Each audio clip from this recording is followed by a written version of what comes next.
This opposition may take the form of subtle sophisticated ridicule of the titles, costuming, archaic ritual or public ceremonies of the craft, but, engaged in conversation, that same clergy will finally out with the truth: he simply does not like the competition for the lives of his good people. The author and his wife entertained regional officers of the ministerial group of his religious organization on the same day one of the pastors had conducted a funeral that had Masonic graveside services. This pastor expounded, at length, on the absurdity of these fat little men running around the grave with their aprons, books, and sticks. Another pastor, who had been called upon to address an Easter morning service at a Scottish Rite temple, started in on his reactions to grown men in costumes, etc. But as the conversation went on, it became very apparent that their real objection was the competition at these crucial times: burial and Easter festival. The author, who was at the time a grand chaplain, slipped out of the room and clothed himself in apron and jewel of his office and returned. His entrance was met with absolute silence and then with many, many questions. The ensuing discussion proved, without exception, that all non-Masonic clergy present really resented and feared the competition they felt existed in the sense of loyalty their people gave to Masonry and its allied organizations. The Rev. R. H. Kendrick of Springfield, Massachusetts, writes, "In my own personal experience, I have not knowingly come across those who oppose Masonry because they believe it to be another religion. Rather, the attitude of most of the clergy with whom I have talked is one of mild opposition on the supposition that it keeps men from church. There is some truth in this, I do believe, especially when you think of those who are going through the chairs. On the other hand, we know that there are many men in Masonry who wouldn't be active church members if they were not Masons. Few non-Masonic clergy have any idea of the large number of their active supporters who are members of the fraternity.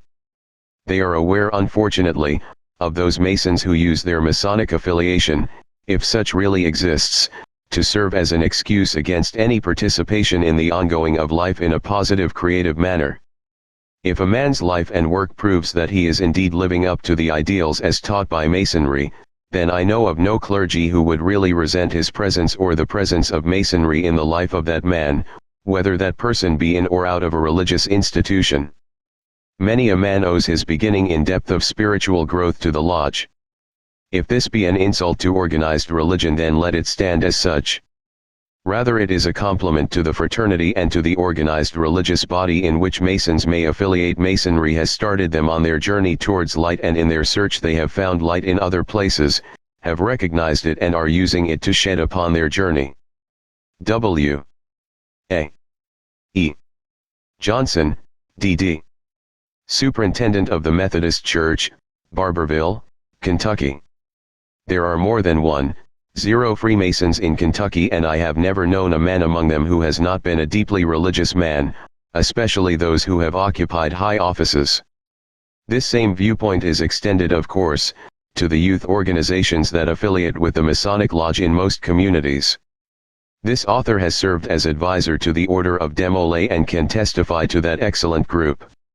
His wife has served in Job's Daughters, and many of the young ladies from his congregation have been in the Order of Rainbow.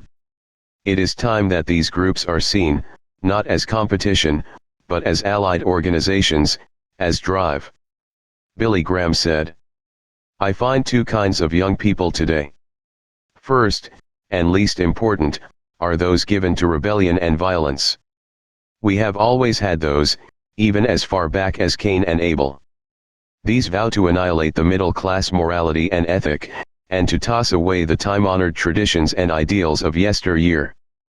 But happily, this group is a tiny minority, with more noise than influence. Then, there are thoughtful, concerned young people who seek to correct the errors in moral navigation that have been made by their elders, intelligently and responsibly. There are the young people upon which the hope of America's future rests, and Demolays are part of this group.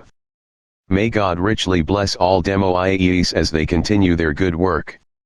The Reverend William Clyde Donald of Fenton, Michigan, wrote a very astute article on the relationship of organized religion to the youth organizations as sponsored by Masonry. In relationship to youth, the Masonic Lodge has a great advantage in one respect over the Church. The Church is interested in youth, but as a rule its dealing with youth is confined rather largely to the youth in the families in relationship with that Church. Masonry, through its youth program, can minister unto youth in the community regardless of their family-church relationships. Masons meet as Masons, not as Methodist or Presbyterian, etc. Their sons and daughters and their friends of their children can come and receive training that will build them into stalwart citizens. The Demolay, Order of Rainbow, and Job's Daughters give Masons and the Eastern Star a great opportunity to train youth to believe in and have great faith in the Creator. Exhibit B. When the personal secretary to Jeane Dixon, Alice Bramer, became a Christian, Alice photocopied this letter that Billy Graham sent Jeane Dixon. This letter sent by Billy Graham to Jeane Dixon calls her a woman of God. Also enclosed are items concerning Alice Bramer and her knowledge that the New World Order funneled money to Billy Graham through Jeane Dixon. His staff picked up a check monthly. Alice Bramer, Box 1105. Alameda, California, 94501. September 29, 1979. Harold Myra, Publisher, Christianity Today.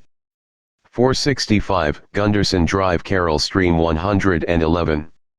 60187. Dear Mr. Myra, wouldn't it be wonderful if Billy Graham looked straight into the television camera and said, "Yes, I did say nice things about Jeane Dixon on television back in 1966. I did keep in touch with her over the years. Yes, a man from my office did pick up a check each month from the Dixon office. From Mr. Dixon's private office. Yes, the man chatted with Mr. Dixon each time for a little while. Yes, I am sorry for all this. And I want to recommend Alice Bramer's book Cultism to Charisma because I want people to know about the tragedy of Christian Science and unity and positive thinking and all the other cults. I want people to know about Alice Bramer's horror story, her Christian testimony, and how Jesus saved her from the pit of hell." Enclosed is an excerpt from Jimmy Swaggart's cassette tape telling about Jezebel in the Church of Thyatira from his Book of Revelation series. It is excellent. Sincerely in Christ. Alice Bramer. Billy Graham. March 6, 1967. Dear Mrs. Dixon, thank you for your good letter of February 13. I am sorry for the delay in answering, but I have been in the West Indies and am leaving in a few days for Puerto Rico, where I will be conducting a series of meetings. Indeed, my wife and I have followed your writings with the greatest possible interest. In several of my sermons I have quoted from A Gift of Prophecy. We have heard from several mutual friends that you are indeed a woman of God, and we do thank God for you. Recently, in Jamaica, we became acquainted with Mr. and Mrs. Wiley Buchanan, whom I believe you know. They have promised to give us the joy and thrill of meeting you on some future trip to Washington. The Jeane Dixon special receipt is excellent. With warmest personal greetings, I am cordially yours. Exhibit C. Copy of a page indicating what kind of tactics P2 Masonry uses to recruit members. Other Masonic groups and parts of the New World Order use the same tactics, which to some extent, according to what Billy Graham told a friend, were used to recruit him.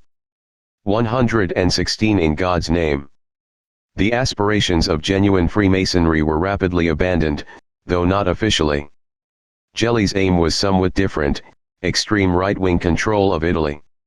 Such control would function as a secret state within a state, unless the unthinkable happened and the communists were elected to power. If that happened, then there would be a coup. The right wing would take over. Gelli was confident that the Western powers would accept the situation. Indeed, from the very early days of P2, he had the active support and encouragement of the CIA operating in Italy. It may sound like the scenario of a madman, doomed to the fate of all such schemes, but it should be noted that within the membership of P2 in Italy alone, there were, and still are, powerful branches in other countries, where the armed forces commander, Giovanni Torrisi, the Secret Service chiefs, Generals Giuseppe Santovito and Giulio Grassini, the head of Italy's financial police, Orazio Giannini, cabinet ministers and politicians of every political shade, except, of course, the communists. 30 generals, 8 admirals, newspaper editors, television executives, top businessmen, and bankers, including Roberto Calvi and Michele Sindona. Unlike conventional Freemasonry, the list of members of P2 was secret, only Gelli knew all the names. Gelli used a variety of techniques to obtain new members and increase the power of P2. One of them was the innocuous method of personal contact and introduction from an already existing member. Others were less tasteful. Blackmail was the most prevalent. When a target joined P2, he was obliged to demonstrate loyalty by placing at Gelli's disposal documents that would compromise not only himself but also other possible targets. Confronted with the evidence of their own misdeeds, these new targets also joined P2. This technique was used, for example, on the president of ENI, and Nazionale Idrocarburi, the state oil company, Giorgio Mazzanti. Shown the evidence of his own corruption concerning proposed huge bribes and payoffs on a pending Saudi oil deal, Mazzanti caved in and joined P2, bringing to Gelli even more compromising information. Another technique Gelli used to obtain a new member was to ascertain from already corrupted sources the short list of candidates for important jobs. He would then telephone these candidates, announcing to each that he intended to fix it for him. Naturally, one of the candidates would be hired, and Gelli would then have a very grateful new member of P2. On the surface, P2 was and still is a fanatical insurance. 10. Freemasonry. They cannot all be telling the truth. Another error typically made by anti-Masons is the assumption that Freemasonry is based on the writings of a single individual. They usually pick Albert Pike as the official spokesman of Freemasonry. Although it clearly violates the landmarks of Masonry to adopt the religious views of one man as the view of the craft, some Masons have said that Albert Pike speaks for the whole craft. Thus anti-Masons can hardly be faulted for using the strange beliefs of Albert Pike to attack Masonry. We will deal with Pike later on in our study. 2 notable anti-Masonic frauds deserve special notice. The Norton Affair. An Orthodox Jew by the name of Jacob Norton petitioned the Grand Lodge of Massachusetts to remove the obvious Christian elements in Freemasonry, such as references to St. John, the Cross, the Crusades, etc. The Grand Lodge naturally refused to alter anything in the rite. In great bitterness, Norton resigned from the craft and attacked it by making false and misleading statements concerning the history of the lodge and its teachings. The amazing thing is that Norton's misinformation was accepted as genuine by subsequent Masonic writers such as Rollins, Hagan, and Gould. They did not know that they were basing their work on the writings of an Anti-Mason. 19. They were basing their conclusions on Norton's fantasies. The Luciferian conspiracy. Of all the attacks against the craft, none is so vicious as the charge that Masons are a secret cult of devil worshippers or Satanists, and that at some point in the higher degrees they must pass thorough LU. Opening Principles 11. Luciferian initiation. When most Masons hear of a Luciferian conspiracy in Freemasonry, they simply shrug it off in the belief that no one would seriously entertain such a scurrilous charge. Since most Masons in the U.S. are members of Christian churches and many clergymen belong to the fraternity, the idea that they are all involved in some kind of devil cult is absurd. Can anyone seriously think that such 33rd-degree Masons as Senator Jesse Helms, the Christian champion of conservative politics, is a worshipper of Lucifer? Or, that one of the most well-known evangelists in the world is a Luciferian because he is a 33rd-degree Mason? It would be helpful to pause and consider the origin of the Luciferian charge. One of the most interesting episodes in the history of Freemasonry is the anti-Masonry movement spawned in 19th century France by one Leo Taxil. 20. What is known about Taxil does not endear him to the bosom of anyone. He was thrown out of a Catholic seminary before he took holy orders. Although the exact cause for his expulsion is not known, the result is. As a reaction, he became a raving atheist, an anti-Catholic and anti-cleric. He spent his time printing scandalous stories of the sexual crimes of priests, monks, and nuns. He was quite adept at making up stories when needed. He joined the Masonic Lodge as another way to thumb his nose at the clergy. He was welcomed at first because French Masonry has always been infected with skeptics, anti-clerics, and revolutionaries. But not long after, Taxil's lies and fabrications caused him to be thrown out of the lodge. He now became as zealous an anti-Mason as he was anti-Catholic. According to his own testimony, it was at this. Chapter 2. 2. Capturing the Catholic Church. Learning how the Catholic Church is part of the New Age. This author first came across evidence that the Masons had infiltrated the Vatican from reading Catholic material, not anti-Catholic literature.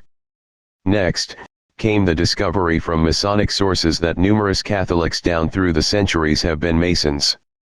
Finally, it was discovered that ex-Catholics had been disturbed by the contradictions of Masons being in the Catholic Church leadership. Although my specialty is not the study of the inner workings of Catholicism, and I may not have every single detail correct, there are too many legitimate sources that clearly indicate the fact that the Catholic Church will be a fundamental part of the Masonic New Age one world religion not to accept this. Not only are there theological and religious tie-ins since VAT. 2.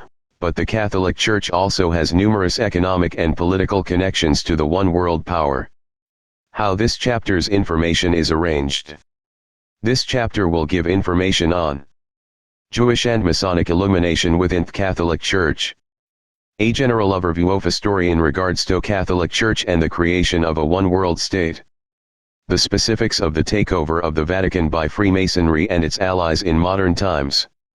The Catholic Church has far greater influence and involvement in world affairs than perhaps any other religious body. When covering such a broad survey of events, it becomes impossible to jump the reader through all the hoops of research this author has experienced, without writing another book. My formulae will be to try compress the story and provide the framework of documentation and sufficient references for the history given so that the reader may be introduced to what has transpired. Illumined Master Joachim of Flores. The idea of Illuminism is an old one. One of the earliest Catholic scholars to adopt Illuminism was Joachim of Flores. Joachim of Flores in the 11th century was heavily influenced by Jewish apocalyptic thought and under the veil of being Christian began a group of illuminated ones. A number of the ideas that this illumined master Joachim of Flores held, can be seen to have resurfaced with certain Adventists, such as Charles Taze Russell, among others. Joachim of Flores believed a new race of spiritual or enlightened ones would take control of the world. This view is now echoed in hundreds of religious groups today. One of his ideas, that of viewing the days of Rev. 12 as equaling a year, was picked up by C.T. Russell. Thomas Aquinas attacked that view in Summa Theologia, Part 3, Supplement, p. 77, Art. 1 and 2. 1. The illuminated ones were very successful in various ways to discredit Christianity and establish their own agenda. They have worked quietly through diverse groups, and it has taken centuries for the fulfillment of the plan, which various illumined ones call the divine plan. The advancement of technology has greatly added to the fulfillment of the goals. Some of the greatest advancements in technology have come through illumined minds such as Thomas Edison, who was both Jewish and a Rosicrucian, and Nikola Tesla, who were friends and co-workers. Edison's daily associate was the Freemason George E. Stringfellow. 2. Everett W. Frazar was a Freemason who worked at Edison's lab. How a person is illumined. The illumined ones receive their illumination through various channels which correspond incidentally to the Hindi forms of salvation. Drugs, dances, channeling, rituals, and intuitive knowledge are methods to be enlightened or illumined. These types of activities have characterized the mystery schools since ancient Egypt, ancient India, and ancient Babylon. Christianity would call illumination under many circumstances demon possession. Nikola Tesla was quite open that his achievements, and some have called him the greatest inventor ever, came from intuitive knowledge. 3 other scientists have also received their ideas from some outside source of illumination. The illumined ones stand in opposition to Christ and his teachings. Christ believed he was the truth, and the light. He taught that no one could come to the Heavenly Father except through him.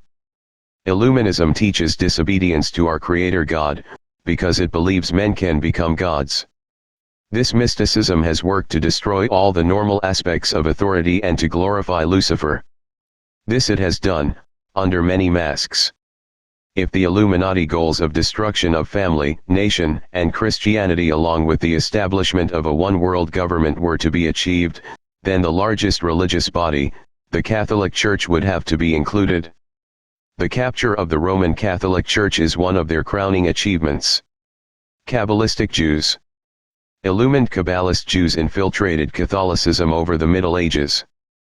Pope Leo X, Giovanni de' Medici of Florence, Pope from 1513, was interested in the Kabbalah. The de' Medicis have been a powerful family in Italy.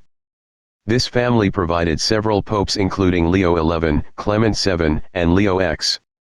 The Merovingian dynasty provided Pope Stephen IX. Jewish literature today brags about how the Marranos in Spain were able on a large scale to pretend to accept Catholicism. For actually, the Catholic Church set itself up for what happened. To give a specific example, that is representative of what took place in Catholic Europe, the city of Toledo may be presented. Toledo was one of the main centers of Illuminism. 5 On May 24, 1485 the Spanish Inquisition came to Toledo. A time of grace was given to the Jews to convert before violence would start. It appears that 3 Sephardic Jews became conversos during the periods of grace given them.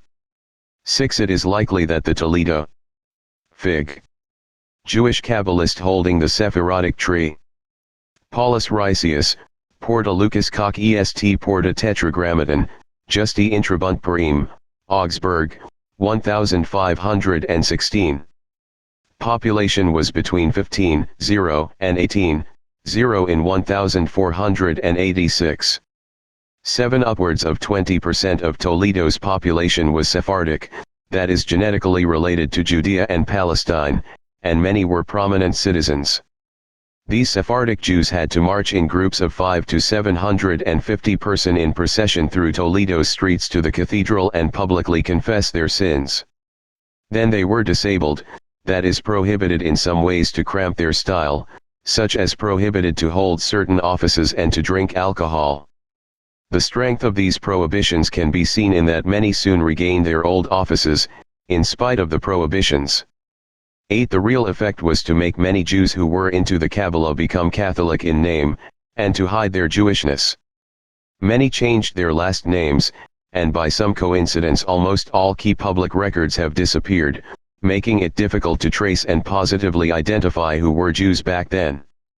The Quietism of Spain, which included Michael de Molinos, was associated with Illuminism. 9. Catholic royalty looks to Jews. Catholic royalty during the Middle Ages often turned to the Jews for help. The Jews became the court astrologers and magicians. Because Christians were prohibited from taking any interest on money, in general only the Jews were into money lending, see chapter 3:2. When kings and princes needed money for their wars or extravagances, they went to the Jewish money lenders. 10 Catholic Europe's trade with Cathay, China, was controlled by the Jews. 11 And so were the Italian banks which resulted. 12 Marco Polo wrote in his book in 1286 about how the Jews controlled trade with Cathay, China, as well as having political power there, and how they operated the trade routes between the Kingdom of Franks in France and Cathay and India. In China, the only Jewish community to hold onto its identity up to modern times was in Kaifeng. Again, history shows how the Catholics set themselves up to be controlled by the Jews. This author has read Jewish boasts that they are superior to the Gentiles, and therefore deserve to rule the world. In the tug-of-war between the Jews and Catholics, the Jews have exhibited shrewdness. Rabbinical Judaism. The Pharisees secretly perpetuated the Kabbalah, also spelled Kabbalah, Kabbalah, etc., and ancient occult Gnosticism from Babylon. This is what is known as Rabbinical Judaism. The illumination, magic, and astrology that made up the Babylonian religion were continued under its present name today, Rabbinic Judaism. Repackaged again as New Age teachings, it is seeping into the Christian churches. The Catholic Church viewed the Jews as a special threat, but their response in some ways was improper, misguided and inadequate. The best evidence concerning the Catholic Church's fear concerning the Jews exposes two major threats to Catholicism. The Jews were protecting a secret bloodline to enthrone a new Messiah. The lineage is the Merovingian lineage that the Preur de Zion has preserved. See the index for more information on the Preur de Zion, and the complete Talmud, which became available at the time of Luther's challenge, clearly promoted the destruction and subjugation of the Gentiles by the Jewish people. 13. It is difficult now to find the complete Talmud. Even the partial translations paraded as complete translations are not numerous. The top leaders of Catholic Church reacted to the first threat by trying to destroy bloodlines and by keeping the subject quiet. 14. Concerning the Talmud, the Catholic Church tried to burn it out of existence. The Talmud was burned in 1244 in Paris and subsequently in other cities. The bloodline and the Crusades. As is often the case, motivations can be complex.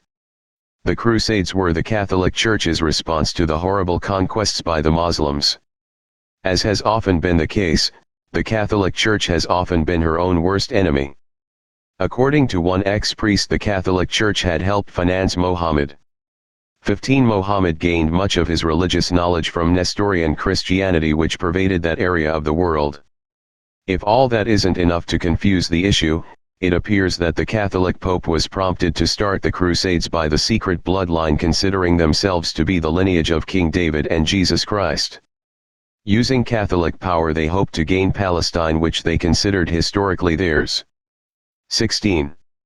The Knights Templars. The Knights Templars became a visible military monk order of this bloodline, which anticipated that when the timing was right, a new kingdom of David would be proclaimed. The Knights Templars increased in power until they were one of the dominant powers in Europe, but the intervention by the King of France, with the Pope's cooperation, upset their timetable. The Knights Templars were arrested in France. In order to survive in Spain and Scotland, they took on a low profile. In Germany, they evolved into the Teutonic Knights. In Spain and Portugal, they became the order that sent out the Jewish 17 captain known as Christopher Columbus. Columbus sailed with the Templars Order's Red Cross logos on his sails. Well-known pictures of his ships display this.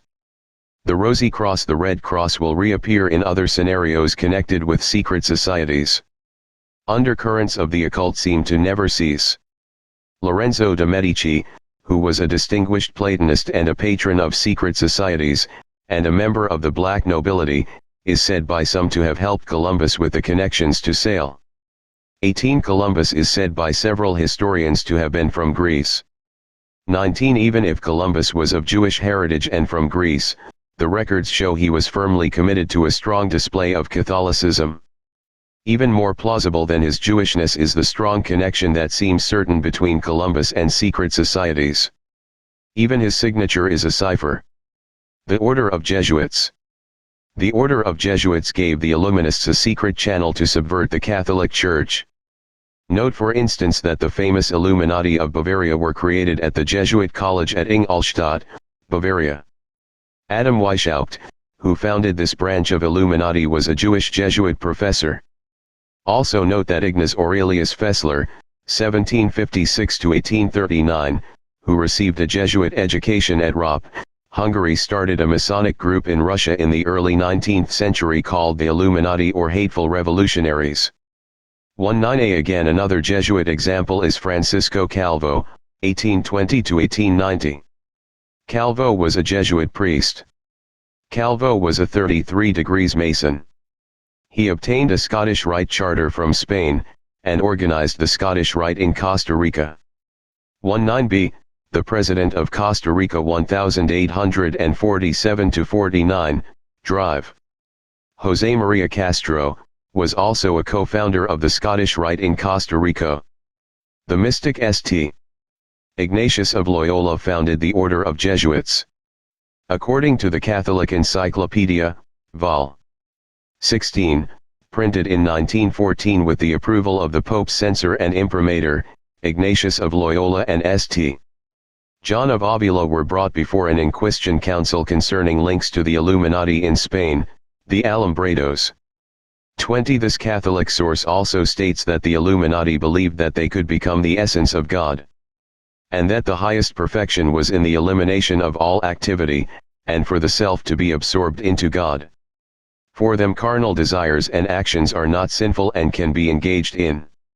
What the article describes as Illuminati beliefs are what is known as Hinduism. Illuminati goals. For those who have not studied the Illuminati, and their goals, let us review a summary of their tenets. Abolition of monarchies and all ordered governments. Abolition of private property and inheritances. Abolition of patriotism and nationalism. Abolition of family life, and the institution of marriage, and the establishment of communal education of children by the state. Abolition of religion, except illumination, which is based on the occult belief man can become God. 21. Weishaupt's Jewish backers. Behind Adam Weishaupt was a man named Nikolai who had established in Berlin a literary group to propagate Illuminism. Nikolai in turn was supported by Lessing and Mendelssohn. The Mason Gotthold Ephraim Lessing, 1729–1781, the founder of modern German literature, gave his support to this anti-Christian Nikolai and his literary endeavors.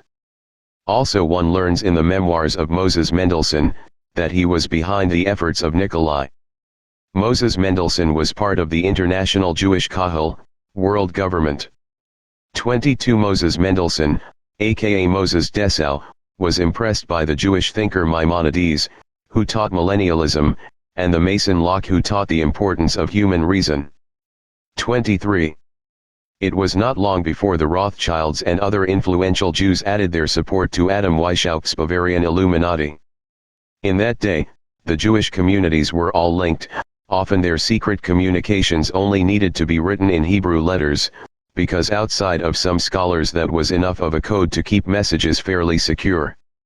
The anonymous author of Witchcraft and the Illuminati, perhaps borrowing from Drive. Tom Berry's The Illuminati, says that Adam Weishaupt got some of his occult books, the Major Keys of Solomon, the Lesser Keys of Solomon, and the Kabbalah from the Rothschilds. Whether this is accurate or not the author hasn't confirmed. However, it is accurate that the Rothschilds did get involved. For more about them see chap.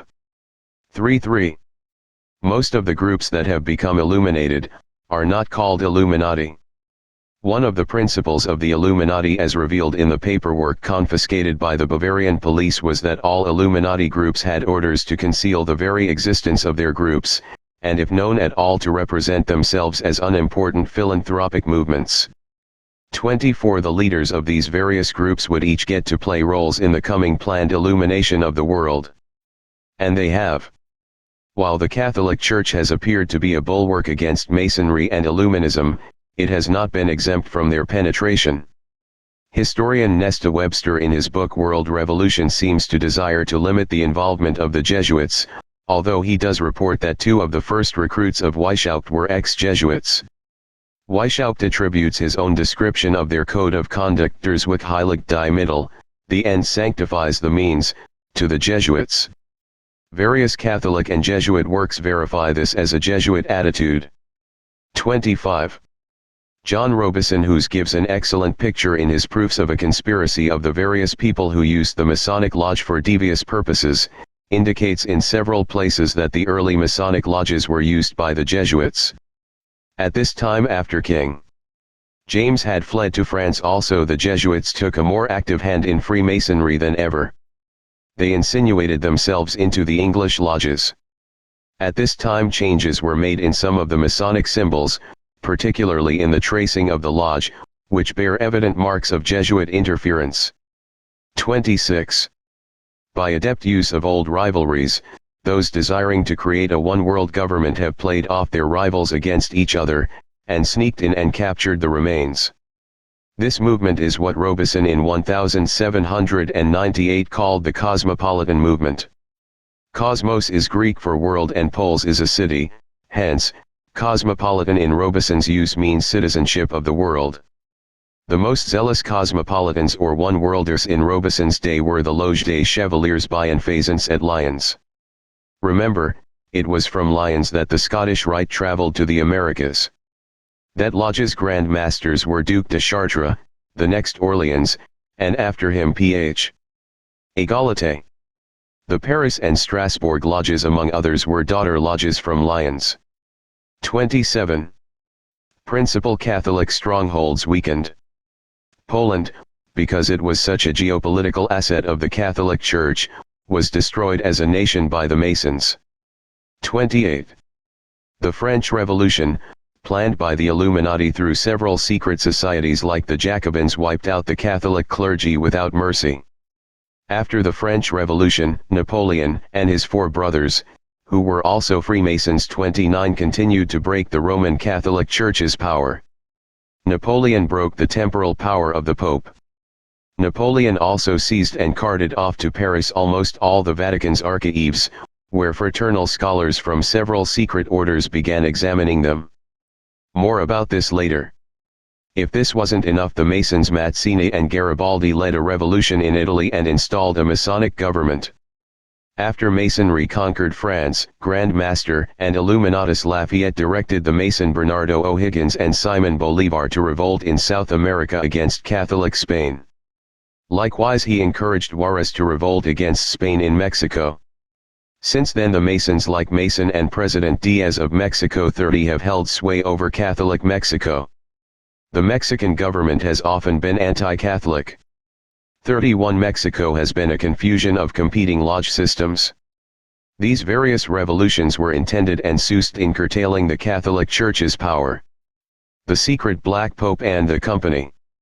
The Jesuit control of the Catholic Church is known to some.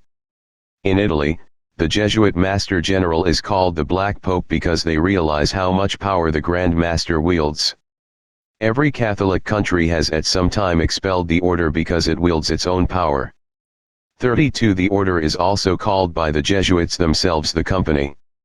In understanding the mechanisms of power within the Catholic Church, and the Catholic Church's leverage on world events, it is crucial to know what the Jesuits are about. However, in modern times there often hasn't been any difference between the white and black popes. A big exception was on October 5, 1978, when Pope John Paul I replaced Master General Arip with his personal delegate Paulo Deza. 33. According to Drive. Alberto R. Rivera, who claims he was a Jesuit priest, he was shocked when he learned in the early 1960s that his Jesuit Master General, head of all Jesuits, was a Freemason and had close ties to the Illuminati in London. 34 One reason it was so shocking was that the Jesuit priests were being taught to regard the Freemasons as enemies. Drive. Rivera is a controversial person. A letter written to him by this author asking for clarification or confirmation of his story was never answered. Illuminati plans for world domination. Before WWI, none of those who designed plans for a one-world government display any sense of urgency. Nothing in the state of the world demanded a one-world government. The reason was that in the era prior to WWI, nationalism was working beautifully. Europe, with only some minor exceptions like the Franco-Prussia War, had enjoyed peace. Travel throughout Europe was unrestricted, and a person without a passport could travel all over Europe with the new ease that railroads were providing. Post-millennialists were in large supply. They felt assured that events would continue improving until the earth would become a paradise. However, illuminated plans had long been in the making to create conflict, in order to bring into being a worldwide popular desire for a world state. Grand Orient Masonry. The Grand Orient Masonry became illuminated in 1789. In 1860, the Grand Orient Lodges established communism, which is a step in the implementation of Illuminati goals. 35. The Jewish Masons Marx and Engels were prominent in the creation of communism. Mazzini was even more influential. Marx even in 1848 knew of a coming world war, which would destroy reactionary dynasties and what he called riffraff peoples such as the Slavic races. The two most powerful Masons of that time, Albert Pike and Mazzini, wrote of the coming world wars. It was Mazzini perhaps who proposed that it would take 3 world wars to destroy the world's love for nationalism, and to ensure the people would demand a one-world government. A letter written in 1871 and sent to various Masonic lodges, one found its way into the London Museum, explains how 3 world wars were to be created to bring in a world government. World War I. What instruments were used to bring about World War I? The Freemasons and the Order of Jesuits. The Freemasons were involved in the assassination of the Archduke 36, which touched off a chain of reactions. The Jesuit influence on the Austria-Hungarian Empire egged them into taking punitive measures against Serbia. 37. The Vatican threw their support behind the Central Powers, hoping to see their enemies, the Orthodox Church in Russia and the Balkans, the English and the uncooperative French government, taken care of. The Vatican's ancient fear of its old rivalries gave the illuminated groups an easy button to push. World War II. The forces the Vatican had hoped would win were crushed, and the Vatican reacted predictably with new power moves. The Catholic Church was losing power fast in Europe. The fascism of Mussolini was the answer to the problem in Italy. The Catholic Church threw its support behind Hitler. 38. Here, we find an alliance between the Catholic Church bent on protecting her position and the occult.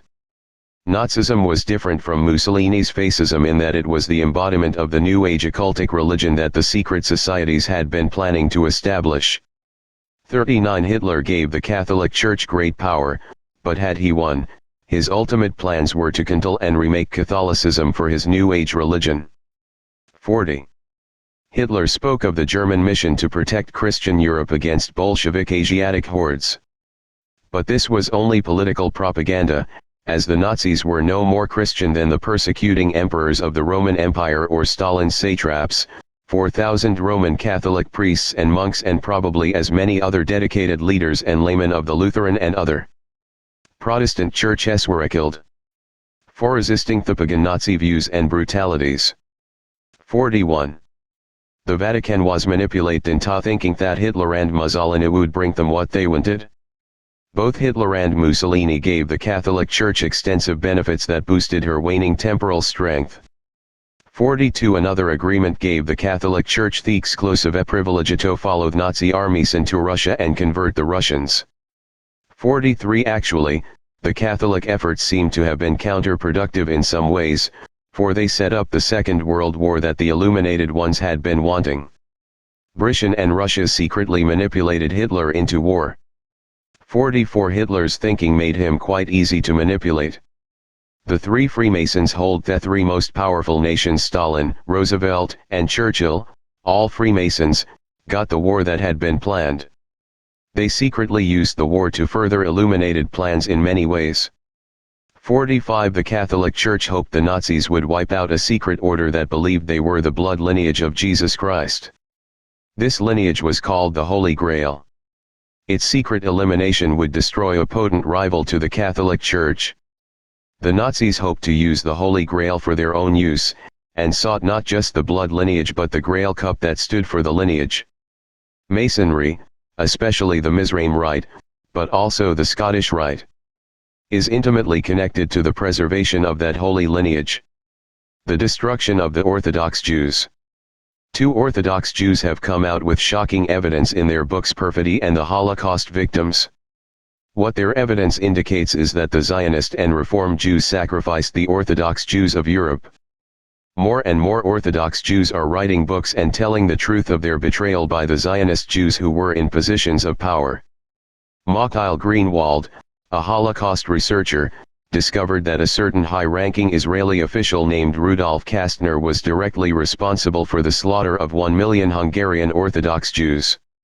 Further, It turns out that the emigration bureaucracy of the Third Reich was run by Zionist Jews.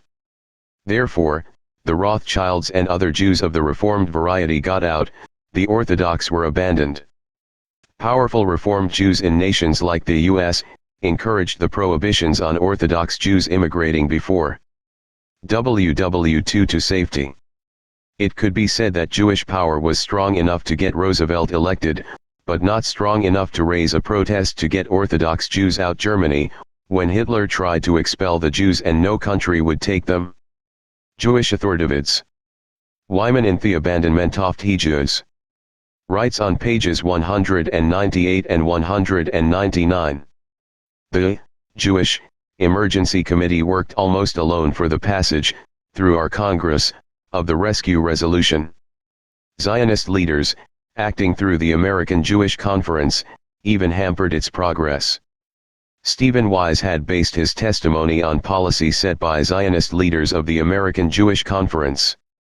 This group, which included Wise, Abba Hillel Silver, Nahum Goodman, Herman Schulman, and Babai Irving Miller, had taken sounding in Congress and must have realized that pressing the Palestine issue could not help the rescue resolution and might jeopardize it. Whether they intended to undermine the legislation is not entirely clear. On page 2 we read the Emergency Committee, parts of the Jewish press, and even one prominent Zionist, Rabbi Meir Berlin, publicly accused Zionist leaders of internationally obstructing the rescue resolution. Senator Gillette, a dedicated friend of Zionism, candidly discussed the obstruction he encountered from Zionist leaders. These people used every effort, every means at their disposal, to block the resolution. They tried to defeat it by offering an amendment to it that would raise the question, the controversial question of Zionism or anti-Zionism, or anything else that would block the action that we were seeking. In 1985 a Zionist jurat the abandonment of the Jews. This book, written from a Zionist perspective, actually states the truth, that the Zionists made a decision to concentrate on the creation of the nation of Israel rather than try to save the Orthodox Jews in Europe. On the debit side, Zionist insistence on committing the Jewish Rescue Conference to a Jewish Commonwealth in Palestine, a post-war objective, ended the chance for a united Jewish action on the immediate issue of rescue. The unavoidable conclusion is that during the Holocaust the leadership of American Zionism concentrated its major force on the drive for a future Jewish state in Palestine. It consigned rescue of the Jews to a distinctly secondary position. This information clears up several points. First, it explains why the Jewish international financiers would finance Hitler. They were trying to destroy their rivals the Orthodox Jews and to create the conditions necessary for world and Jewish enthusiasm for a Jewish takeover of Palestine. They were also moving the world toward the power's objective, the one world religion of Masonry. The Orthodox Jews can be as fixed on the Bible's morality as the Christians. It explains the actions of Churchill and Roosevelt too toward the plight of the Orthodox Jews. It coincides in spirit with some of the other things that the Reformed Jews have done to the Orthodox Jews since WW2. Reformed Judaism and the Illuminati have been actively working on the destruction of the Jewish people's morals and Bible convictions. They have been doing this for centuries. A Jewish author not long ago described the subversion of a Polish town in a historical novel Satan in Gory. The scene is in Poland in 1665. The book is based upon the subversion that took place within various Jewish communities as illuminated ones of the satanic Jewish Sabbateanism sect began to destroy the Jewish morals. One offspring of Sabbateanism was called the Frankists, and they were the core group which started up the Illuminati in Germany. Some rabbis tried to stop the Oriental pantheism of these Kabbalistic Jews, their magic, and the lewd paganism that the Sabbati were introducing, but it was a losing battle. Today, psychiatrists, our primary recognized authorities on people, are taught principles that are derived from the teachings of the satanic Sabbati. Freud took his ideas from the Zohar and some of the ideas of the Sabbati. It might surprise some people that Freud got his ideas from the satanic Jewish sect of Frankist Illuminati. The depraved behavior of the Frankist Illuminati was the beginning of what has become the everyday perversions of the ungodly American society. Psychiatrists using Freud's teachings have been granted unquestioned power over many people's lives. Who was Adolf Hitler? The author of the book The Mind of Adolf Hitler gives evidence that Hitler was the grandson of Baron Rothschild of Vienna. A secret document prepared by the Austrian police after an investigation of the Hitlers done under the orders of Austrian Chancellor Dollfuss revealed that Hitler's grandmother Maria Anna Schicklgruber was in Vienna working as a servant for Baron Rothschild when she conceived. When the Rothschilds discovered her pregnancy, she was sent to her hometown in Spittal where Alois, the father of Adolf, was born. 46. Adolf Hitler ordered his own investigation into his roots. He directed his private lawyer Hans Frank to investigate his paternal lineage. Frank reported back that his grandmother had become pregnant while working as a domestic live-in servant for a Jewish household in Graz, Austria. After this point, Hitler came to believe that he was related to the Rothschilds. 47. The swastika was at the Catholic abbey school Adolf Hitler attended at Lambach. It was the heraldic sign of the abbey's administrator Father Hagen. 48. Hitler very early showed an interest in magic, theosophy, and the occult. Post-World War II. The Catholic Church after the war naturally continued her crusade against communism. This was fine because the illumined ones wanted a Cold War. The final step was when the Cold War was to be dismantled and a new world order created, they would have to step in and actually control the Catholic Church rather than manipulate it. By using the fear of communism, the CIA was able to infiltrate the Catholic Church. An outlawed Masonic lodge system called P2 working with the CIA gained control of Italy and the Vatican, although the regular Masonic lodges have also gained large power within the Catholic hierarchy. 49. It is at this point that this book will now zoom in and focus in on, to cover the details of how the great Roman Catholic Church became another New Age religion. Introduction. In searching for a method to organize the details of the Masonic capture of the Catholic Church, the simple expediency of breaking things into subchapters named chronologically after successive popes has been implemented. When needed, these subchapters will be broken down into sections. For those readers who are unfamiliar with the Catholic popes, the list of popes since the first pope to forbid Freemasonry is given with the date they became pope. Subchapter 1. Clement 12, 1730, Benedict 14, 1740, Clement 13, 1758, Clement 14, 1769, Pius VI, 1775, Pius VII, 18. Subchapter 2. Leo 12, 1823, Pius VIII, 1829, Gregory 16, 1831. Pius IX, 1846. Subchapter 3. Leo 13, 1878. Subchapter 4. St. Pius X, 1903, Benedict XV, 1914, Pius XI, 1922, Pius XII, 1939. Subchapter 5. John XXIII, 1958. Subchapter 6. Paul VI, 1963. Subchapter 7. John Paul I, 1978. Subchapter 8. John Paul II, 1978. Subchapter 1. The early years. Whether the reader is Catholic or not, he will be aware that the Catholic Church has always had enemies. That some of these enemies would choose subversion and secret organizations is of no surprise.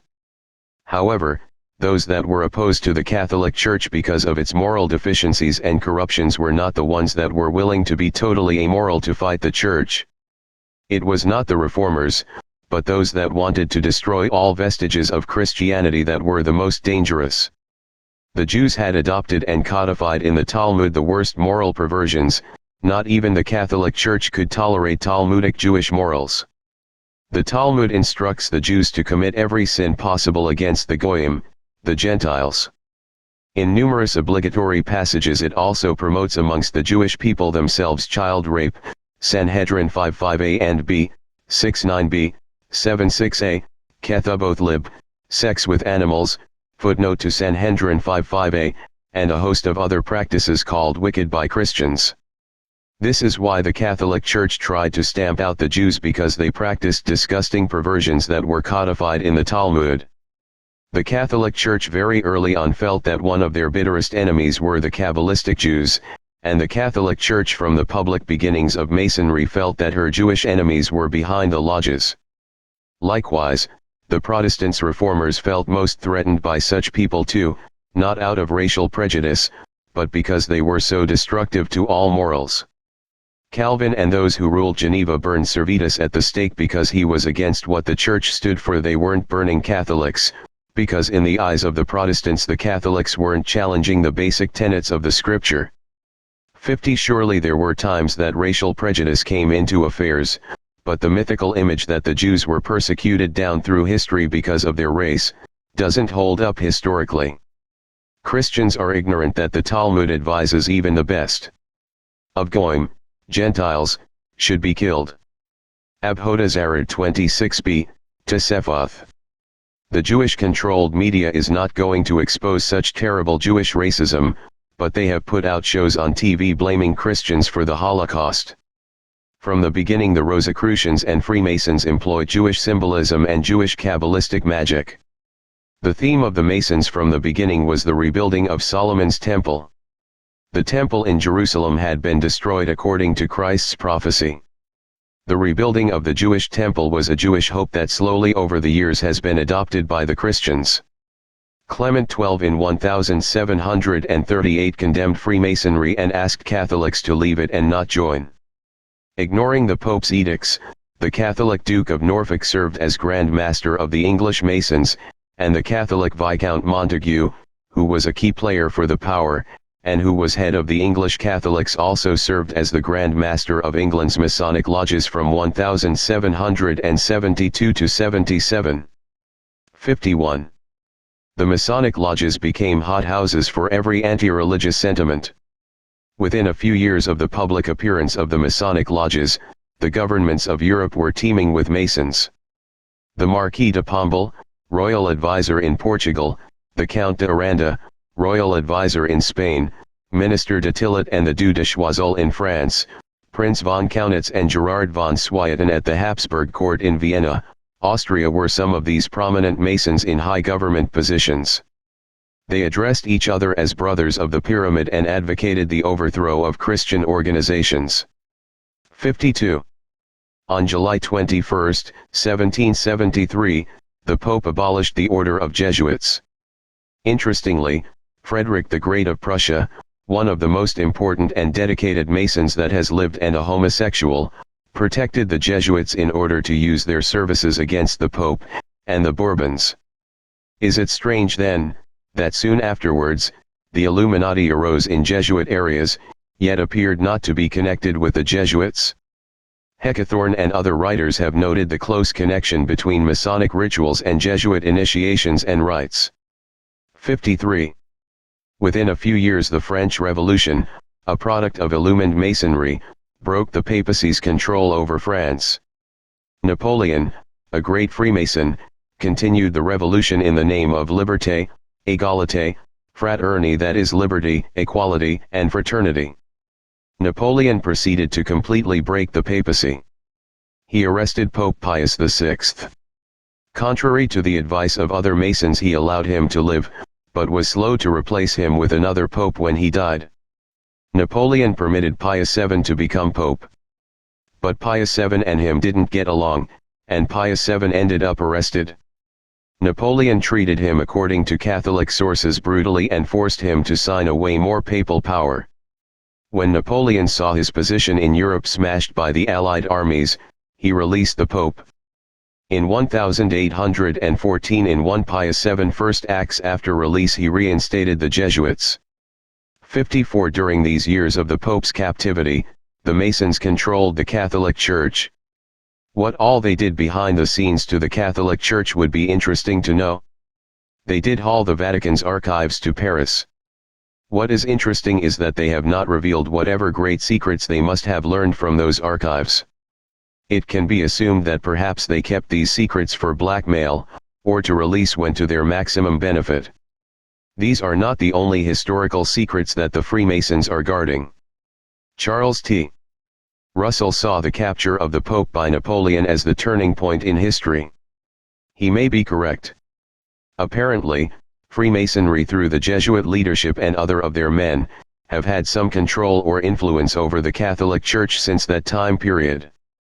As we will witness in our next subsection, the Catholic Church may have forbidden Freemasonry, but the records show that many Catholics, especially revolutionaries from Catholic countries, continued their affiliation with the Church after joining Freemasonry in spite of the bans. Subsection 2. Pius IX, the first verifiable Mason to become Pope. After the Masons had completely captured the Catholic Church by the 1960s, they were no longer concerned if people would learn that Pius IX had been a Mason.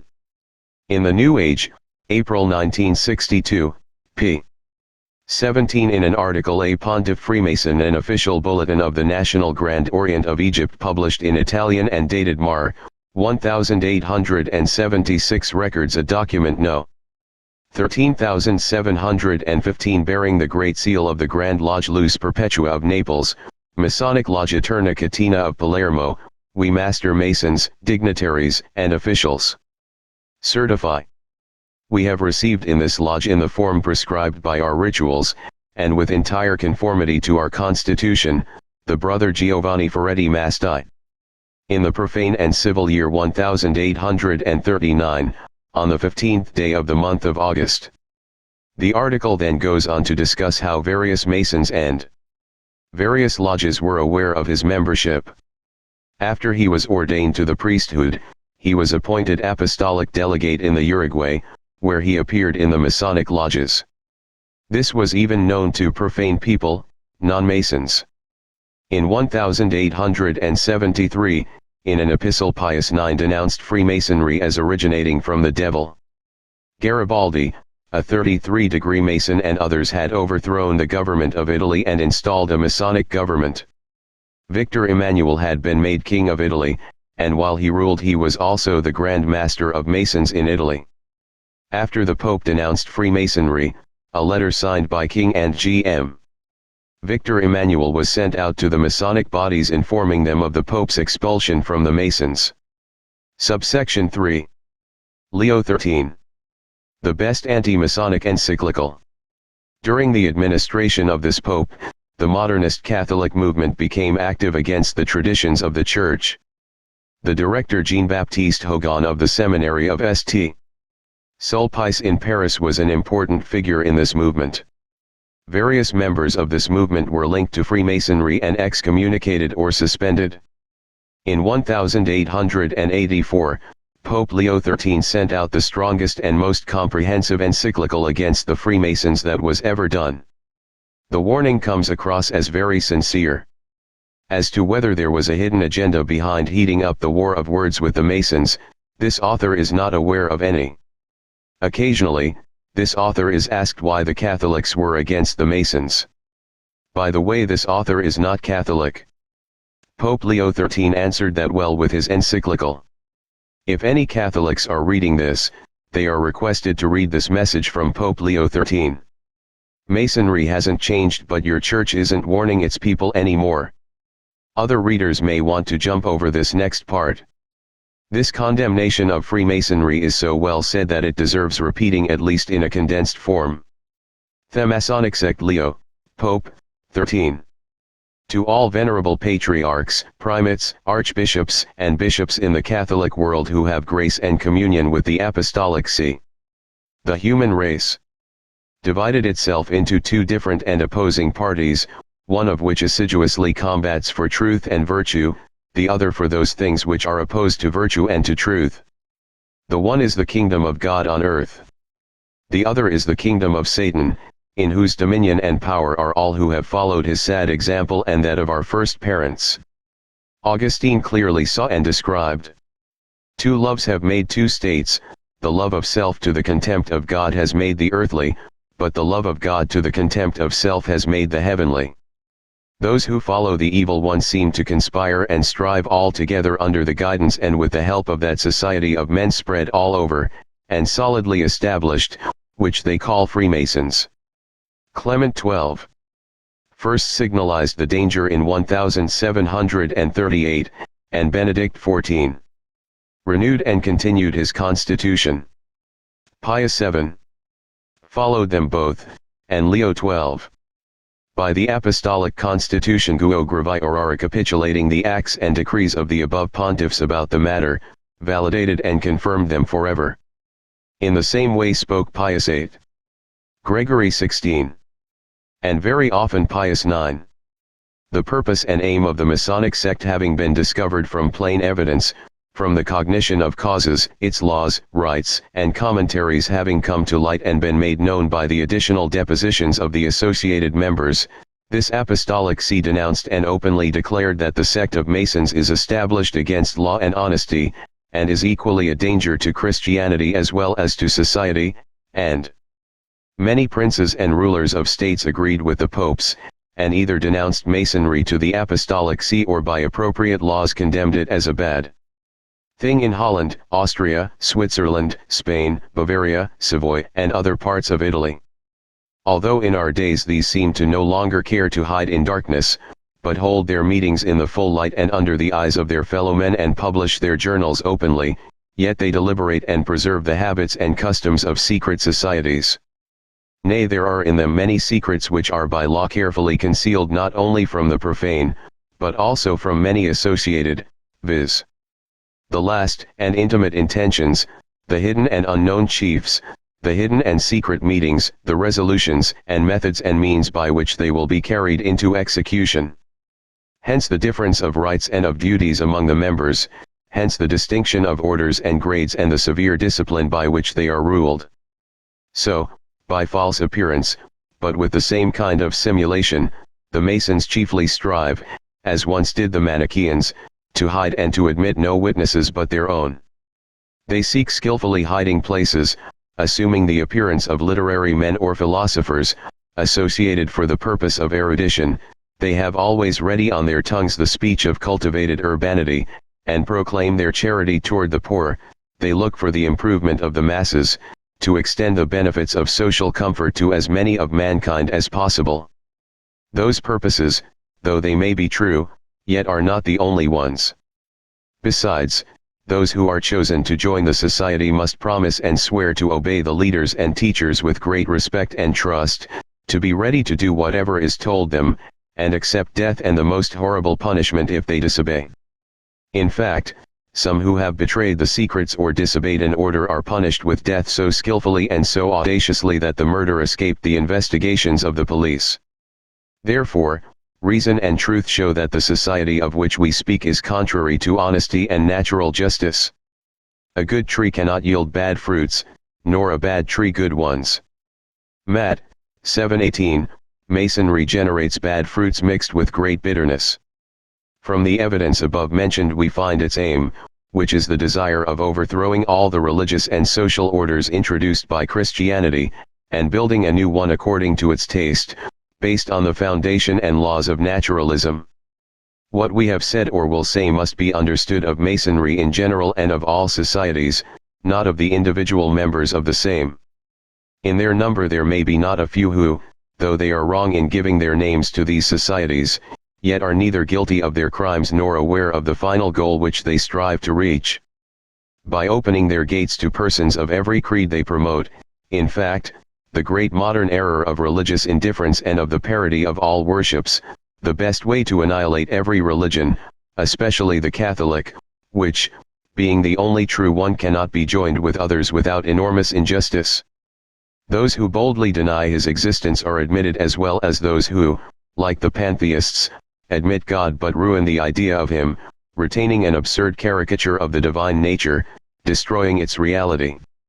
Now, as soon as this supreme foundation is pulled down and upset, many natural truths must need go down, too, as the free creations of this world, the universal government of providence, immortality of soul, fixture, and eternal life. The only morality which Freemasons admit, and by which they would like to bring up youth, is that which they call civic and independent, or the one which ignores every religious idea. Where it has been freely dominating, having banished Christian education, probity and integrity of manners go down, horrible and monstrous opinions raise their head, and crimes grow with fearful audacity. This is deplored by everybody, and by those who are compelled by evidence and yet would not like to speak so. But naturalists and Masons, rejecting divine revelation, deny original sin, and do not acknowledge that our free will is weakened and bent to evil. There have been in the Masonic sect some who openly said and proposed that the multitudes should be urged by all means and artifice into licensed promiscuity. For domestic society, the doctrine of almost all naturalists is that marriage is only a civil contract, and may be lawfully broken by the will of the contracting parties. The state has power over the matrimonial bond. In the education of the children no religion must be applied, and when grown up everyone will select that which he likes. So the nature of marriage will be soon changed and reduced to a temporary union, which can be done and undone at pleasure. The sect of the Masons aims unanimously and steadily also at the possession of the education of children. In many places they have gone so far that children's education is all in the hands of laymen, and from moral teaching every idea is banished of those holy and great duties which bind together man and God. Now it is well known that Freemasons approve these maxims, and that they wish to see governments shaped on this pattern and model needs no demonstration. It is a long time, indeed, that they have worked with all their strength and power openly for this. The communion and equality of all goods after having swept away from the world every distinction of social goods and conditions. From these few hints it is easy to understand what is the Masonic sect and what it wants. Its tenets contradict so evidently human reason that nothing can be more perverted. The desire of destroying the religion and church established by God, with the promise of immortal life, to try to revive, after 18 centuries, the manners and institutions of paganism, is great foolishness and bold impiety. No less horrible or unbearable is it to repudiate the gifts granted through his adversaries. In this foolish and ferocious attempt, one recognizes that untamed hatred and rage of revenge kindled against Jesus Christ in the heart of Satan. The other attempt in which the Masons work so much, viz. to pull down the foundations of morality, and become co-operators of those who, like brutes, would see that become lawful which they like, is nothing but to urge mankind into the most abject and ignominious degradation. That the state ought to profess religious indifference and neglect God in ruling society, as if God did not exist, is a foolishness unknown to the very heathen, who had so deeply rooted in their mind and in their heart, not only the idea of God, but the necessity also of public worship, that they supposed it to be easier to find a city without any foundation than without any God. And really human society was instituted by God. Those who want to free society from any religious duty are not only unjust but unwise and absurd. The turbulent errors which we have mentioned must inspire governments with fear. In fact, suppose the fear of God in life and respect for divine laws to be despised. Rebellion would be left free to popular passions, and universal revolution and subversion must necessarily come. This subversive revolution is the deliberate aim and open purpose of the numerous communistic and socialistic associations. The Masonic sect has no reason to call itself foreign to their purpose, because Masons promote their designs and have with them common capital principles. Freemasons, insinuating themselves under pretense of friendship into the hearts of princes, aim to have them powerful aids and accomplices to overcome Christianity. They get great influence in the government of states, resolve yet to shake the foundations of the thrones, and persecute, calumniate, or banish those sovereigns who refuse to rule as they desire. By these arts flattering the people, they deceive them. Proclaiming all the time public prosperity and liberty, making multitudes believe that the church is the cause of the iniquitous servitude and misery in which they are suffering, they deceive people and urge on the masses craving for new things against both powers. But the punishment of the proud, who rebel against the order established by the providence of God, is that they find oppression and misery exactly where they expected prosperity according to their desire. But, to use the words of St. Augustine, they believe, or want to make believe, that the doctrine of gospel is not useful to society, because they wish that the state shall rest not on the solid foundation of virtue, but on impunity of vice. We entreat and pray you, venerable brethren, who co-operate with us, to root out this poison, which spreads widely among the nations. It is your duty to defend the glory of God and the salvation of souls. The first thing to do is to strip from the Masonic sect its mask and show it as is, teaching orally and by pastoral letters the people about the frauds used by these societies to flatter and entice, the perversity of its doctrines, and the dishonesty of its works.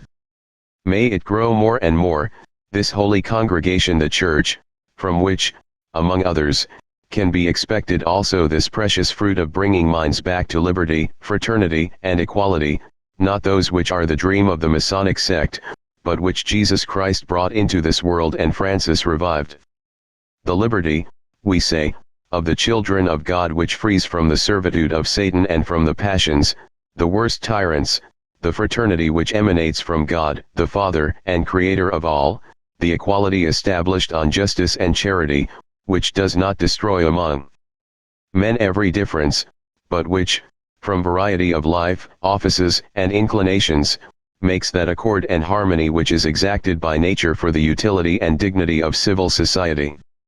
Inebriated by its prosperous success, Masonry is insolent, and seems to have no more limits to its pertinacity.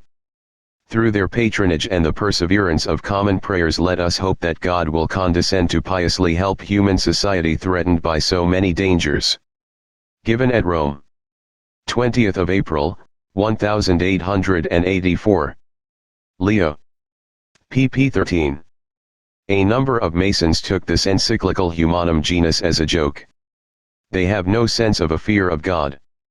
Someone who would not take this encyclical as a joke was Father Charles E. Coughlin. 55. Father Coughlin preached over the radio until the power finally forced him off the air. This independent-minded Christian did not follow the lemmings rushing over the abyss, but courageously preached sermon after sermon exposing paganism, Satanism, capitalism, communism, and all these isms related to Freemasonry. This Catholic father brought his whole energy and intellect to bear on stemming the tide of Satan, his temple Freemasonry. As can be expected, the full resources of the power's press were turned against him. The Detroit Free Press ran 9 days of front-page yellow journalism to destroy his reputation. The IRS leaked that it was investigating Father Coughlin. 56. The national press made much of about Father Coughlin cheating on his income taxes. Actually, the only error found was an error in arithmetic had been made, the father had overpaid, and the IRS owed Father Coughlin $8. 6157, see Chapter 37 for more on the IRS. Sadly, while he was defending Christ, his leaders were selling his church out. Subchapter 4. Popes St. Pius X, Benedict XV, and Pius XI. St.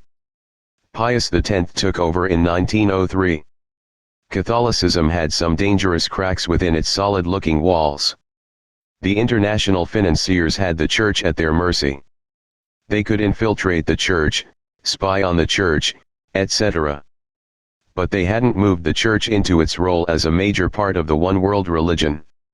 Nor had they built up world sympathy for a one-world government. The 20th century was to be Christendom's attitude adjustment. In 1902, Minister Combs, a former Catholic seminarian and Mason, appointed under the Concordant, Father Lacroix Bishop of Tarentaise. It was St. Pius who summoned Bishop Lacroix to Rome and forced him to resign. Lacroix's will after his death confirmed that he was a Freemason. Pius XI then proscribed all the ordinations conferred by the Mason bishop be repeated, with conditions.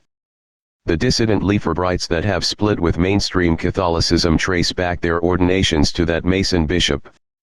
58. Their leader Lefebvre happens to have recently died in 1990.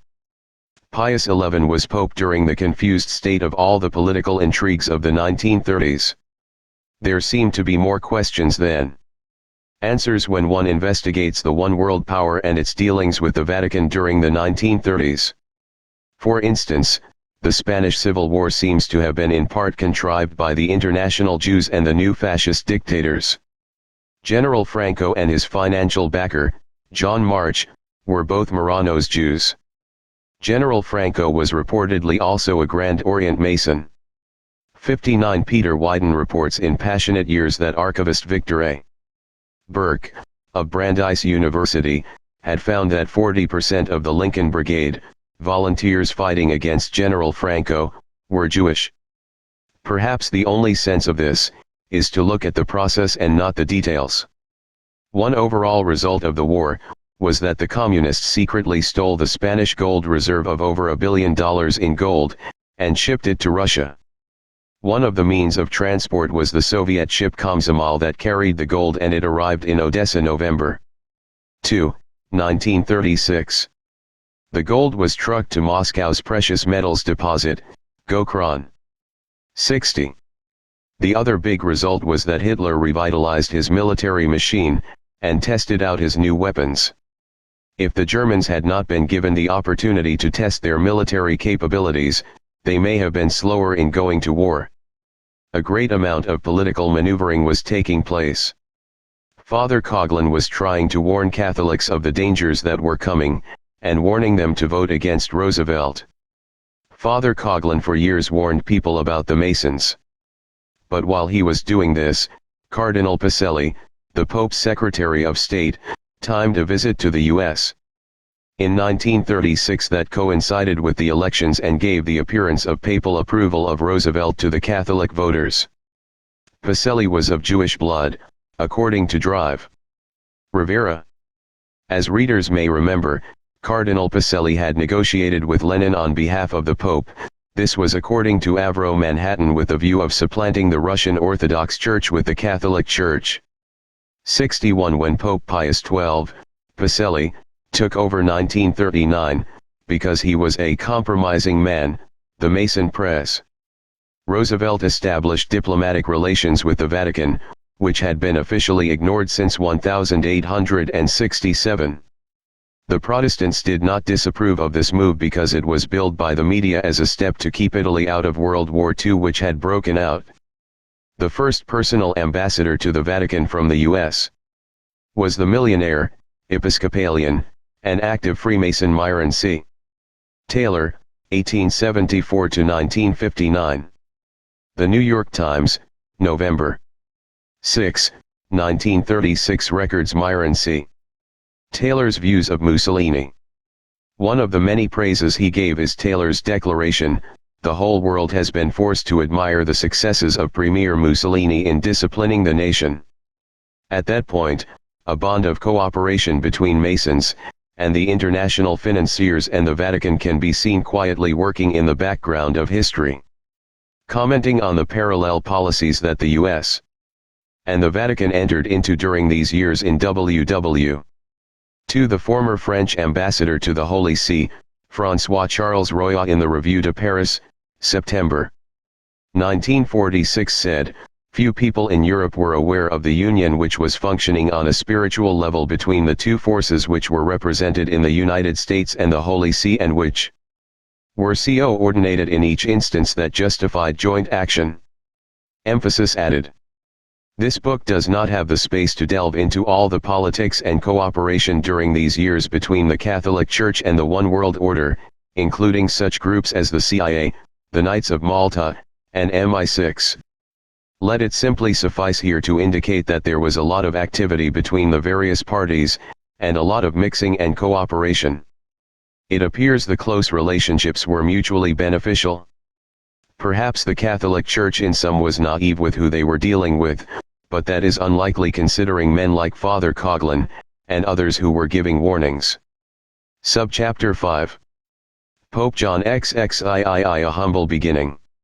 On a damp rainy day in Sotto il Monte, Italy, Signora Maria Anna Mazzola Roncalli gave birth to a healthy baby.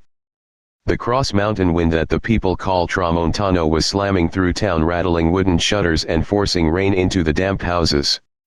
It was November 25, 1881, and due to the high rate of infant mortality, the family followed the church's instructions and went that very same day to the parish church of San Giovanni to have the infant baptized Giuseppe Angelo Roncalli.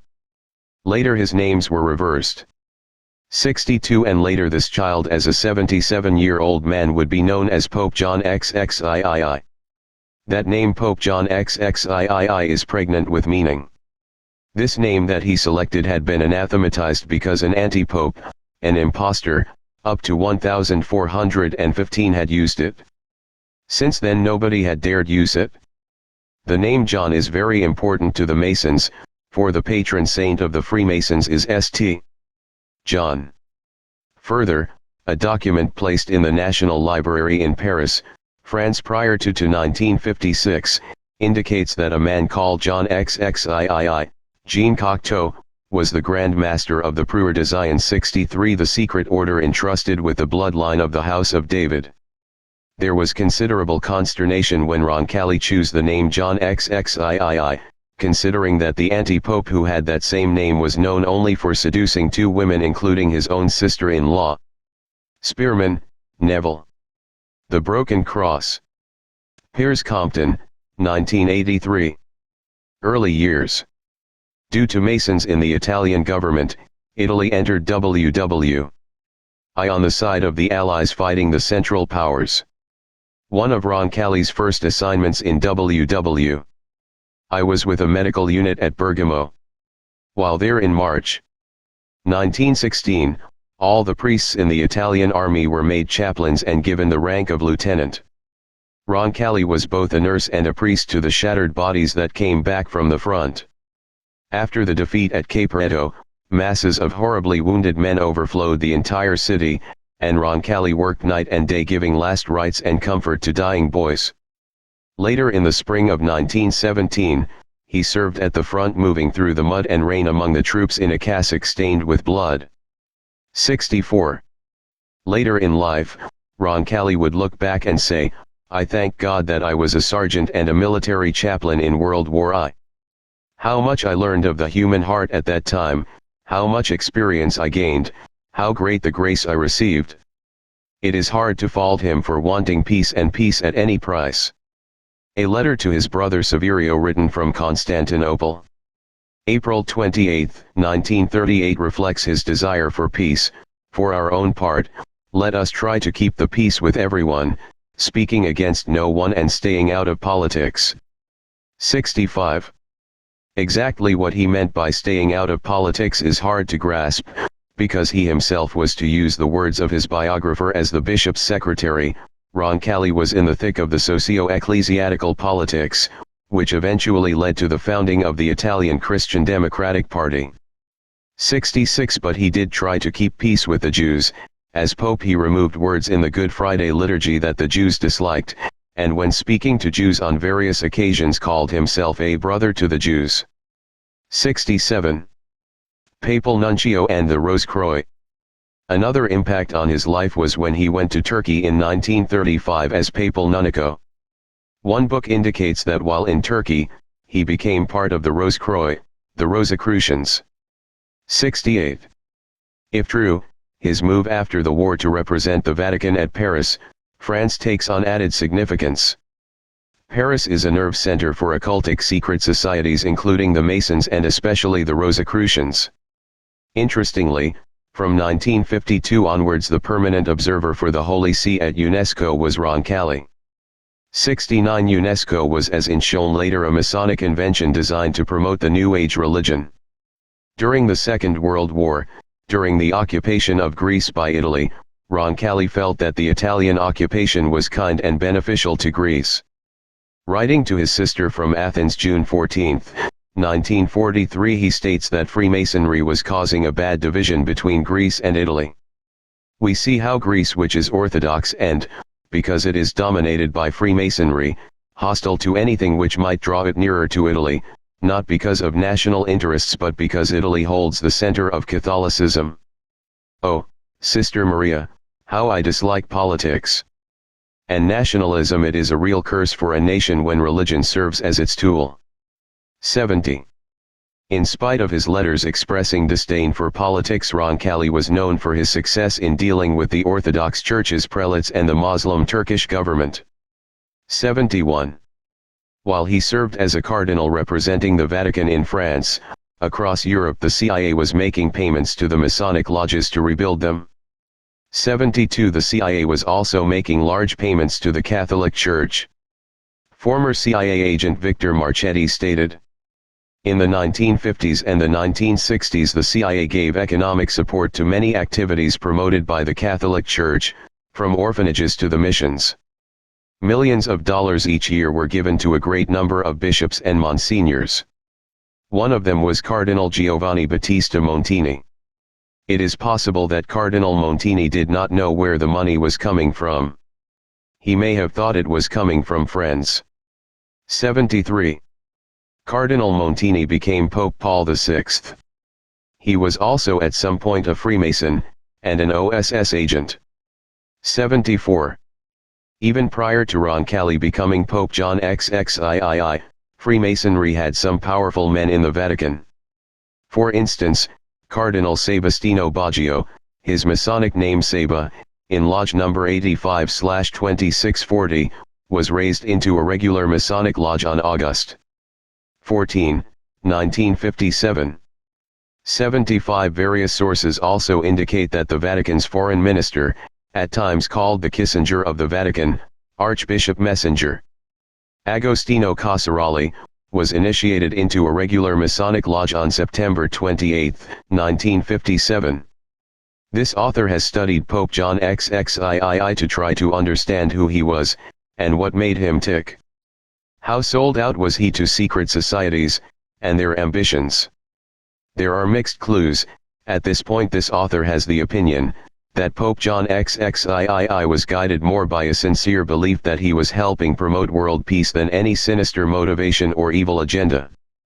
But if this Pope can be said to have had good intentions, some of his close associates at the Vatican don't appear at all so. Vatican II.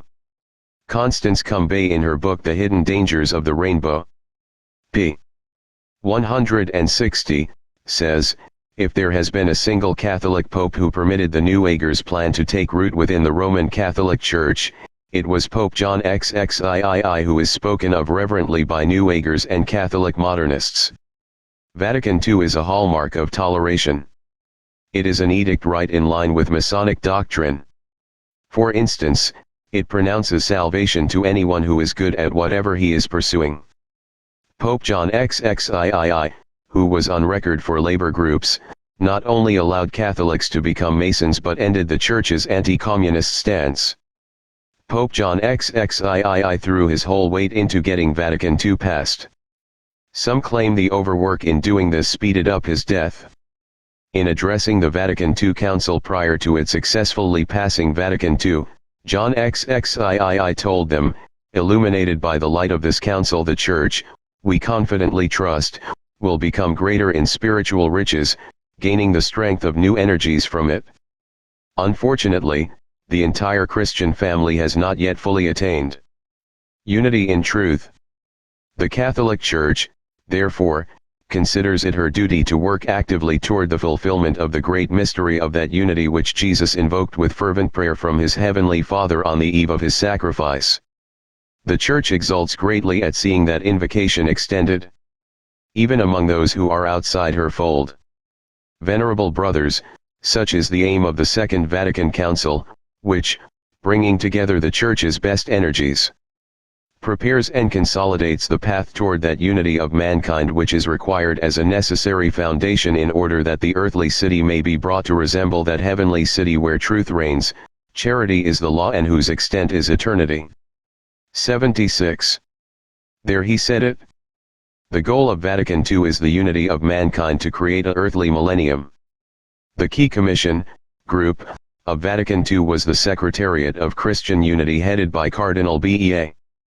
Cardinal Bea was a Grand Master of the Freemasons, and was also a Jesuit and a Jew. His original name was Beer.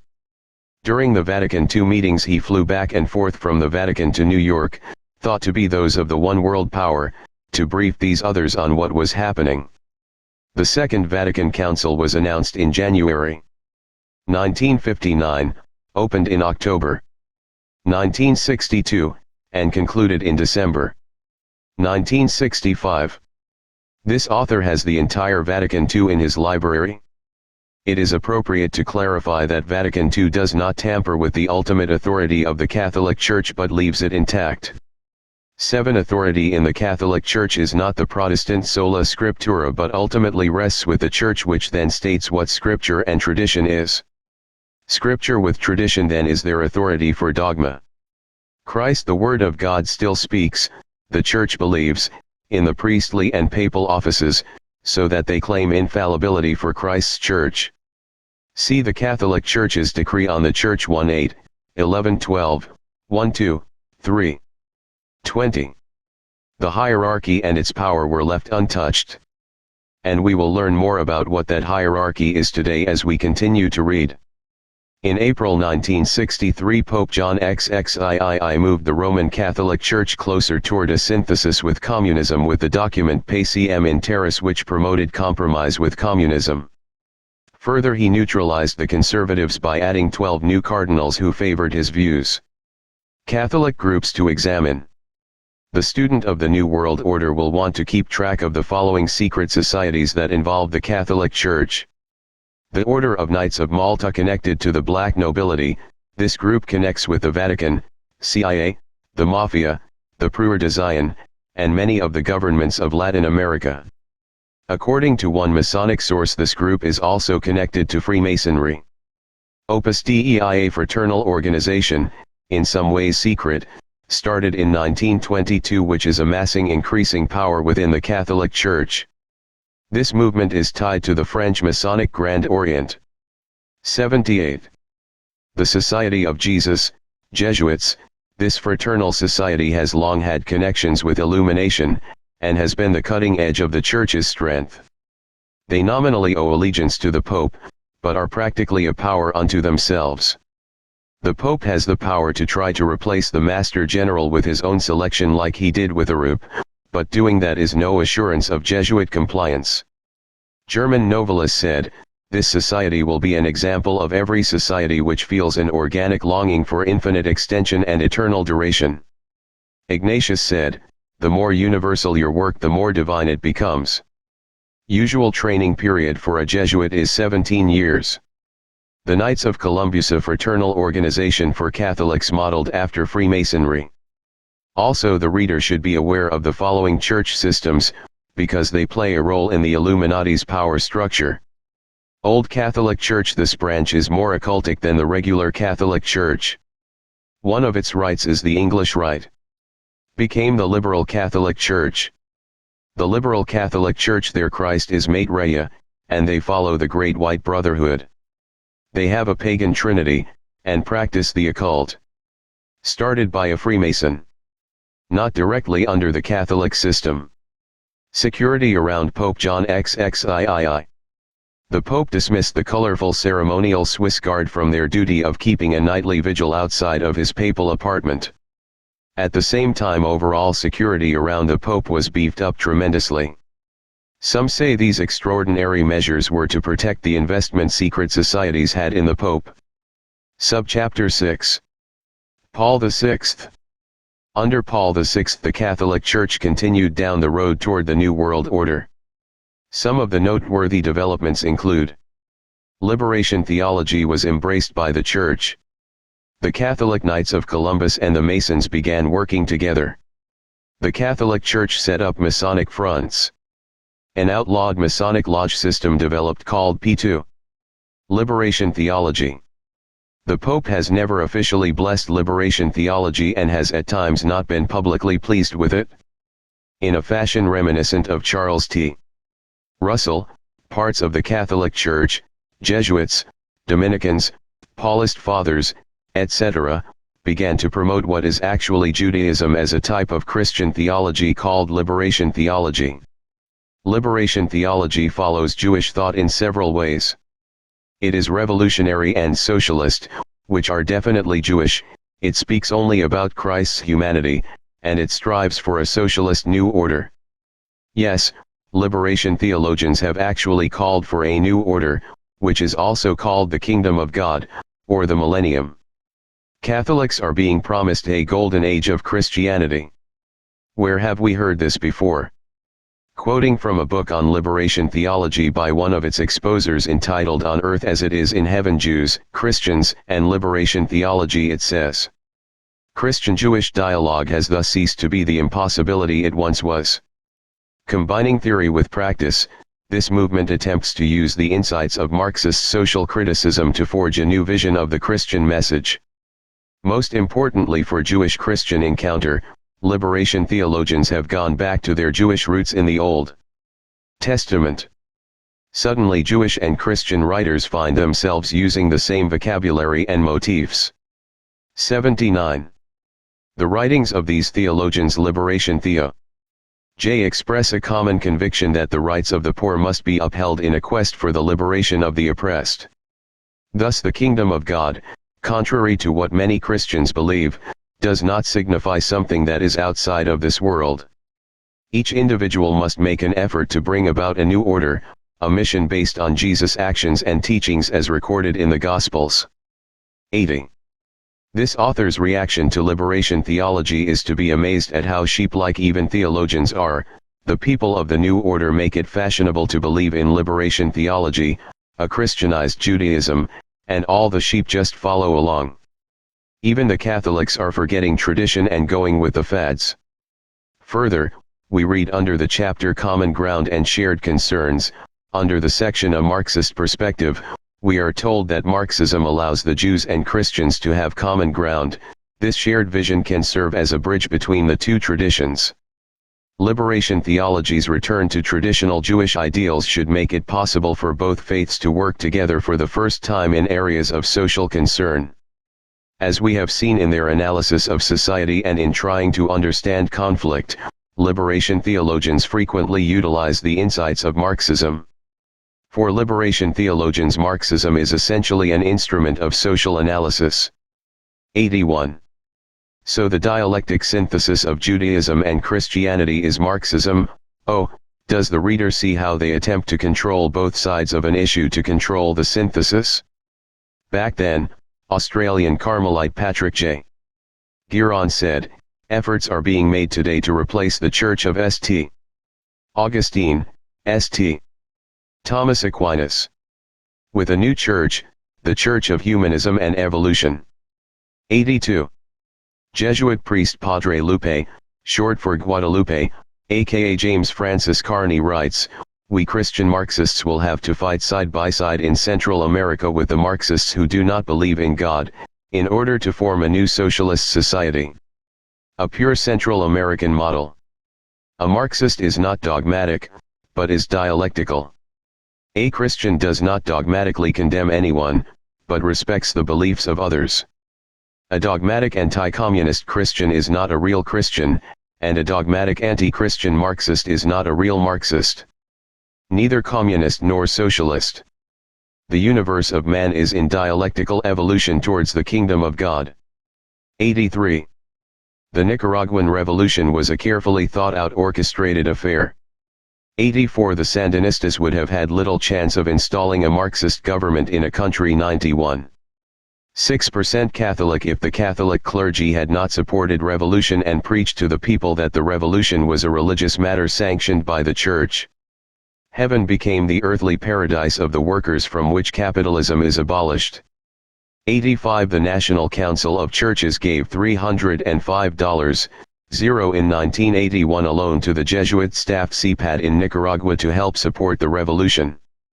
Not only have the Jesuits become communist revolutionaries attempting to bring in a socialist state by violence, they have joined the Masonic lodges in great numbers. There were, in addition, revelations that certain circles of the international section of the Masonic Lodge in Europe and Latin America were actively organizing opposition to the pontiff in Poland, that Vatican prelates, some 20 in all, were formal members of the Italian Lodge. 86. The Jesuit influence has meant that the Roman Catholic population of India of 3 million has slipped back into what is Hinduism. To complete this picture, let us comment on how Vatican II has helped transform the Catholic Church into a Masonic-like religion. 3 Catholic priests in their CO-authored book Finding Grace. At the center, bearing the official imprimatur approval, advises. We should not hesitate to take the fruit of the age-old wisdom of the East and capture it for Christ. Many Christians who take their prayer life seriously have been greatly helped by yoga, Zen, trademark, and similar practices. 87. The Mason Pope John Paul II has publicly endorsed such syncretism. 88. And much of the Catholic Church is following suit. Zen Buddhism and Hinduism are being practiced now by many Catholics at church-sponsored events. A local Christian, Protestant, went to a retreat put on by Catholic monks. After coming home, he felt very good about his experience, until his brother who is a Zen Buddhist convinced him that what he had practiced doing on the retreat was Zen Buddhism. 89. Both of the 2 main schools, types, of Zen Buddhism teach that the goal of the Zen Buddhist is enlightenment, which they call Satori. The founder of Zen got his enlightenment by staring at a blank wall for 9 years straight. The Christian concept of sin doesn't even enter the picture. For instance, listen to 2 Zen teachers describe Satori. Satori is utterly impersonal. Sufficient unto itself, its own authority. Without any sense of separateness, there is no need of benevolence or love for one's fellow men. When I and my Father are one, why seek that one? 90. If you want to get to the plain truth, be not concerned with right and wrong. The conflict between right and wrong is the sickness of the mind. 91. The love of Buddhism within the Catholic Church can be experienced by reading the weekly articles in the National Catholic Report. The Knights of Columbus, a semi-secret Catholic fraternity, and the Freemasons work together. People from some areas can remember how the Protestants in their area would join the Masonic Lodge, and the Catholics would join the Knights of Columbus, and that the 2 sides were separated by tensions and animosities. On Washington's birthday, how appropriate, in 1967 the 2 secret fraternal orders held a historical fraternal summit. The leaders of the Catholic Knights of Columbus and the leaders of the northern jurisdiction of the Scottish Rite of Freemasonry discussed the coordination and combination of the 2 fraternal orders. The Catholics were represented by Supreme Knight McDevitt, Deputy Supreme Knight Charles Ducey, and Supreme Advocate Harold Lamolly. The Scottish Rite was represented by George M. Newberry, Sovereign Grand Commander of the northern jurisdiction of the Scottish Rite, who was accompanied by the Grand Master of New York, Frank C. Staples, and some other ranking Freemasons. 92. This fraternal détente or pact of cooperation is a phenomena of the greater event, the capture of the Catholic Church by Freemasonry. An example of Masonic control. In Cincinnati, in recent years when the Catholic Church wanted to see if their candidates were qualified to be priests, they sent them to psychiatrist Joseph Wicker, who is Masonic leader and a Rosicrucian. 92a. Masonic fronts set up. In the light of all their successes, they were not content to allow the real Pope Paul VI to continue. He was too slow with change. In the 1970s, an imposter pope, a look-alike, replaced him. Voice analysis proves the 2 men were not the same. The nose and the ears were not the same. The imposter was far-sighted, the real Pope Paul VI was short-sighted. It is claimed that the real Pope Paul VI could speak English and Latin. Others say he couldn't speak English. When the imposter spoke on radio, a voice could be heard coaching him from the background. Still, most people continued as they have always done, just accepting whatever they are told. If they are told that this is Pope Paul VI, then that is who he is, end of discussion. The look-alike imposter pope reversed many of Pope Paul's stands. The real pope had strongly against divorce. He had been against women at the altar, and communion in the hand, which the new pope allowed. Communion in the hand was important for the Satanists, and their black mass, because they liked to take the wafer back and use it in their Holy Communion, holy or unholy. This satanic ritual and the ability to bring back and use Christ's body gives them a sense of power. The impostor allowed all these things and also discontinued the index of forbidden books. The impostor traveled, and went to the UN, and met with the chief of state of the Soviet Union Podgorny. 3 men were instrumental in carrying out the deception with this impostor Pope Paul VI. They were Cardinal Villot, Archbishop Casaroli, and Archbishop Benelli. All were Freemasons. Casaroli's membership has already been discussed. Cardinal Villot became a Freemason August 6, 1966. Benelli was not only a Freemason, but his mother, maiden name Wanda Katz, was Jewish. He himself was known to be a communist and described by some as selfing. Villot was the Pope's Secretary of State, and his assistant was Benelli. Villot was also head of the Sacred Congregation for the Clergy. This allowed him to administer the temporal belongings of the Vatican. Casaroli used other Catholic Masons as papal envoys, and set up Masonic fronts in other countries. One Masonic front was the National Council of Catholic Bishops in the U.S.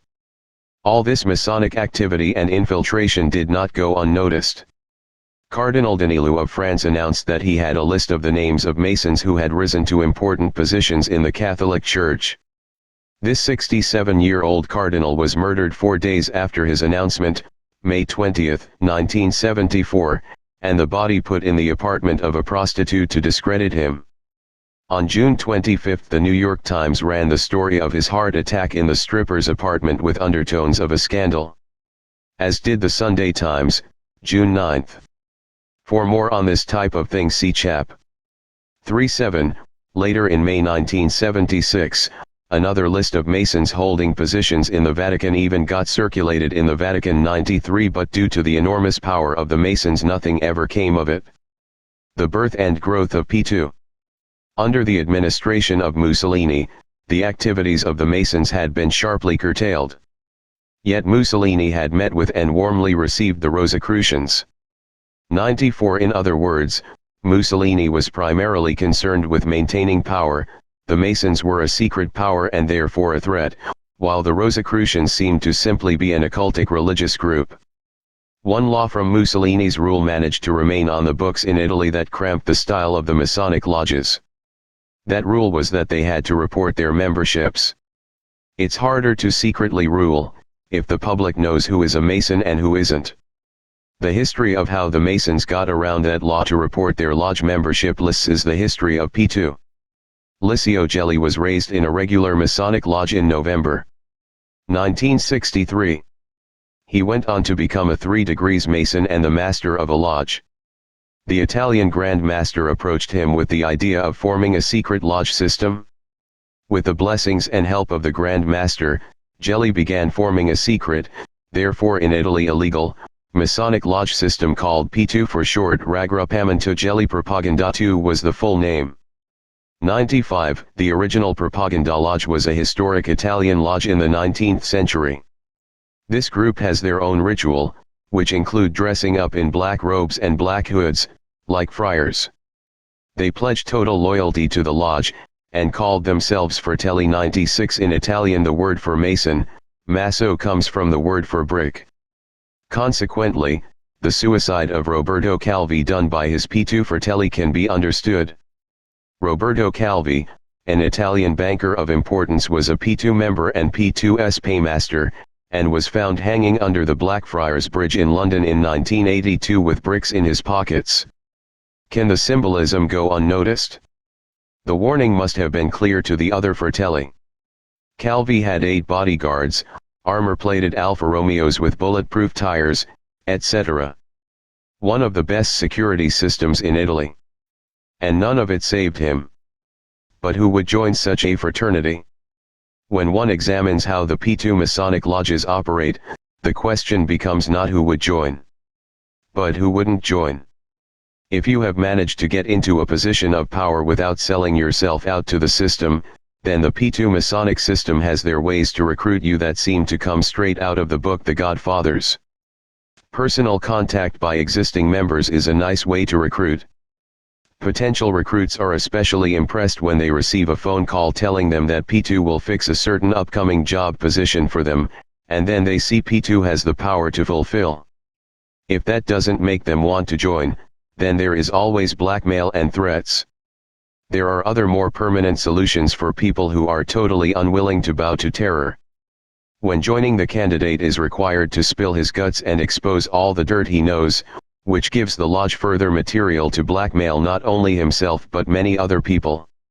An example of the talent that P2 has, is P2 Mason Jose Lopez Riga, who created the infamous AAA death squads and a cocaine smuggling operation between Argentina and the US.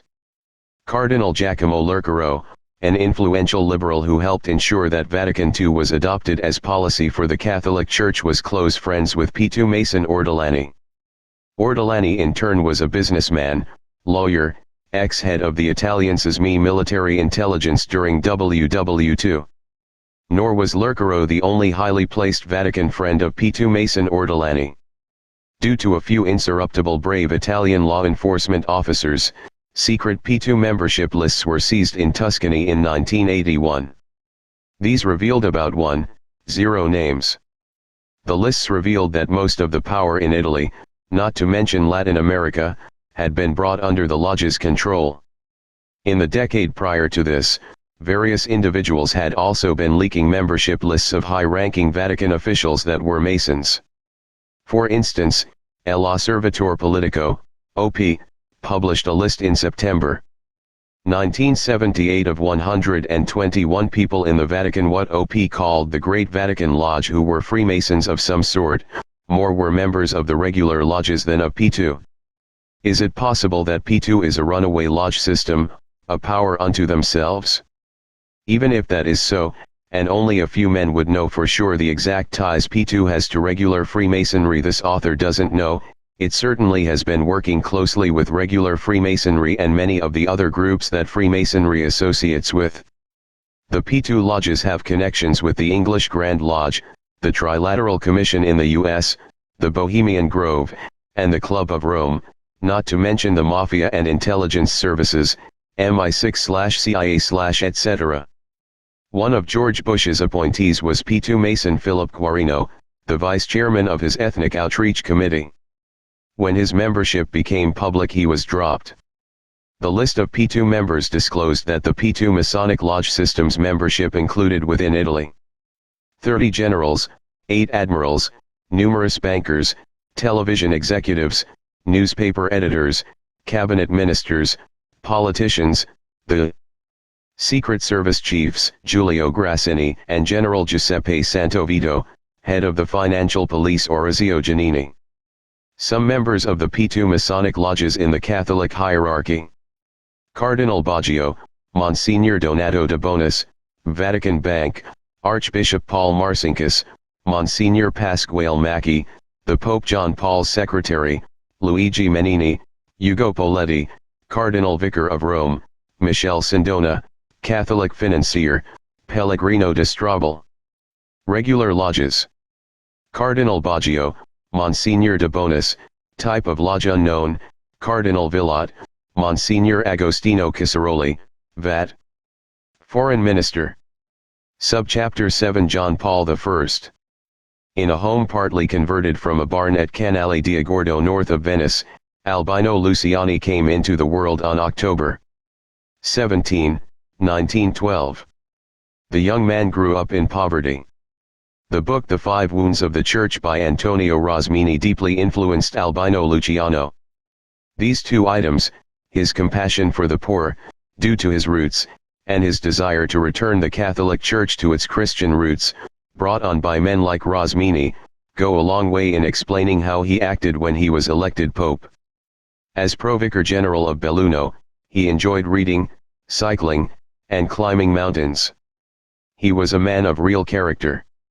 When saw corruption in the church, he brought it to Pope Paul VI's attention. When the Pope did nothing about his complaint, Luciani accepted this out of a deep sense of obedience. Pope Paul VI misinterpreted Luciani's acceptance of his decision as perhaps suggestive of Luciani's acceptance of the corruption. Luciani's father had been an outspoken socialist, and Albino Luciani had maintained good working relations with the communists. 97 This explains in part how Luciani, a man of genuine sincere character, ended up pope. In 1958, he was made a bishop by Pope John XXIII. He was made Patriarch of Venice on December 15, 1969. It was while he was Patriarch in 1972 that he learned from Giovanni Bonelli, second in command under the Vatican's Secretary of State, about the Masonic financial intrigues with the Vatican Bank. Albino Luciani with others were disgusted with the shameful money-making schemes of the P2 Masons Calvi and Bishop Marcinkus. Luciani at this point didn't know they were Masons. Luciani and others in his diocese that were disgusted moved their accounts from Banco Cattolica to the small Banco San Marco. The book In God's Name is a masterpiece of research into what happened to Luciani after he became Pope John Paul I. This book is highly recommended. This subchapter is drawn to a large extent from the book. Pope John Paul I set out to reform the Catholic Church. He refused to be coronated. He set out to remove the trappings of royalty that surround the Pope. He tried to replace those men around him who were Freemasons with honest men. He started to divest the Church of its wealth, and to open an investigation in the Church's scandalous financial dealings carried out by P2. The men in the Vatican censored his statements, issued false statements in his name, limited his phone calls, failed to send his letters, and censored his remarks in his speeches out of the official records of his speeches. Finally, he was murdered on only the 33rd day, a number ripe with Masonic symbology, that he had been pope. In good mafia style, the morticians were called to embalm him, before the body had been discovered by Father McGee. P. 254, his will disappeared. The world was fed lies, and in general the world swallowed the lies. But there were many people in the Vatican who loved the Pope and who knew the Vatican was lying profusely about his death. Pope John Paul I told a friend in northern Italy his observation: "I have noticed two things that appear to be in very short supply in the Vatican: honesty and a good cup of coffee." On the 33rd day of his papacy, Pope John Paul I was apparently poisoned. And just knowing some of the dishonest people Pope John Paul I had to deal with when he came to the Vatican explains a lot. Let's introduce some of the characters that John Paul I dealt with. Licio Gelith, Grand Master of P2, nicknamed Il Barattinaio, the Puppet Master, because so many people were his puppets. He had been part of Mussolini's feared Black Shirts, an SS officer during WW II, then a communist spy, besides serving the CIA and the Italian SID. Bishop Paul Marcinkus, a P2 Freemason and president of the Vatican Bank, nicknamed the Gorilla, he had grown up in Al Capone's Cicero Il. Around the mafia and was street smart. He was 6 feet 3 inches and 224 pounds. His nickname Gorilla was appropriate in several ways. Michel Sidona, P2 Freemason, worked for the CIA, the Mafia, and Interpol. He was the Vatican's financial advisor. He was also a Sicilian banker. He was adept at stealing other people's money, and had the appropriate nickname the Shark. Cardinal Jean Villot, a P2 Freemason and raised in a regular lodge, both the Vatican's Secretary of State. Yalup considers Villot one of, if not the prime suspects of the murder of the Pope. Yalup describes Villot's destruction of evidence, cover-up, and lies concerning the Pope's murder. If Luciani died naturally, Villot's actions and instructions are completely inexplicable. His behavior becomes understandable only when related to one specific conclusion: either Cardinal Jean Villot was part of a conspiracy to murder the Pope, or he saw clear evidence in the papal bedroom indicating the Pope had been murdered, and he promptly determined that to protect the Church that evidence must be destroyed. p. 220. Cardinal John Cody, in charge of Chicago's Archdiocese, the man was considered by many to be the worst character possible in about every way. Some have called him Captain Queeg of the Caine Mutiny, with apologies to Captain Queeg. He claimed to have worked for the FBI and CIA. While in charge of Chicago, he closed Catholic schools down without consulting anyone.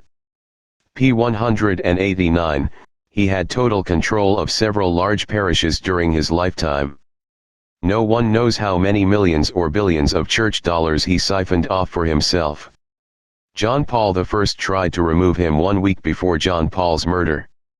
Cody worked with members of P2. Branches of P2 Masonry are in Argentina, Venezuela, Paraguay, Bolivia, France, Portugal, and Nicaragua. Members are also active in the United States, the UK, and Switzerland. Peter Tompkins has been a researcher into P2. P2 Masonry interlocks with the CIA, the Mafia, and the Vatican. It also has close ties with the neo-Nazis and members of the Fourth Reich in South America. It likes to recruit priests, bishops, and cardinals. Lesson from John Paul I. Even though John Paul had made statements in favor of Vatican II and a stronger one-world government, it is clear he had only bought into their program for his own reasons and without subscribing to its end result. His election shows that men of good character can even slip through the cracks in the One World Order's screening process and wind up as part of that power's rulership. Many people, who didn't pay attention to the P2 banking scandals that destroyed an Italian government and shook America's FDIC, did pay attention when a pope in excellent health mysteriously died after 33 days in office. It may be too late for whoever killed the pope to repent.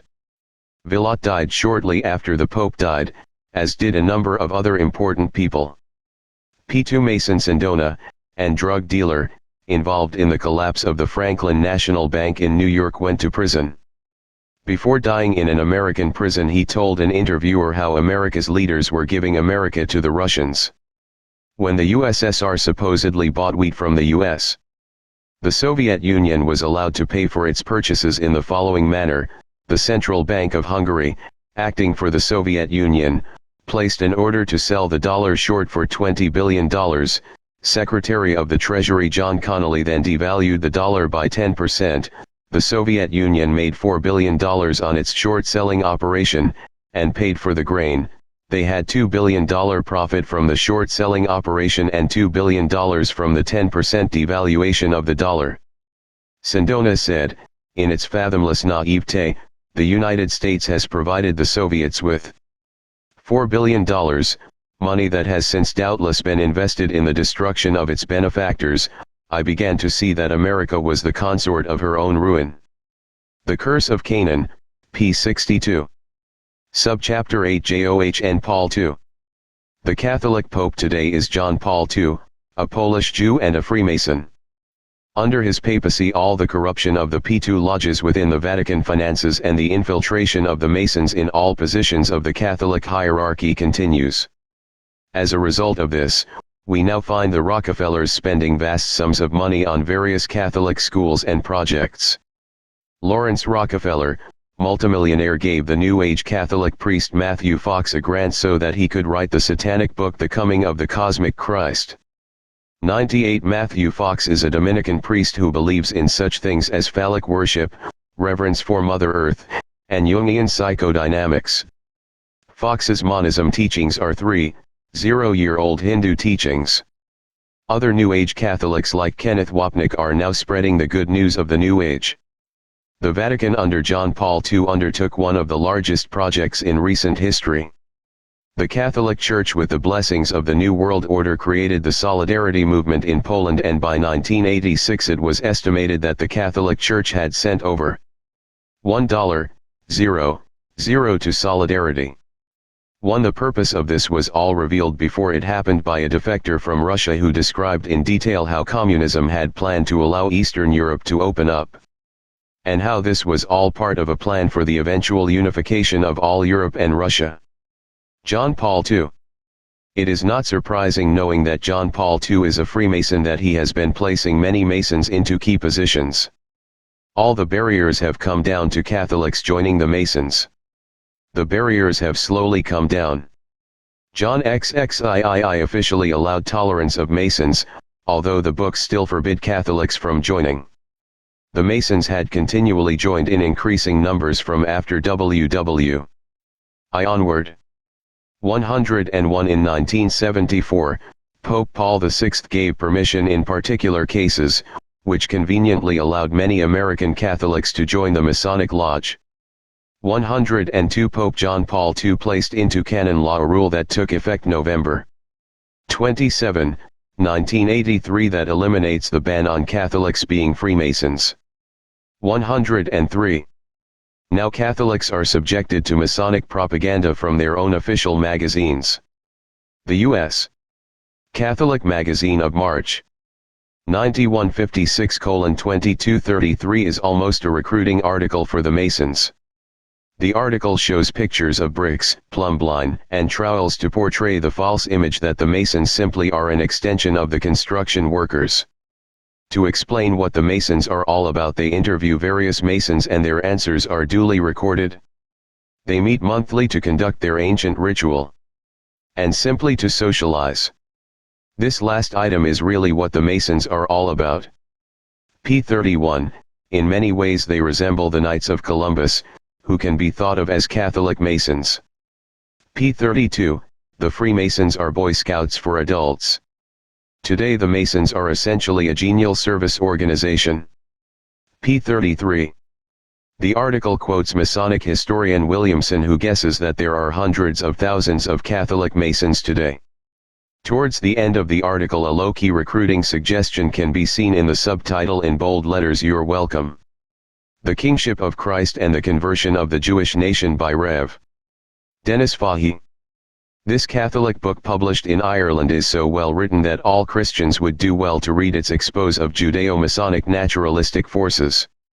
Fahey provides good material on the Jewish desire to raise up a new Messiah, and sets forth for the Catholic reader what the Church views as the scriptural plan for the future in contrast with the Judeo-Masonic plans. This 1953 book and Be Wise as Serpents should be enough to convince Catholics to reject the Masonic Pope John Paul II and his Masonic hierarchy.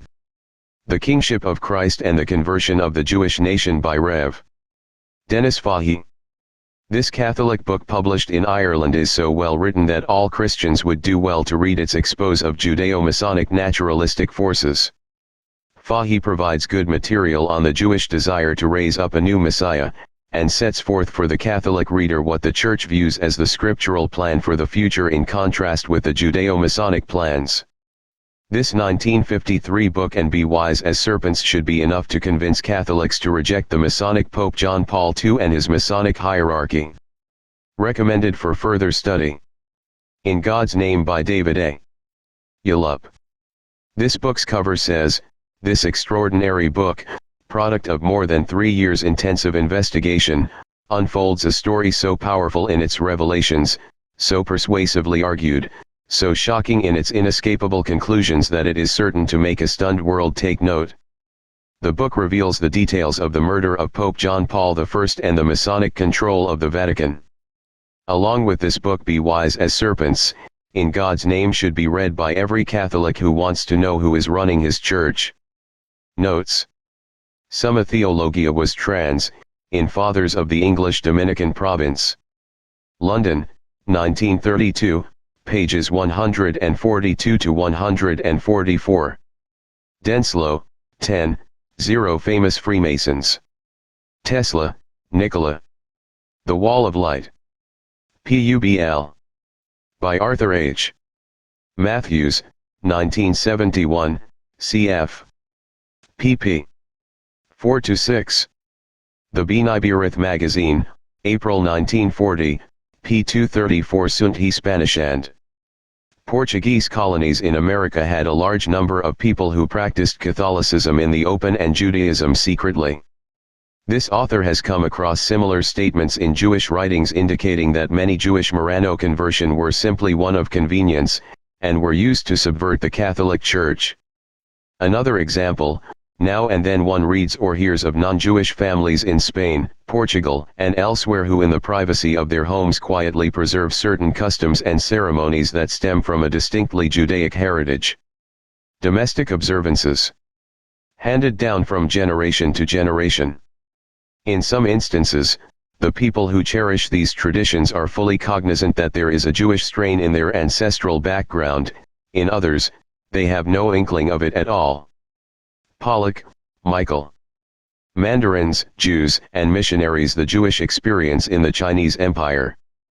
Philadelphia, The Jewish Publications Society of America, 1980, 1st pg. Of Chapter 1. Webster, N.A.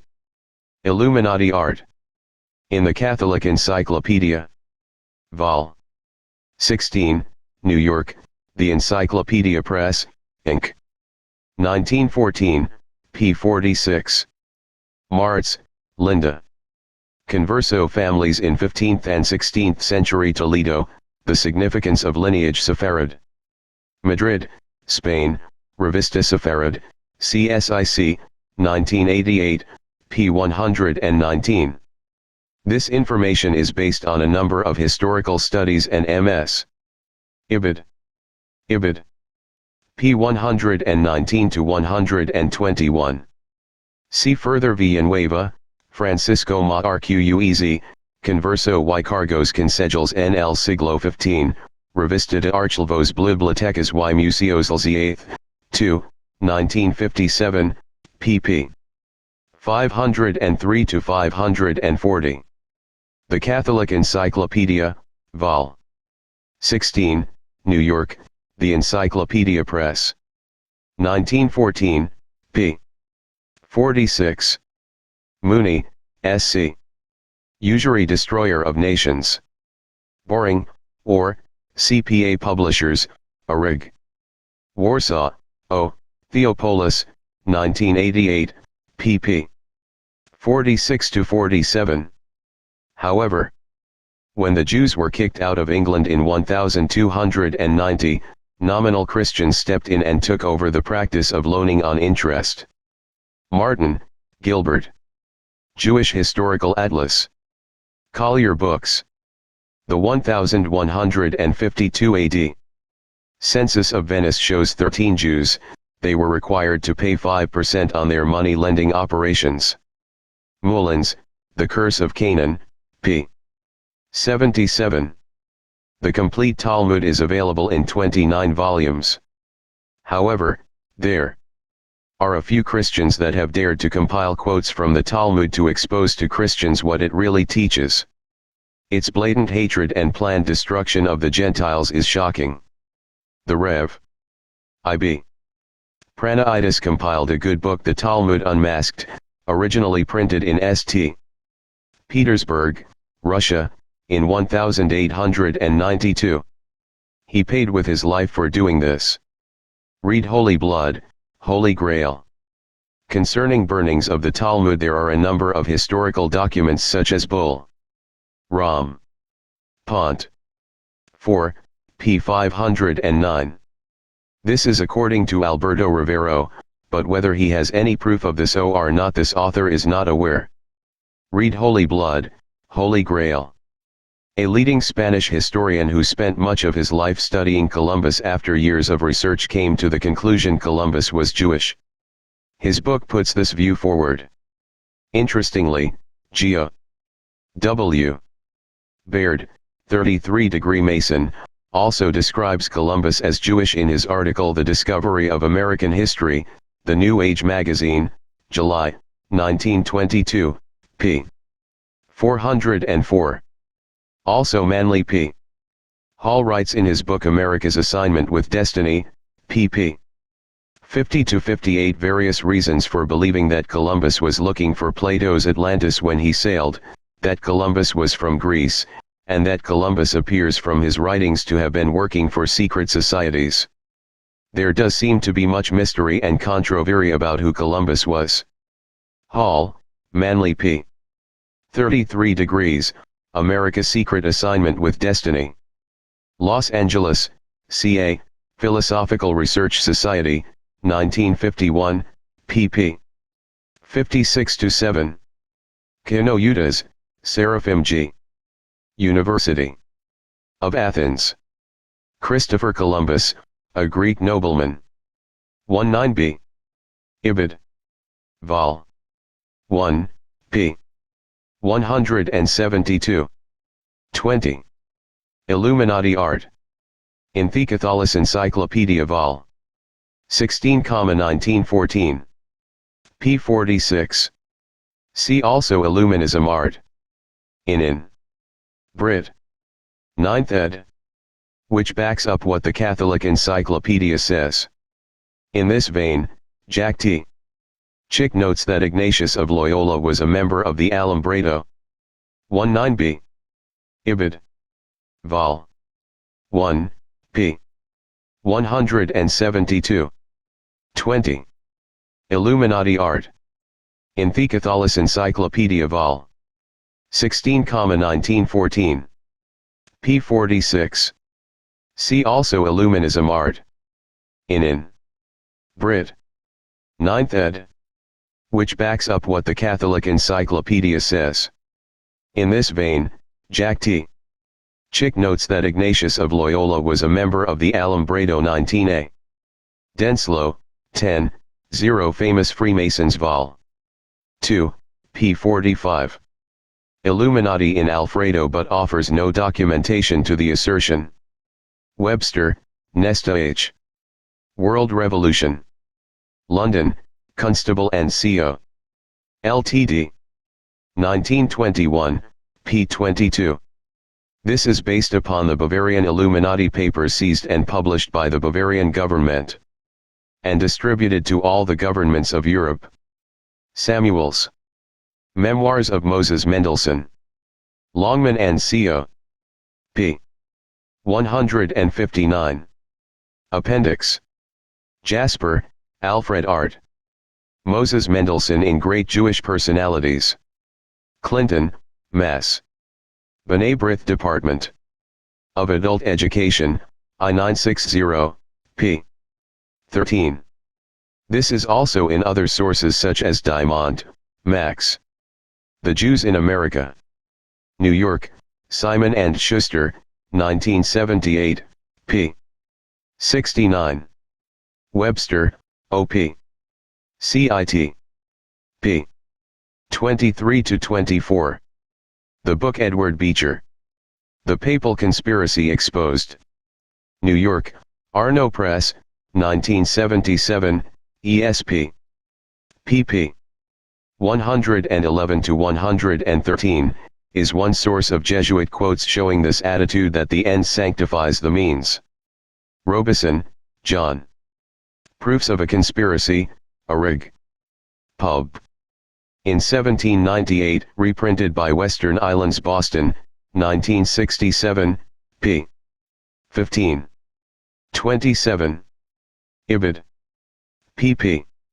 23-24. Martin, Malachi.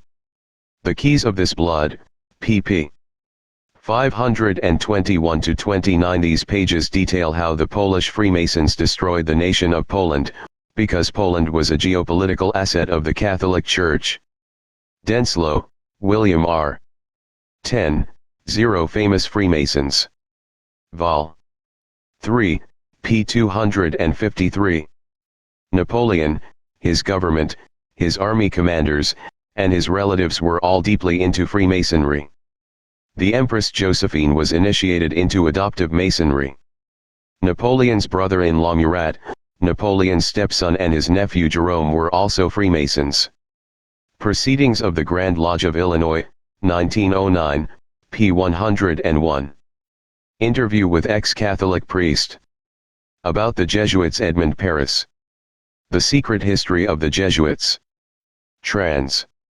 From French. Chino, C.A. Chick Pub. 1975, p. 27 says, the order's life of ups and down. There is not one country from which it wasn't expelled. Testifies that these dangers were recognized by all governments, even the most Catholic. Further on page 74, Edmund Paris gives dates that this occurred. For example, Portugal 1834, Spain 1820, 1835, and 1868, from Swit.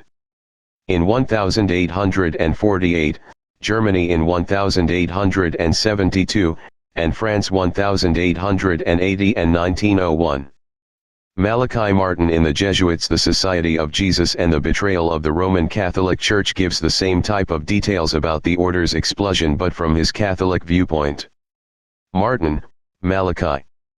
The Jesuits, The Society of Jesus and the Betrayal of the Roman Catholic Church. New York, Simon & Schuster, 1987, pp. 97-99 gives a Catholic account of Pope John Paul I's struggle with the Society of Jesus and his replacement of Arup. Chick, Jack T. Alberto. Chino, C.A., Chick Pub. 1979, p. 27-28. There are several sources that provide the details of how Freemasonry started communism. The following are recommended: Occult Theocracy, pp. 489-496, and Fire in the Minds of Men by James Billington. Fire in the Minds of Men is a masterpiece of research that gives an excellent in-depth look at how occult secret societies have been behind all the revolutions indeed they coined. The very word revolution. It shows how they developed communism.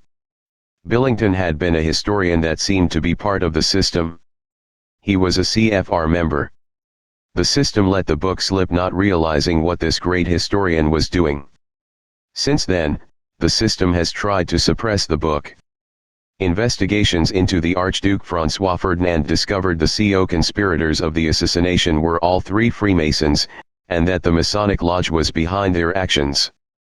Paris, Edmond. The Secret History of the Jesuits, pp. 116-118.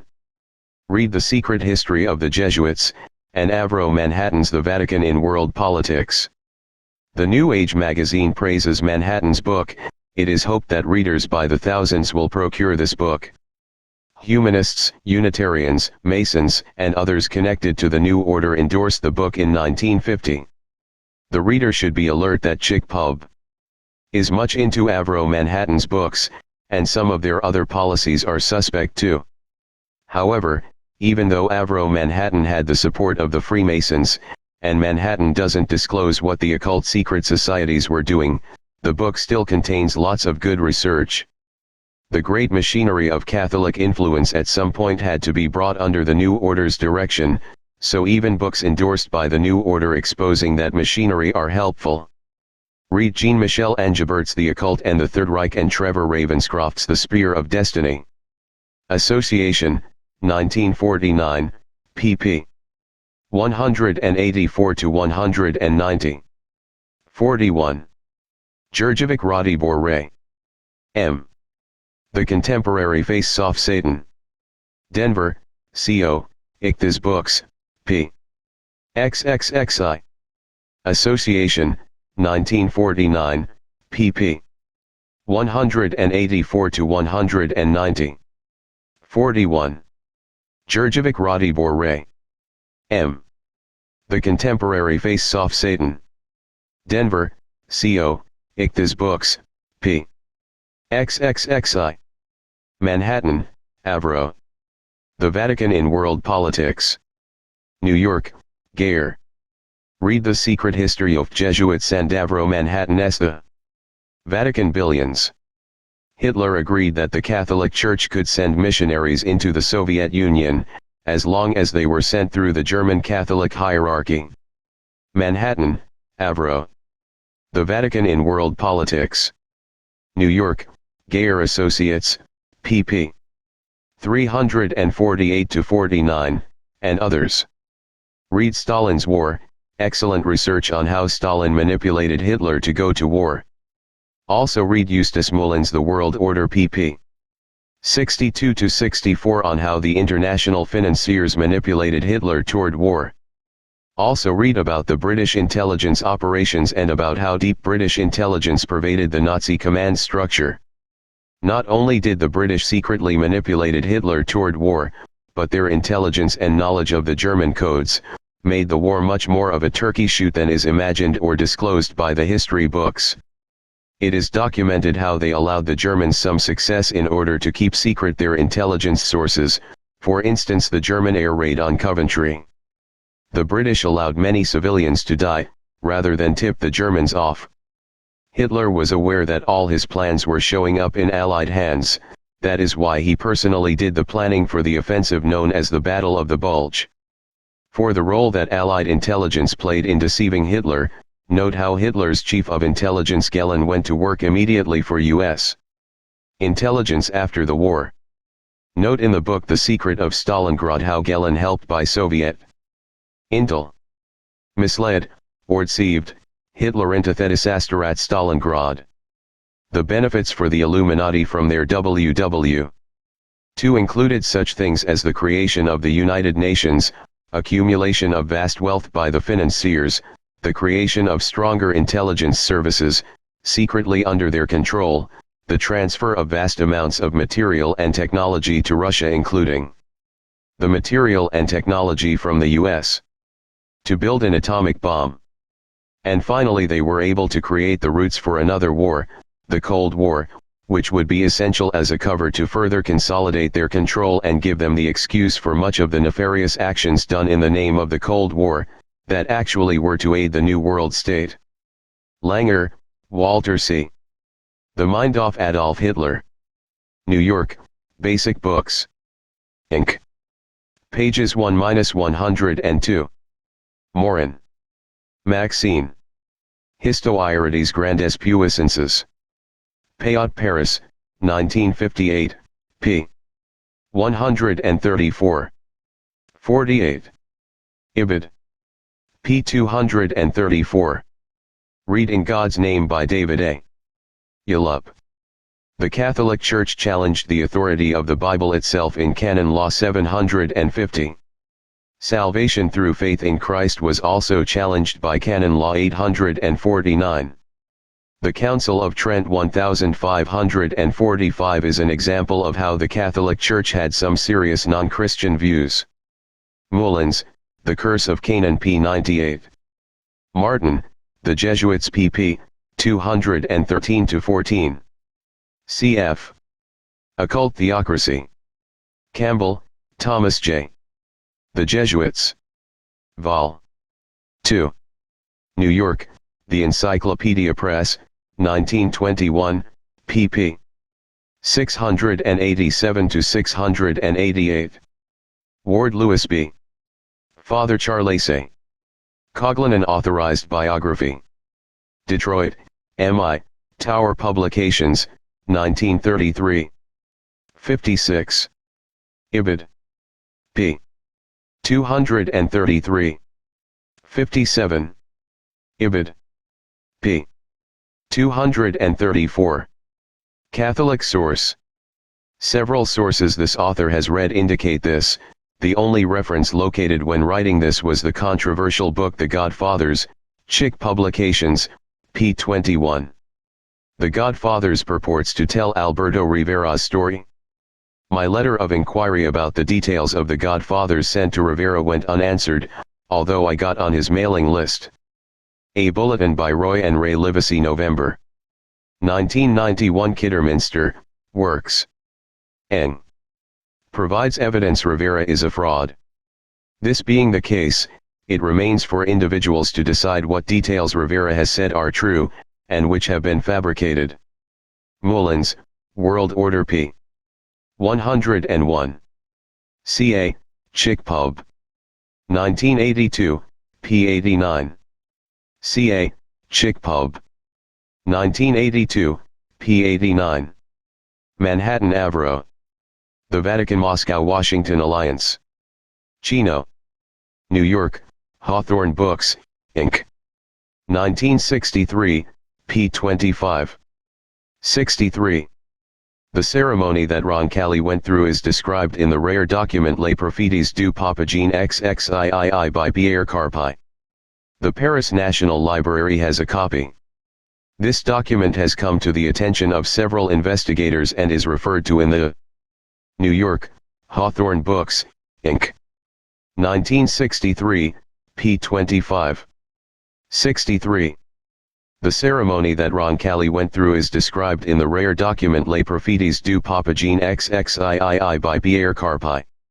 The Paris National Library has a copy. This document has come to the attention of several investigators and is referred to in the Hatch Alden. Amane John Thelifoff Pope John X Seeth. Following books, Begant, Lee, and Lincoln. Holy Blood, Holy Grail.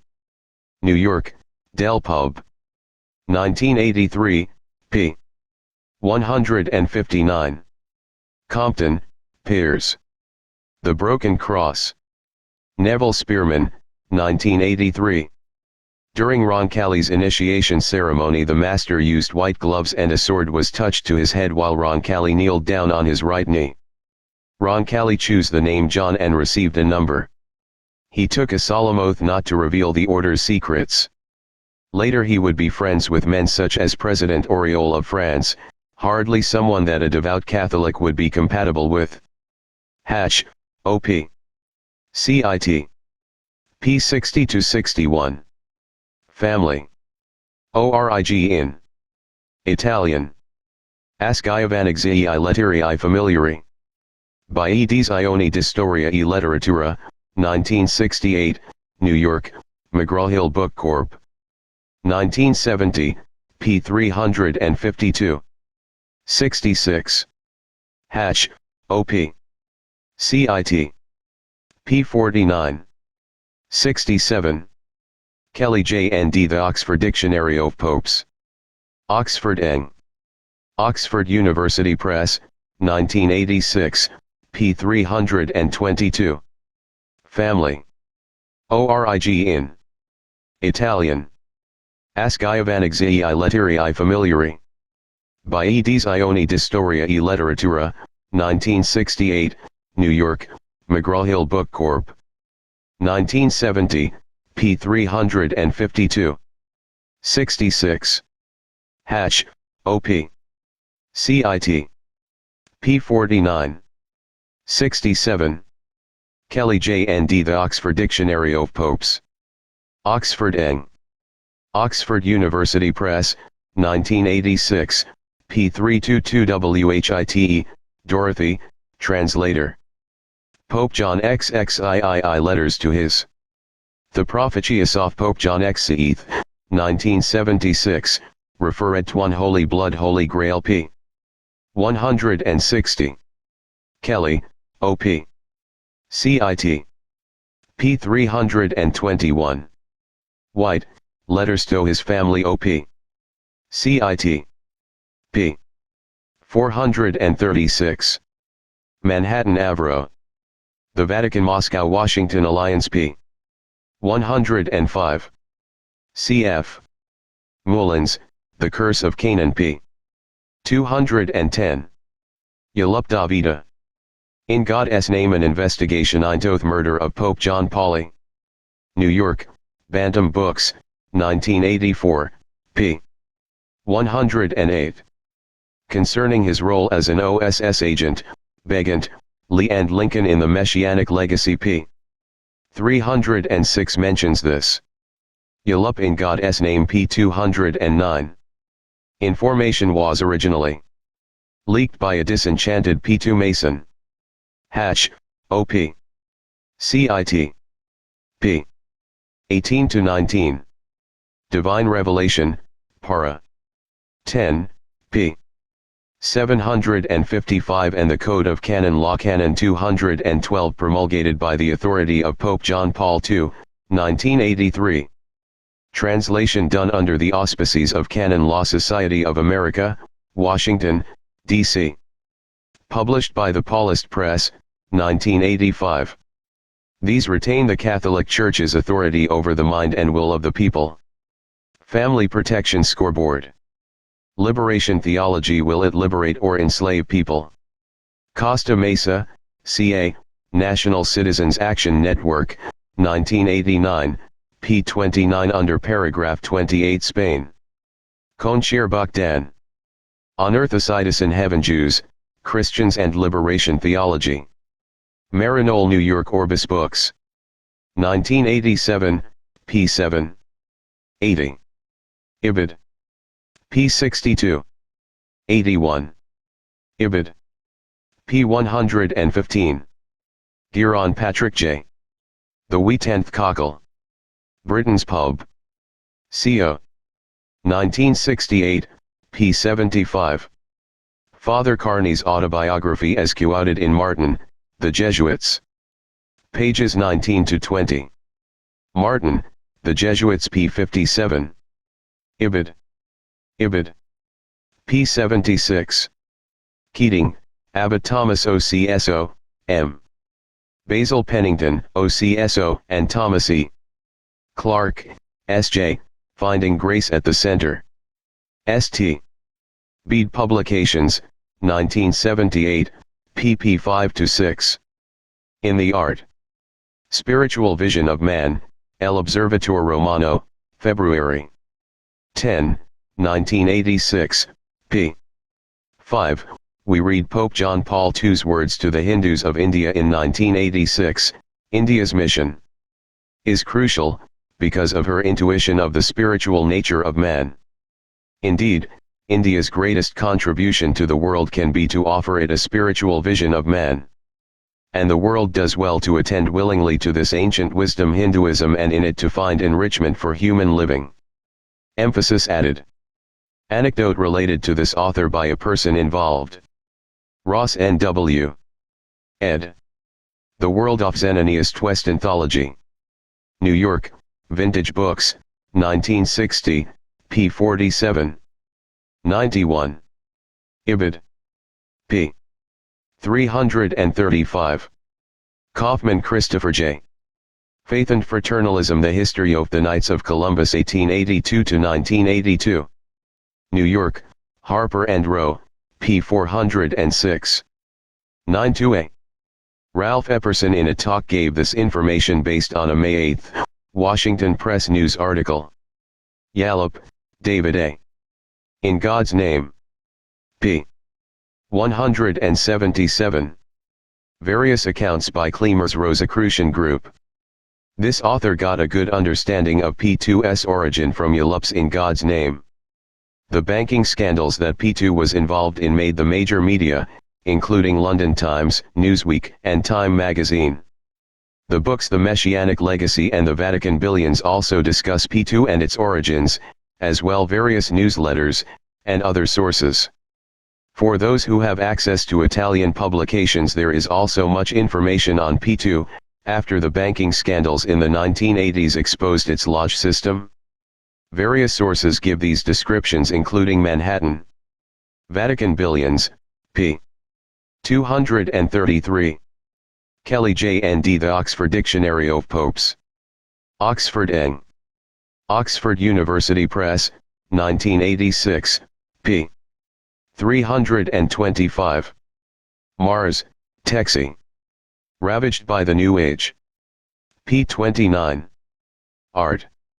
The Taming of a New Age Prophet, Christianity Today. June 16, 1989, pp. 28-29. Begant, Lee, and Lincoln. The Messianic Legacy, p. 307.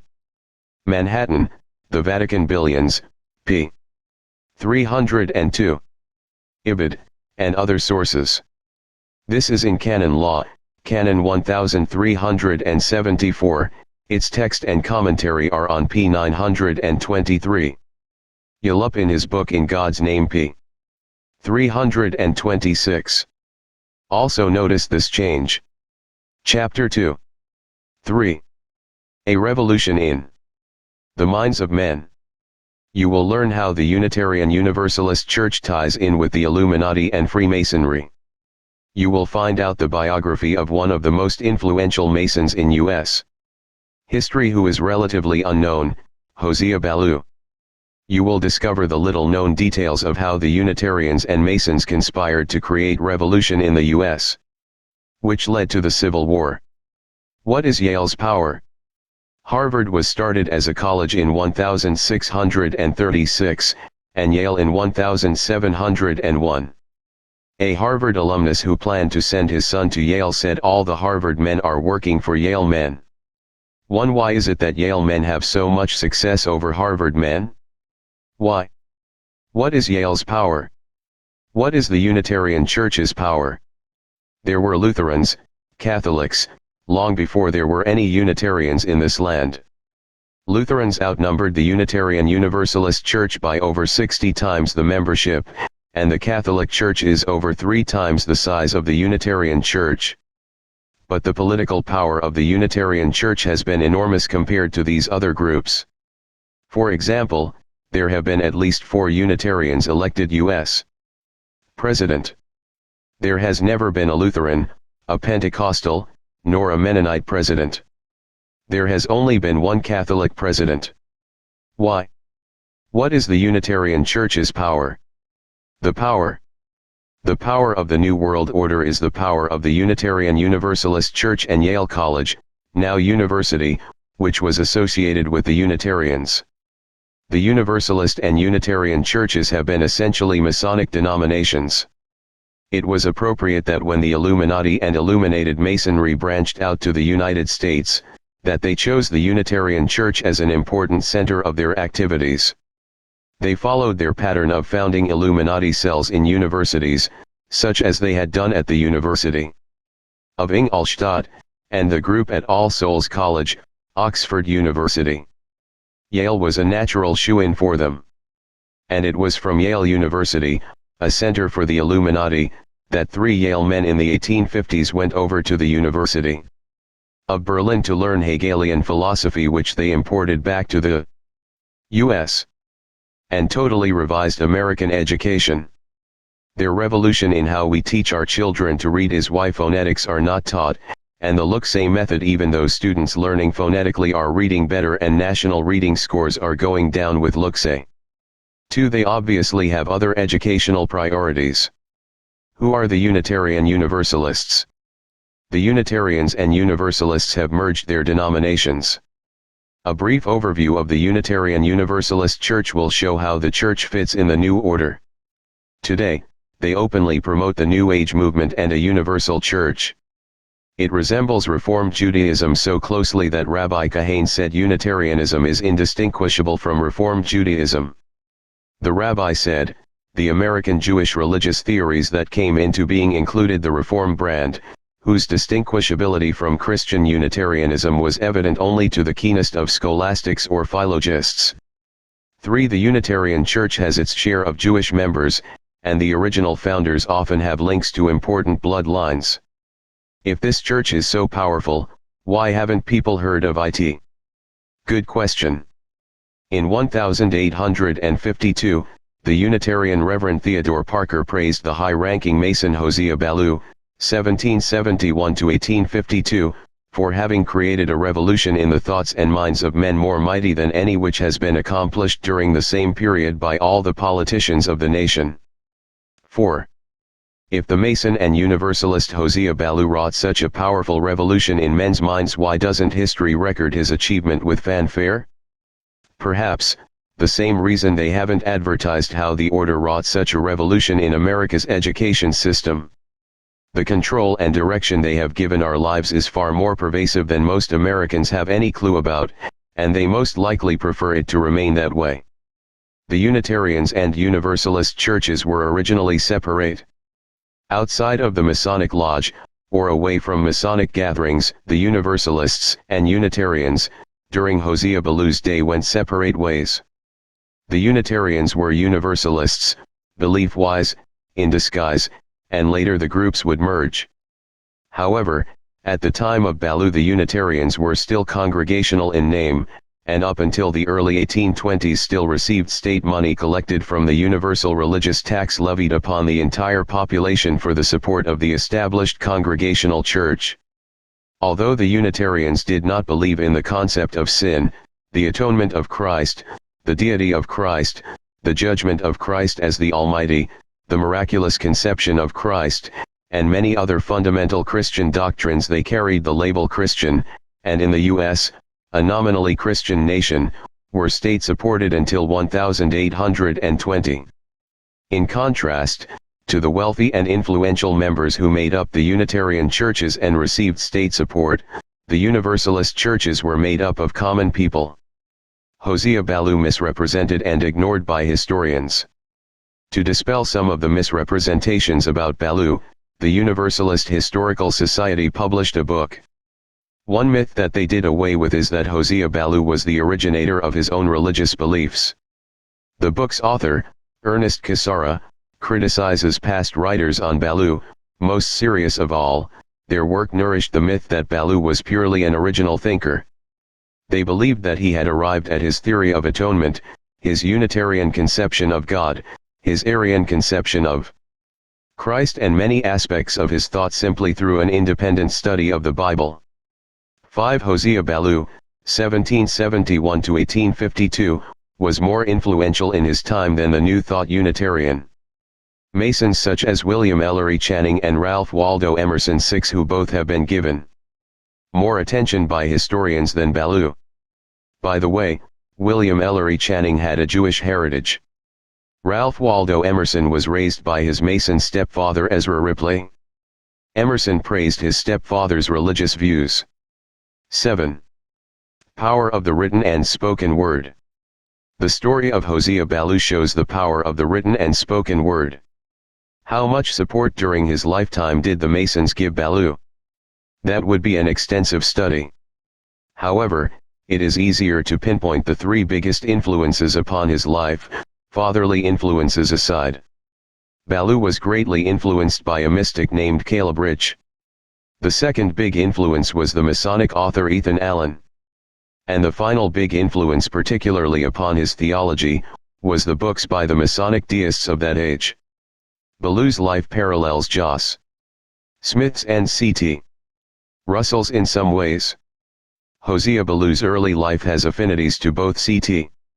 Russell's and Joseph Smith, Jr. All three came from families that appear to have had great expectations religiously for these men. Like C.T. Russell's mother, Hosea's died when he was young. He was only 20 months old. 8. And like Russell, he was very close to his father. 9. However, unlike Russell's father, Ballou's father was opposed to his universalist ideas. In spite of his opposition, his father did accept his son, and there weren't any hard feelings between father and son in spite of Hosea's changes. The mystic Caleb Rich converted Hosea and most of Hosea's siblings to universalism. In turn, Hosea later converted his oldest brother. 10. In the genesis of his beliefs, Ballou, like Russell, challenged a local authority to answer his questions. Elder Brown of Westfield failed to answer his questions. 11. Ballou in his late teens, increasingly hardened in his universalist beliefs. While a youth, Ballou had been interested in the lodge, and as a young man he joined. 12. More about his Masonic career later. In 1789, Hosea and most of his siblings, brothers, and sisters, joined the Universalist movement. His brother was a type of homespun philosopher. 13. Hosea himself had very little formal education. Though rich in native intelligence, he was always to suffer from the lack of a good thorough educational background. His accomplishments were to be made in spite of this deficiency. 14. Later, Hosea converted his eldest brother to Universalism. 15. In terms of family support and education, the three Masons Russell, Smith, and Ballou also had affinities to each other. Ballou's first influence. Caleb Rich, the mystic universalist, with possibly a Jewish heritage, who would influence the Ballou family so much, moved into a nearby town the year Hosea was born.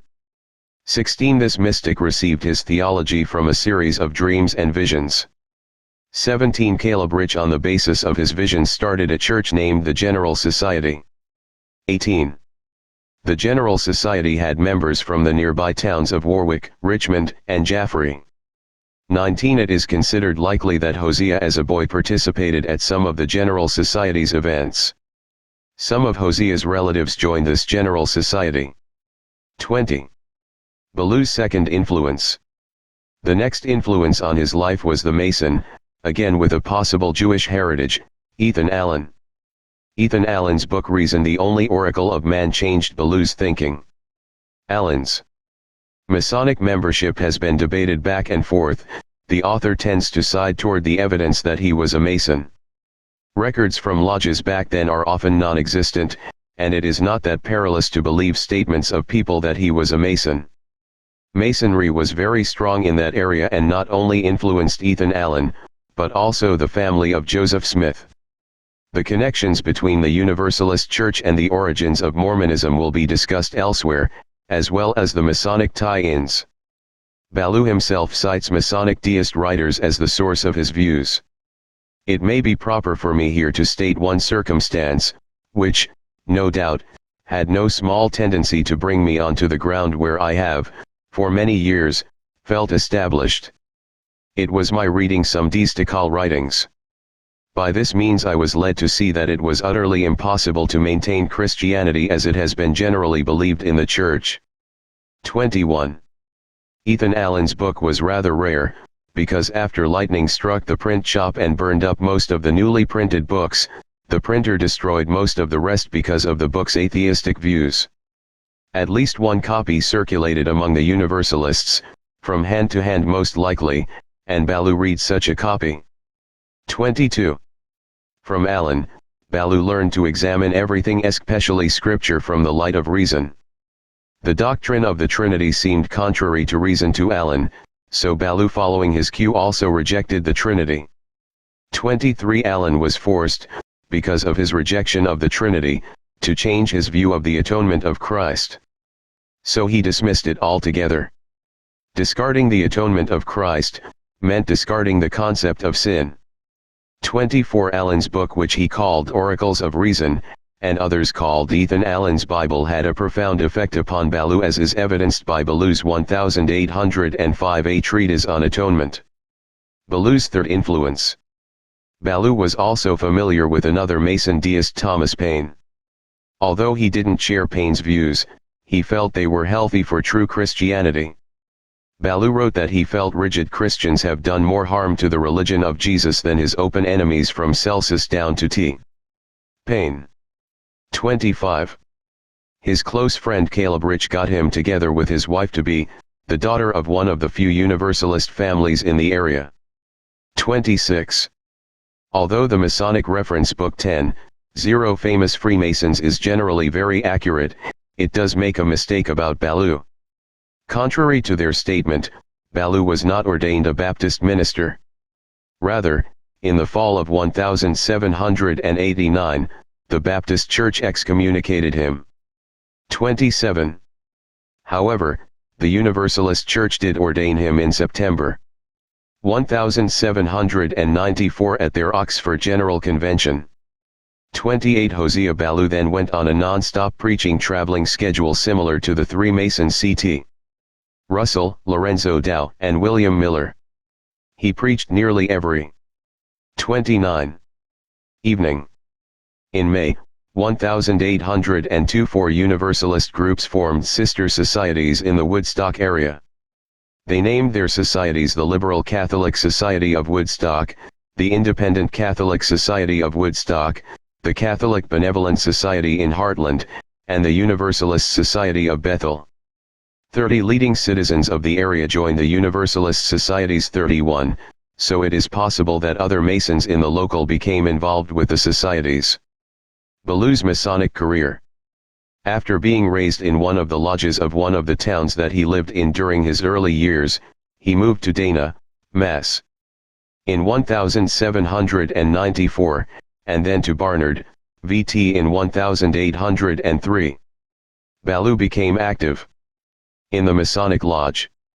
He is known to have preached at a Masonic festival in June 1806 at Chester, VT 32 in 1807, he was made the master in Woodstock, VT Lodge. 33 in 1809, he moved to Portsmouth, NH. And soon afterwards was made the junior Grand Warden of the Grand Lodge of NH. Which he served at from 1811 to 1815.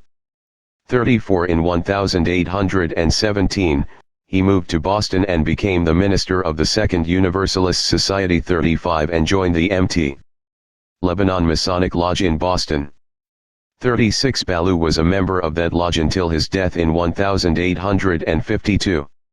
One of Hosea Ballou's close friends was Sylvanus Cobb, Sr., who was a pallbearer at his funeral. Sylvanus Cobb, Jr. Wrote the book The King's Talisman and was the high priest of the Norfolk chapter of the Royal Archmasons. Sylvanus Cobb, Jr. Also became a Knights Templar and a Scottish Rite member. 37. Another friend of Hosea's, fellow Bostonian William Ellery Channing, grandfather, or granduncle, of the Christian Scientist and Mason George Channing, was a Unitarian. Many theological students came to Ballou, including many clergymen from other denominations. 38. The future Mason Thomas Starking, who became a famous Unitarian minister and the Grand Orator of the California Grand Lodge, studied for the ministry under Hosea Ballou. 39. While Ballou lived in Boston, Mass. The future famous Universalist Albert J. Holden was born in 1841. Albert J. Holden would join the Masons and be the organist for the Universalist Church in NY. Named the Church of the Divine Paternity. He also played for the Church of the Puritans. 40. Is there some connection between the Puritans and all this? The story behind Hosea Ballou goes way back. Perhaps a good place to start is with the passing of the English crown from the Tudors to the Stuarts. The rule of the Stuarts was a significant influence in the development of Protestant thought. 41. One example of the change the Stuarts brought is seen in the marriage of Elizabeth Stuart to Frederick of the Palatinate. These two, to realize the ideal of Hermetic reform centered on a real prince, created a culture, a Rosicrucian state with its court centered on Heidelberg. 42. The Stuarts were intimately involved with the spread of Freemasonry, and are regarded as the source of the Scottish Rite of Freemasonry. 43. Although certainly the groundwork had been laid by that secret Tudor prince Sir Francis Bacon. See chap. 1-2. During the Stuarts' reign, advocates of all kinds of extreme millennial views appeared in the Anglican Church and the Puritan movement. 44. An Edinburgh translation of a German work Dornier, on the person of Christ had an appendix by Drive Fairbairn which introduced Socinianism to its British readers in the 17th century. In the year 1691, this appendix thought appeared in Drive Barry's Naked Gospel. The Naked Gospel, which was too much for Orthodox thinkers, was publicly burned. Whiston in 1708 kept the stream of thought flowing. American Samoa did others until in 1782, with Priestley and Belgium as leaders, the Unitarians met in London for the first time as a church body. Priestley himself became in succession an Arian, a Socinian, and lastly a Unitarian. 45. The relationship between several types of thinking can be summed up by quoting from an article Unitarians in the Dictionary of Sects, Heresies, Ecclesiastical Parties, and Schools of Religious Thought. Modern Unitarians, the school of Priestley, who are principally of England and America, are the successors rather than the lineal descendants of the Socinians. The Unitarian sect was formed out of the Arianism floating in the Church and in dissent. This Arianism sprung from the Dutch Remonstrant theology, which was largely studied in England. Arminianism. Historically, Arminianism has led to Arianism, and thence to Socinianism and Unitarianism.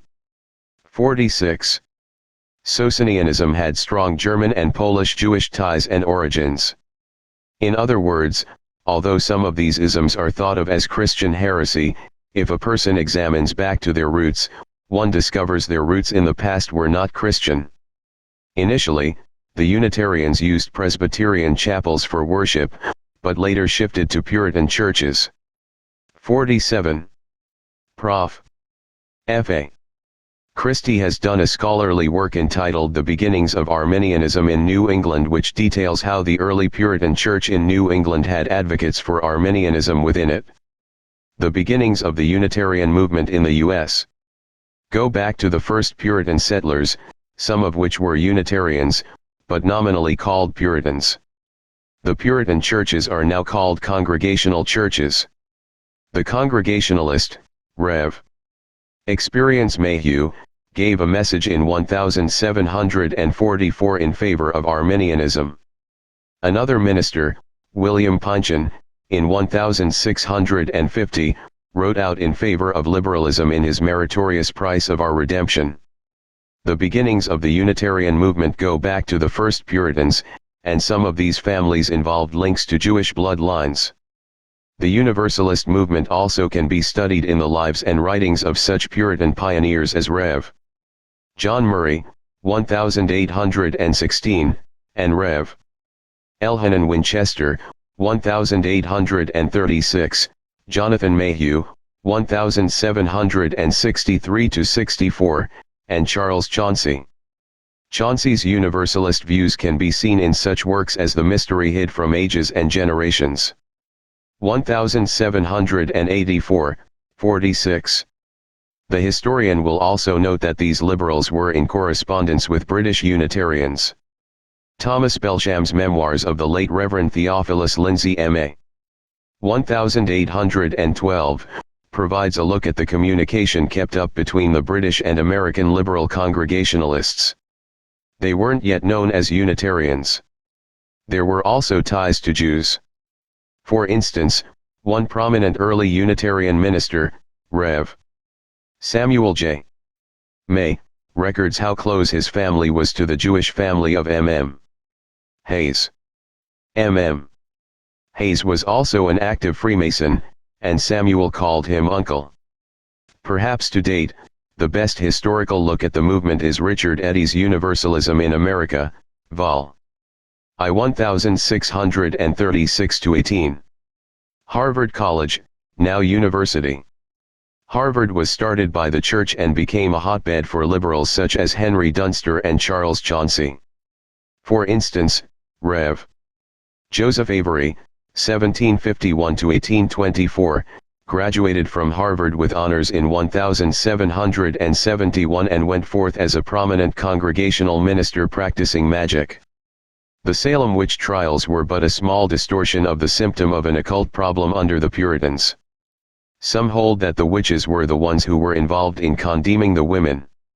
If so, that would tie in with other information that indicates one of Joseph Smith's ancestors was involved in condemning the women to be burned. Early links between Unitarians and Masonic Revolution.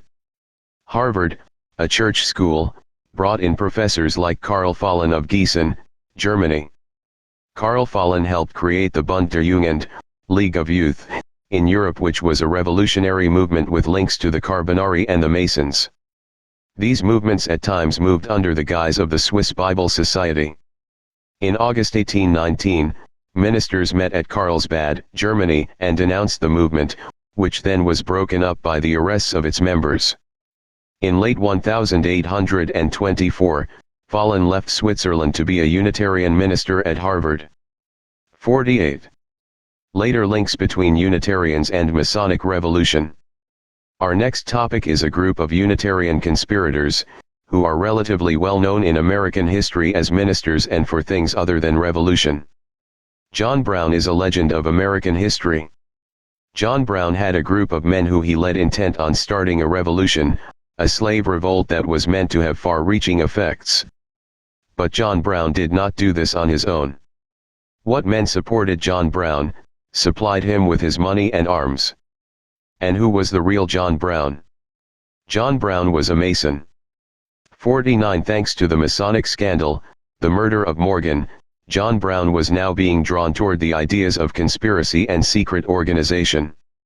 50. While many men were leaving the lodges because of Morgan's murder, Brown was attracted to it. Bear in mind, that contrary to popular mythology, Brown knew little about the Bible. He knew of one verse, the wages of sin is death, and he literally believed that it meant if someone sinned against you, you could blow him away. It is reported he picked up this revolting idea from hearing a Mormon sermon.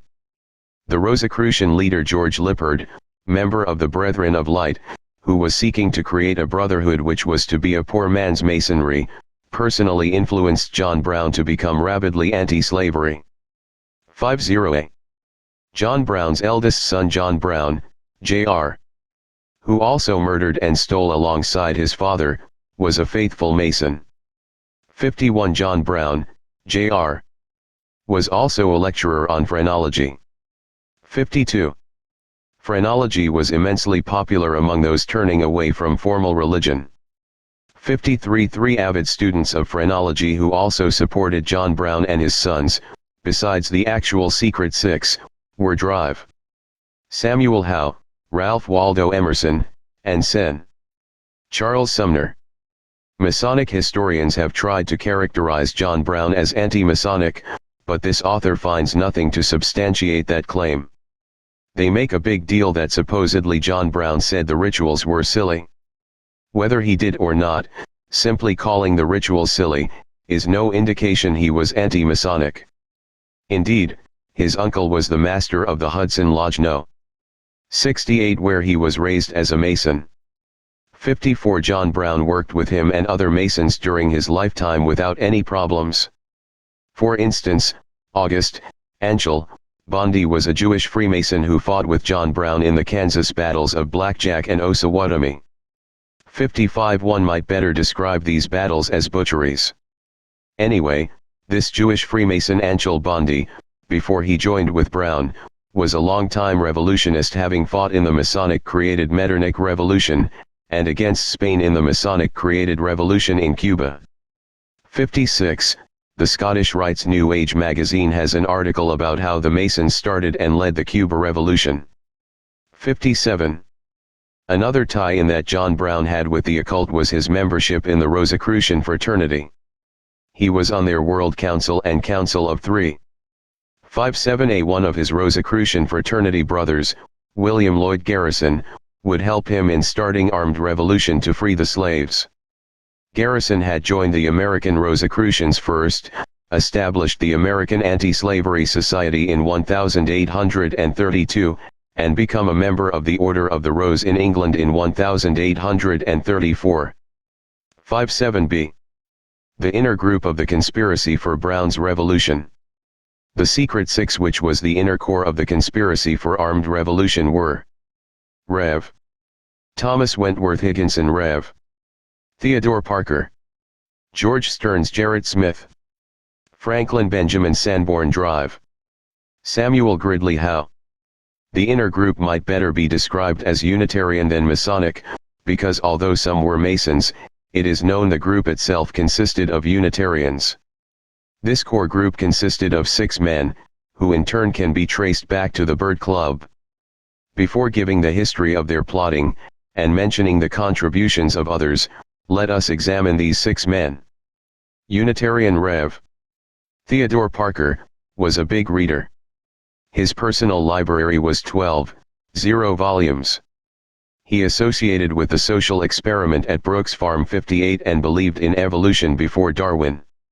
Read his book A Discourse on Religion for that one. He was privately educated but passed Harvard's exams in 1830-31. 59 Parker wrote in the Dial in 1840, God will create a soul yet larger and nobler than Jesus, to lead the way to a more perfect religion. George Stems, a Unitarian born in Mass. 60 was a friend of Emerson's. He was an upper-class Bostonian lead pipe manufacturer. 61 That was before lead was known to be poisonous. Rev. Thomas Wentworth, 1823-1911, was a Unitarian pastor of the First Religious Society of Newburyport, Mass. and married Mary Channing. 62. Gerrit Smith was a multimillionaire. He had more land in New York State than any other individual. His father was a partner with the Jewish Mason John Jacob Astor. The Astor family has ties to the Illuminati group in England. 63 Gerrit Smith generously gave 140 acres of land to destitute free blacks. 64 Unfortunately, most of the land was lost by the blacks when they were unable to pay their land taxes. 65 Although nominally a Presbyterian, he is on public record as saying that Satan is the author of Christianity. 66. Franklin Benjamin Sanborn, 1831-1917, was named after the famous Mason Benjamin Franklin. Yes, they named him after him backwards. He was a pro-transcendentalist and a Unitarian. 67. A brief history of the conspiracy behind John Brown. Charles Sumner had been interested in Masonry and revolution for a long time. He had made personal visits to occultic revolutionists in Europe, including Mazzina. He excited his fellow Bird Club members with his revolutionary talk. 68. Drive. Samuel Gridley Howe, G.L. Stearns, F.B. Sanborn, Charles Sumner, and Rev. Higginson were members of the Bird Club. 69. They met in Young's Hotel in Boston. 70. And from this group came much of the core of the conspiracy to create an armed revolution. These men were not alone in supporting an insurrection. The origins go back to such famous men as Ralph Waldo Emerson. Ralph Waldo Emerson learned Swedenborgian from his friend Wordsworth, who was one. 71. Emerson was a Unitarian reverend of Boston's Second Church, and was found after 1829 to be diligently studying such Masonic writers as Rousseau, Goethe, Swift, and pagan works such as Aristotle and Plutarch. 72. His sermons were spiced with references from Socrates and Confucius. 73. He wrote a book on the Mason Swedenborg's religious thinking entitled Observations on the Growth of the Mind. Another early abolitionist was William Ellery Channing, both a Freemason and a Unitarian minister. Channing also studied and was influenced by Rousseau, Voltaire, and other Masonic authors. Channing believed the Bible was a storybook, not a trustworthy authority. 74. He felt the Trinity belief was idolatry and polytheism. He felt Calvinism was immoral. 75. John Brown had very little religious scruples nor very little defined theology. 76. He did have a hate for slavery, which was sparked by reading abolitionist material. Finally, history finds all the plotting, and planning, the shipping of guns and ammunition, etc., culminating in the raid on Harper's Ferry. The raid and its hope for insurrection was primarily the work and finances of the Inner Six, although John Brown supplied most of the wild military plans, dreams. Newspapers like the N.Y. Tribune, which had Jewish Mason Karl Marx as one of their European correspondents. 77. Made John Brown into a mythological hero. The N.Y. Tribune, the N.Y. Times, the N.Y. Post, the Boston Traveler, and the Chicago Tribune all built up the mythical image of John Brown 78 as a Moses-like figure. In reality, the man was nothing of the biblical saint that they described him as. Unitarian/secret societies plans after John Brown. The plans of the secret societies, in accord with the designs of international bankers, saw some great opportunities if war could be started and the South defeated. One item was to start social experiments that they hoped would then spread to the nation and to the world. After John Brown was executed, another Rosicrucian was selected to carry out the work that Brown had failed to accomplish. His name was Abraham Lincoln. The Masons split the Democratic Party, see the appendix list of presidential candidates, as well as running a third Mason on yet a fourth Perth constitutional union. The votes were scattered enough that Lincoln won with a minority of the popular votes. The South had been properly agitated by the manipulated and controlled press to believe they needed to secede, if Lincoln were elected. George L. Stearns leased 2 plantations in Tennessee. In 1869, a group of Boston abolitionists established a Southern industrial school and labor enterprise on a Georgia plantation. What were these? Many of these types were their experiments to create the social institutions that they wanted. An example of this social New Order type experimentation was attempted by Robertson James and Garth Wilkinson James. These 2 brothers were the son of a Mason and Swedenborgian philosopher Henry James Sr. Besides training in Europe, they went to the New England Academy of Franklin Sanborn, who had financed John Brown. They formed the Gordon Colony after the American Civil War in northern Florida. The colony was an experiment in a utopian community using the freed black slaves, to prepare them to take part in the new heaven and new earth that the Swedenborgians were prophesizing was coming. Using Fourier's scientific principles, they hoped to achieve a miniature Swedenborg New Jerusalem on earth. 79. All across the Americas, Masons led revolutions. Just to name a few of these Masonic revolutionaries who will be recognized by those who are familiar with the various national histories. Eloy Alfaro, Ecuador, anti-Christian Mason revolutionary Miguel Hidalgo y Castillo, Mexico, Mason revolutionary Francisco de Miranda Vanjula, Mason revolutionary. In an interview, Daniel Ortego of the Sandinistas said that the origins of the political development of Sandino and his movement was the Masonic Lodge. 79a. Later, a man who had joined a secret Masonic lodge in Switzerland under the name of Ulianov Zetterbaum 80 would finally succeed in setting up this utopian goal on a large scale. His name is popularly known as Lenin. Notes. Slauson E. Great American Universities. N.Y. 1910 pages 59-60 Asquith and Sutton. America's Secret Establishment, p. 62. Sutton, Anthony. America's Secret Establishment. Sutton has an excellent chapter on how the Order, S&B, promoted the look-say method. Their first attempt to foster it on the children in school was in 1835. By 1840 the public had had enough and it was dropped. That was in the good old days, when the Order and their allies didn't have a stranglehold on everything. Now teachers protest the look-say method and it is still being used. Sutton surmises that the Order wants citizens who are order takers, not critical thinkers. He says, a citizen who cannot read and write is not going to challenge the Order. Kahane, Rabbi Meir. The Story of the Jewish Defense League. Radner, Pa, Chilton Book Co. p. 61. Rabbi Kahane is not the first to find Unitarianism similar to Judaism. From the beginning of Unitarianism it has been accused of being Jewish. Servetus had Unitarian thinking, prior to the label Unitarian being around. Calvin and his council branded Servetus as favoring Judaism. Servetus in reply called Calvin a monster, a murderer, a criminal, crazy, ridiculous, and ignorant. See Wilbur, Earl Morse. A History of Unitarianism, Socinianism, and its Antecedents. Boston, Beacon Press, 1945, p.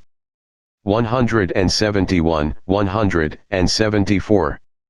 Sermon by Theodore Parker, Duties of the Church, delivered at the Melodeon July 25, 1852, quoted by the Trumpet XXV, July 31, 1852, p. 30. Cf. The Boston Herald, August 9, 1852. Casara Ernest. Hosea Ballou, The Challengito Orthodoxy. Boston, Mass. Universalist Historical Society and Beacon Press, 1961, p. 177. Casara, O.P. CIT. p. 8. Denslow, William R. 10, 0 Famous Freemasons, Vol. 2, Richmond, VA, McCoy Pub. And Masonic Supply Co. p. 42. Ballou, Adin. An Elaborate History and Genealogy of the Ballous in America. Providence RI, 1888, p. 66. Casara, O.P. CIT. p. 5. Ibid. p. 15. Ibid. pp. 13-14. From a letter of Hosea Ballou to Thomas Whitmore, November 25, 1829 in Whitmore, Modern History of Universalism, p. 435. Whitmore, Thomas. Life of Rev. Hosea Ballou, with accounts of his writings, and biographical sketches of his sermons and contemporaries in the Universalist Ministry, 1854, Vol. I. p. 271. Casara, O.P. CIT. p. 15. Ibid. PL 715. Ibid. p. 9. Eddy, Richard. Universalism in America, A History, Vol. I. Boston, Mass. Universalist Pub. House, 1844, p. 86. 18. Ibid. p. 171. Ibid. Ibid. Whitmore, Thomas. Modern History of Universalism, pp. 436 to 437. He refers to a letter to himself dated November 25, 1829. Cassara, O.P. CIT. pp. 23 to 26. Cf. Brownson, Orestes A. The Convert, or, Leaves from My Experiences. New York, 1857, p. 51. Ethan, Alan. Reason the Only Oracle.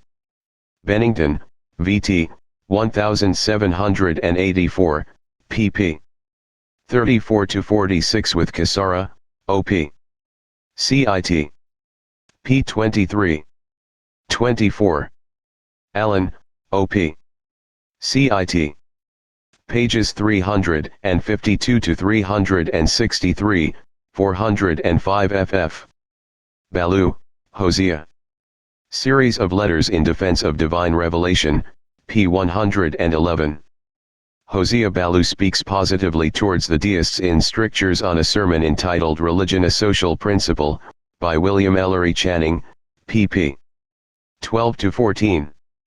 Cassara, O.P. CIT. p. 32. Letter of Hosea Ballou to Thomas Whitmore, Nov.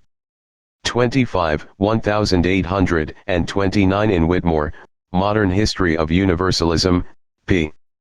436. Whitmore. Life of Ballou, I, p. 106. Ballou, Maturin M. Biography of Rev. Hosea Ballou, by his youngest son, Maturin M. Ballou. Boston, 1852, p. 59. Kenfield, Mary Grace.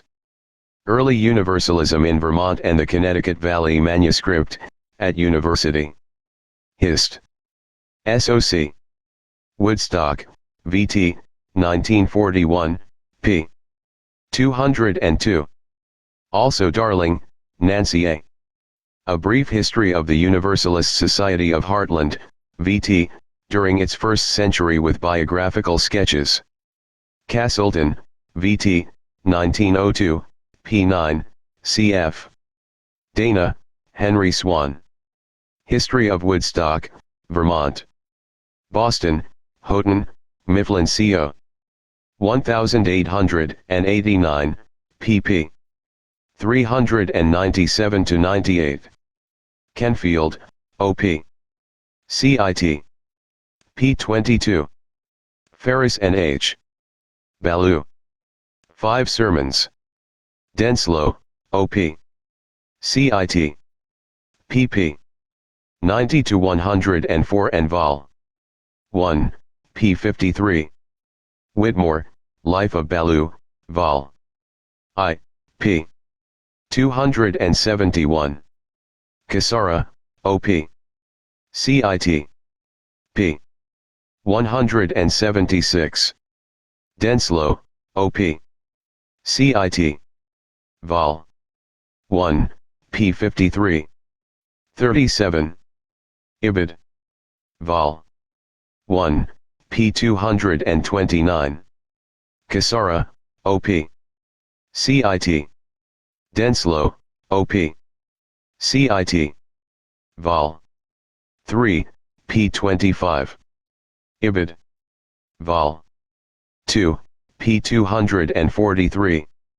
Ball, Brian W. Eschatological Hope in Puritan England, The Advent Hope in Scripture and History. Washington, D.C. Review and Herald Pub. Association, 1987, p. 132. Yates, F.A. The Rosicrucian Enlightenment. St. Albans, 1975, p. 125. Begant, Michael, Richard Lee, and Henry Lincoln. Holy Blood, Holy Grail. New York, Del Pub. 1983, p. 145. Ball, O.P. CIT. p. 132. Blunt, John Henry, ed. Dictionary of Sects, Heresies, Ecclesiastical Parties, and Schools of Religious Thought. Ann Arbor, M.I., Griffin Books, 1971, p. 607. 46. Ibid. p. 606. 46a. Wilbur, Earl Morse. A History of Unitarianism, Socinianism, and its Antecedents. Boston, Beacon Press, 1945, p.m. 47a. Ibid, p. 565. 47c. Mode, Peter G. Sourcebook and Bibliographical Guide for American Church History. Boston, Mass., J.S. Canner and Co. Inc. 1964, pp. 390-395. Blunt, O.P. CIT. p. 607. 47b. Quinn, D. Michael. Early Mormonism and the Magic Worldview. Salt Lake City, UT, Signature Books, 1987, p. 25. Billington, James H. Fire in the Minds of Men, Origins of the Revolutionary Faith. New York, Basic Books, Inc. Pub. pp. 138-139. Billington has documented these 2 pages with around a dozen references, including Fewer, Conflict, pp. 58-59, 61, 227 and G. Spindler, Carl Fallon, A Biographical Study. Chicago, 1916, pp. 17-23. Denslow, O.P. CIT. p. 139-140. Scott, Otto. The Secret Six. New York, Times Books, 1979, p. 81. 50a. These details about Lippert can be found in pages 134, 136-142 in the Book of Rosicrucia. R. Swinburne Clymer. Denslow, O.P. CIT. p. 140. Scott, O.P. CIT. p. 21. Ibid. Denslow, O.P. CIT. 55. Ibid. p. 112. Ibid. New Age Magazine, Official Organ Scottish Rite, Art. c. 1962. 57a. Clymer, R. Swinburne, Sup. Grand Master. The Book of Rosicrucia. Quakertown, Pa., The Philosophical Publishing Co. Issued by La Fédération Universelle des Ordres, Sociétés et Fraternitestes Unies, 1947, pages 134-35. 57b. Ibid. p. 135. Scott, O.P. CIT. p. 145. Article T.W. Higginson in Malone ed. Dictionary of American Biography, New York, Charles Scribner's and Sons. Ibid. Article George Stearns. Various sources, such as Scott, O.P. CIT. pp. 68-69. Malone, ed. Dictionary of American Biography, Art. T.W. Higginson. Sutton, O.P. CIT. P24. Scott, O.P. CIT. pp. 17-18. Dictionary of American Biography, Vol 9, p. 270. Harlow, Ralph Volney. Jared Smith, Philanthropist and Reformer. New York, Russell and Russell, 1972, p. 245. Malone, O.P. CIT. Art. F.B. Sanborn. Scott, O.P. CIT. Several pages, no S not known 69. Scott, O.P. CIT. pp. 67, 169, 171. Ibid, p. 67. Ibid. p. 83. 72. Ibid, pp. 83-84. Ibid. p. 84. Dictionary of American Biography, Art. W.E. Charming. Also cf. With Scott, O.P. CIT. pp. 8990. Edgell, David P. William Ellery Channing, An Intellectual Portrait. Boston, Beacon Press, 1955, p. 96. Cf. Scott, O.P. CIT. p. 250-251. 77. Ibid. p. 231. 78. Ibid. p. 228. This paragraph comes from 4 sources. Burr, ed. Alice James, pp. 28, 43, also William Childers, Garth Wilkinson and Robertson James in Florida, paper, University of FL, 1970, Fredrickson, Inner Civil War, pp. 68-69, Mathieson, James Family, p. 266. 79a. Playboy interview quoted by Ralph Epperson in a seminar. Mullins, The Curse of Canaan, p. 211. Chapter 2. 4. A Family Affair. One of the remarkable features of Jesus Christ was his ability to discern. His perception reached far beyond the established body of knowledge. This chapter will begin with 4 astute observations by various people. Then it will take a fresh chronological probing of the origins of the Mormon religion, showing how those 4 observations relate to Mormonism and the power. Let's begin with an observation by Mormon leader Brigham Young at a meeting at LDS headquarters in 1845. When we come to the connections, we discover that we all sprung back to the settlement of New England about 2 years ago. It is but a little more than that time when Father Smith, the Goddards, Richards, Youngs, and Kimballs were all in one family, as it were. We are all relations. It is only 3 generations back that Brother Joseph Smith's family were related to this family. 1. Along with this observation goes what Joseph Smith told his 6th cousins Orson and Parley Pratt in the 1830s, that their fathers and his all sprang from the same man a few generations ago. 2. Observation number 1, the Mormon leadership and many of the original converts to Mormonism came from the same progenitor.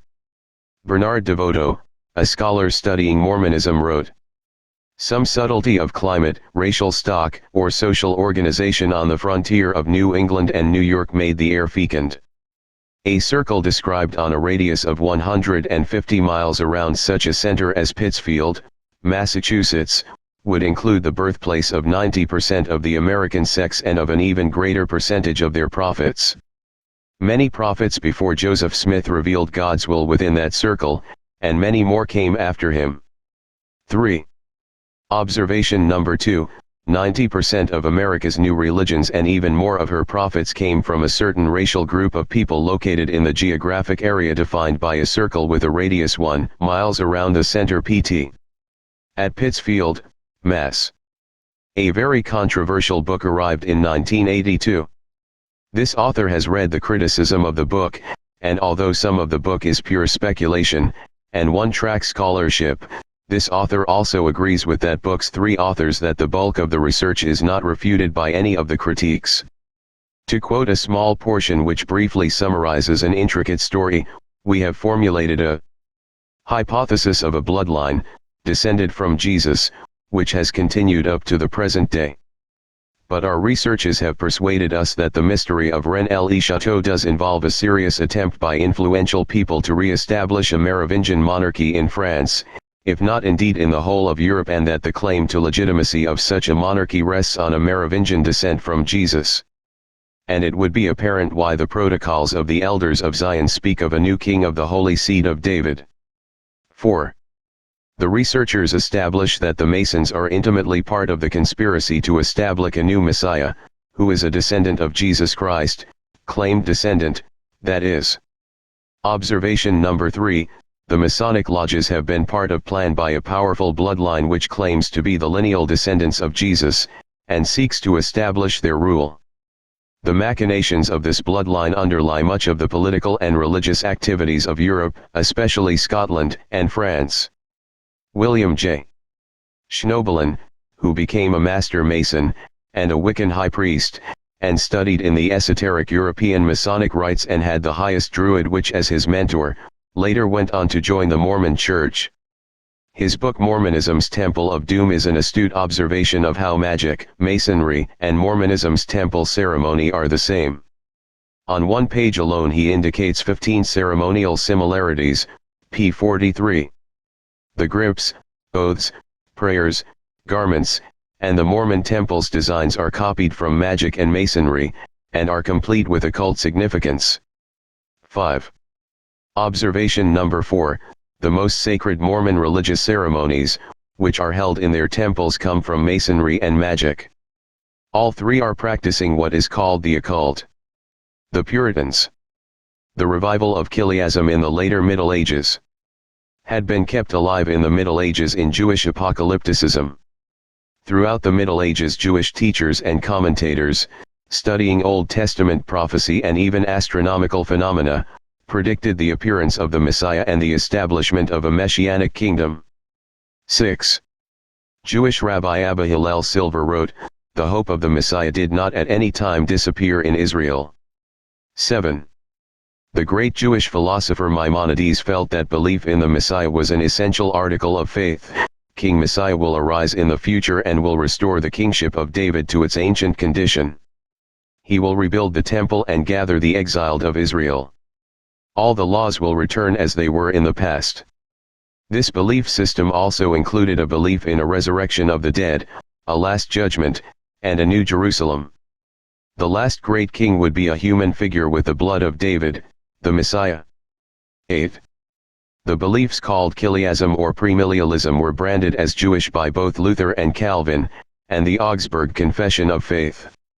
The introduction of millennial beliefs and the occult occurred in the British Isles when the Stuarts, part of the bloodline that secretly claimed to descend from Jesus, took the English throne. The Puritans began during this period in England, and their speculation about the millennium was on a grand scale. 9. Certain elements of the Puritans were very much involved with the occult too. 10. The millenarian Puritans suffered political defeat in England, but were able to relocate to the New World. The first Puritan group is known as the Pilgrims. The famous Pilgrims would retain a certain separateness from the later Puritan groups that would arrive to populate Massachusetts 12 and Connecticut. Jonathan Edwards gave intellectual stature to millennial beliefs. 13. The idea of a coming millennial kingdom of a Jewish Messiah led Puritans to feel that they had a divine mission to the world. 14. Much in the manner that the Mormons and Jehovah's Witnesses view themselves today. New Englanders and the Burned-Over District. The revivals of the Great Awakening and the Second Great Awakening produced great resurgences in religious activity. Researchers found their hottest points of revival in those areas where descendants of the Puritans resided. 15. Michael Barkham in his book Crucible of the Millennium discusses many of the connections between the revivals and the millennial religions that sprang up in what is called the Burned-Over District of New York. The burned-over area produced Mormonism, Adventism, as well as a host of other religious groups including 55 communal groups during the years of 1842 to 1848. 16 of the better-known groups are the Oneida Communal Group and the Shakers. The burned-over area was settled by families, the majority of which had come from western Connecticut, western Massachusetts, and western Vermont. 17 The New Englanders tended to move in groups of families en masse. Where that did not occur, relatives would join afterwards, which meant that communities were usually culturally homogeneous and blood-related. 18. The families that started Mormonism. It is important to note that the families which formed the nucleus of early Mormonism moved together from Connecticut to Vermont and then on to the Palmyra, New York area. 19 Not only were they intermarried, but they claimed to be Jewish. 20 The Jewish Bennett family was also influential on Joseph Smith, Jr.'s thinking. 3 prominent families in this group were the Walter Swinchell Hurlbut families. 21 other families in the group included those of Cowdery, Young, and those related to Royal Barney, Sr., Jabez Carter, Orrin Porter Rockwell, Samuel F. Lawrence, Alva Beeman, and Erastus Ives. 22. From these families came men that were to play important part in the creation of Mormonism. For instance, Luman Walters, a magician who went to Europe and studied the occult, was related to Joseph Smith, Jr.'s wife through the common ancestor Thomas Tuttle. Luman Walters passed his occult mantle of magic power to Joseph Smith, Jr. Winchell was another occult mentor of Joseph Smith. 24 His family had followed the Smiths to the Palmyra, NY area from Vermont. 25 Winchell introduced the use of the rod of Aaron into the group in 1799. 26 While in Vermont, members of these families had formed a secret religious fraternity called by outsiders the Fraternity of Rodman. They were millennial, believed they were Jewish, and believed in restoring the true religion, and that they would someday become masters of the American continent. 27 Yet, nobody has given any attention to the fact, these people later were the original Mormons. Bloodlines. Critics who portray Joseph Smith, Jr. as illiterate, superstitious, a liar, and con artist have only served to cloud the truth about the origins of the Mormon Church. Joseph Smith, Jr.'s people were very keen on genealogy. His mother shows in her book about her son her amazing awareness of the genealogical history of their entire family. 28 She traces the Smiths back to 1666. 29 It is clear from various statements that not only was Joseph Smith chosen for his work as a prophet because of his intellectual abilities, 30 but that his family had been passing down their beliefs and spiritual blessings from generation to generation for some time. 31. The author's research shows that Joseph Smith, Jr. was a dynamic individual, with many abilities. 32 The evidence indicates that the creation of Mormonism may have been a well-orchestrated plan by several families to set themselves up as the priest-prophet rulers of the New World that they had claimed was theirs years before Joseph Smith, Jr. ever announced his angelic visits. In contrast to the role that the Masonic lodges played in introducing the occult and generic religion, 2 religious groups that were openly occultic played possibly no role in the future formation of Mormon heresy.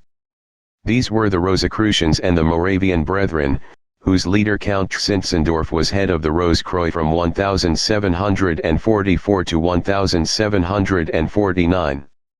One of the names the Moravian Brethren went by is the Moravian Brothers of the Order of Religious Freemasons.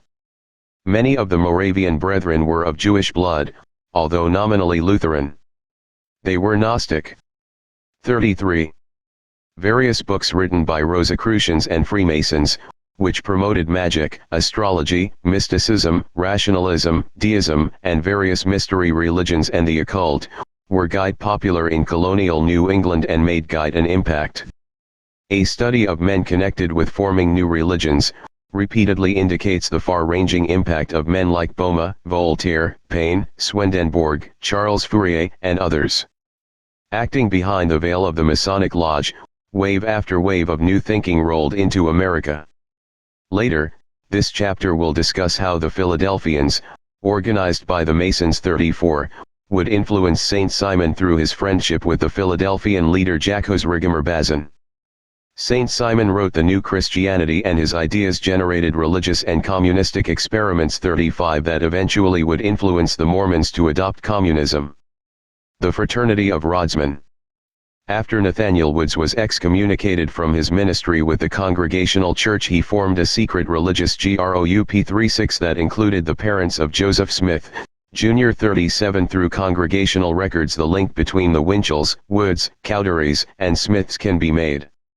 38. The evidence suggests that the occult practices that Lucy Smith openly admitted her family practiced 39 were likely participated in by the entire set of families that formed the Fraternity of Rodman. Mormon scholar D. Michael Quinn writes, such coincidence of time, place, and occult activity among these people suggests that there could have been personal acquaintance that linked them and encouraged them to participate in similar and joint occult activities. 40. Early Masonic ties. Heber C. Kimball 41. Hiram Smith, brother of Joseph Smith, Jr., 42, and others of Joseph's family 43 were Freemasons at Palmyra before Joseph ever announced any of his visions or gold plates. Men like the Mason itinerant preacher Lorenzo Dow came through their territory. 44. Items used by the Smith family prior to Joseph's revelations also indicate a Masonic influence. A Masonic dove medallion from an English Masonic lodge was used by Joseph Smith, Jr. Some of the magic items that still survive today of the Smith family are 3 magic layman parchments, a magic Jupiter talisman, the Masonic dove medallion, another talisman possibly the magic seal of Jupiter, a magic pouch, a healing handkerchief, and a healing amulet, a cape blessed by Joseph used by the John L. Butler family. 45. Drive. Reed Durham, director of the LDS Institute of Religion at the University of Utah and president of the Mormon History Association, announced his discovery in 1974 of information about Joseph Smith's Masonic Jupiter talisman. I should like to initiate all of you into what is perhaps the strangest, the most mysterious, occult-like, esoteric, and yet Masonically oriented practice ever adopted by Joseph Smith. All available evidence suggests that Joseph Smith the prophet possessed a magical Masonic medallion, or talisman, which he worked during his lifetime and which was evidently on his person when he was martyred. Originally purchased from the Emma Smith Biederman family, fully notarized by that family to be authentic and to have belonged to Joseph Smith, can now be identified as a Jupiter talisman. The characters on the talisman are primarily in Hebrew, but there is one inscription in Latin. Every letter in the Hebrew alphabet has a numerical equivalent, and those numerical equivalents make up a magic square. To the Egyptians, Jupiter was known as Ammon, but to the Greeks he was Zeus, the ancient sky father. Jupiter is always associated with high positions, getting O's own way, and all forms of status.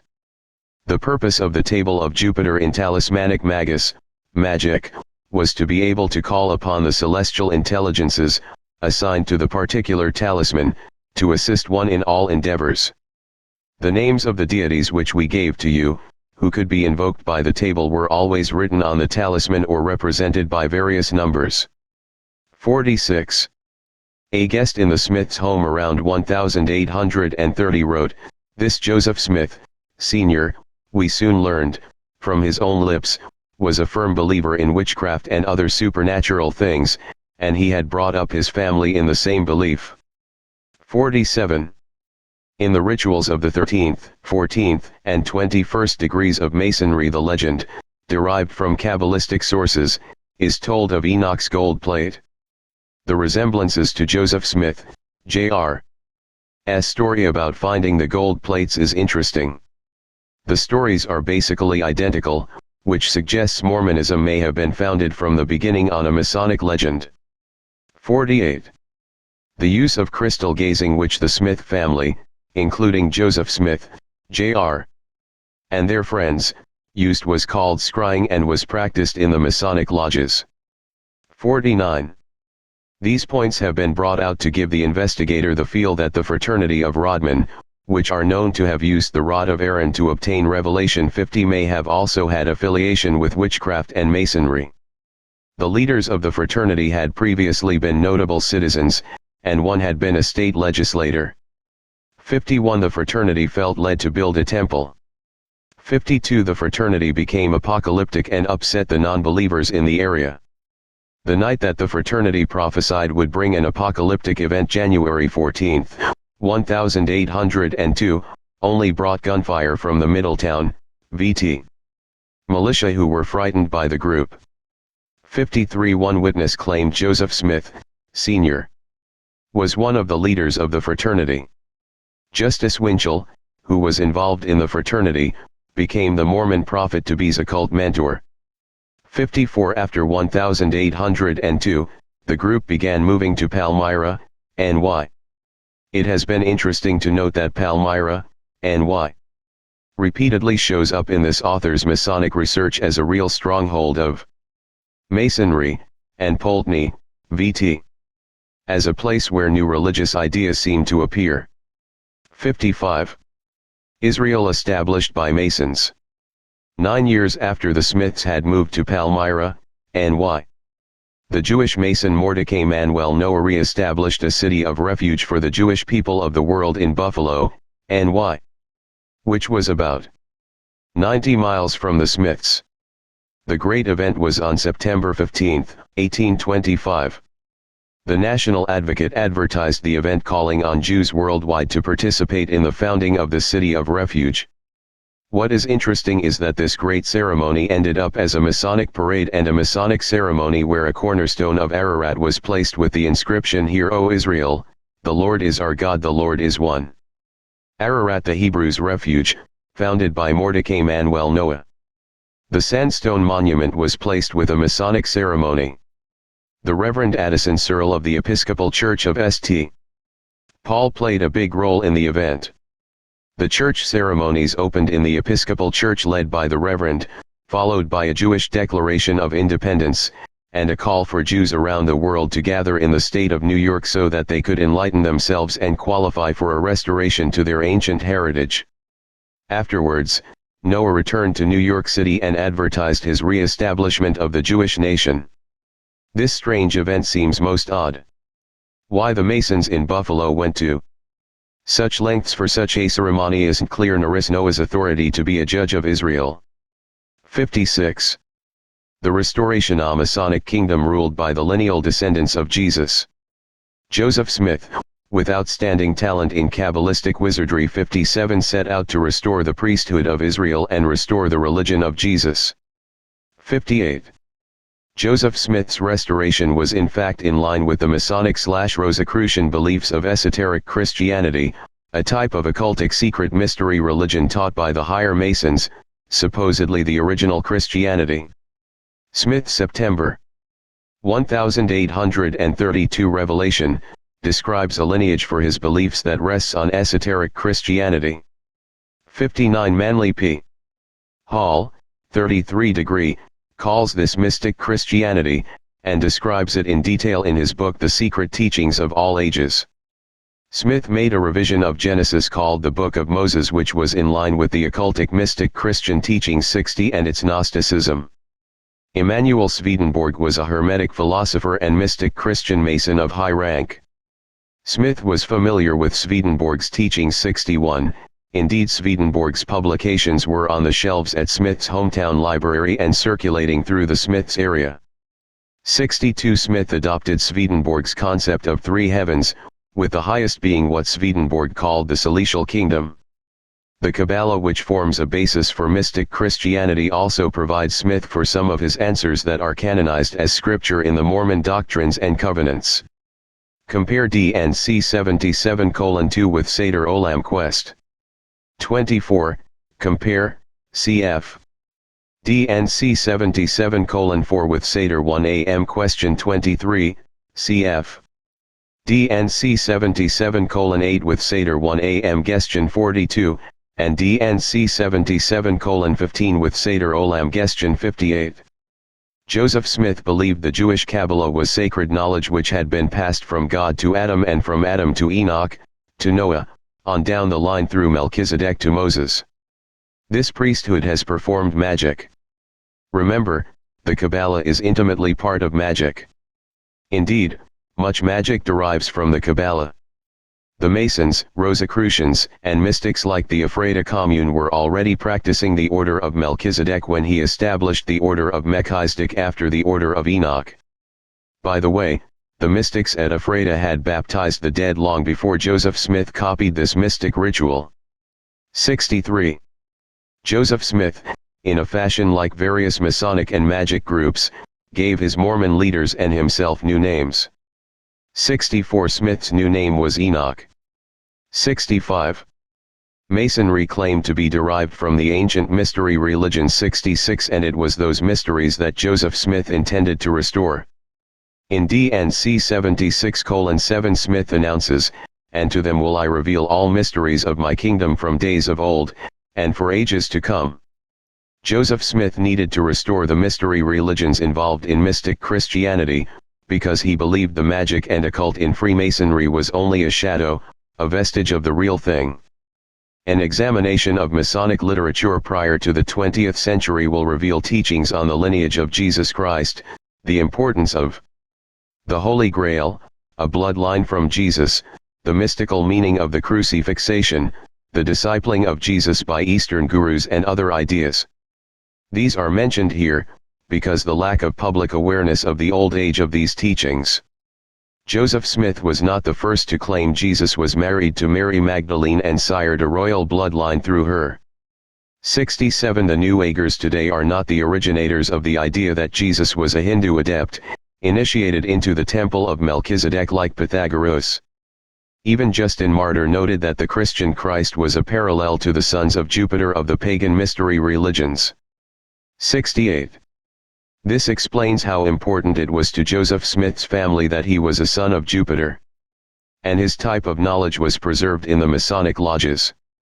The Mormon apostle Herbert C. Kimball verifies that Joseph Smith, Jr., set out to restore the mysteries of Masonry, the mystery religions and mystic Christianity, when he explained, "We have received some precious things through the prophet on the priesthood. There is a similarity of priesthood in Masonry. Br. Joseph S.E.S. Masonry was taken from priesthood but has become degenerated, but many things are perfect." 69.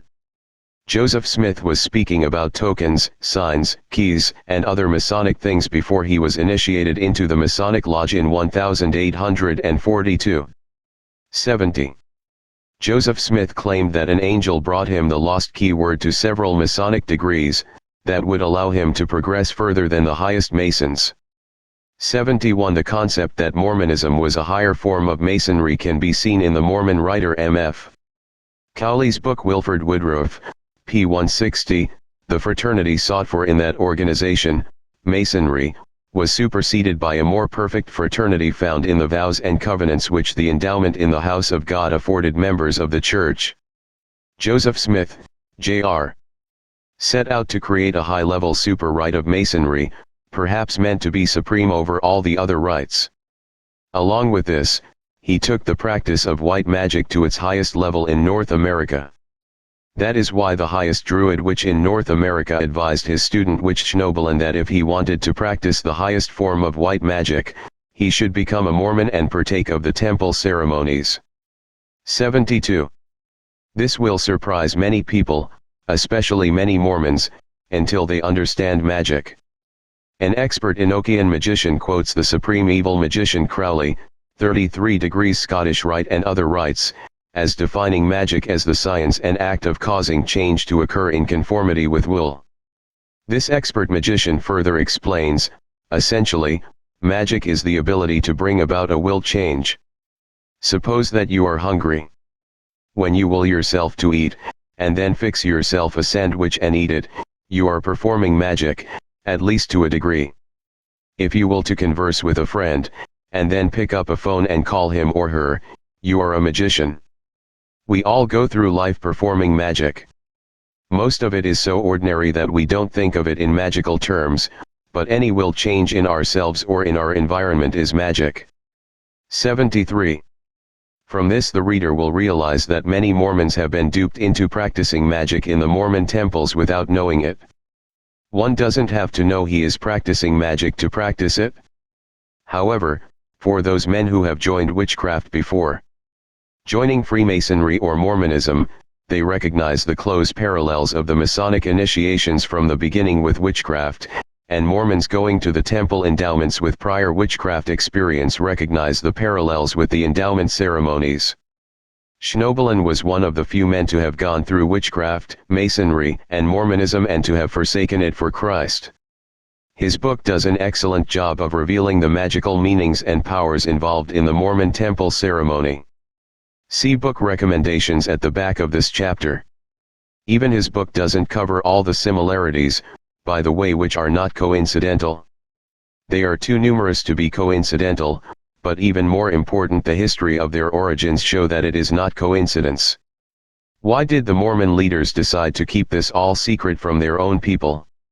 Why haven't the Mormon people been told about the Masonic and occult overtones to their religion?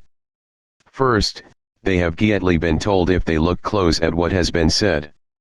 Second, witchcraft and Luciferian worship within Masonry has always preferred to be veiled. Witchcraft has always preferred darkness and secrecy. Even today, New Age recruiters are telling people that they can expand their potential and other sales pitches, rather than saying, "Come worship Lucifer." An ex-New Age recruiter who was into Luciferian worship is now exposing their sales pitches and warning people how New Age recruits are not told when recruited that they are being led to worship Lucifer. Further, there has been a mass deception to keep hidden that the Mormon leaders are high-ranking Freemasons. This deception can only be explained in full by understanding that a conspiracy of great magnitude is underway.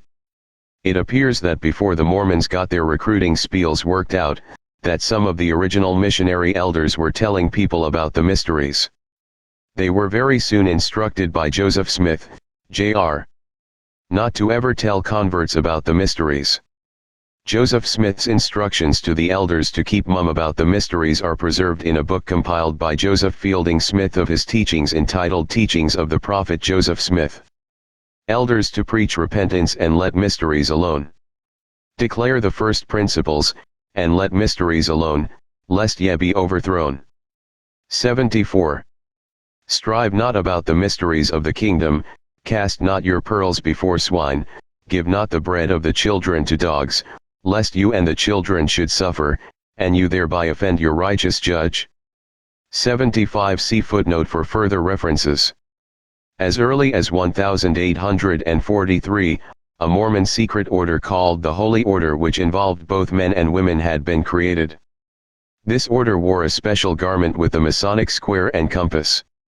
The rites of the group included reenacting scenes from the Garden of Eden. 76. If the reader will allow a minor digression, I would like to emphasize that one of the important parts to magic is willpower. If you look into Hitler and Nazi doctrine, you will find willpower was one of the most important features of Nazi doctrine.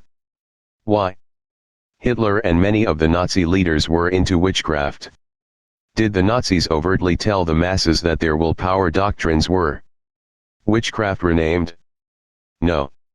Neither is the New Age today, especially in the Christian churches.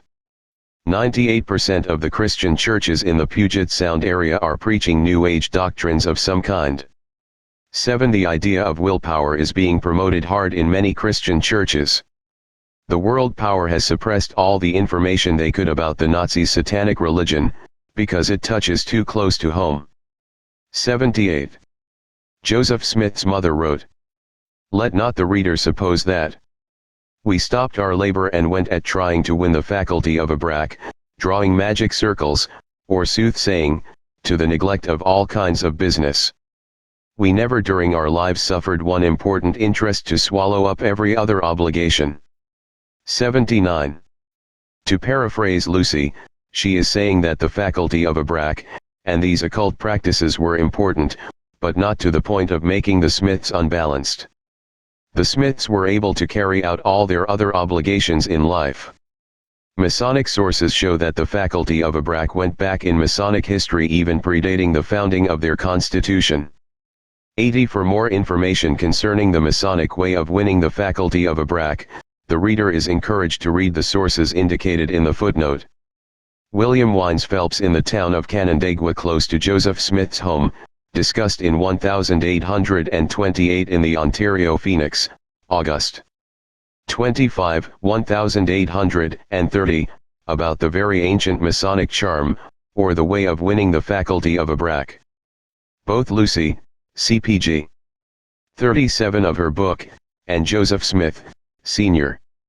believed in a need for a restoration. 81. What that restoration was to be, appears to have included then a restoration of mystical Christianity, which meant the reinstitution of magic and the occult into Christianity, and a rejection of all the principal dogmas of Orthodox churches.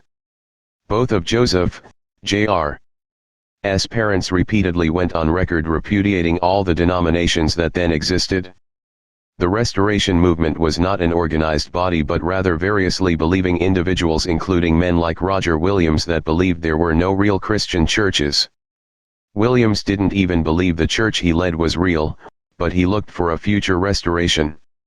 Apparently, for the fraternity of Rodsman and the Smiths, none of the esoteric groups, Rosicrucians, Moravians, the Ephrata Commune, et.al., had properly restored enough magic and a priesthood enough to satisfy them. This is an important point to grasp. It indicates why the one world power has helped the Mormon Church.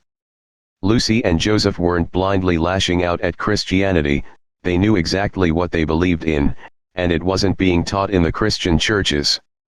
Universalism. Joseph Smith, Sr. was a member of the Universalist Church 82 and most likely had contact with occultic and mystic Masons that were preaching for the Universalist Church in that area. The first Universalist minister in Western New York used occult powers and a rod. 83. The Universalist minister who preached at Palmyra, New York from January to March 1825 likely mentioned to his congregations about his visions of Christ. 84. Universalism is directly connected to Freemasonry. See Chapter 2-3. The public image of the Jehovah's Witness and Mormons is that they teach that they alone will be saved. This is not the case. According to the WT, at Armageddon only baptized JWS will be saved. 85. But at the resurrection almost all of sinful mankind, the WT figures 20 billion sinful people, 86 are to be resurrected and given a second chance. Their doctrine is veiled universalism. Likewise, the Mormon Church envisions essentially all of mankind will be saved minus a handful of exceptions. Some end up going to a lesser heaven, but this lesser heaven is claimed to have essentially all the blessings of a Christian heaven. Mormonism, another node in the matrix of power. The Mormon religion was from its inception meant to be the mystic Christian religion that the Masons had claimed existed in ancient times, complete with the bloodline of Jesus Christ. Many of the early Mormons had been Masons before joining up with Joseph Smith, Jr. Among the prominent Mormons who had been Masons for years were the following, though the list does not include them all: Hiram Smith, Newell K. Whitney, Heber C. Kimball, John C. Bennett, George Miller, Lucius N. Scoville, Elijah Fordham, John Smith, Austin Cowles, Noah Rogers, and James Adams. 87. The Masonic career of Heber C. Kimball, an outstanding early Mormon leader, was described by his daughter Helen Mar Kimball in an article she wrote in Woman's Exponent, Vol. 12, p. 126. It was in 1823 when he received the first degrees of Masonry in the lodge at Victor Flats, Ontario Co. New York, and in 1824, previous to receiving all of the rights up to the Royal Archmasons, the Morgan affair broke out and the Masonic Hall in Canandaigua was burned by anti-Masons, and all their records consumed. It seems that the Masons were persecuted and the same unjust proceedings were heaped upon them by the anti-Masons that have been upon those who hold the priesthood. Not as many as 3 of us, Father says, could meet together, unless in secret, without being mobbed. I have been driven from my houses and possessions with many of my brethren belonging to that fraternity 5 times, by mobs led by some of their leading men. I have been as true as an angel from the heavens to the covenants I made in the lodge at Victor. I wish that all men were Masons and would live up to their professed Zion, then the world would be in a much better state than it is now. Several items are noteworthy. Heber C. Kimball was a staunch Mason his entire life. The theory that Mormons quit being Masons after the Nauvoo Lodge was shut down is a deception. The Mason Sidney Rigdon was a Campbellite leader who had 2 communes. When Mormons missionaries happened to come through his area, Rigdon immediately invited them in as guests, and in a rather quick way, pronounced to his group that he had discovered the true religion and its new prophet Joseph Smith. That a leader of a group could change overnight, and hand his churches over to another, is rather suspicious. There have been a number of tie-ins made between Rigdon and Smith, before they officially met. Although it is difficult to know for sure, it does appear that Smith and Rigdon were in some type of collusion.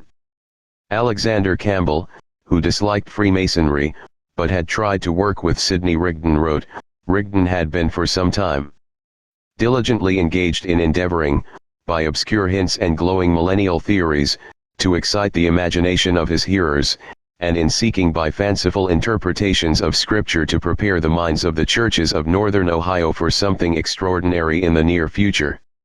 He sought especially in private to convince certain influential persons that, along with the primitive gospel, supernatural gifts and miracles ought to be restored, and that, as at the beginning, all things should be held in common. Cowdery and Pratt soon made their appearance in Mentor, one of Rigdon's communes, and were received as old acquaintances by Rigdon, who at once publicly endorsed their claims and with several others was immersed into the new faith. The daybook used by Joseph Smith in Nauvoo is now in the possession of the Iowa Masonic Library.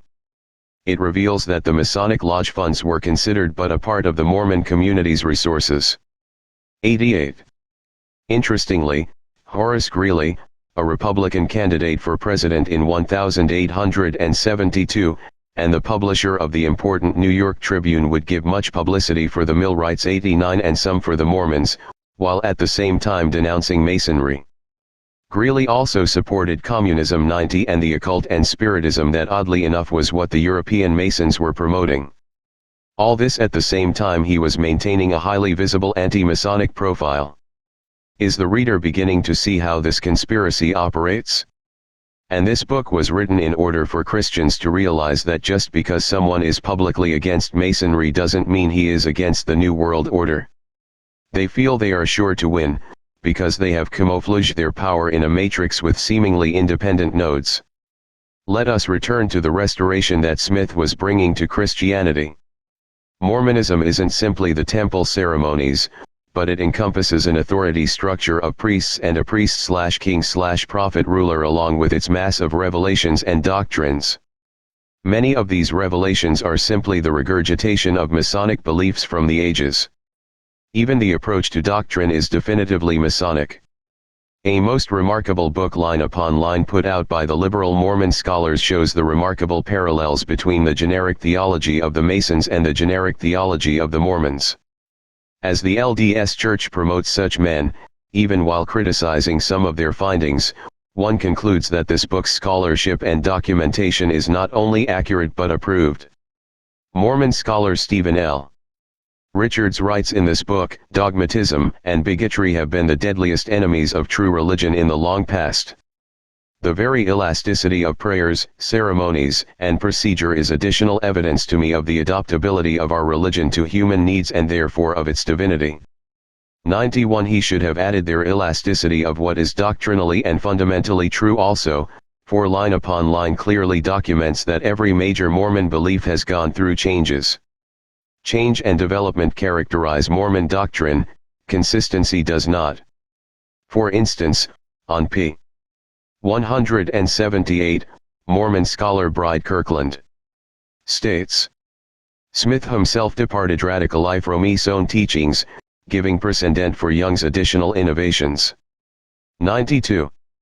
Mormon apostle Orson Pratt then in turn deviated from Brigham Young 93 the Second Prophet's views, and Brigham Young censured Pratt's concepts of God. An official censuring by Young occurred in 1860 and 1865. 94 Pratt felt God was the great first cause. The idea was rejected by Young. Without going the details, it can be stated that both men were building upon contradictory teachings of Joseph Smith, Jr. 95. The issue here is not which viewpoint of Joseph Smith was right, but for Mormons the issue revolved around a power struggle. As far as doctrine, Mormons are given the flexibility in deciding for themselves. The issue was that Brigham Young felt his authority was being challenged, and he was determined to remain the prophet. Today, Young's views of eternal progression and the second death would be rejected as heretical by many Mormons. The generic doctrines of the Mormons is not so troubling then as the authority that the rank and file give to their leaders. It is conceivable that a Mormon could even agree with Orthodox doctrine, but it is not conceivable that he could remain Mormon and remain out from under the authority of his king/priest. Some Mormons are attending New Age churches, but are members in good standing at the LDS Church, because they pay their tithe. 96 They receive their home visits, and are not treated negatively by other Mormons. They are not seen as questioning the LDS Church's authority. Chapter 2:9 picks up the story of the LDS Church after Joseph Smith. The important issues. People are believing false doctrine, because they are believing in a false authority. This holds true in a wide range of religious groups. The supposed restoration of authority in a priesthood led by a lineal descendant of the seed of David, is the greater threat, than the restoration of mystic Christian doctrine and its magic. The seriousness of the threat may be seen when one is aware of how widespread the Masonic and witchcraft support is for this claimed seed of David which is being prepared to rule the world. Bear in mind that the symbols of Luciferian worship adorn the Mormon temples, and that demons are considered part of the same eternal family as the gods, angels, and mortals are in but considered simply to be at a different stage in growth or development. 97. The Mormon missionaries themselves will tell people that the authority issue, that is, what authority is the right one to submit to, is the crucial issue before people. Yet, the restored priesthood they bring is in submission to the same men who control witchcraft and Freemasonry, and who have at the highest levels pledged allegiance to Lucifer. This is the authority of the mystery religions. Another choice besides the mystery religions is to place oneself under the authority of Christ and the Christian scriptures. Mystic Christianity is a negation of Christ's teachings. This author has seen, it seems, about every distortion possible done to the pure message of Christ by Masons. The Mason who wrote Esoteric Masonry claims in the book that Jesus was actually a sperm and Judas was the male sexual organ holding his bag. People like this may claim to be Christian, that is their prerogative, but what this author would like is for legitimate followers of Christ to get honoring these wolves in sheep clothing. It is also vital we recognize who these people are so that their false messiah will be rejected. In contrast to Christianity, which stresses all men are sinners, the traditional doctrine of Mormonism is that man is essentially good by nature. 98 John A. Widsoe, a leading Mormon writer, argued after Darwin's theory of evolution came out, that God was not the creator, nor was he omnipotent. He too was governed by natural law, which was fundamental. 99. Again, returning to doctrine, the underlying bottom line in Mormonism is the Masonic idea of flexible truth. Thaddeus E. Shoemaker, Mormon scholar, advocates that the key to a dynamic faith is to have a theology based on speculation, what he calls speculative theology. 1. The generic Mormon mishmash of theology, this homemade brew that each Mormon priest and theology student cooks from his own recipe, is very representative of Masonic philosophy. Add to that a leadership which gives revelations based on esoteric Masonic beliefs, and add to that all the Mormon prophets have been Masons, then is it any surprise that the ideas of universalism, polytheism, exaltation to godhood, multiple heavens, and many other ideas which have surged through the Masonic lodges and the books they publish, are part of Mormonism? The Mormon temple in Salt Lake City is covered with Masonic symbols. These are explained by some Mormon scholars to have been placed there because Mormonism and Masonry come from the same origin. The explanation the Mormon Gavin gives for the Star of David on the Mormon temple is it must be remembered that the Mormons are Israelites, being descendants of Abraham through the lineage of Joseph who was sold into Egypt. As members of the great nation of Israel, the Mormons have a legal right to use the special insignia and emblems which that ancient nation developed. 101. What's involved in starting a new religion? Extraordinary new material is being presented below. Its contribution is that it may help us to understand or theorize what happened to Joseph Smith Jr. A modern Joseph Smith. One day in modern times an older child was looking at the fire in the fireplace when he saw a shining metallic gold plate. The plate had a type of hieroglyphics or symbol writing that he wrote down. The original drawing made that day is reproduced below. This event led to further revelations, and the angelic beings brought him golden plates. He found he had an ability to translate the plates. He deciphered what they said. He learned that the symbols were from the Ruslan language. He wrote a grammar and a dictionary of the language. This man became a respected religious leader. The plates formed the basis of a new scriptures called the Flower of Truth. This American guru had a great deal of dignity and poise. His bearing was what one would expect from a man who had written a Bible. He was a true friend to people, and came across as meek. He was faithful to what he thought was right, indeed he was somewhat of a perfectionist. He was a man of culture and integrity. He had a command of the use of words. He was also a very loving, sensitive man who wore long white robes. His search for knowledge led him repeatedly into new realms of knowledge, and he had momentary flights into fantasy. He preferred to investigate things on his own. He was a self-teacher who then taught others. Although he trusted his own research, his biggest shortcoming was perhaps his personal self-deceit. One day he got a revelation that completely changed his life. He went from a modern-day Joseph Smith, Jr. to a Christian. It is rare when the founder of a new religion turns his back on his own New Age Bible and his own followers to follow Christ. Yet, that is what this New Age leader did, because in a later revelation he had it revealed to him that he was serving demons. Upon realizing that the plates and the translation of those plates were demonic, he turned his life over to Christ. He walked away from the religious community he had established in Edmonton, Canada, and began living a Christian life. How many writers of demon-inspired scriptures never learned the source of scriptures, or if they did, have never revealed the source of their own scriptures? It takes real moral conviction to do something like that. What had the demons passed to him? It is very interesting to examine what the demons had passed to him because today, a religious buffet is being offered the public. Real Christian faith appears to be just one of many viable options. The Flower of Truth is a syncretic work, a mixture of Hinduism, Buddhism, Christianity et.al. Like the lessons of so many New Age groups today. Examples from the flower are, Shades of Buddhism, The Fivefold Path, p9, I who in my Christ am called the Lotus Born. Shades of Mormonism, the last chapter is called Doctrines and Covenants. Shades of Hinduism, The Fivefold Path, p16, Whoever chants my names in pure devotion to me, I will lead to the green fields of my kingdom. In the preface to the Book 102 we are told, this book was not compiled, nor is it presented, to be a substitute or replacement for the Bible or any of the other great scriptures. The Spirit which has spoken to man in the past through these old books is the same one which speaks to us now through the New. The Torah, the New Testament, the Quran, the Gita, the Flower, are all chapters in the eternal stream. Shades of the occult appear in the Flower. Examples are the opening, p. 5 The keys to my kingdom I give to you.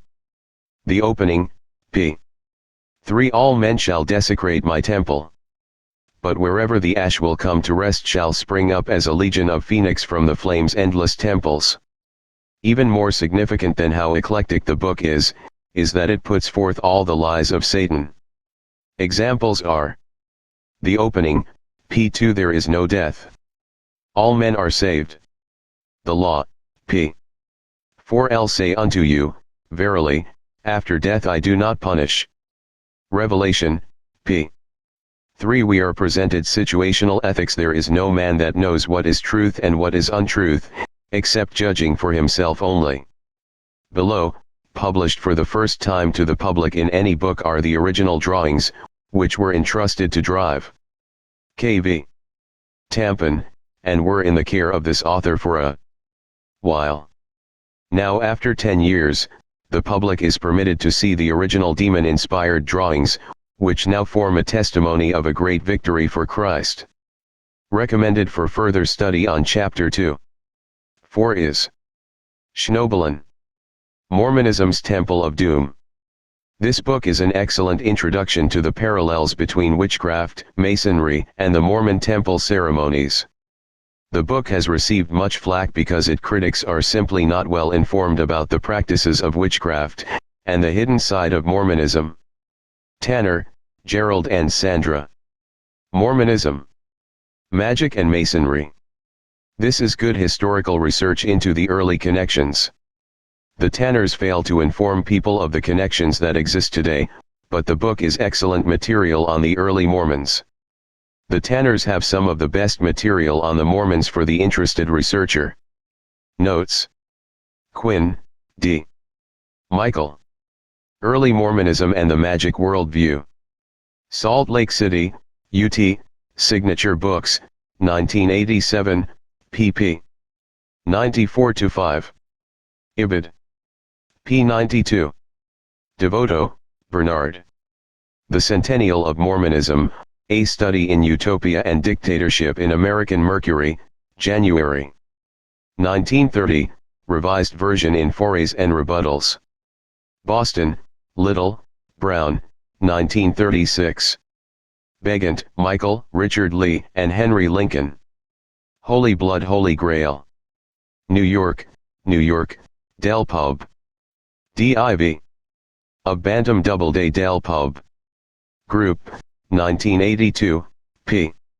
406.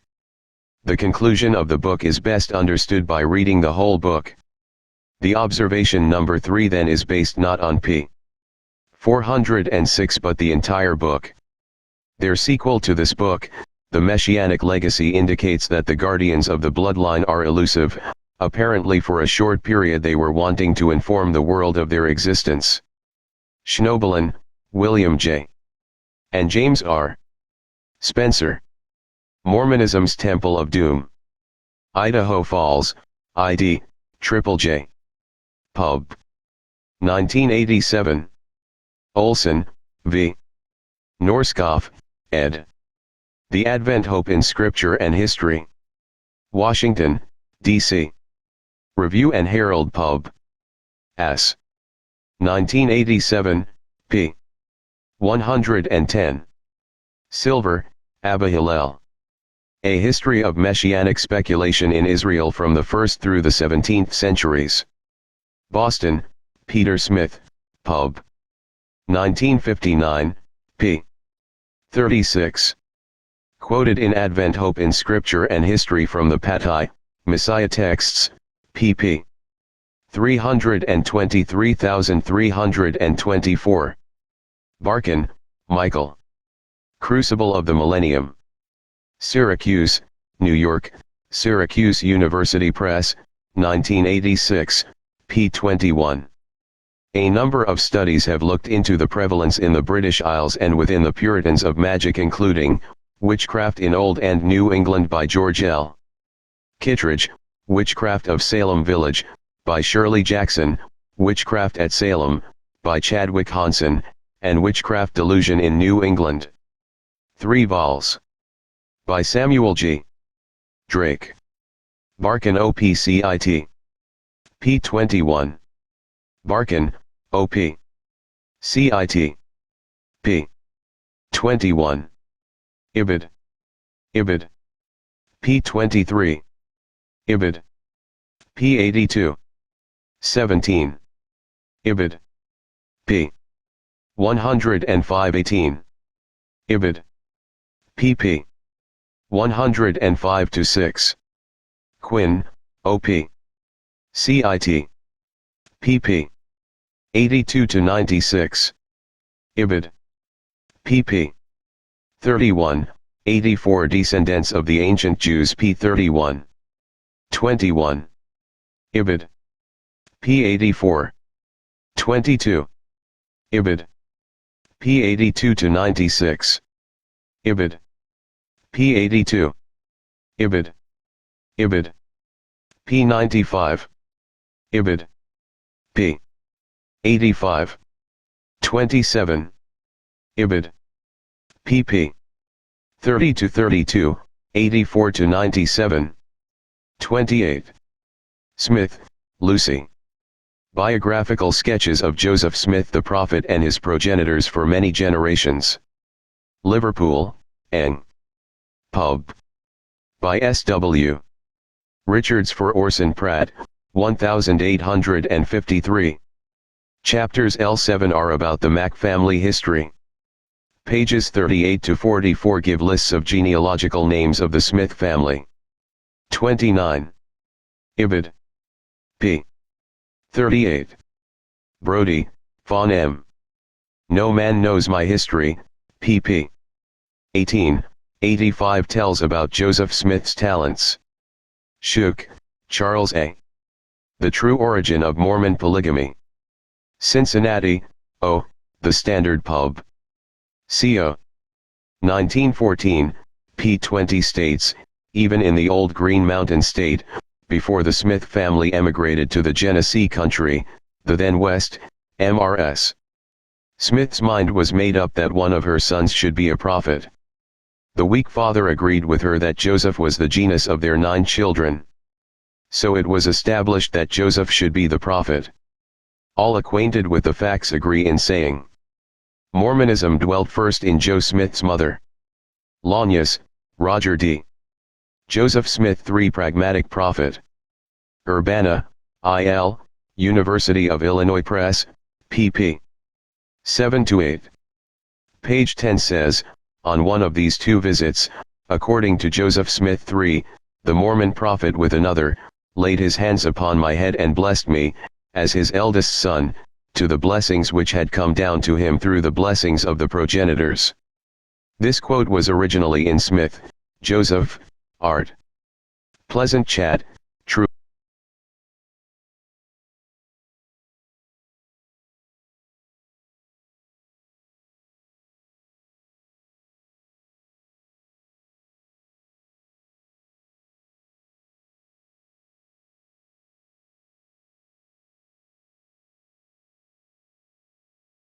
Lady Queensborough, Edith Starr Miller, O.P. CIT. p. 165. 34. Ibid. p. 395. Billington, James H. Fire in the Minds of Men. New York, Basic Books, Inc. 1980, pp. 21011 ff. Quinn, O.P. CIT, pp. 84, 90. 37. Ibid. pp. 31-32, 84-90. 38. Ibid. p. 90. Lucy's original manuscript for her book included this information, but the section was omitted by those who printed her book. C. Tanner, Gerald, and Sandra. Mormonism, Magic, and Masonry, p. 20. The information comes from an article by Wesley P. Walters. From Occult to Cult with Joseph Smith, Jr. Also see Joseph Smith's Bainbridge, New York Court Trials. Part 2, pp. 126-127. Quinn, O.P. CIT. p. 90. Denslow, O.P. CIT. Vol. 4, p. 153. Ibid and other sources. 43. Denslow, O.P. CIT, Vol. I. P. 326. Quinn, O.P. CIT. pp. 27 to 111. Photos in the back of Quinn's book also are helpful in learning about the items. See also Tanner, Gerald, and Sandra. Mormonism. Magic and Masonry. Salt Lake City, UT, Utah Lighthouse Ministry, 1988. Tanner, Gerald and Sandra. Mormonism Shadow or Reality.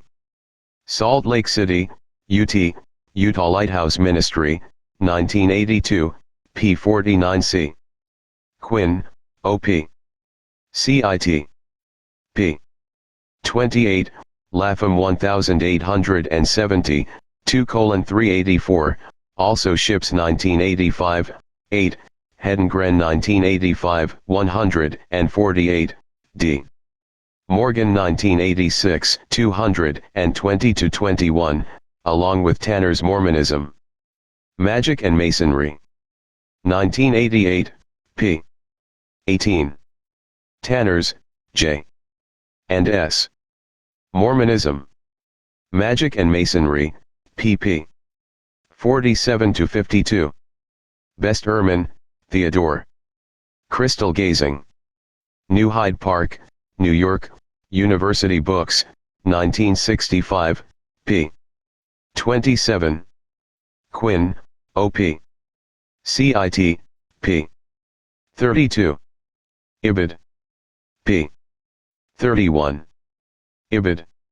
See also the Rodsman 1828, Frisbee 1867, 52, Hemingway 1877, 3:814. 53. Ibid.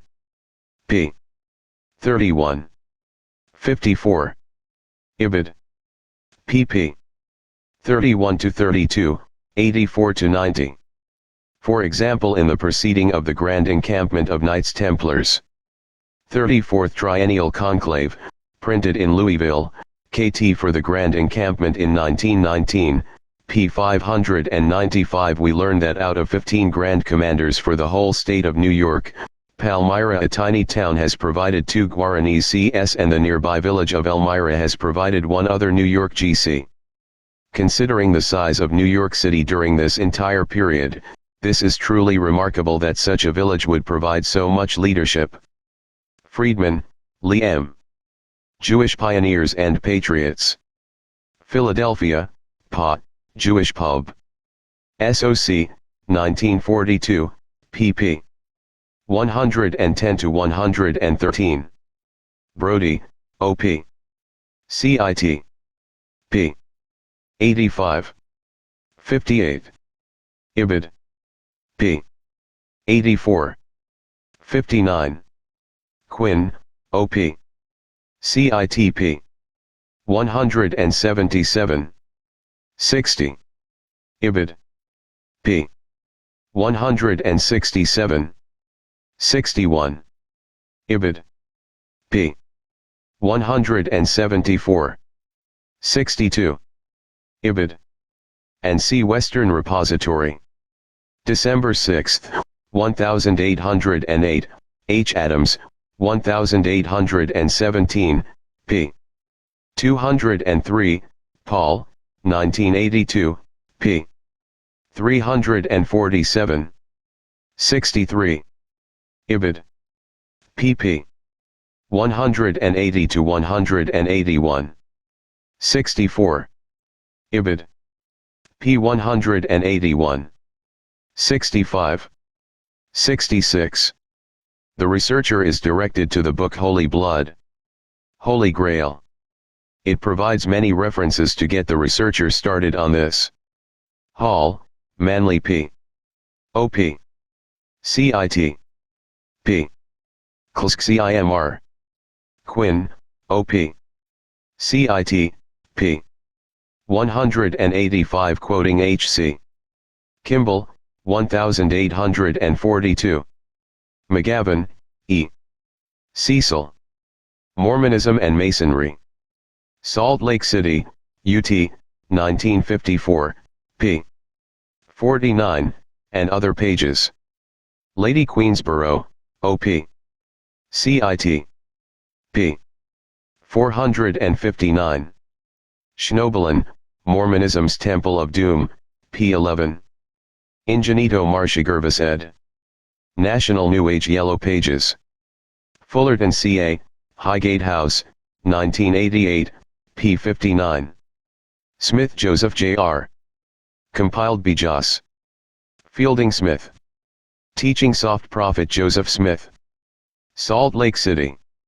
UT, Deseret Book Company, 1976, p. 292. Ibid. p. 77. Other pertinent quotes by Joseph Smith advising against speaking on the mysteries are on PGS 298 and 309. On pages 195, 305 he speaks about the necessity of keeping secrets. Robinson, Ebenezer. Return. Vol. 2, April. 1890, p. 252. Talk given by an ex-New Age leader in a Christian church, source available upon request. The Hidden Danger of the Rainbow and Other Sources. Tanner, Gerald, and Sandra. Mormonism. Magic and Masonry, pp. 20-21. Cf. Hullinger, Robert N. Mormon Answer to Skepticism. St. Louis, M.O., 1980, p. 105116. Also cf. Ward, Henry Dana. Freemasonry. Its pretensions exposed in faithful extracts of its standard authors. New York, Pub. By author, 1828, pp. 104-105. Also see John E. Thompson, The Faculty of Abrak the Philolithes, December 1982, pp. 9-15. Smith, Lucy. Joseph Smith the Prophet. CPG. 37 for Lucy's statement in favor of a restoration. Read chapter 14 starting on p. 56 for Joseph Smith, Sr. S. dream of the need to restore the true church. For more details see the chapter on the Universalist Church. His membership is referred to by Quinn, O.P. CIT, p. 90. Quinn quoting A. Taylor, 1986, pp. 23-25. 84. Ibid p. 12. 85. Overland Monthly, p. 388. This is admittedly an old WT figure, it may well have been revised upwards since then. McGavin, E. Cecil. Mormonism and Masonry. Salt Lake City, UT, Bookcraft Pub. 1954, p. 13. The New Age. Official organ of the Scottish Rite, May, 1905. Barkin, Michael, O.P. CIT. pp. 39-40. Oved, Yaakov. 200 Years of American Communes. New Brunswick, USA, Transaction Books, 1988, p. 131. Bergera, Gary James, ed. Line Upon Line. Salt Lake City, UT, Signature Books, 1989, p. 185. 92. Ibid. p. 178. 93. Ibid. p. 134. 94. Ibid. p. 135. 95. Ibid. p. 135. 96. Personal knowledge by author. 97. Ibid. p. 171. 98. Ibid. p. 145. 99. Ibid. p. 61. 1. Ibid. pp. 1-6. 101. Gavin, O.P. CIT, p. 69. 102. The Flower of Truth. Authorized Faith Edition, Amplified Version 1972. Carlinville, USA, Covenant Press, 1972. Chapter 2. 5. The Golden Age.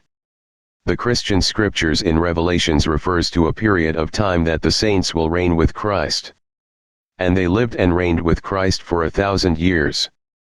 RV 20:4b. In the preceding sentence it tells us that these saints were those who did not receive the mark of the beast on their foreheads or hands. This Bible verse in Revelations 20 has been the basis for much speculation and thought. The concept of a 1-0-year period has been extended by some to apply to other passages in Revelations, and by others like Charles T. Russell to apply to vast portions of scriptures. C.T. Russell arbitrarily decided through the entire Bible whether a particular verse was for now, or for this 1-0-year period called the millennium. The popular concept of a 1-0-year golden age millennium, that has been advertised so strongly by groups like the Watchtower Society, has been rarely held by Bible scholars until the last 2 centuries.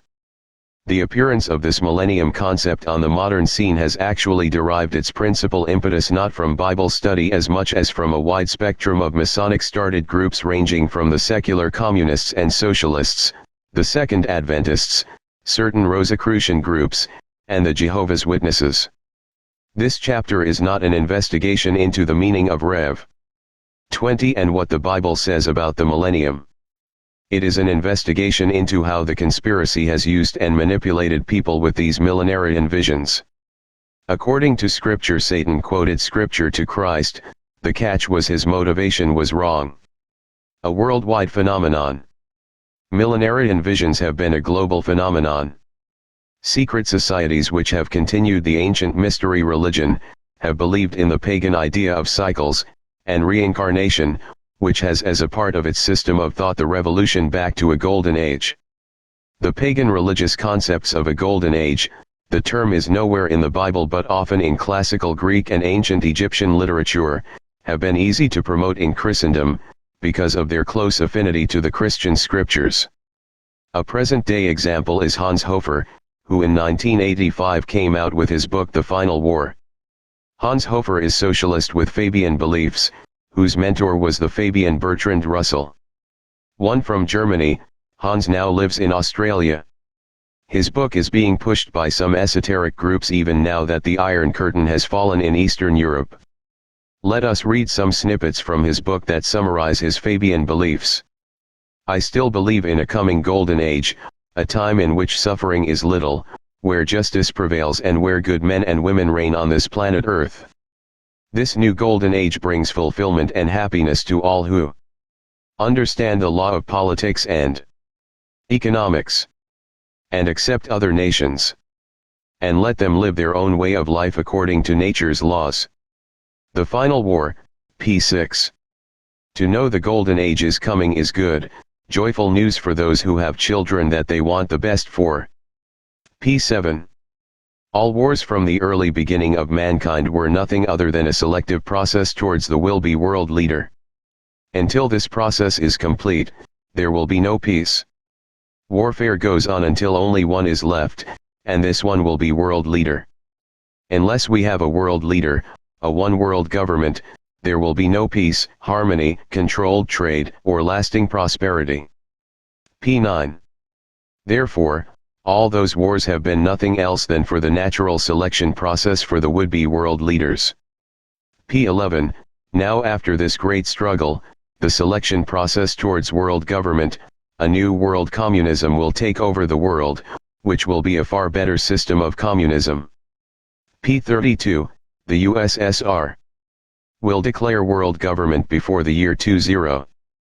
p. 45. For a much earlier instance of millennialism, a person can look at the Munster affair, where another Hoffman from Germany comes into view. Jewish, occultic influences with Jewish scholastic ideas within the Anabaptist movement produced the disastrous Munster affair, when a group of Anabaptists tried to set up a millennial kingdom. This affair seriously discredited those Anabaptists which had nothing in common with the Munster Anabaptists, even though there was not justification to associate the different groups, for the Anabaptist in general publicly repudiated Hoffman. It was the result of Melchior Hoffman's followers taking over Munster in March 1535, which they was renamed the New Jerusalem. There they set up the kingdom of God, and Jan of Leiden became king. A terrible kingdom of God was created, which in turn was brutally overthrown by Catholic and Protestant forces. Interestingly, Melchior Hoffman designated himself the second Enoch. 2. In this chapter, the reader will be presented information on how the conspiracy has introduced new religious groups with millennial visions in order to further their ultimate goal of creating a Gnostic one-world religion based on the efforts of man, and subservient to hierarchies, which in turn are centrally controlled. The Masonic Lodge has preserved and promoted the concept of the New Age, the Golden Age, a millennium. The 20th century has seen the rise of secular millennial visions such as communism.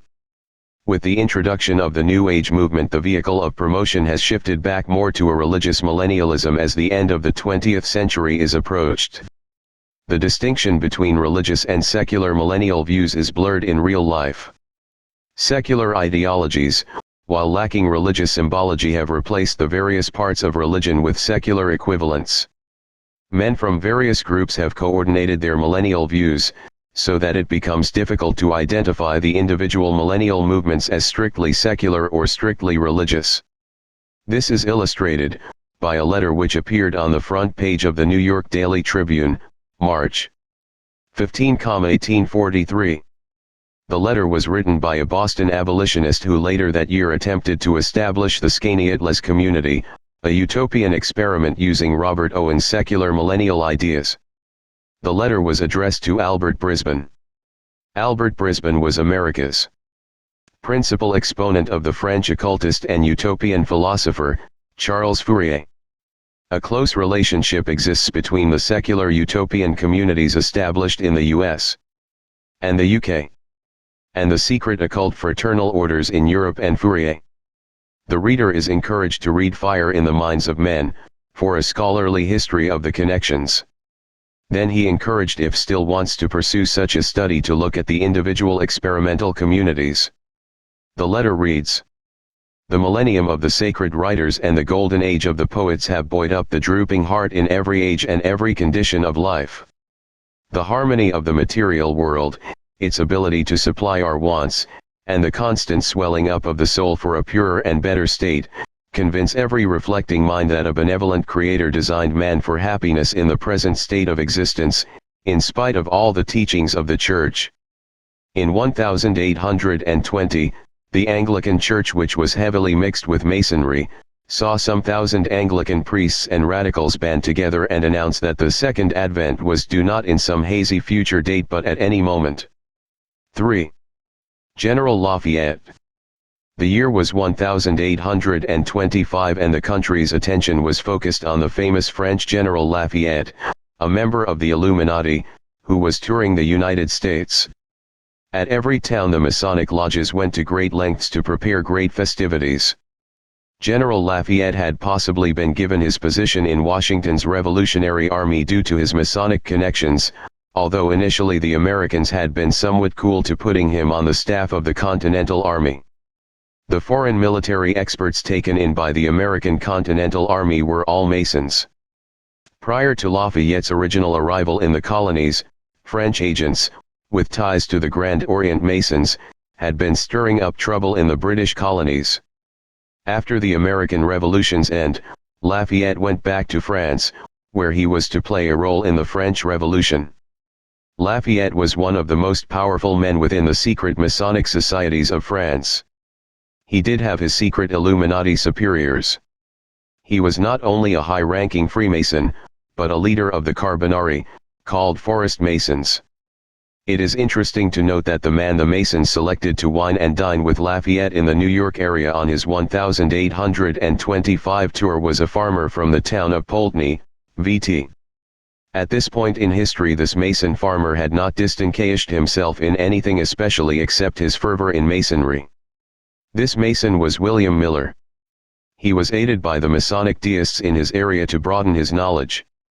The Episcopalian deist Matthew Lyon had a large personal library and had shared it with William Miller. Miller read all the great Masonic thinkers of the time, Voltaire, Hume, Paine, Ethan Allen, and others. Up to now, however, most scholars, because they are unfamiliar with the strong secular millennialism within those non-Christian Masonic writers, have tended to view Miller's millennial views as his own creation. It is hard to accept that William Miller did not draw from others. One of the best millennial scholars, Michael Barkin, aptly writes, although to all appearances theologically self-taught, the congruence between his biblical interpretations and older readings of millenarian symbols strongly implies access to an oral if not a written exegetically tradition. This author concurs. Before meeting with Lafayette, Miller had married Lucy Smith. Then he claimed to have become a Christian in 1816, and to have discovered the date of the return of Christ from independent study in 1818. So the Grand Master met with him. And Miller, like Lafayette, would within a few years be traveling around the country visiting many Masonic lodges. Miller claimed to have lectured 0 times from June 9, 1834 and 1845. His biographer, Sylvester Bliss, mentions more than 230 communities that Miller spoke to. Up until 1839, these were confined to New York and Vermont. Miller's meeting with Joshua von Himes changed that. William Miller joined the Masonic Lodge in 1803. At that point he was well known for his rejection of Christ as Savior and his deism. Later, he joined the Baptist Church. According to Miller, he set out to harmonize the contradictions of the Bible himself. It's interesting that when Miller was finished harmonizing his religious views, those views were described as a type that would pass with the world, philosophical, pure, and sublime. Two important ministers early on for William Miller also had Masonic connections, Elder Fuller of Poultney, VT, and Joshua Himes. Elder Fuller had influenced William Miller during the silent years before Miller's ministry and was one of the first to join his movement. William Miller's best friend, Truman Hendricks, was a Baptist minister of possible Jewish heritage. In 1833, a group of Baptist ministers from Whitehall, where Miller had met Lafayette, and from Hampton, New York, gave Miller, a layman, a license to preach.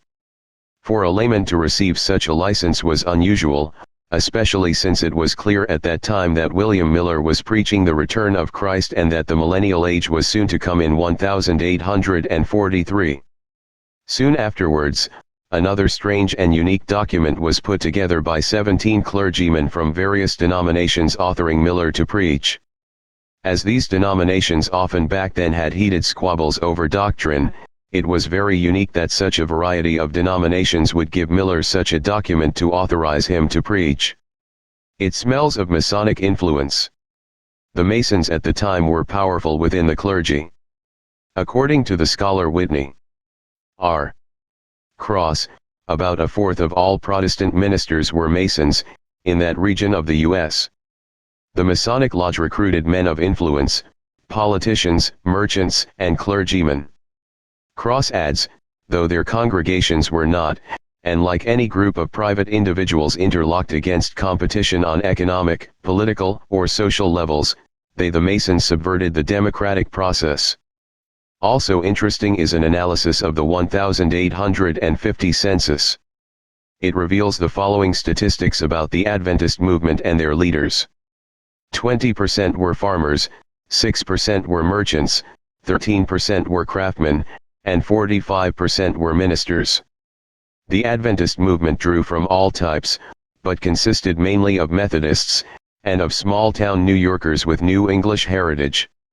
The rapid rise in Second Adventist thought implies that its leaders went to other sources. It is also interesting to examine what type of men became Adventist leaders, such as men with Jewish backgrounds, with Yale and Andover educations, and men prominent in the abolitionist movement. The abolitionist movement, although it drew its moral indignation from what was happening to the slaves, it drew much of its finances and leadership from secret societies who apparently were bent on revolution. William Miller's prophecies failed and made a laughingstock of those who would talk about Christ's return. While attention was focused in the US and the UK on the fulfillment of the Mason William Miller's prophecy about Christ's return, a new religion very similar to Freemasonry believed that Miller's prophecy was fulfilled in the Middle East. This Masonic-like universal belief held that Imam Baha'u'llah was the manifestation of God, the Christ. They believed he created the foundation of the kingdom of God on earth, and that the day would soon come when the golden age would be ushered in. The foundations for a new world order were passed to his son, who began to implement Baha'u'llah's tablets and instructions. So began the Baha'i religion. Baha'i writer Jessica Russell Gaver wrote, among these prophecies was the belief that sometime between the years 1843 and 1847, His Holiness, Jesus Christ, would reappear on earth. Should you search through the scriptures of any divinely revealed religion, you will find that God has never sent his messengers to a place having no need of them, be it a town, a city, or a country that is fairly content, progressive, or spiritually aware. Instead, such messengers seem to arise where they are needed most. This was the condition in the ancient country of Persia, now called Iran, about 2 years ago. 4. While Miller's failed prophecies brought scorn on the Bible in the US and Europe, in the Middle East they were being used to bolster a new universal religion called the Baha'i Faith. The Mason Kairala, who first began teaching the Baha'i Faith in the 19th century, had some Millerites as his early pupils. He taught them that the Mason William Miller's prophecies about Christ's return had been fulfilled in the Bab. The Bab's declaration in 1844 began the Baha'i era according to his followers. Numerology is part of this religion. The numbers 9 and 19 are revered. They have a hierarchy called the Baha'i Administrative Order, which is headed by the Guardian of the Faith. Their goal is to unite mankind into one religion. They hold informal meetings called firesides. The Baha'i Faith has received help from the United Nations and the sympathy of Masons. It established its international headquarters in Palestine just prior to WW I at what is now Haifa, Israel. The British government was very positive toward the Guardian of the Faith Abdul al-Baha and knighted him in 1920. When he came to California, he spoke in Oakland at the YMCA. Jewish, Christian, and Muslim leaders attended his funeral. Troops of Muslim and Christian Boy Scouts also paraded at his funeral. The new Guardian of Faith Shaghi Effendi Rabbani received land earmarked by the Jews for institutions of the Jewish state, on which he built at Mazra-ih, a holy place. He also built at Mt. Carmel a World Center. Baha'is would use Prince Albert Hall, London for meetings. That hall has seen a lot of use by the Masons and the early international Bible students. A series of 7 years plans, which were parts of several stages to bring in a new order, were put into motion. These plans were part of what was called the Divine Plan.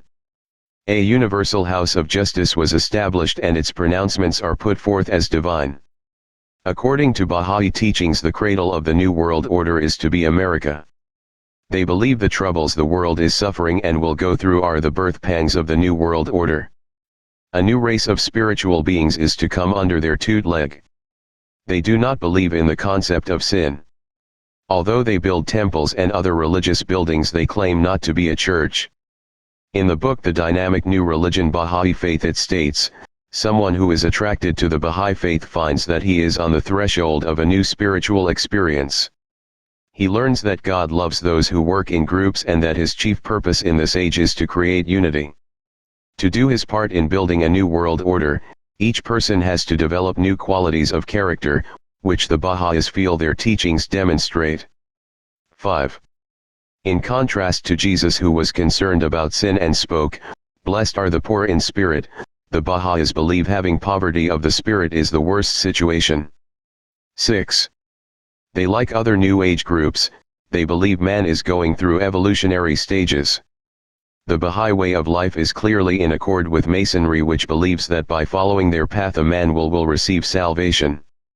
The Masons, Universalist Unitarian Church, Mormons, and Baha'is practice essentially the same universal religion with different labels and different rituals. Today the Baha'is are forbidden to join the Masonic Lodge or any Christian denomination.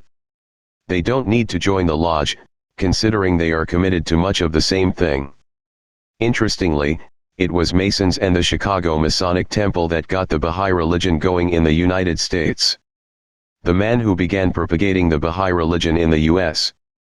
Kairala was a Freemason. By 19, he had his medical office in the Chicago Masonic Temple. The secret Masonic Oriental Order of the Magi produced the core of the pupils who took Kairala's Baha'i lessons. The Order of the Magi had mostly men but also women, which were mainly physicians and their relatives. Drive. Rufus Bartlett, Drive. Eugene W. Sawyer, Drive. Chester Ira Thatcher, and Louisa, Lua, Aurora Moore were all early Baha'is that belonged to the Order of the Magi.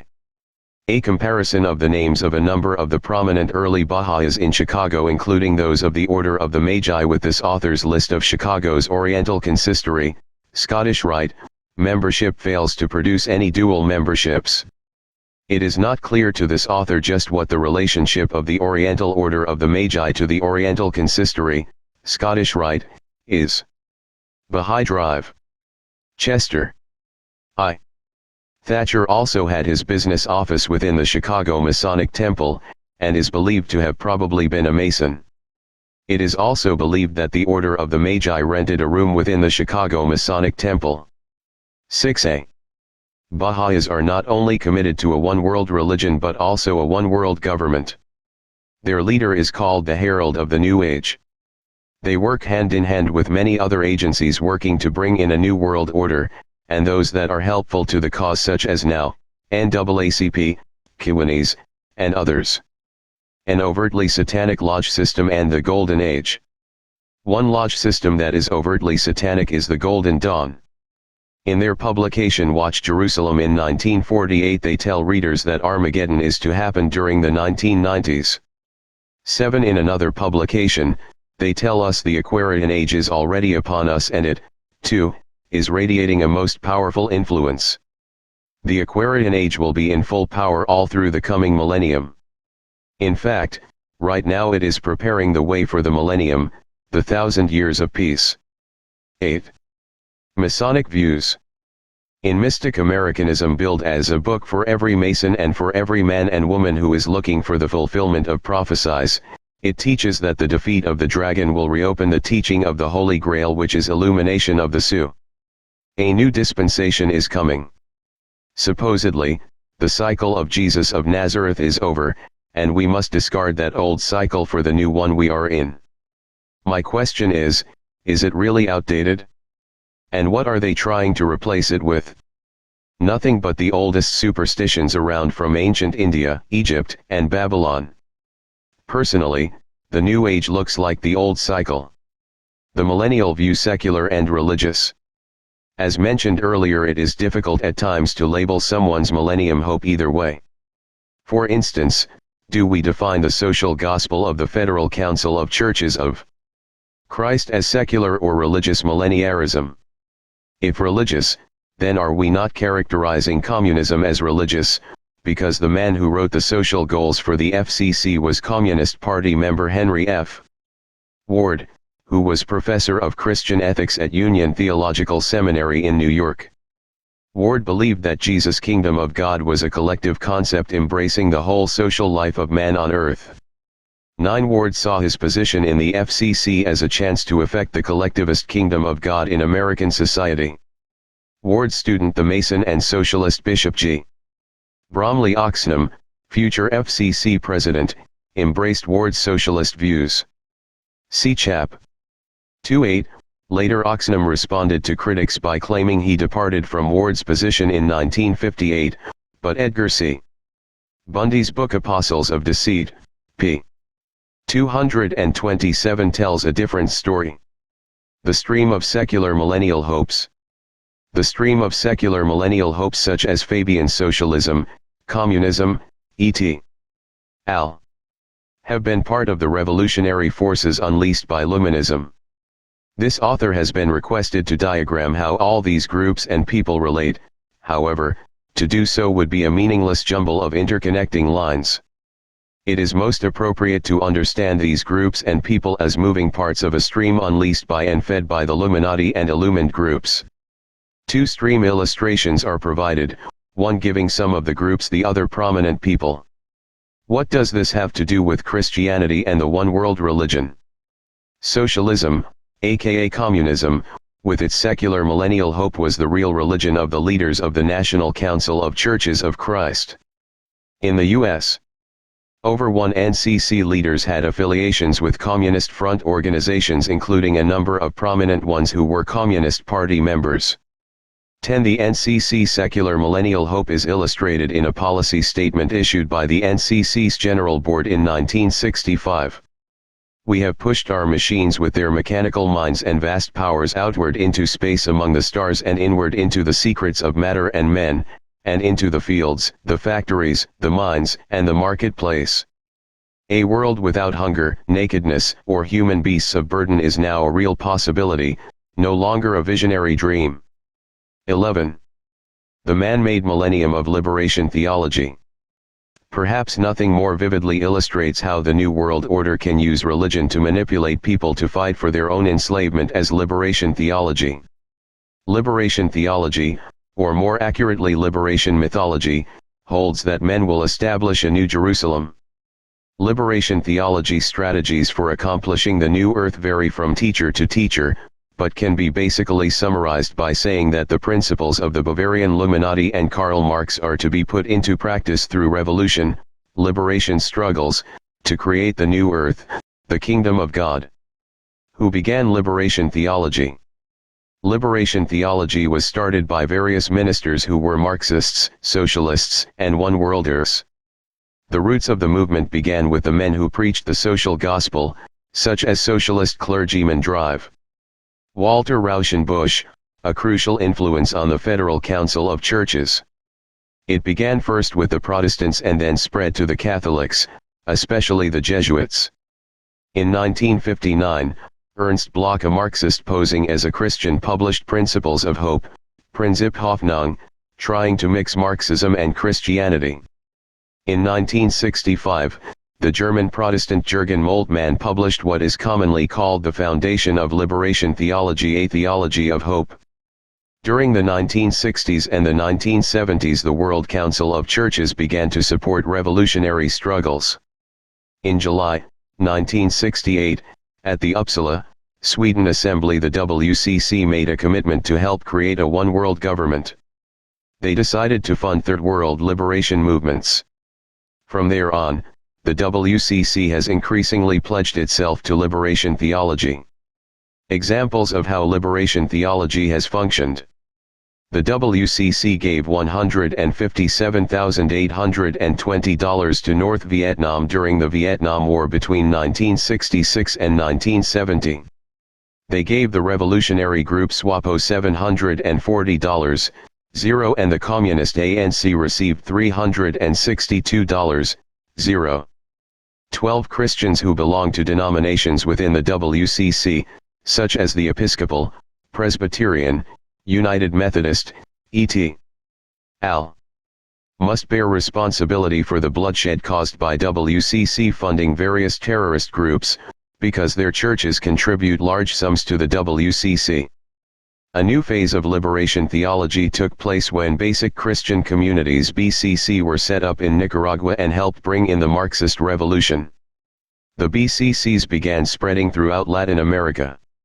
In 1971, a national meeting in Santiago, Chile took place of Christians for Socialism.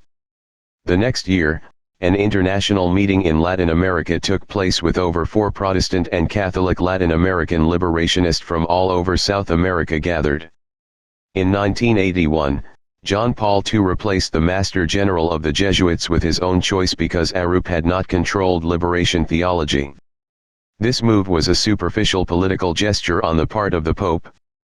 Arup was already incapacitated by illness, and the change in leadership did nothing tangible to slow down the Jesuits' promotion of liberation theology. It simply blew a smokescreen on the Pope's intentions. In 1987, Latin American communist parties met in Prague to discuss with other communist experts how the churches could be effectively used to promote Marxism worldwide. What do liberation theologians believe and preach? It is time to concentrate on the fundamental fact: the Bible teaches communism. Communism is obligatory for Christians. The Ananias episode means pain of death for whoever betrays communism, Christianity's indispensable condition. Jose Miranda, leading Mexican LT spokesperson, Communism in the Bible. I am convinced that my attitude represents the highest form of responding to the call from God. For me, Christianity is communist militancy. Father Santiago Salas, Filipino guerrilla priest. The solution is Marxism. It is the only possible way to achieve liberation. I do not see any other way to realize the promises of history and of the gospel. There is no salvation outside the church, and there is no liberation outside of Marxism. A Christian should embrace Marxism if he wants to be with God and with men. Liberation theology is an entirely new theology which reinterprets, in the light of the revolution, all the themes of traditional theology: God, Christ, the church, the priesthood, marriage, labor, everything. The mission of the church these days in Latin America is, above everything else, to preach communism. Communism is profoundly Christian. Communism, according to Marx, is a society in which there is no selfishness or injustice. It is the same as what Christians understand as the kingdom of God on earth. Father Ernesto Cardenal, COMM Unidades Eclesiastas Base. The biggest barrier to the satanic Illuminati dreams of world conquest are the teachings of Christ. This challenge to the New World Order is being subverted by teaching the people that Christ was a communist revolutionary. Isn't it amazing that men can be so easily fooled to work and fight for the enslavement of the human race? The New World Order's manipulation of people by their promises of a man-made golden age, a millennium, needs to be challenged. Ex-Black Panther Anthony Bryant, who was a promoter of liberation theology, is now warning people of the dangers of liberation theology. Notes. Hofer, Hans. The Final War. Belgrave Heights, Vic, Australia, 3 Lions Pub. 1985.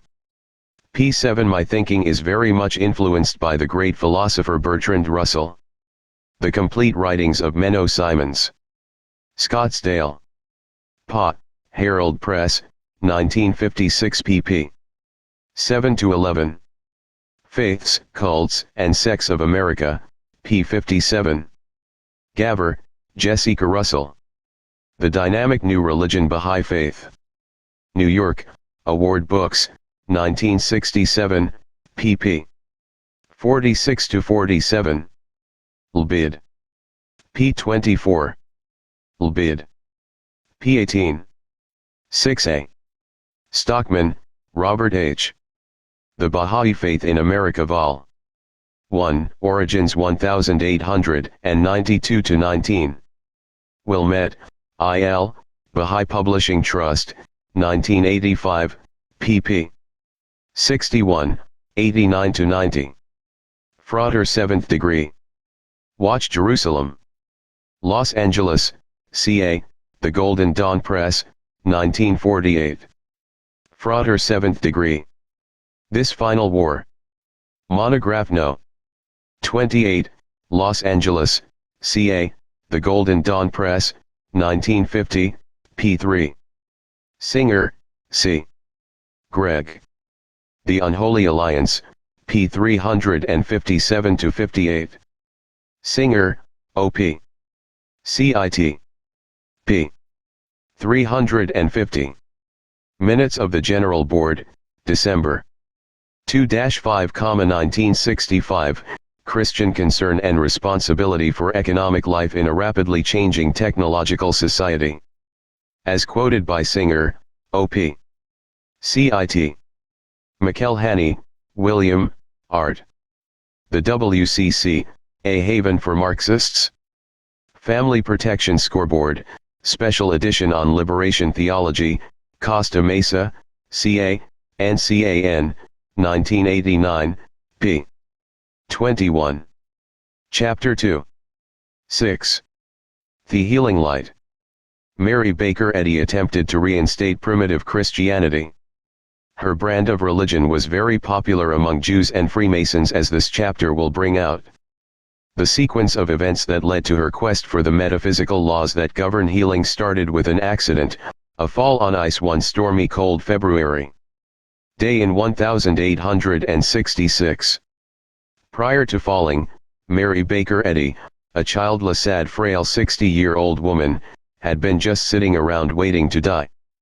1. Although her fall was an accident, that she turned to the occult wasn't. Some maintain that her mentor was one of the founders of New Thought, Phineas P. Quimby. Phineas Parkhurst Quimby was a possible Freemason. He was also an early hypnotist who attempted to heal by hypnotism. There has been much debate on how much he influenced her. Mrs. Eddy stayed in Portland, Maine as a patient of Phineas Quimby, and it was at that time she borrowed his writings which she used as hers. 2. Quimby had gotten his ideas in turn from the Mason Anton Mesmer. When the Mason Mesmer gave a performance in Belfast, Maine, of the power of mesmerism, also called animal magnetism and now called hypnotism, Phineas Quimby became interested and learned Mesmer's technique of hypnotism. 3. Both the Mason Lafayette and the Mason Mozart were impressed and promoted Anton Mesmer to their friends. 4. Quimby felt religion was making many of his patients sick. 5. Mary Baker Eddy picked up on that idea too. One observer summed up the research into Mrs. Eddy borrowing Quimby's writings: if it had not been for P. Quimby there would have been no Mrs. Eddy, and if it had not been for Mrs. Eddy we should never have known of Quimby. 6. 2 people that did without doubt have great influence on her were her father and her much beloved husband who died. Her father was very interested into metaphysical religion, and her husband was a Freemason and an odd fellow. As an odd fellow he got into witchcraft. The Freemasons took care of her as a widow, and after that kindness she was very close to them her entire life. She had material published in the Freemasons' monthly magazine. 7. From the very beginnings, she took the Masonic Knights Templar logo and used it on her publications. She altered it slightly and it has become a copyrighted trademark of the Christian Scientists. An early form of the Knights Templar logo used by her appeared on her book Unity of Good, and it appears below. Mary Baker Eddy explained her fall and her healing in her classic book Science and Health with Key to the Scriptures. 4 years later, after this testimony was published, she managed to round up 26 others and organize a church in Boston. This church was later designated as the Mother Church, the First Church of Christ, Scientist. It was designed to commemorate the word and works of our Master, which should reinstate primitive Christianity and its lost element of healing. Here again is the Masonic concept of revolution, back to a primitive purity. Her concepts also were Gnostic. They held that salvation could come only through knowledge and that sickness, sin, and disease would disappear in proportion to one's understanding that God is all. She believed in another Gnostic tenet, that matter was opposed by God. Her positive thinking is called New Thought. New Thought ranges from outright Hinduism to the more subtly occultic beliefs of positive thinking by the Freemason Norman Vincent Peale. However, Peale's New Thought is not new. Emerson was one of the men that made New Thought famous. Emerson was closely associated with Freemasonry, and borrowed and studied Hinduism. Mary Baker Eddy and Emerson believed every man is a center of God consciousness, and is to recognize his complete unity with the whole. Christ is a divine idea, not eternal, but merely a reflection of God. Further, Christian Science tells us that man is divine, because he is part of God. The official organ of the Scottish Rite, the New Age magazine in May 1923 contained an article of the highest praise for Mary Baker Eddy. In line with Masonic duplicity and secrecy, the article doesn't contain her name, but it is obvious from the article's description who is being honored. It said, but it remained for the latter years of the 19th century to witness what many believe to be one of the greatest declarations of independence of all history, and which promises to result in the final breaking down of the bars to truth and the rending of the chains of man's greatest enslavement, his supine submission to material laws. One evening at the close of an autumn day in the year 1866, a spiritually minded New England gentlewoman, she was the wife of a true Mason, sat in a lonely rock-ribbed crypt on the shores of the Atlantic Ocean, near a little village in Massachusetts. She had fitted herself for the great part she was destined to play in the drama of world events. She was inspired by the same God that directed the enlightened thoughts of Abraham, Isaac, Jacob, Moses. In such a moment of at-one-ment with infinite intelligence, this woman wrote what many deep thinkers are coming to regard as the greatest declaration of independence ever revealed to the inhabitants of this planet. Our children's children and all future generations will speak and write of this present 20th century period as the days of the Great Revolution, the last religious renaissance, the time of the signing, the adoption, of man's declaration of spiritual independence and his freedom from the so-called laws of matter. And those children of our children, in looking over the record, will be proud of the Masonic recognition of, connection with, and active contributions to, this great event. 8. With such a close affiliation in doctrine and friendships with Freemasons, it is no surprise that Freemasons have played a big role in Christian Science. Channing was one of the men responsible for the founding of Christian Science, and was a Freemason. 9. Since that time, if one examines the Mother Church in Boston, we find that Archibald McClellan, 1857–1917, who was a leading Freemason, was director of the Mother Church and editor-in-chief of the Christian Science Monitor. 10. Albert F. Gilmore, president of the Mother Church in 1922–23, was a Freemason. 11. And his successor Charles E. Heitman, president of the Mother Church from 192,324, was a Freemason. 12. Since 1956, the first reader and a church official at the Mother Church has been the Mason Arnold H. Exo. 13. The Mother Church at Boston exerts authority over its 2,5 international daughter congregations. Many of the editors of the Christian Science Monitor have been Freemasons. For instance, George Channing, Paul S. Deland, 32 Degree, Alexander Dodds, Roland R. Harrison, and Charles E. Heitman. 14. Opponents of Mary Baker Eddy's primitive Christianity have called it Yankee witchcraft. When one is familiar with Christian Science autosuggestion and compares it with magic, the two are same in principle. Mary Baker Eddy, born at Bow, New Hampshire in 1821, started her church in Boston in 1883. Again, one sees the origin of a Christian New Agey cult started within the same geographic area that so many have originated from. Mary Baker Eddy found she could be a channel, a medium. After she found her talents as a medium, she began the Massachusetts Metaphysical College in Boston in 1881. 2 years later she began the Christian Science Journal, which has evolved into the Christian Science Monitor, a respected journal. In ancient times, the Sibyls were controlled in a hypnotic way. Is it possible that Phineas Quimby or someone else controlled her by hypnotism? Amrs. Stetson, a descendant from the Puritan family 15 that would be tied to the order which is thought to be part of the Illuminati 16, was a friend of Mary Baker Eddy. Stetson was another early Christian Science leader. Augusta Stetson was also into CO Masonry, and her life is shrouded in mystery. 17. Another connection with the Illuminati is that both Mary Baker Eddy and the order have drawn deeply from Hegel's philosophy. Indeed, The history of the 20th century has been a century when the Illuminati has tried out Hegel's philosophy to create their desired changes by conflict.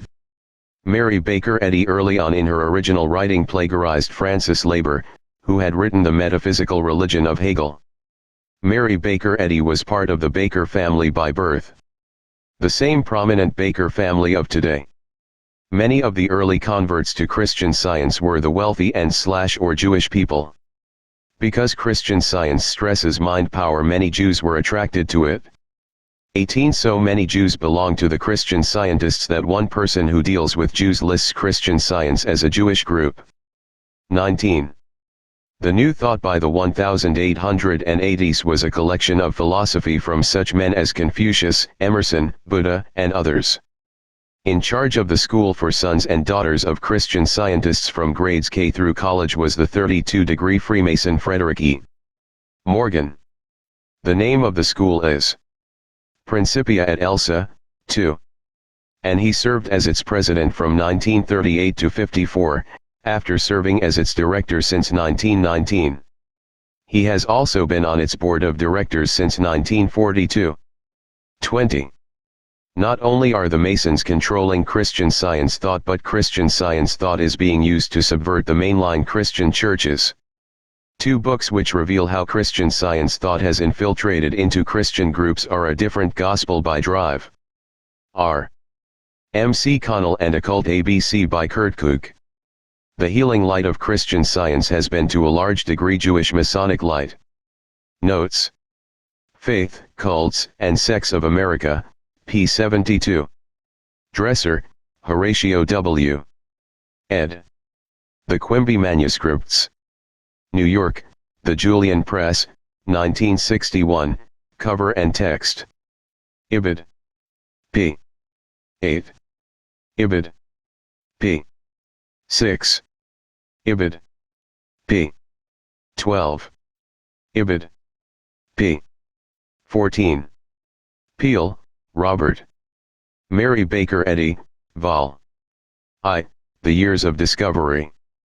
New York, Holt, Reinhardt, and Winston, 1971, pp. 76-79. Hicks, Thomas Willing, 32-degree, art. The New Declaration of Independence, The New Age Magazine, May, 1923, Vol. XXXI05. pp. 276-279. Denslow, 10, 0 Famous Freemasons. Ibid. Vol. 3, p. 181. Ibid. Vol. 2, p. 114. Ibid. Vol. 2, p. 211. Ibid. Vol. 1, p. 31. All of these editors can be found in Denslow's 10, 0 Famous Freemasons. Their names appear in alphabetical order. See also Deland, Volume p. 302, and Harrison, Vol. 2, p. 192. Edith Starr Miller, Occult Theocracy, p. 555. Sutton, Anthony C. America's Secret Establishment. 1986, pp. 131, 135, 140, 148, 150, 161. Edith Starr Miller, O.P. CIT. Also A.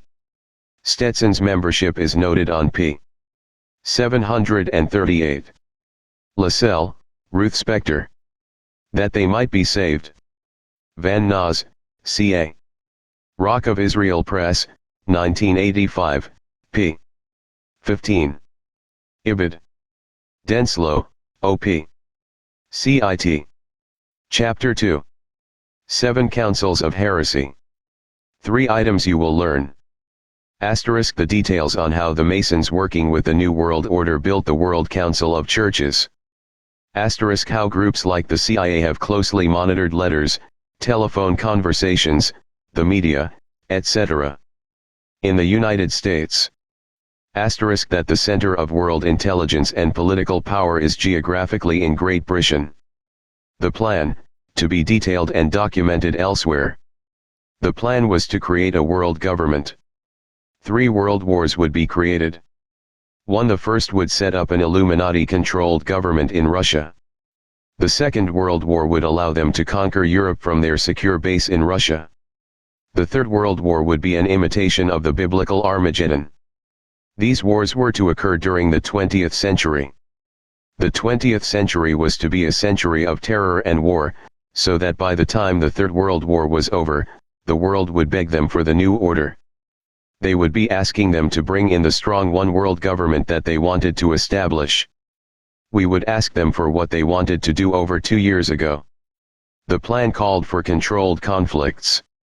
As long as they controlled both sides, according to their Hegelian ideas, they would control the synthesis, the outcome of any conflict.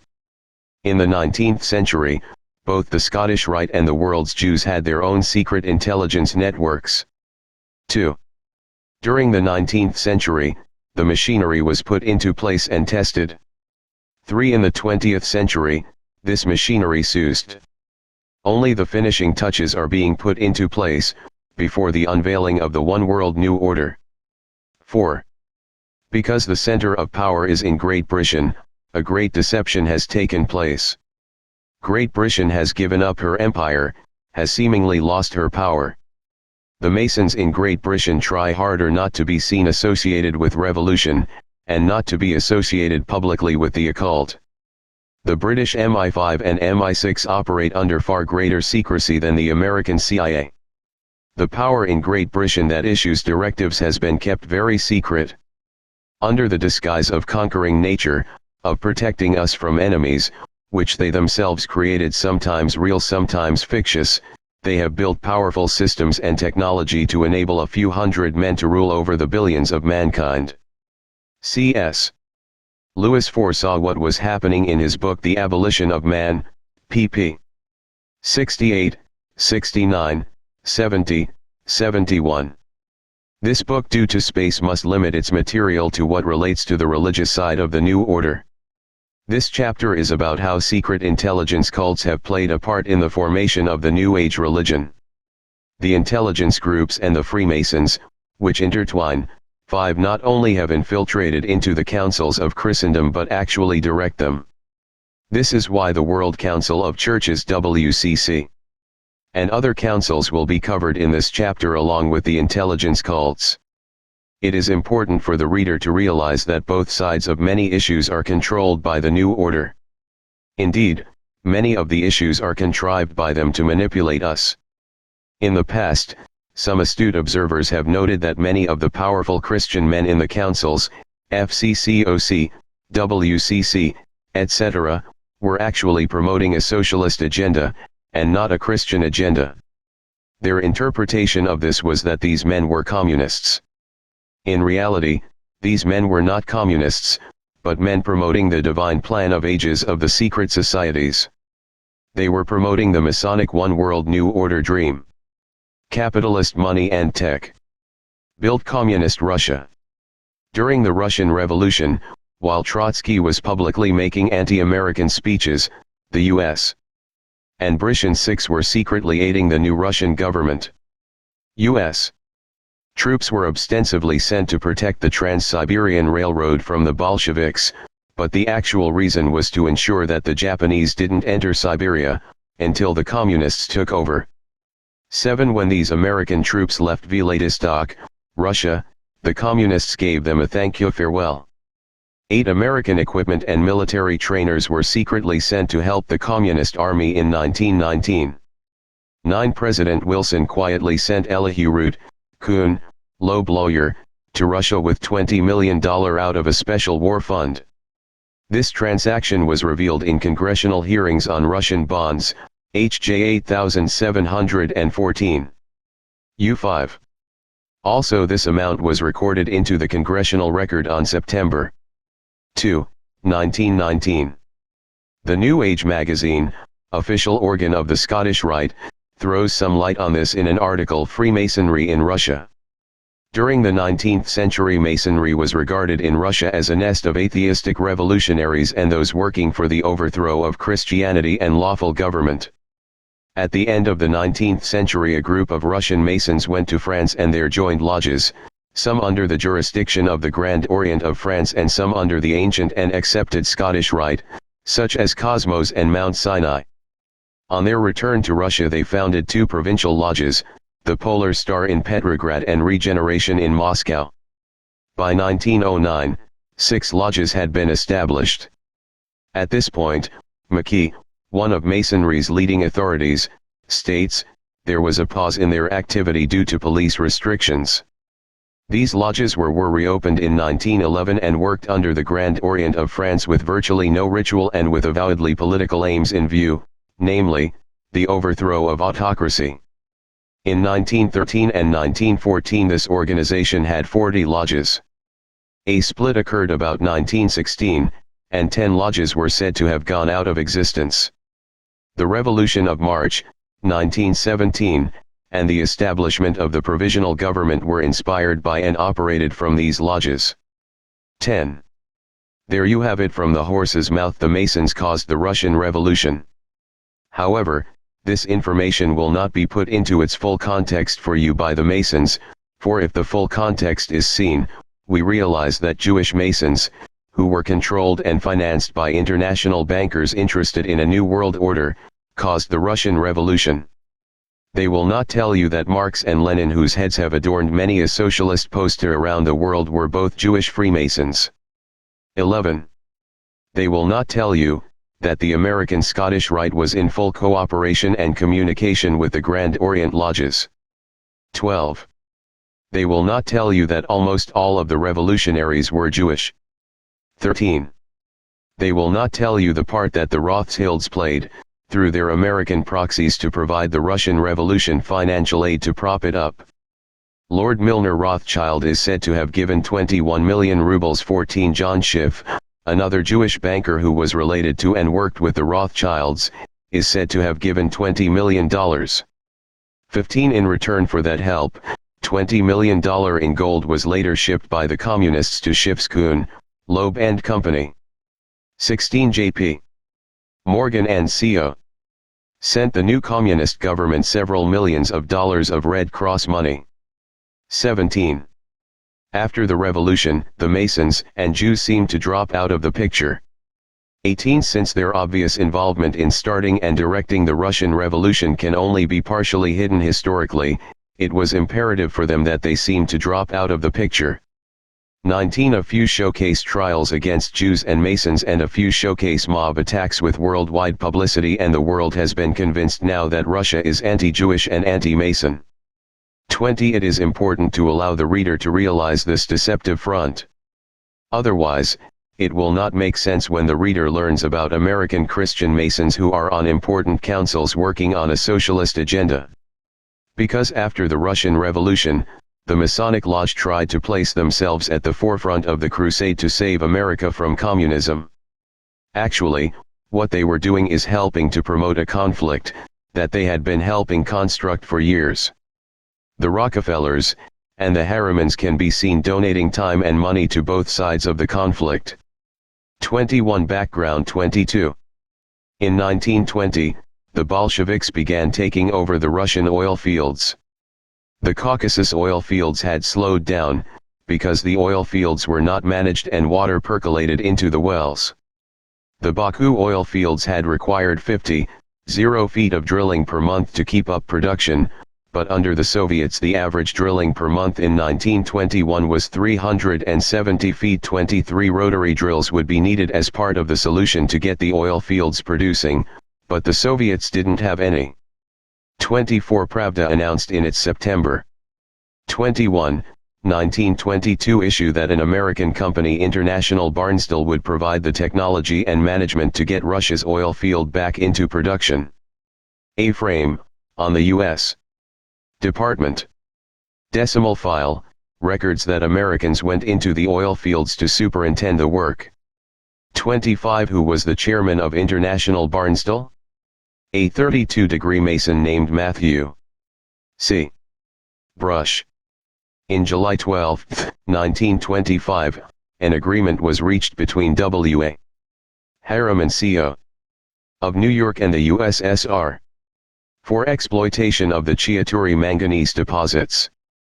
26. The Harriman operating company was named Georgian Manganese Company, and the man running it was 32-degree Freemason Matthew C. Brush, also a KT and Shriner.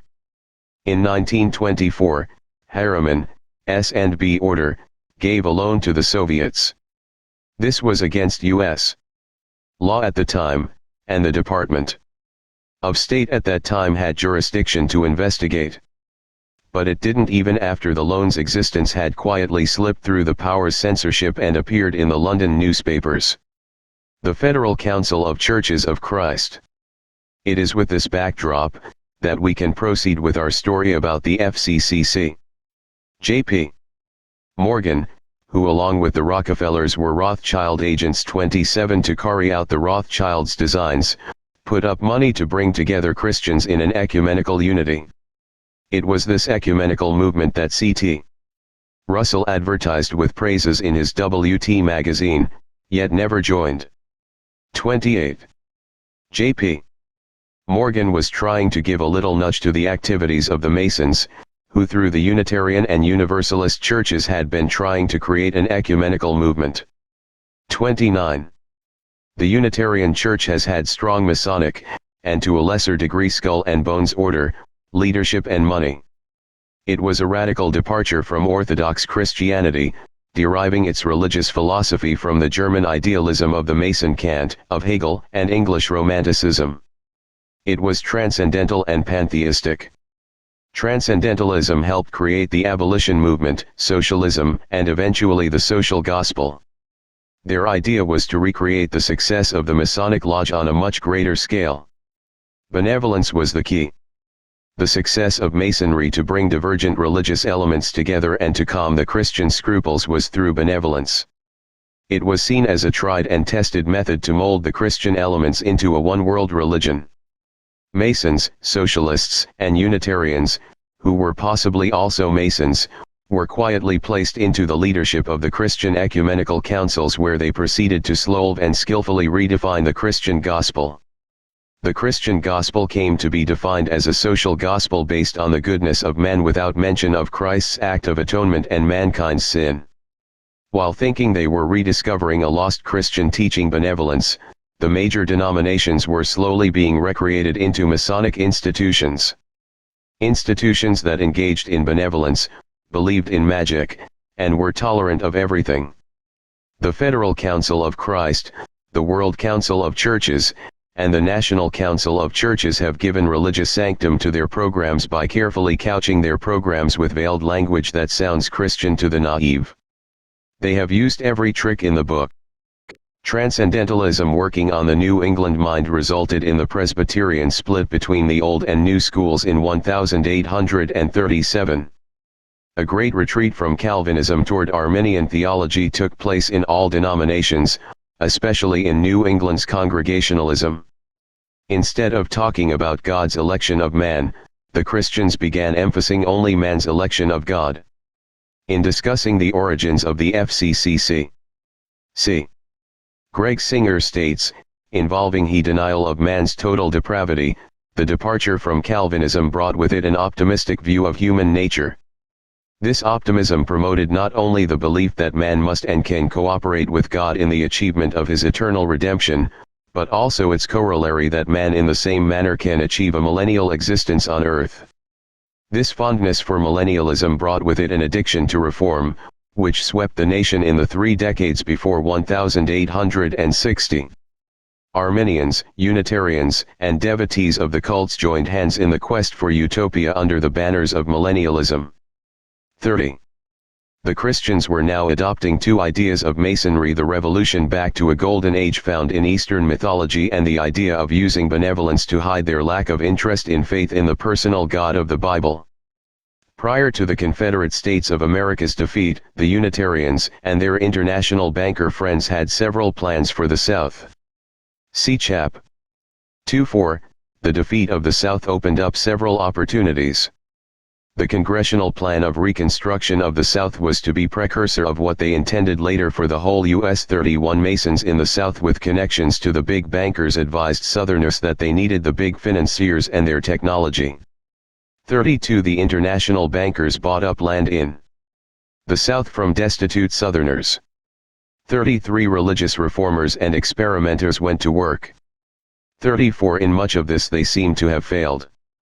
35 The contested election of 1876 broke the strength of the radicals, and they abandoned the conservative backward South to try their experiments and crusades in the North. 36 The Masonic elements found a new tool to break conservative Christianity, Darwinism. Although Darwin was not a Mason, his grandfather who was influential in his life and his close friends were. 37 And it was Masons that initially promoted the idea of Darwinism. At last here was a scientific justification to support the Hindu belief in evolution. Some transcendentalists, who had looked to Eastern religious thought, had already adopted evolution, before Darwin. But it had been a mystical notion, now evolution had the blessings of the scientific community. Darwin's ideas weren't issued forth into a vacuum like a microbe suspended in outer space, but rather into a culture medium full of nutrients to promote it. Darwinism multiplied like bacteria. Devout Christians responded by retreating to dogmatism in the Bible, rather than scientific investigation. They might have realized God gave them a brain for a reason. There is nothing wrong in using science to testify to the validity of the scriptures. Christians seem to rationalize their lazy mental attitudes and willingness to scientifically investigate by saying that this would be showing a lack of faith in the scriptures. On the contrary, it shows one believes the facts will vindicate scriptures. It took the Christian community years to catch up to the evolution theory. And they still haven't taken the initiative away from the evolutionists, due to the inequalities of the playing field. Now, science has itself discarded what Darwin postulated, and the modern evolutionary theory is nothing like its predecessor. Further, creation scientists can now outdebate the evolutionists with hard data. 38 Men like Stephen Hawking have shaken the scientific community. 39 The evolutionists are saved now by the power which controls the vast media, and the public's lack of critical thinking. Union Seminary in New York, which was controlled by the order, produced a drive. Charles A. Briggs, who stated very clearly that the Christian adherents to elaborate creeds such as the Westminster Confession and the Lutheran Augsburg Confession were sinful because they separate Christians. 40 advocates of the social gospel and theological liberals followed up Briggs' suggestions. An examination of early Christian ecumenical groups of an evangelical nature shows the hand of Masonry quietly at work. The Young Men's Christian Association, 1851, 41 has been basically a Masonic-run operation. Early attempts at unity for social reform, such as the Women's Christian Temperance Union, 1874, and the Anti-Saloon League, 1893, had leadership that was connected to various tentacles of the world power. 42 According to Elias B. Sanford, who was the honorary seconds of the FCCC from its beginning, these types of preliminary groups were used as a base. Sanford describes in his book Origin and History of the Federal Council of Churches of Christ in America the 5 steps they initiated to work these various preliminary unity groups into the FCCC. These were a series of conferences looking to the formation of local and state federations. A great deal of effort was spent to give the impression that this work was the result of local and popular pressure for a new type of ecclesiastical cooperation. A conference which met in Philadelphia early in 1901 for the purpose of creating a FCCC. A second annual conference which met in Washington, D.C. which took the 4th step, which was to create a committee on correspondence. This committee with Drive. Sanford as its secretary traveled extensively all over the nation to seminaries and local federations drumming up support for Step 5. The Interchurch Conference on Federation in New York in late 1905. This conference proposed the formation of a federal council to meet in 1908. The groundwork to create a constitution called the Plan of Federation was also laid. Their 5-step plan was a well-thought-out, systematic formula.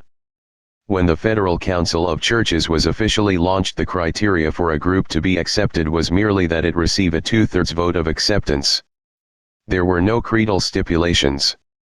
The seeds to destroy the evangelical Christianity of its constituency had been planted from the start. Methodist Episcopal Bishop E.R. Hendricks, who this author has reason to suspect was a Mason, was made the FCCC's first president.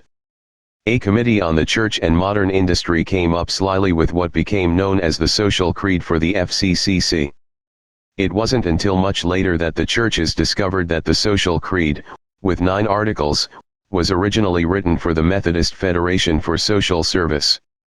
43. Without realizing it, the 33 denominations that had joined were being quietly led down the social gospel path, a path of salvation based on socialistic optimism in the nature of man. A salvation not from sin, but from sin's effects. Because the surface problems were played with, the root problems continued unabated. In the early years, the FCCC spoke loud rhetoric in favor of pacifism, but when war broke out, it urged its denominations to fight a holy war to end all wars. 44. The Mennonite General Conference, the only Anabaptist group involved with the FCCC, withdrew in 1917 over this hypocrisy. In the early years, the FCCC made statements that the new social order was the hope of humanity. They called this new social order what Christ called the kingdom of God. We conceive it to be the duty of the Church to point out wherein human life, as it is presently organized, falls far short of this ideal and fails to apply these principles, and what changes need to be made. 45. The Southern Presbyterian Church protested the FCCC's theology in the early years. It wasn't interested in building a socialist utopia. But it didn't leave. How close were the original FCCC leaders to the one world power? Even from the beginning of the FCCC in 1908, some of the FCCC leaders were talking about the creation of a League of Nations. Understand that the League of Nations was one of the reasons why the power wanted WWI. That these men were promoting the idea of a League of Nations long before WWI ought to raise eyebrows. They threw their ecclesiastic support behind Wilson's proposal for a League of Nations. The failure of the United States Congress to allow the U.S. to join the League shows that even the power can miscalculate. It seems that every step of the way, the FCCC was the errand boy for the power, bringing us their socialistic New World Order. Some denominational leaders, in order to quiet opposition from their conservative members, claimed that they were having a moderating effect on the FCCC. However, there is no evidence to show that the FCCC leaders paid any serious attention to its critics. Why should it? It had a secret agenda and secret backers that could produce serious support. Bear in mind, there were even fuckers writing books like Christian Principles Essential to a New World Order by W.H.P. Fouch in 1919. Evangelicals were setting aside their beliefs in conversion and regeneration for the social program of the FCCC. In return, the FCCC gave them rhetoric, like this Federal Council Bulletin. Within the Federal Council there is full freedom for those who are now joined in common tasks to hold varying views as to the ultimate form in which the spirit of Christian unity may express itself. Some there are whose eyes are fixed upon the coming of a complete organic union in which the many groups, while preserving their own distinct methods of worship and work and their own special emphasis and point of view, shall be organized in a single comprehensive church. Others simply want friendly cooperation.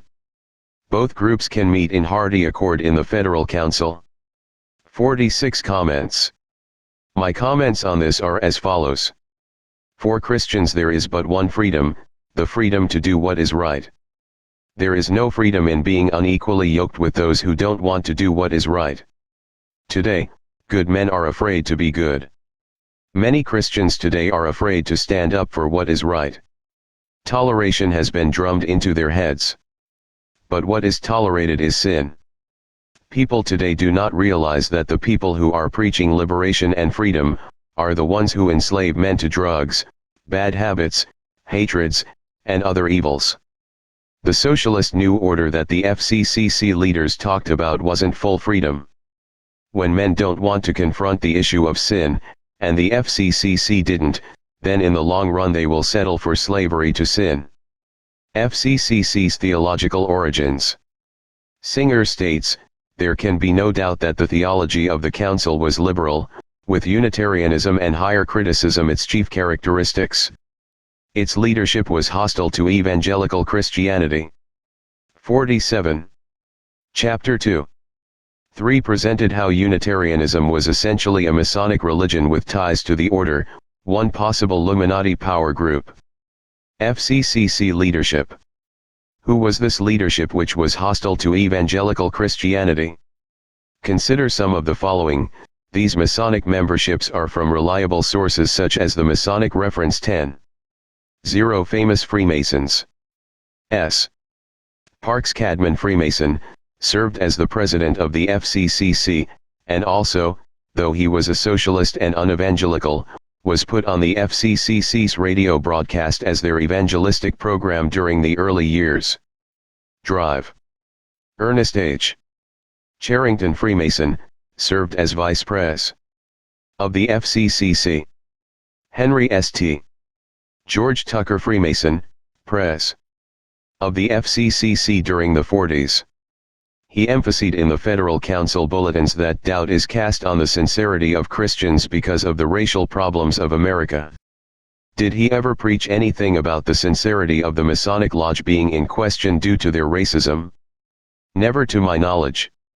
The racial issue and the civil rights movement that the FCCC started was another front for the FCCC to distract and manipulate Christians with. Because of the issue, the FCCC built a legal staff for the first time. Bishop G. Bromley Oxenham, 33 Freemason, and a One World Stater, President of the American FCCC and later President of the WCC. Yvonne Lee Holt, 33 Freemason, another President of the FCCC. Masons played secondary roles also, such as Joseph C. Hazen, 32, commentator of FCCC. Levi Gilbert, delegate to the FCCC. When the Mason press. Roosevelt needed support to push his New Deal, New Order, legislation through to move this nation away from our traditional freedom toward their socialist New Order. Guess who was there to give him full support? The FCCC radically promoted the New Deal legislation of Roosevelt. 48. Although technically the FCCC didn't speak for all the denominations that were joined to it, it pretended to, while simultaneously denying to its constituency that it was actually doing what it did. At this time, people began to be concerned that the FCCC was working for the communists. There were very few people aware then that this whole thing was much greater. The FCCC advocated collectivism and economic reconstruction, during the 1930s, in items like their 1937 report on the church and the social order. Subsequently, the FCCC published in their biennial report, 1943, p. 18 such verbiage: the chief contribution of the church, especially of the clergy and all who have a teaching function within the church, is to keep alive the vision in men's minds of the true order of life as God intended it to be, an order in which the whole process of production has as its primary purpose the meeting of human needs instead of having the meeting of those needs the byproduct of the pursuit of profit. An order in which the resources of the earth, land, and water are controlled for the benefit of the total community, with whatever forms of ownership in each case are conducive to such control. Bold added. John Foster Dulles, an active participant of the New World Order. 48. Briefed the FCCC on the United Nations Charter after the 1945 San Francisco CONF 49, and the FCCC adopted a resolution in support of it. The Churches of Christ in America have long held that the nations can better serve God's purpose for the world as they are brought into organic relationship with one another for the commonwealth. 50. They have. They soon gave their total support for UNESCO as an indispensable step. The prime movers in the creation and leadership of UNESCO were Masons. The Constitution of UNESCO was written by SNB Order member Archibald MacLeish. UNESCO immediately went into action to promote Hinduism and the New Age throughout the world. 51. It also became another conduit for instructions to religious leaders throughout the world from a secret Masonic Council of 13.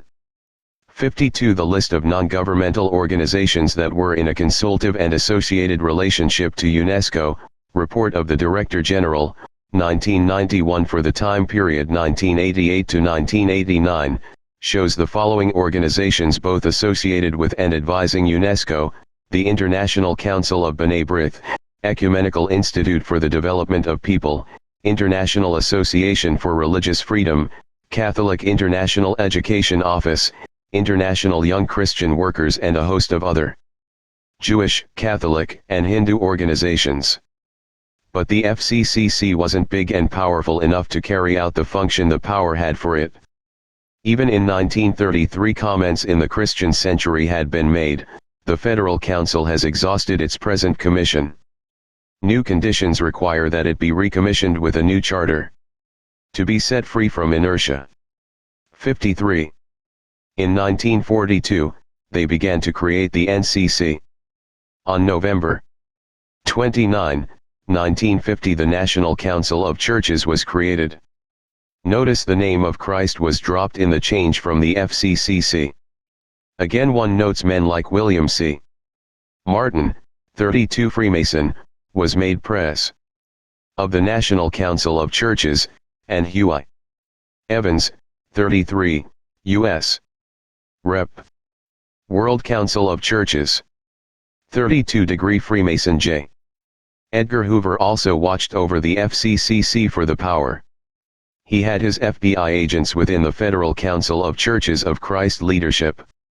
54. When it is mentioned that FBI agents are infiltrated into the FCCC, the reader should remember that the FBI agency has been filled with Masons like S. Dir. of FBI Hugh H. Clegg and S. Dir. of FBI Clyde A. Tolson. When examining the CIA, intelligence agencies, the World Council of Churches, the Federal Council of Churches of Christ, later transformed into the National Council of Churches, the detective is not going to understand the evidence until he grasps that these agencies were designed ultimately with the objective to bring in a new world order. Were this book on the entire New World Order conspiracy, not just the religious side, a separate chapter would be required for the intelligence agencies. I have chosen to include them in with this chapter on the councils which they have infiltrated. Ex-CIA agents Marchetti and Marks, disillusioned with the corruption and immoral activities of the CIA, have stated in their book that the CIA, the company, penetrates and manipulates private institutions, and creates its own organizations, called proprietaries, when necessary. 55. One of the best kept secrets of intelligence agencies is their infiltration of religious organizations. A.G., another disillusioned CIA agent, who was with the company for 12 years, says that the CIA was an evil force and that it serves the interests of rich and powerful men, rather than countries. 56. However, there are hints of their penetration, if the researcher looks closely. Two examples will be given. John Foster Dulles and the WCC. In the mid-1930s, the Soviets and British were working to encourage Hitler to become aggressive. The British were promoting the belief that they would not declare war on Hitler. 57. On January 4, 1933, at Cologne, in the home of Baron Kurt von Schroeder, Adolf Hitler and the Dulles brothers met. The Dulles brothers, Alien, and John Foster Dulles were sent over as legal representatives of Kuhn, Loeb Co. 58. Kuhn, Loeb Co.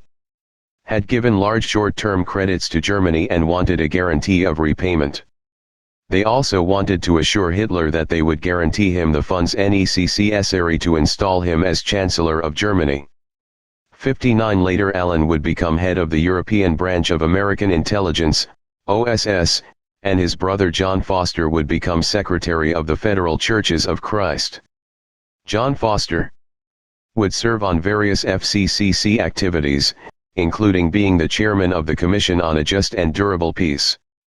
The FCCC Commission on a Just and Durable Peace basically adopted a statement that claimed the Christian churches wanted certain things to be done in the post-World War II world. By coincidence, their program matched what the New Order and the United Nations was planning to do at the time. By coincidence, Masons in the leadership of the Church of England praised the Commission on a Just and Durable Peace. Also by coincidence, Catholic and Jewish clergy came together and gave their blessing to the Commission's work too. In 1942, John Foster Dulles apparently adopted plans to use Catholic and Protestant churches and the World Council of Churches for the OSS, which was the forerunner of the CIA, for his own purposes. The OSS analyst who presented him with plans for such an operation, impressed him and was sent to the Bern, Swiss. Team 60. Controlling and infiltrating the World Council of Churches could not have been very difficult considering the high ratio of high-ranking Freemasons on that make up the World Council when it meets. For instance, from the U.S. The United States has sent Jesse M. Bader, Mason, General Secretary and President in 1930, Perry E. Gresham, Delegate 1949-52, KTN 32. Australia sent as the President of the Australian Council to the World Council of Churches the Freemason George C. Barber. It's interesting to note that after the decision was made to use the World Council of Churches by American intelligence, G.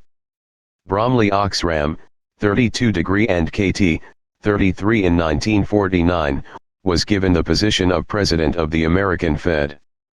Council of Churches of Christ, served 1944-46, as a stepping stone to becoming the first American president of the World Council of Churches. He remained the president of the World Council of Churches from 1948 to 1954. Masons are Christendom's representatives to the world. Had the reader imagined that the Christian churches of the world have been represented and headed by a 33-degree Freemason? Also in 1948 at the World Council of Churches in Holland, the U.S. was represented by 33 Mason Huey Evans. The American delegate in 1949 was 32 and KT Mason Perry E. Gresham. He was also a delegate to the World Council of Churches conventions in 1950, 51, and 52, and participated in the founding assembly in 1949. Smoke screens. As the reader has seen by now throughout this book, the Masons would like one super church, what some Masons refer to as the religion. Baptist Mason Rev. Newton could say in one breath that Masonry is not a religion, and in the next Masonry is the religion. But to openly announce to Christians whose denominations participate in WCC, that the WCC is the first step toward a super church, the one world religion, would just create opposition and friction to their plans. They are willing to quietly take their time, because there is a master plan, and things are continuing. Consequently, over the years the public has been repeatedly given a real snow job. WCC leaders have repeatedly told the public they are not wanting WCC to develop into a super church, but their actions and words at other moments belie that. For instance, the words of Drive. Franklin Clark Fry, chairman of the influential Central Committee of the WCC said, "The World Council not only disavowed becoming a superchurch at its beginning at Amsterdam, its total development since then has been the most convincing refutation of the whole notion. We who are closest to the Council are constantly baffled how any such charge can be made or any such misconception can still exist, except in critics who are deliberately self-deceived." 61. He says they are baffled by such charges. But in the foreword of that report when published we read, "In any case the story of a council of churches, however great its achievements, can never be a success story until the moment when it ceases to exist as a council, because of the emergence in reality of the una sancta." 62. When one realizes that una sancta is Latin for one holy church, it is the people who listen to him who are baffled. Even the official WCC publication Jesus Christ, Light of the World reveals their real desire. The churches have created the World Council of Churches. They have created it so that one day they might dispense with it. The World Council of Churches lives to die. If churches ever become content with it or concerned solely to perpetuate it, then they will be disobedient to the heavenly vision. 63. The OSS, forerunner of the CIA, rebuilds Europe's masonry. During WW II, the Axis countries had ravaged the Masonic lodges. In Germany, Masons had been arrested. After the war, the Masonic lodges were lavishly financed with OSS funds in Italy, and in Germany. 64. According to the Freemason Roberts, there are many Freemasons within the CIA. 65. The CIA mail opening operation in big U.S. cities. From 1953 to 1973, the CIA ran a letter opening operation that in 1972 examined 2,30 items of mail out of the 4,350 items that went through the New York Post Office. Of those 2 million plus letters, it decided to open 8,7. Similar letter opening operations were run in San Francisco, Hawaii, and New Orleans for shorter periods. 66. The CIA's Operation Chaos compiled 7,2 files on Americans, and the CIA's Directorate of Operations has indexed and filed records on 115 Americans. Detailed files were kept on 57 Americans. 67.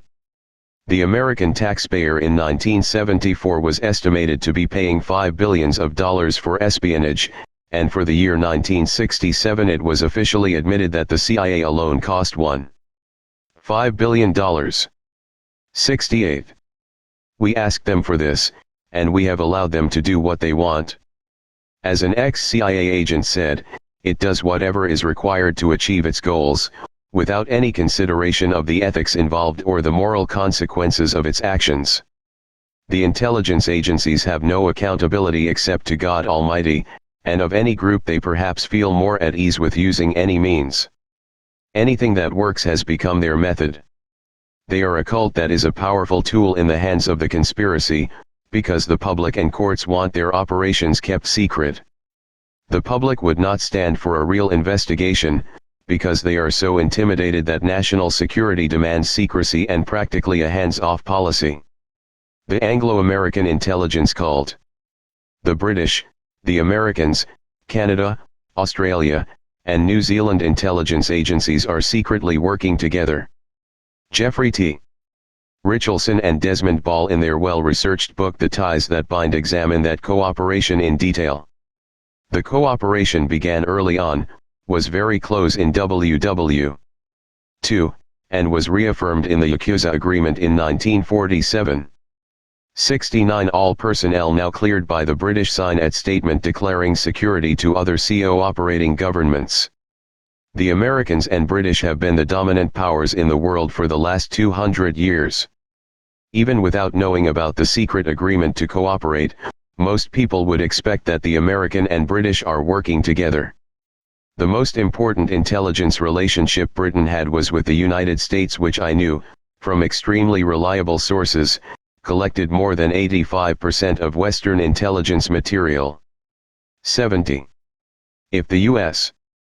intelligence services collect so much, why are the British services shrouded in so much more secrecy? The obvious answers is confirmed by sensitive confidential leaks. The British are closer to the power which plans to rule the world. There have been murmuring all along among the intelligence agencies about the power of British intelligence. Congressman Leon Gavin, Congressional Record, May 22, 1945, p. A2434, charged that American secret intelligence in the Far East was dominated and directed by a British agent. A female American agent said, "We had been warned in Delhi that the British were past masters at intrigue and had planted spies in all American agencies to piece together information." 71. Why? The obvious answer is the British are still trying to control world events. It doesn't take a sleuth to realize that. Having been with British UN workers overseas and other British working in third world countries, this author can assure the reader the attitudes that went with having the largest empire in the world haven't abandoned the British. And they are now only more subtle. The American intelligence cults are awesome in their own right. Experts write, the United States had created an awesome data collection organization that could sweep up virtually every single transmission within its reach, from ordinary telephone conversations to super-secret enciphered transmissions. Among those who knew, no one yet fully grasped the implications of that capacity. 72. The implications can't be grasped. Who wants to believe that secret intelligence agencies working for a one-world government are controlling various religious organizations? We thought these people were protecting us. We find it hard to digest that they are not on our side. It is so frightening it makes us sick to the stomach to realize that they are being used to bring in a one-world government. With such secret power, access to the power of their governments, and so much money, these intelligence cults have little opposition. 1. Kurban, Satan's Angels Exposed, p. 61. Cf. Still, New World Order, p. 127. Still quotes Marie Bauer Hall, Collections of Emblems. p. 11, where the CO Mason is picturing war as the birth pains of a new age. Apparently, the letter from Mazzini has been known for a while, because the Masons pretend the letter is claimed to be from Pike, and then proceed to destroy their straw man. This denial in the July 1960 New Age magazine simply does not hold water. A letter by Mazzini was sent to various lodges outlining 3 world wars. 2. 3. Author's conclusion from his research. Other researchers in this field, when asked about what stage the power is at, indicated the same conclusion. Have you noticed Bush and other government officials are not afraid to talk about a new world order, and Bush was not bashful to borrow Alice Bailey's 1.0 points of light terminology. A number of books have touched on Soviet penetration of British intelligence through the Masons. What isn't realized is that this is the networking that the power wants, and the Masons are the network, the glue. That the Masons are numerous within the intelligence world, can be realized by their own admissions, i.e. Alan Roberts, Freemasonry in American History. White Russian General Arsene Dagulevich reported that British agents distributed money to Russian soldiers to mutiny against the Democratic Provisional Government in Russia. See New World Order by Still, p. 143. Memorandum by SNB Order member Thomas D. Thatcher recorded in the U.S. State Department. Decimal file microcopy 316, roll 13, frame 698. New York Times, February 15, 1927:4. See Anthony C. Sutton. National Suicide. N.Y. Arlington House, 1974, and Sutton, The Bolshevik Revolution. N.Y. Arlington House, 1974. The New Age Magazine. Scottish Rite, September 1959, p. 516. Note, that from the beginning of the first communist internationally Masonic support for communism was worldwide, according to the Jewish Freemason Fribourg in his book published in 1871. Speaking of the Grand Orient, one reads the Internationale everywhere found support in Freemasonry. Fribourg, E. L. Association Internationale des Travailleurs. 1871, p. 31. M. Louis Inault notes that in March 1865 all the secret associations of Europe and North America were merged in the International Association of Working Men. He then lists French, Italian, and Polish secret societies like the Carbonari, who joined too. See Louis Inault, Paris Brûle par la Commune. 1871, p. 24. Occult Theocracy, p. 270 and 733 give Marx's Masonic membership. For information on Marx's leadership of a German secret communist society which had power over life and death of people, see Laskin, Edmund. L'Internationale et le Pangermanisme. p. 56. A sincere Jewish Christian who has undergone difficulties and suffered for his faith in Christ is Richard Wurmbrand. Wurmbrand's book Marx and Satan opens up an area that has been covered over Marx's belief in Satanism. See Chapter 2. 10. For a list of Jews involved in the Russian Revolution, see Encyclopedia Judaica. New York, Macmillan, 1971, pp. 792, 794, 797-8. 57% of the Politburo at the height of the revolution were Jewish, and 40% of the Military Revolutionary Committee. Pike, Theodore W. O.P. CIT. Gives more good citations to document this, pp. 130-134. Allen, None Dare to Call It Conspiracy, p. 72 quotes White Russian General Arsene Dagulevich. John Schiff, grandson of Schiff, said this in New York Journal American, February 3, 1949. He is quoted in Still, New World Order, p. 143. For additional information, see the Jewish Communal Register of New York City. 1917 to 1918. p. 1018, 1019. Allen, O.P. CIT. p. 71. The New Age Magazine, September 1959, p. 516 promotes the subterfuge.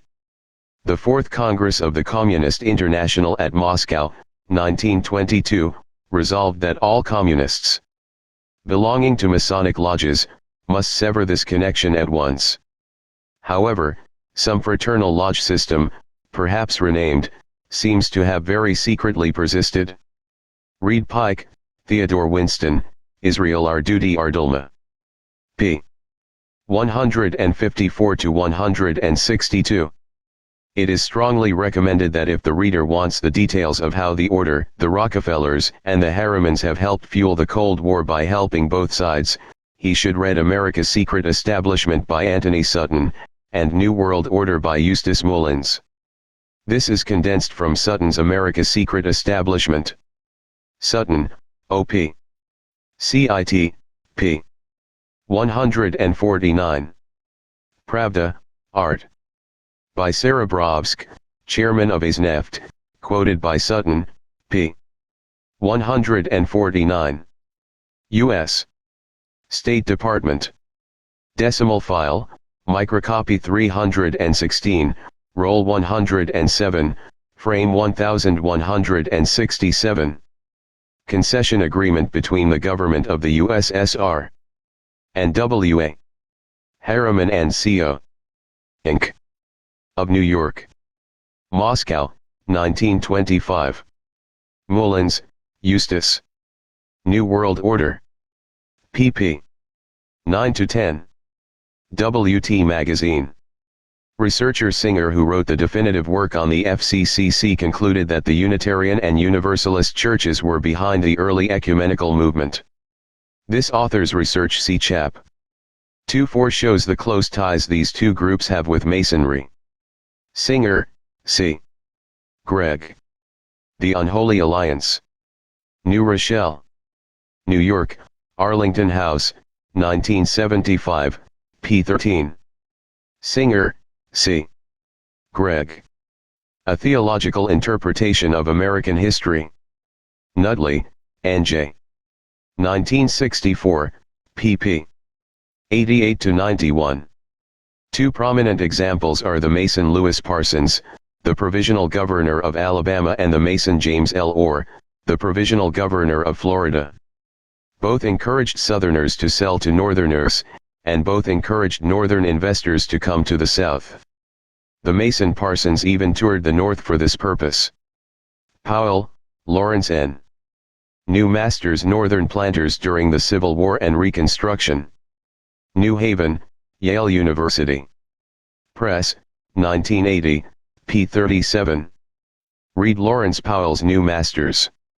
Two Morgan brothers who bought land in the Mississippi Yazoo Delta serve as an example. Morgan wanted, in his own words, to precede if they could not lead, this vast host, in the work of laying the foundations of this new empire by building canals, railroads, and other facilities for its development. Many Northerners established banks in the South. Read New Masters. Singer, The Unholy Alliance, p. 14 and Powell, O.P. CIT. Singer, O.P. CIT. Various citations in 10.0 Famous Freemasons. Based on reports of debates. Hawkins, Stephen. The greatest theoretical scholar in his field in his recent book A Brief History of Time shows scientific evidence in favor of creation. Briggs, Drive. Charles A. Presbyterian Review. 8, 1887, p. 445 ff. Authors Research. Authors Research. Singer, C. Greg. The Unholy Alliance, p. 21-24. Singer gives the text of the Social Creed, its history and meaning. FCCC reaction to the war can be seen in the Federal Council bulletins. See Singer, O.P. CIT. Pages 43-46. Cavert, S.M. ed. The Churches Allied for a Common Task, pages 39-40. Federal Council Bulletin 4, Number 2, April-May 1921, pages 2-3. Singer, O.P. CIT. p. 85. 48. Ibid. p. 124. 48a. The Dulles brothers Alan and John were descendants of one of the families that introduced the Scottish Rite, strict observance, into America. Alan Welsh Dulles himself served as dir. and President of the Council on Foreign Relations. He was a lawyer, and while as a lawyer, he was a director and counsel for some time of the J. Henry Schroeder Banking Corp.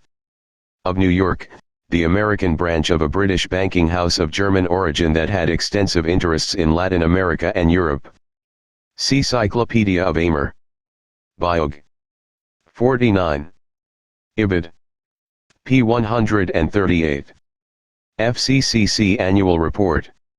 1945, pp. 151-52. Analysis by author of UNESCO activities from UNESCO reports. Confidential interview. Christian Century. December 20, 1933 p. 16 Asquith and Singer OPCIT. 54. 59. 60. 61. Fry, Drive. Franklin Clark. New Delhi Report, p. 121. 62. Ibid. p. 341. Jesus Christ, the Light of the World, WCC Booklet, p. 58. Mullins, The Curse of Canaan, p. 61. Roberts, Freemasonry in American History, p. 396. Richelson, Jeffrey T. and Desmond Ball. The Ties That Bind. Boston, Allen and Unwin. p. 135. Actually Chapter 7 The Mechanics of Cooperation and Exchange gives good report of the official linkage. More smoke screens. They have carefully concealed their power by making you think Russia and the US carry out separate policies and hate each other. Actually Russia and United States have served as the hammer and anvil that work together to crush all the little people between them. The KGB and the CIA work together. Proof. Many accusations that different CIA operatives are KGB agents, which accusations have been backed up with proof, have surfaced. Many other accusations that numerous CIA agents are communists, also documented, have been raised. To shut people up and close the cases, the CIA merely claims that these KGB agents are really double agents and that national security demands nothing more be said. They have a harder time explaining why Americans who are known to be socialists and pro-communists get hired by the CIA. But we in the public are supposed to believe that many agents are easily converted to the other side. But if that is true, then obviously the Russians must know almost all there is to know about ML6 and the CIA from their triple agents. If the Russians know so much about these agencies and other intelligence agencies, why is the secrecy around these agencies so thick? The British government tries not to admit to its own people that MI6 even exists. Forget for a moment the details of what you know about these intelligence agencies, and look at the process involving these acronym monsters. The process is that these acronym monsters are in close communication with each other, and are shrouded in almost total secrecy to the people from their own nations. And what kind of men are in charge of these agencies? What direction they are going can be seen in who leads them, men with all kinds of connections to the one world power. Can't you imagine that a Jewish head of the KGB and KVD who has more power than anyone in the USSR would not want to cooperate with his Jewish friends in the West? Think about it. We say this person is a German Jew, this person is a Russian Jew, or this person here is a Spanish Jew. We say German Jew because they are a Jew first, and their country of origin is less significant. This does not imply all Jews feel this way in the least. Rarely does one say a Jewish German, or a Jewish Spaniard. Every Jew in the world automatically holds a dual nationality. Every Jew can get an Israeli passport and is a citizen of Israel automatically, no matter where he lives in the world. The Jews Alpari and Samueli were in charge of the Red Terror that carried out the torturing and executing of the bourgeoisie, the peasants, and the counter-revolutionists in Russia. The Jew Moses Uritsky was the first head of Cheka. And the long-feared and infamous Lavrenti Beria, well known just by his last name Beria, was a Jew and protege of the Jewish Kaganovitsk family. Beria ran the NKVD, Soviet secret police. The reader will recall that the Jew Lazar Kaganovich and the Jew Litvinov were next to Stalin the two most influential men in Russia during the 1930s. The United States immigration people have no problem with all Jews being dual nationals.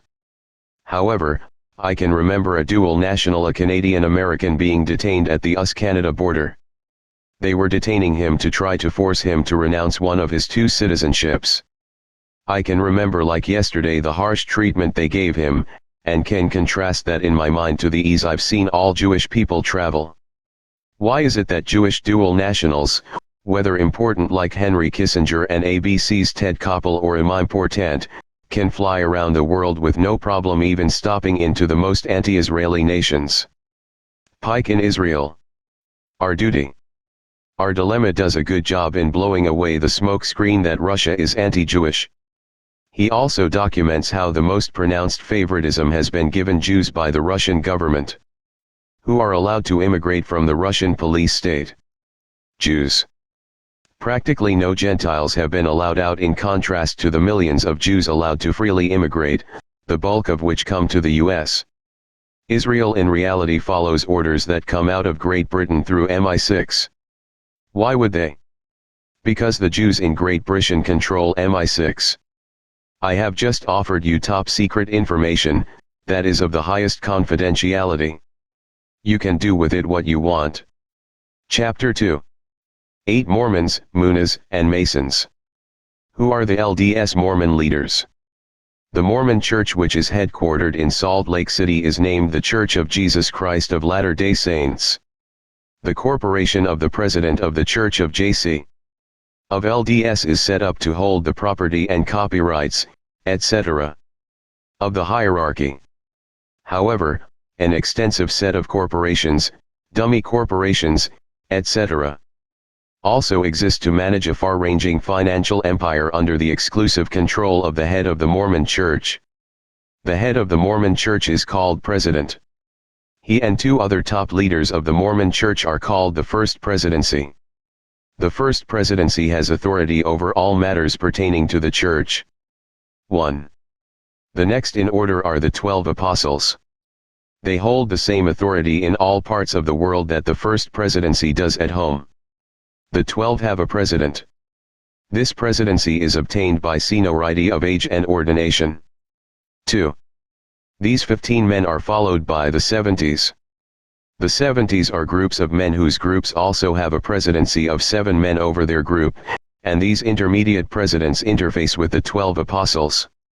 3. The structure looks like this in descending order. The first presidency, which consists of 1 president plus 2 counselors. The quorum of the 12, which consists of apostles.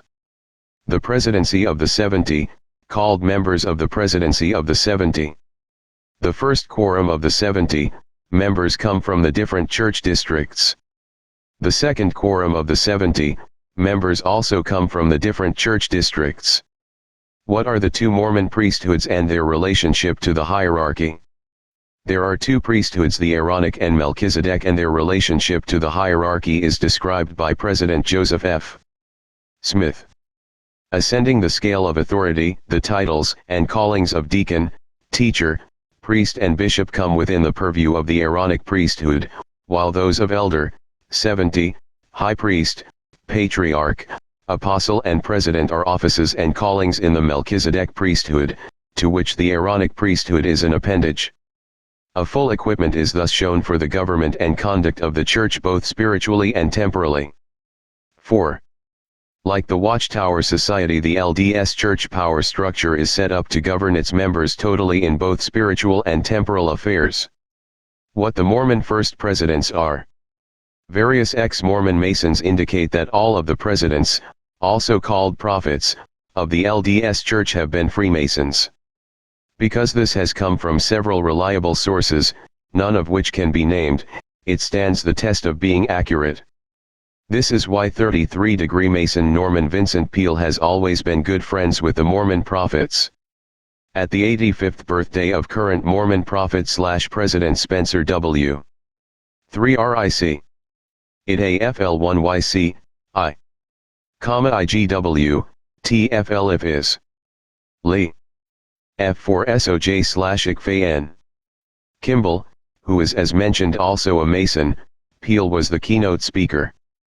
Peale praised Kimball as a true prophet of Christ and a great man of God. 5. The reader will be presented information concerning the ties between the LDS leadership and the CIA, the Rothschilds, and the New Age.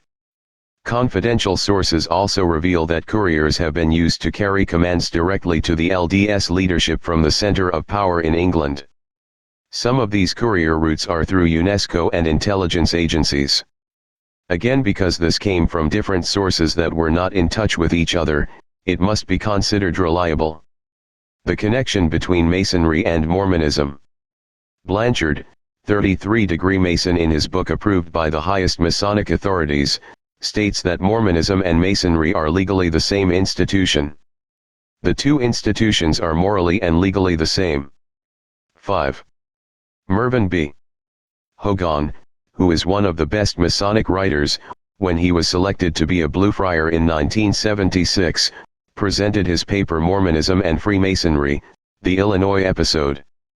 In discussing the Articles of Faith of the Church of Jesus Christ of Latter-day Saints, he said, "It is evident to anyone who acquaints himself with this creed that there are no conflicts or incompatibilities whatsoever between the teachings, theology, and dogma of Mormonism and the philosophy, principles and tenets of universal Freemasonry. Surely with that simultaneous background, it must be readily acknowledged that Mormonism and Freemasonry are so intimately and inextricably interwoven and interrelated that the 2 can never be disassociated." 6.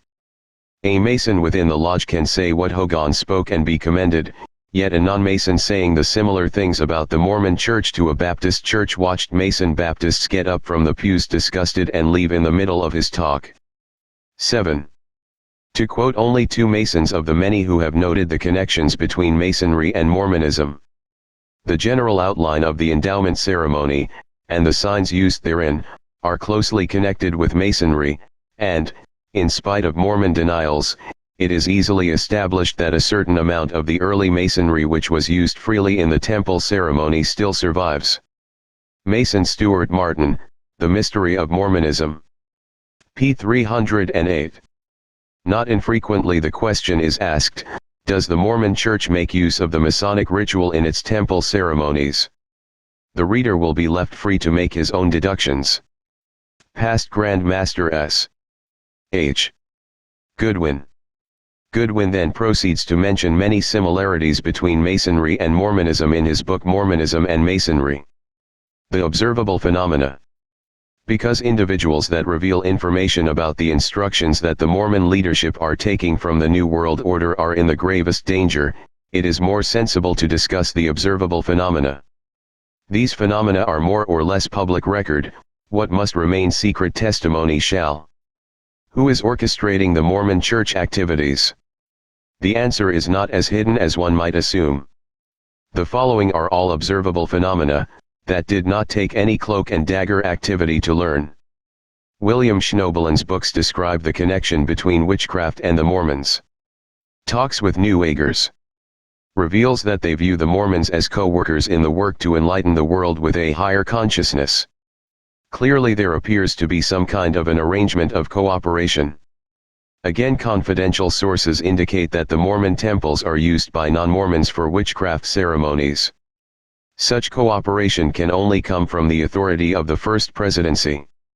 After writing the above paragraph early in 1991 from confidential sources about Satanism within the Mormon temples, a confirmation has come out in the form of a memo written by Glenn L. Pace, second counselor in the presiding bishopric of the LDS Church. The memo is authentic, and the Mormon committee it refers to, called Strengthening Church Members Committee, did exist. The memo was only for use for the select inside the Mormon Church, but the Utah Lighthouse Ministry got a copy and published it in their newsletter Salt Lake City Messenger, November 1991. Basically, what Mormon General Authority Glenn Pace is warning about is that there is a satanic conspiracy operating within the Mormon Church. Pace interviewed 60 Mormons who had been abused in satanic rituals. These 60 were all Mormons. The Satanists that had abused them in satanic rituals were all Mormons, and the abuse had taken place in various places including Mormon churches, the temples, and even while one was serving as a Mormon missionary. The satanic abuse had occurred in the following places: Utah, 37, Idaho, 3, California, 4, Mexico, 2, other places, 14, which indicates Satanism within Mormonism is very widespread. The perpetrators of the satanic abuse came from such positions in the Mormon Church as young women leaders, young men leaders, bishops, a patriarch, a stake president, temple workers, and members of the tabernacle choir. My sources indicate that Glenn Pace's memo is not reaching high enough. That Satanism goes clear to the top. If so, then Pace's memo may have been leaked as damage control. Pace's memo is well written. Unfortunately, the Tanners who reprinted it are quite reluctant to admit that a satanic conspiracy could exist, and have repeatedly shown they are either ignorant of how Satanism is operating or are trying to do damage control for the Mormon Church. Some people who are trying to expose the extent that Satanism controls Mormonism feel the Tanners are trying to help the Mormon Church.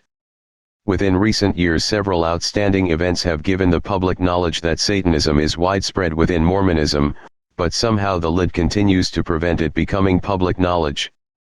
In the Salt Lake Tribune, January 13, 1988 was an article about a Mormon who had ritually abused his children and had been convicted.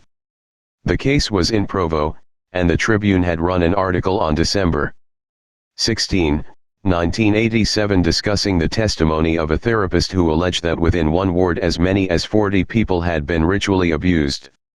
The January 13th issue had quoted a spokesperson for the Utah Psychiatric Association who said that mental health professionals had identified several communities in Utah where groups were abusing children.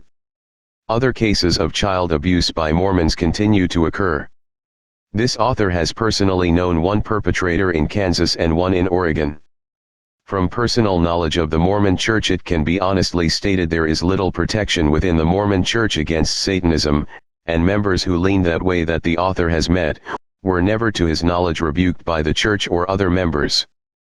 Pace's comments in the memo correctly stated that what he reports in his memo are very minor infractions compared to what the occult is doing in the Wasatch, Utah area. He also correctly notes that the perpetrators are living dual lives, and many of them have temple recommends. Living dual lives is but standard operating procedure for Satanists. The bigger picture.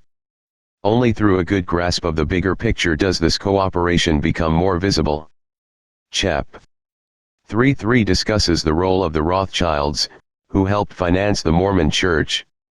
Chapter 1.7 describes the B'nai B'rith, and its role as a cover for the power's operations. The B'nai B'rith operates both as an intelligence front and as a conduit transmitting orders to various groups including the Mormon Church and the Masons. A visible result of this close cooperation can be seen in the following information concerning Utah's first Gentile governor. LDS political control. Many observers have noticed the political that the LDS Mormon Church has and exercises in Utah's politics. Of course, in Utah, political ambition and religious ambition were always closely allied. It was difficult to rise to prominent public office without the church's backing. It was virtually impossible to do so against the church's opposition. That was a fact of life in Utah that any good politician understood. 8. Even in modern times, even very recently, reports by non-Mormons, called Gentiles by the Mormons, continue to tell how much oppressive opposition, pressure, and control the Mormon Church and the Mormon people are exerting on their lives and on their churches in Utah. The oppressiveness has caused some to move. The U.S. Congress went on record repeatedly condemning the Mormon Church control of Utah's politics. They declared they needed evidence of the separation of church and state in Utah. Congress dragged their feet in giving Utah statehood. After statehood, the complaints by Gentiles in Utah continued. And so a charade, an act of deception, was foisted on the American people, and most people relaxed, confident that Congress had taken care of the problem. How this was done will be discussed. The Mormon Church after statehood continued to deny allegations of church interference in the least in state matters. The church does not claim any such right. We disclaim the right to control the political action of the members. 9. However, assemblies in LDS churches to discuss and advance the cause of a certain political party continued unrebuked by the church's higher authorities. 10. Gentiles did get placed in some of the state's positions, and this was proof to the outside world that the Mormon Church had no influence on state politics. However, the outside world did not have the perspective on things that this book gives. The outside world, if they noticed a man like James William Cherry sitting on the Supreme Court of Utah, would not likely see any connection between this 32-degree Freemason and his Unitarian Church, which is involved with the New Age movement and the Mormon Church. 11. Is it surprising that we find so many of the Gentiles in Utah carrying out policies that the Mormon Church wants? Joseph L. Rollins was portrayed by the Mormon Church as a Gentile, and to its church members as an apostate. This apostate is rather suspicious. Notice that back when polygamy was an issue between the American people and Congress and the Mormon Church, that this apostate stood on the floor in Congress and denied that there was one syllable of evidence that Utah had practiced polygamy. 12. In 1966, the LDS Church was still having to issue statements denying influence in Utah politics, yet even to this day the firm conviction remains with many Gentiles who live in Utah that this type of denial is not true.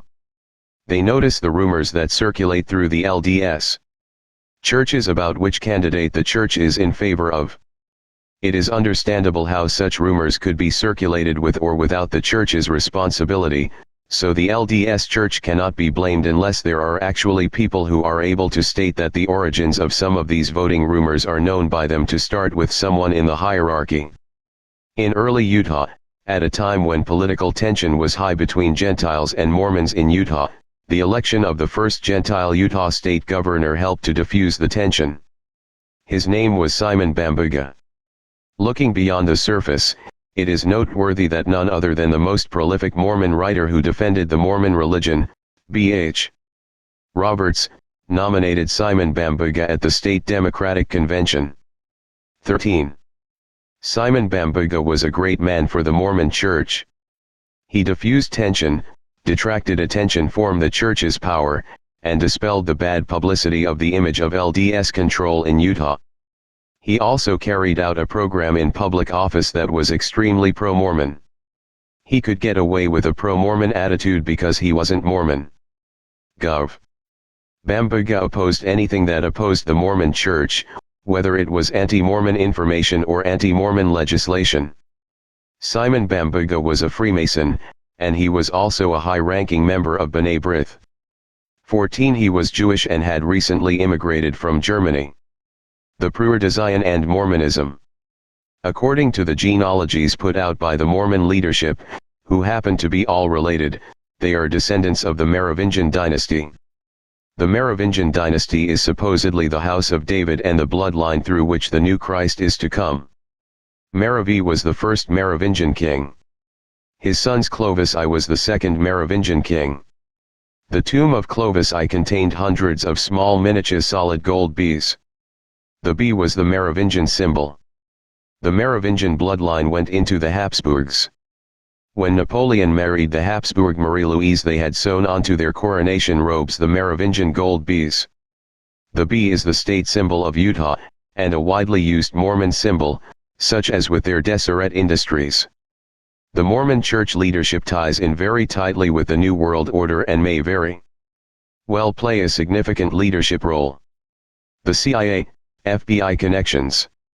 The CIA and FBI have many ties to the Mormon Church. This is well known in Utah, because these agencies do so much recruiting in Utah. The CIA and FBI also, besides having many Mormon agents, have a high percent of Masons within their ranks. For instance, the participation of the Robert R. Mullen Co., which is the company which handles the Mormon Church's international public relations, is a CIA front. 15. According to testimony before Congress, some of the planning for the Watergate burglary took place in Mullen Co.'s offices, and members of its staff knew ahead of time of the break-in. 16. The book Mormon Spies, Hughes, and the CIA investigates the close connections and collaborations between the LDS Church and the CIA. 17. History is full of examples of LDS spying activities. The Tanner's book Unmasking a Mormon Spy, the story of Stanfields, provides an example. The Mormon Church is very similar to the Masonic Lodge in the way it exercises its authority. The Mormon Church gives its members plenty of latitude for freedom of belief, while exercising strong dictatorial authority over its people. An example of this is that while Mormons have the freedom to visit New Age churches, which this author has witnessed firsthand, and while Mormons work for New Age religious groups, the Mormon Church hierarchy maintains a Big Brother vigilance over their own. One source stated that plans had been made to tap and listen to all the missionary phones within the Portland area. Whether the plans have actually been implemented or not, it shows the mentality of control and power within the hierarchy. It is not by accident, then, that Mormons have the freedom to attend New Age seminars. 18. The Mormons and the Church of Scientology. For a while, this author shared an apartment with a Mormon friend. He was much older than this author, in the neighborhood of 42. He was in good standing with the LDS Church. It was only natural then, when he became unemployed, for him to go to the Mormon Church's employment service. There, employment specialists seek to match their clients' skills with their job contacts. Many of their job contacts are from LDS members. After visiting the Mormon Employment Service, this man went to the Church of Scientology, and after an interview was hired onto Hubbard's Church of Scientology staff. This author was surprised that an LDS member in good standing would work for the headquarters of a New Age cult. Mormon friends of this man found nothing alarming in the least that he worked for the Church of Scientology. Is the Church of Scientology a religion? According to their own literature, which at some times says no, they are. To quote one of their pieces of literature, is Scientology a religion? Yes. Scientology is a religion in the truest sense of the word. The Church of Scientology's purpose is to help the individual lead a happier life, and so there is nothing in Scientology principles to conflict with other religious beliefs. The Church of Scientology is non-denominational. One can be a Scientologist and also a member of any religious group. There are Catholics, Protestants, members of the Jewish faith and most any other religion who are also active Scientologists. 19. The Church of Scientology kept asking him to volunteer vast amounts of time, and he was lucky to get peanuts in compensation for his hard work, so after several months he quit. He quit because of the lack of pay, not because of religious scruples. The Mormons and the Unification Church. W. Cleon Skousen, an ex-FBI agent and former Salt Lake City chief of police, is in charge of the Freeman Institute of the Mormon Church. 20. The name Freeman Institute even echoes the name given past Masonic magazines and newspapers. The Freeman Institute was established ostensibly to rescue the U.S. Constitution. Interestingly, close examination of Mormon doctrine reveals the Church plans to supplant the U.S. Constitution with their own in the long run. 201. Some would akin to the fox guarding the chicken house. Anyway, under the guise of fighting communism, the Mormons and Moonies have been working together. Things are coming together now, and such type of covers will not long be needed. For those who are familiar with Rev.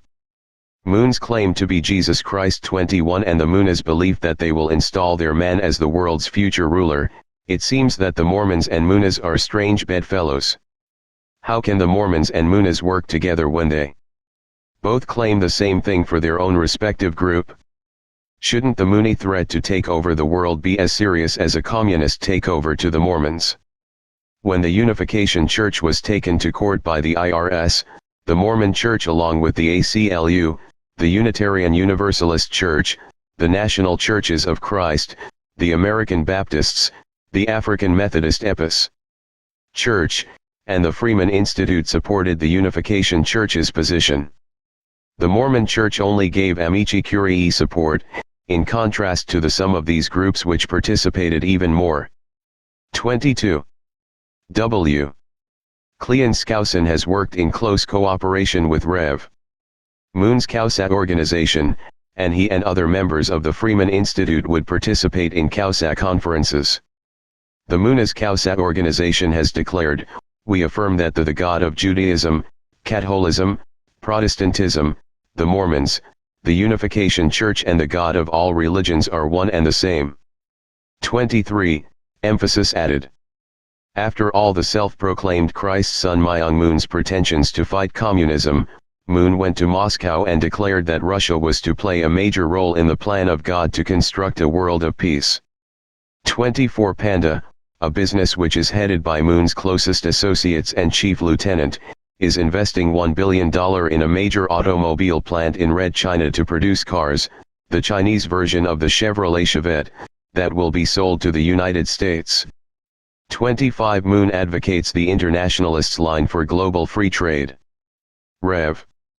Moon, who like Joseph Smith, claims to have been visited by angels and Jesus and given the mission to restore Christianity. This restoration is to start in the United States and then eventually spread worldwide. And similar also to the Mormon Church is the emphasis on authority and money. Rev. Moon's church is a good example of how a synthetic religion can be created from scratch, using state-of-the-art mind control, and other religious manipulations. Members are locked into fundraising and are programmed to fear outsiders. They are told their children are sinless. Rev. Moon and his wife claim to be the first perfect sinless people. After World War II, the Rockefellers had secretly acquired substantial holdings in Japan and wanted to see them develop. 26. Chase Manhattan, the Rockefellers' bank, was named the lead banker to the South Korean government and acquired Moon's business. The U.S. military government installed the chiefs of South Korean according to Chase Manhattan's advisors. In October 1962, the Korean Central Intelligence Agency, KCIA, an extension of the CIA, sent their KCIA chief Kim to meet with his U.S. counterparts. He met CIA Director Joan McCone and Lt. Gen. Carroll, head of the Defense Intelligence Agency. Along with Kim was Moon. The most important meeting Kim and Moon had on that trip was with Nelson and David Rockefeller. Both Moon and Nelson hit it off well immediately because both wanted to see a one-world government. The Japanese sector of the Rockefeller Empire began to covertly finance Moon. The purpose of Rev. Moon's religious anti-communist crusade was to neutralize the patriotic conservative forces opposing the Rockefellers' dream of a new world order. A lawyer who worked for the Rockefellers and who confidentially talked said, David and Nelson Rockefeller were fanatical globalists, and so is Moon. His Unification Church aims to bring Christianity under the same internationalist rule the Rockefellers plan to clamp on the world's nations. Moreover, to reach this goal, the Chase Manhattan crowd had to penetrate and neutralize the patriotic forces of the so-called Republican right wing. If you look closely, that's just what Moon has accomplished. Sun Myung Moon's Washington Times, the only newspaper Ronald Reagan said he read daily, makes light of the Spotlight's interest in the Bilderberger. Moon's paper would like people to believe that their meetings are simply weekend picnics for businessmen and diplomats. 27.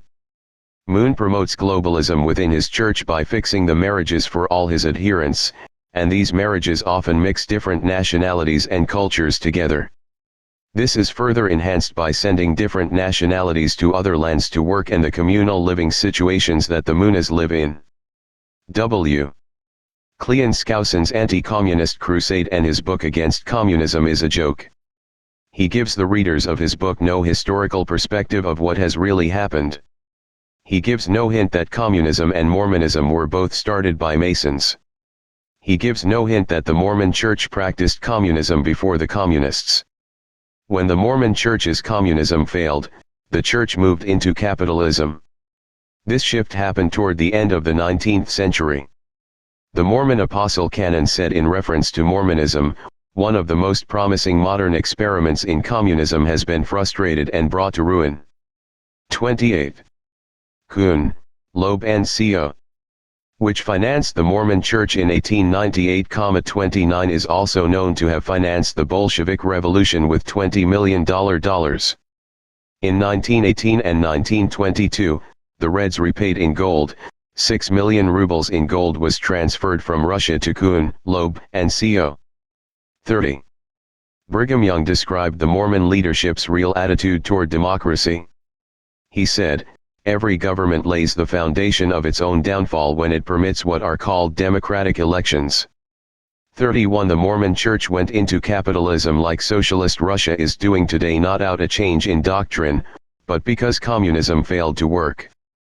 Individual Mormons still believe that in the future communism will work under the Mormons. 32. When the New Jerusalem is established, it will be under the law of consecration, or as the Mormon scholar on prophecy Crowther puts it, this New Jerusalem will be carried out under the communal living system known in the Church as the United Order or the Law of Consecration. 33. Russian communism has been consistently portrayed as an enemy by the Mormons and Masons since the 1920s.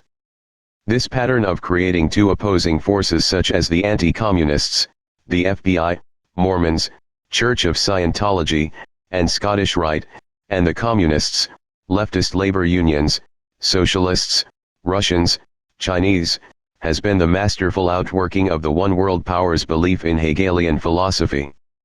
By controlling both sides, the one world power expects to control the outcome, and to be able to direct people's hate and energy as it wills. See Note 30 for further study on how Masons and Communists use Hegelian philosophy. The Mormon Church and the New Age movement. Aren't the New Age movement's beliefs different than Mormon beliefs? Yes and no. An examination of the listings in the National New Age Yellow Pages shows what the New Age movement entails. It includes the following: healing, astrology, health foods, channeling, crystals and gemstones, dreams and revelations, divining, Hinduism and polytheistic beliefs, magic and the occult, and Godhead for aspirants. Mormonism contains all these elements. The same type of path to Godhead that the New Age packages and sells is promised by the Mormon Church. This helps explain the repeated little connections one sees between New Agers and Mormons. Some examples are a New Agey type Mormon fireside where networking techniques were taught. 34 While networking itself is a legitimate concept, it is also possible to trace some networking ideas back to New Age sources. William J. Schnoebelen in his book Mormonism's Temple of Doom reports how he was a Druidic witch. His witchcraft mentor was head of all the Druidic witches in North America. This head Druidic witch told him that the highest form of witchcraft practiced in North America was practiced in the Mormon temple ceremonies. Schnoebelen joined the LDS Church to receive a deeper occult experience. 35. Witchcraft not a recent innovation for Mormons. A number of people have been seriously bent out of shape by Schnoebelen's mild exposes of witchcraft and Mormonism. It seems people want to ignore the obvious. What? How is it so obvious that witchcraft is within Mormonism? An examination of Mormonism from the start reveals that it has always been heavy into magic. 5 of Peter Whitmer, Sr. S. sons and his son-in-law Hiram Page, named after Hiram Abiff, became the witnesses to the Book of Mormon. Their family were Perm. Dutch from Lancaster Co. Pa. And lived near the Rosicrucians and the Ephrata commune with its occultism. Obviously some of it rubbed off, because the Whitmer family was into magic. The original 3 witnesses to the Book of Mormon were all involved in magic prior to Smith's revelation. This information comes from Mormon sources. 36. Of the next 8 witnesses, 5 are known to have been into magic. It appears that at least 2/3 of Mormonism's first 12 apostles may have had some affinity to magic. 37. Most of Mormonism's early converts were not only connected with magic but religious seekers who were frustrated with the standard denominations. Up to 1837-34. 4% of Mormon converts were people who had not been affiliated with organized religion. 38. With the death of Orson Pratt in 1881, the Quorum of 12 Apostles no longer had any of the original Mormon apostles who publicly endorsed magic practices, and a dramatic public shift in attitudes toward public magic occurred. Magic continued but only in the shadows. As has been documented by Schnoebelen, the Mormon temple ceremonies are white magic. It wasn't until this author learned that one can practice magic without knowing it, and when I learned what magic is, that it became quite clear that the temple ceremonies are magic. Where magic, such as seer stone divination, was widespread among early Mormonism, such practices became rare in the 20th century. Mormon scholar Quinn mentions an LDS mission president in the 1940s who still practiced magic. Astrology, which had been popular among 19th century Mormons, fell into disuse. 39. Contrast this with the early LDS Deseret News, edited by the second counselor in the LDS First Presidency, which carried an astrological table in its first issue.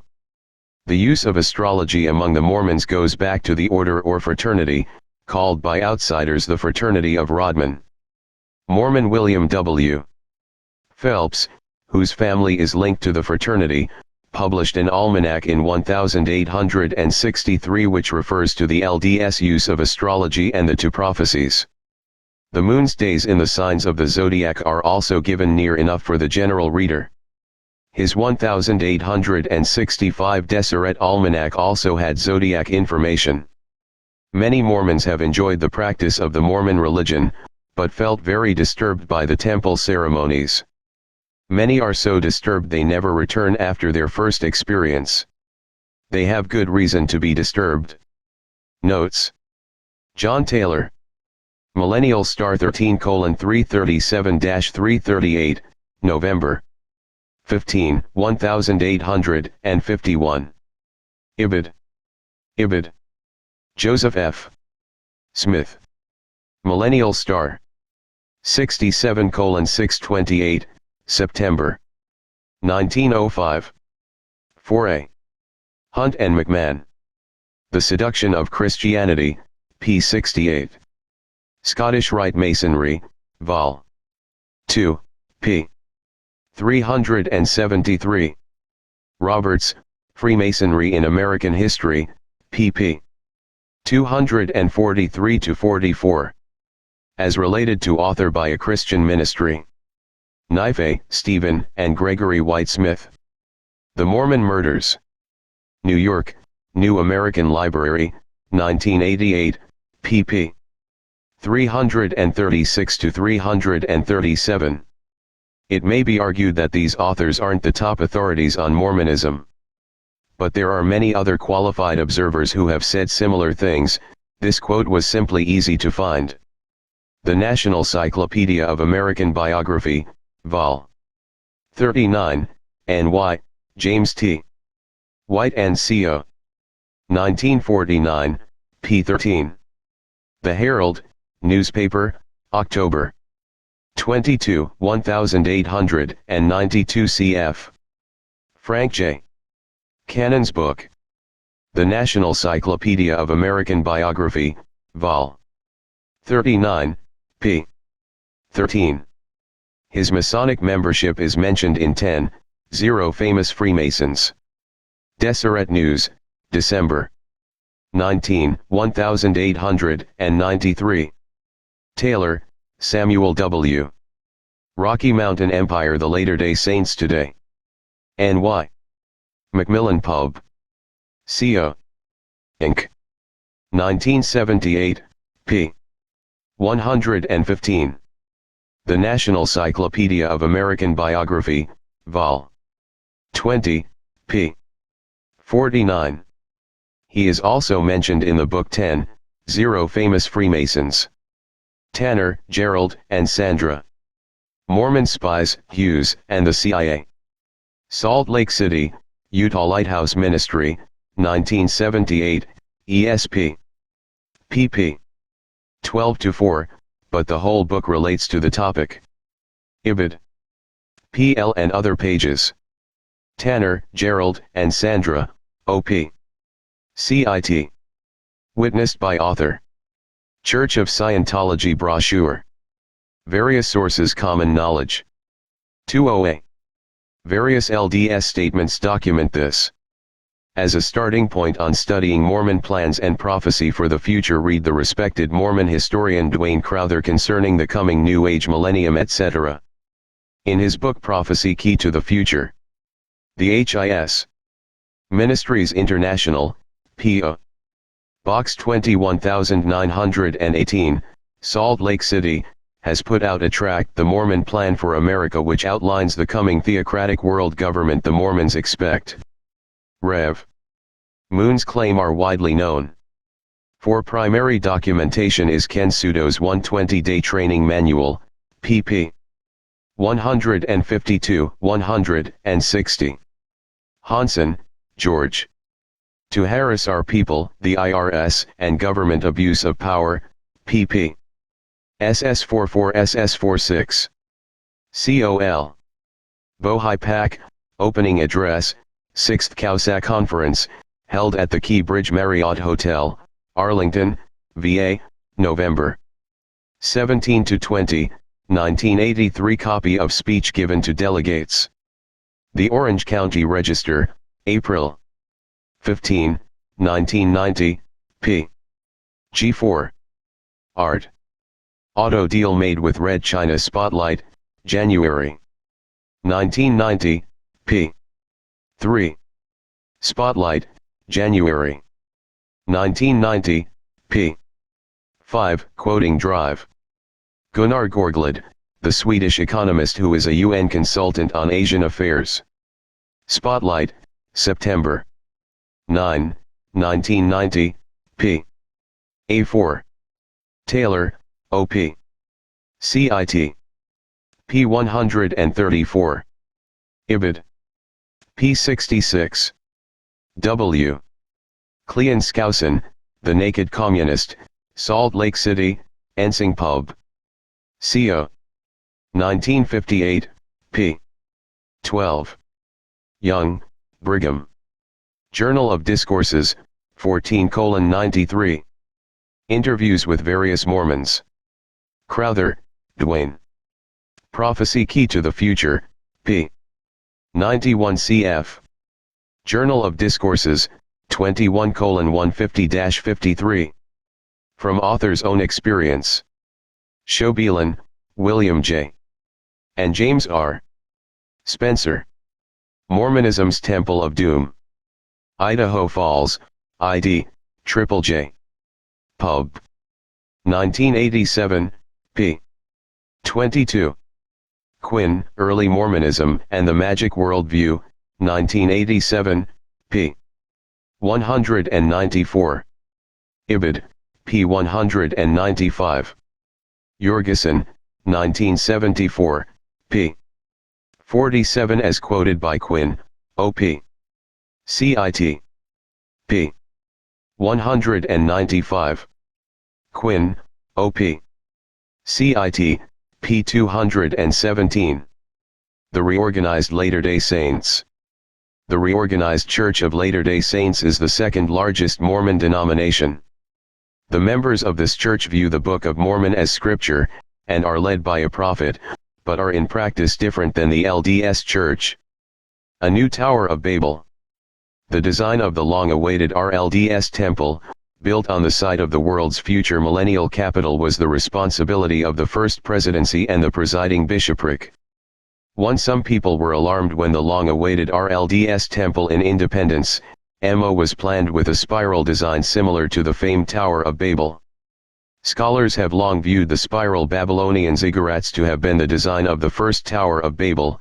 The identification of the Tower of Babel with one such ziggurat seems inescapable. 2. The RLDS prophet Wallace B. Smith said, "The design gives the impression of seeking to link that which is earthbound with the Creator who is beyond our reach." 3. It is a symbol of our vision of Zion. 4. According to RLDS sources, this $60 million temple will not be used for temple ceremonies like the LDS temples. If this information is accurate, it would mean that the Masonic-like temple ceremonies like the LDS churches and the top-secret witchcraft meetings in the LDS temples would not take place in the RLDS temple. The public stance of the RLDS church is that its temple will not be used for secret ceremonies. The RLDS government. The government of the RLDS Mormon Church has been described as theocratic or theocratic democracy. Although the RLDS prophets have all been lineal descendants of Joseph Smith, Jr., and his son Joseph Smith III, there has always been an effort toward democratic processes within this denomination. The first RLDS prophet. The first prophet of the RLDS Church was the son of Joseph Smith, Jr., named Joseph Smith III. Joseph Smith III had a style of leadership much different than his father's. He also was a leader, but his ideas took the RLDS Church in a path that seemed more like the mainstream Christian denominations. The RLDS Church initially carried out an active missionary program to recruit LDS members over to their organization. It was believed that the credentials of authority of their organization, which were superior to the LDS, would draw Mormons in Utah into their organization. Because the RLDS Church was opposed to polygamy, while the LDS Church practiced it, and was opposed to other unscriptural practices that the LDS Church practiced, many non-Mormons and Christians have cooperated with them. Likewise, the cordial relationship between Christians and members of the RLDS Church continue. For instance, ARLD. Saint works with Saints Alive, a Christian ministry to Mormons and Masons. Joseph Smith III was initially interested in Spiritism, but gave it up, before he became the RLDS prophet. Smith took part in the seances in Nauvoo for some time, but by at least 1852 his interest in Spiritism began to wane. 2 significant events turned him against the cult, and in so doing, may have paved the way for his eventual return to a form of Mormonism. 5. Joseph Smith III spoke of his rejection of Spiritism. "I feel it is not a part of the divine plan to allow spirits to communicate with mortals, and I can scarcely see how we can have tangible intercourse with departed spirits." 6. Since Joseph Smith III, the leadership of the RLDS Church has been passed down the line of his descendants. See Appendix for list. The RLDS Church is open to the occult and secret societies. Although Joseph Smith III sincerely rejected Spiritism, the RLDS Church itself has never taken a stand against the Masons or other occultic powers. That pattern was established by the General Conference Resolution 175 in 1874. 7. Joseph Smith III said, if they church members choose to belong to the Masons, or Odd Fellows, or any other secret organization, they are at liberty to do so as far as the church is concerned. 8. According to various Mason historians, many of the RLDS members have been Masons. The Mason Haywood states, after the Mormons split, the mother group remained in Illinois, and later made its capital in Independence, MO. Many of its members have been Masons ever since. 9. Joseph Smith II's successor reaffirmed the Church's open attitude toward Freemasonry when he rebuked in 1906 the editor of the Saints Herald for an editorial the editor had written. The editorial is very revealing in itself. It said, that members of the United States Senate who were members of the Masonic Order might feel sympathetic toward Mr. Smoot, an LDS senator under investigation in regards to the secret oaths by which he was said to be bound to the Mormon hierarchy, since they themselves took such oaths on becoming Masons. 10. Emphasis added. This comment helps substantiate the Masonic references which state that legally and morally the Masonic Lodge and the LDS Church are the same. Here the editor of the Saints Herald, Leon A. Gould, is equating the oaths of the Mormon hierarchy and the Masonic Lodge's oaths. While the RLDS Church gives some good advice against the occult to its members, such as an article in the Saints Herald entitled Magic and Religion 11, it has always given members the latitude to explore and participate in such activity. This has been an open door to subversion by the Masons and the New Age. It appears that the lack of safeguards has indeed permitted the RLDS Church leaders to shift their denomination in the direction of participating with the one world religion that has been established. Participation in the one world religion. There has been a definite shift in the RLDS Church toward the New Age. It has joined the World Council of Churches, and other such activities. 19th century Masonic plans had goals to introduce feminism and abortion. In the 1970s the RLDS Church came out in favor of these items and gave its support to the pro-New Age group now, the Liberal Feminist National Organization for Women. 12. The RLDS Church has begun participating in such things as an international organization, Church Women United at the United Nations. 13. Smith's daughter, Wallace B. Smith, has no male successor, and there is speculation that one of his daughters will take the helm once he passes on. If this would happen, it would seem to ensure that the RLDS Church will move even closer to a New Age stance. Notes. The Temple Ensign of Peace. RLDS brochure, Independence, MO. Printed in the 80s. Gardner, Joseph L. ed. Reader's Digest Atlas of the Bible. New York, Reader's Digest Association. Inc., 1981, p. 11. Saints Herald, October. 1988. The Temple Ensign of Peace, OPCIT. Lanyas, Roger D. Joseph Smith III, Pragmatic Prophet. Chicago, I.L., University of Illinois Press, 1988, p. 62. 6. Ibid. p. 63-64. General Conference Resolution Number 175, 1875, printed by the RLDS Church. Plaintiff's Abstract, p. 495. Cf. Saints Herald 39:115-6, 455. Roberts, Freemasonry in American History, p. 254. Saints Herald. February 14, 1906. The advice given is to encourage readers to question the value of magic on the basis of who or what can truly give us security in this life. and who or what will be the Lord of our life. Magic and Religion Art. In Saints Herald. January 1987, p. 24. Mars, Texi. Texi Mars Book of New Age Cults and Religions. Austin, TX. Living Truth Pub. 1990, p. 278. Saints Herald, January 15, 1985. Chapter 2. 10. Heresy interlocks with power. The power of propaganda. The power of Freemasonry has not just been political, judicial, and financial power, but also the power of propaganda. The word is being used here with its original meaning and not in the disparaging sense of a body of distorted information. The influence of Masonic propaganda must be understood before the reader can really appreciate the role Masonry has played not only directly but also indirectly in the creation of millennial religions. Millennial religions include all types, including a. Secular millennial religions of all types, including a.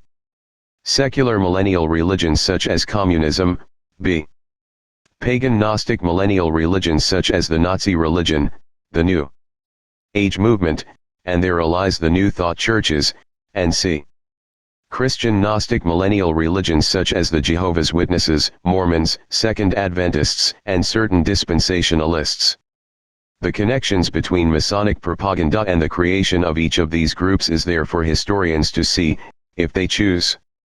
Examine the statements and history of the leaders of these movements and one will find that they studied the stream of Masonic propaganda that has issued forth over several centuries. The Order, Skull and Bones, considered to be an American branch of the Illuminati, have held many key political and economic posts and have been able to manipulate what propaganda the public has had easy access to. In other words, Masonic thinkers have had help in the promotion of their thinking, not only by other Masons but by the Order, which is a power above them, but working with them. And this stream of Masonic thinking has had a snowball effect, in influencing others to act, and further promoting this stream of thought. What characterizes the Masonic thought? First, it sees a return to a golden age, a millennial hope.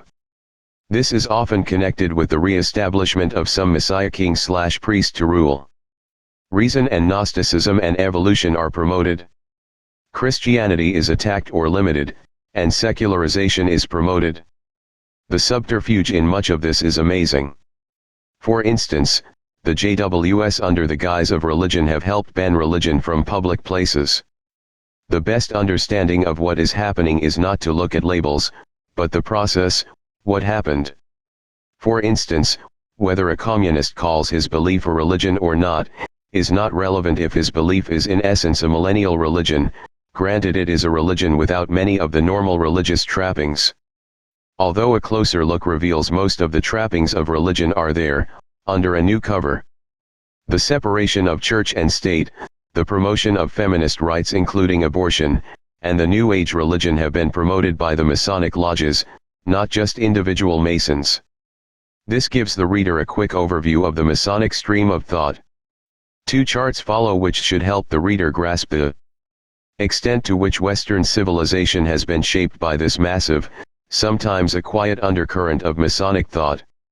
One chart is for Masonic authors in the 18th century, the other for the 19th century. English Freemasonry exerted a profound influence on the great reformers of the 18th century. Some examples are the Masons David Hume, Voltaire, Diderot, Montesquieu, and Rousseau in France, and their disciples in the American colonies. How powerful are presidents? It is true that a U.S. president has power, but let him overstep the path he is to follow, and those who have put him in power will tighten the screws, with bad press, or if necessary the final solution, assassination. That is what happened to John Kennedy and Abraham Lincoln. Those two men ticked off practically everyone in the system. The Jesuits, the industrialists, the Masons. In Kennedy's case one can add to the list the CIA, the FBI, and the Mafia. 1. To avoid such drastic steps, Key men are in government positions to ensure that the president receives the slant to the news that will allow the president to see the right path. The Council on Foreign Relations regularly determined at secret meetings high-level CIA policy. The CIA in turn is capable of presenting their secret briefings to the president to almost ensure that he sees their slant to things.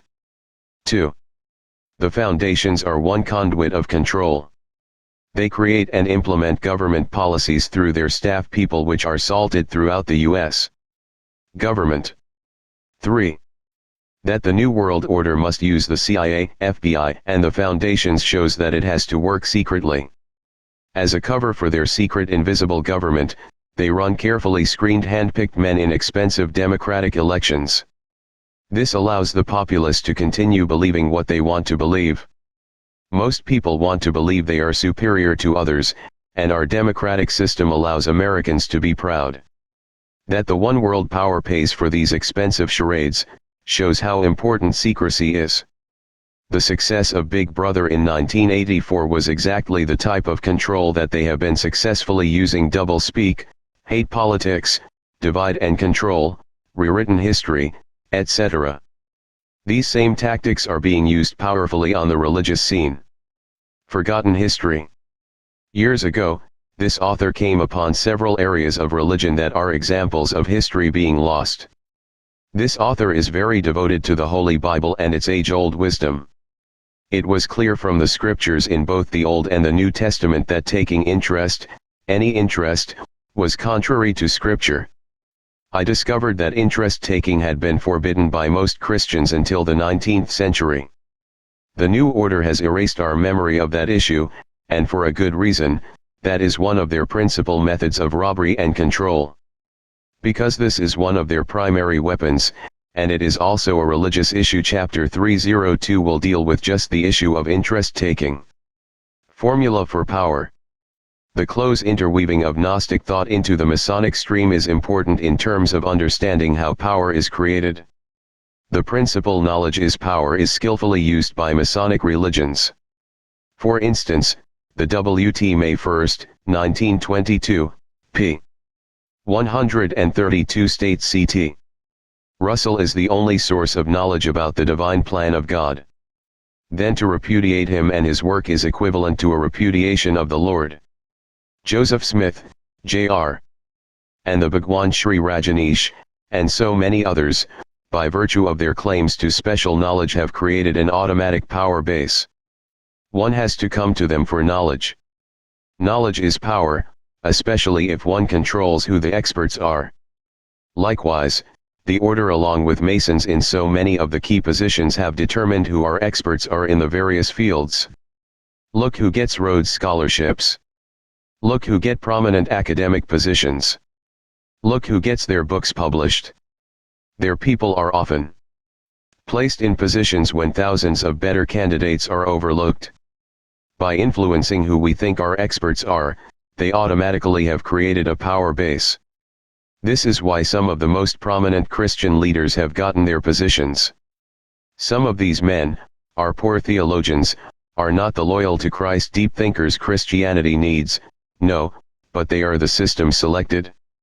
The system's experts have to toe the party line not just in Russia but in the US. 2.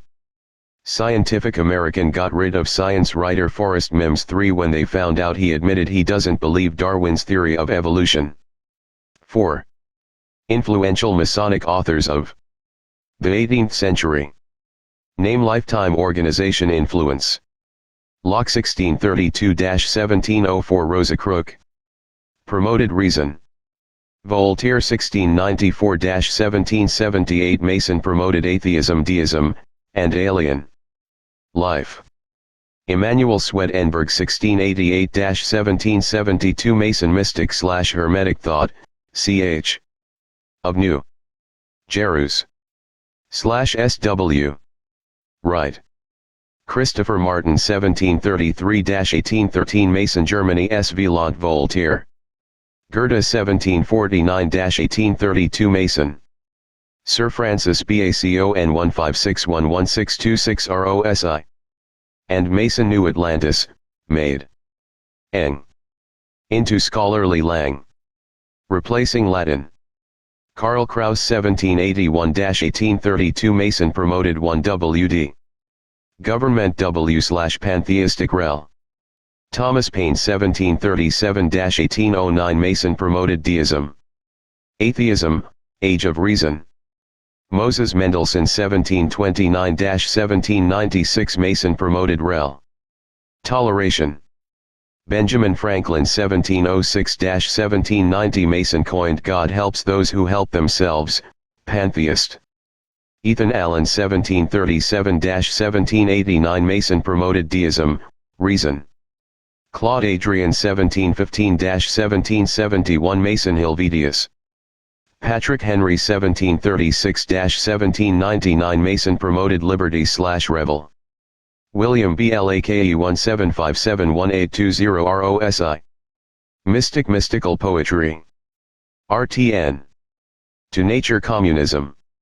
Adam Smith 1723-1790 Closely Association. W/economic. Mason's Theories. David Hume 1711-1776 Mason Deism, Atheism, Reason. Alexander Pope 16881744 Mason Dean Jonathan Swift 1667-1745 Mason. Influential Mason authors in the 19th century. Richard Wagner 1813-1883 Close Association.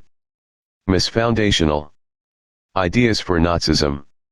Napoleon, and Four Brothers.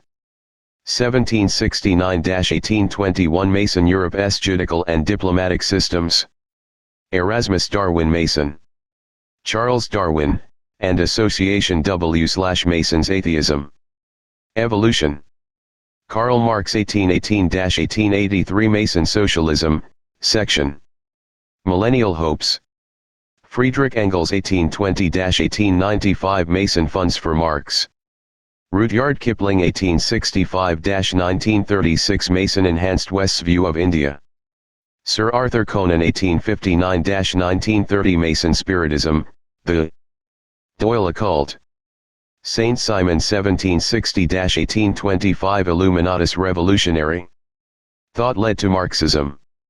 Mikhail Bakunin 1814-1876 Mason Communist Thought. Giuseppe Mazzini 1805-1872 Rossi Mason etc. promoted COMM. Revolution, and Masonry. Eliphas Levi 1810-1875 Mason promoted the use of magic. William Miller 1782-1849 Mason Millennial Hopes. Mary Baker EDDY 182119110 ASSOCW/Masonry New Age. Witchcraft. Joseph Smith Jr. 1805-1844 Mason Millennial Hopes Discredit Christ. Charles T. Russell 1852-1916 Mason Millennial Hopes Discredit Christ. Universalism. Hosea Ballou 1771-1852 Mason Universalism Walter Besant 1836-1901. Drops in the stream of Illuminist-sponsored revolution. Supplanting and subverting the Christian hope OP the new heavens a new earth with a man-made millennial hope. Some drops of the stream. From the occult secret societies which looked to Hinduism and Eastern mysticism the theory of evolution was brought to the West. Erasmus Darwin became a Mason in the famous Canongate Kilwinning Lodge No. 2 of Edinburgh, Scotland. He founded and others into the occult joined the Philosophical Society in 1784. This author was surprised that the Masonic historian Denslow was quite aware and open that the Philosophical Society was the fountainhead for the ideas developed by his Erasmus Darwin grandson, Charles. 5 Cody's cover of the evolutionary theory with Charles Darwin was Sir William Crookes of the Theosophical Society. Anyone familiar with the Theosophical Society knows they believe in Hinduism. The man who translated Darwin's works into German soon after they were written was another Freemason. The Hindu concept of evolution diffused from Darwin into many other areas of the arts and sciences. Actually, Darwin doesn't deserve all the credit or blame, because the idea was being diffused by the occult, and they were spreading before and after Charles Darwin. he only was a popular figure to raise up before the public. Darwin never proved evolution. Indeed, the historical record does not scientifically prove the general evolution model but contradicts it. In Darwin's time he could get away with his theory because the fossil record hadn't been well examined, but that is no longer the case. Frederick W. Connor reveals how evolution entered into American poetry with men like Freemason Emerson on up to Robinson. 6. George Rapin does another good study on poetry in general. 7.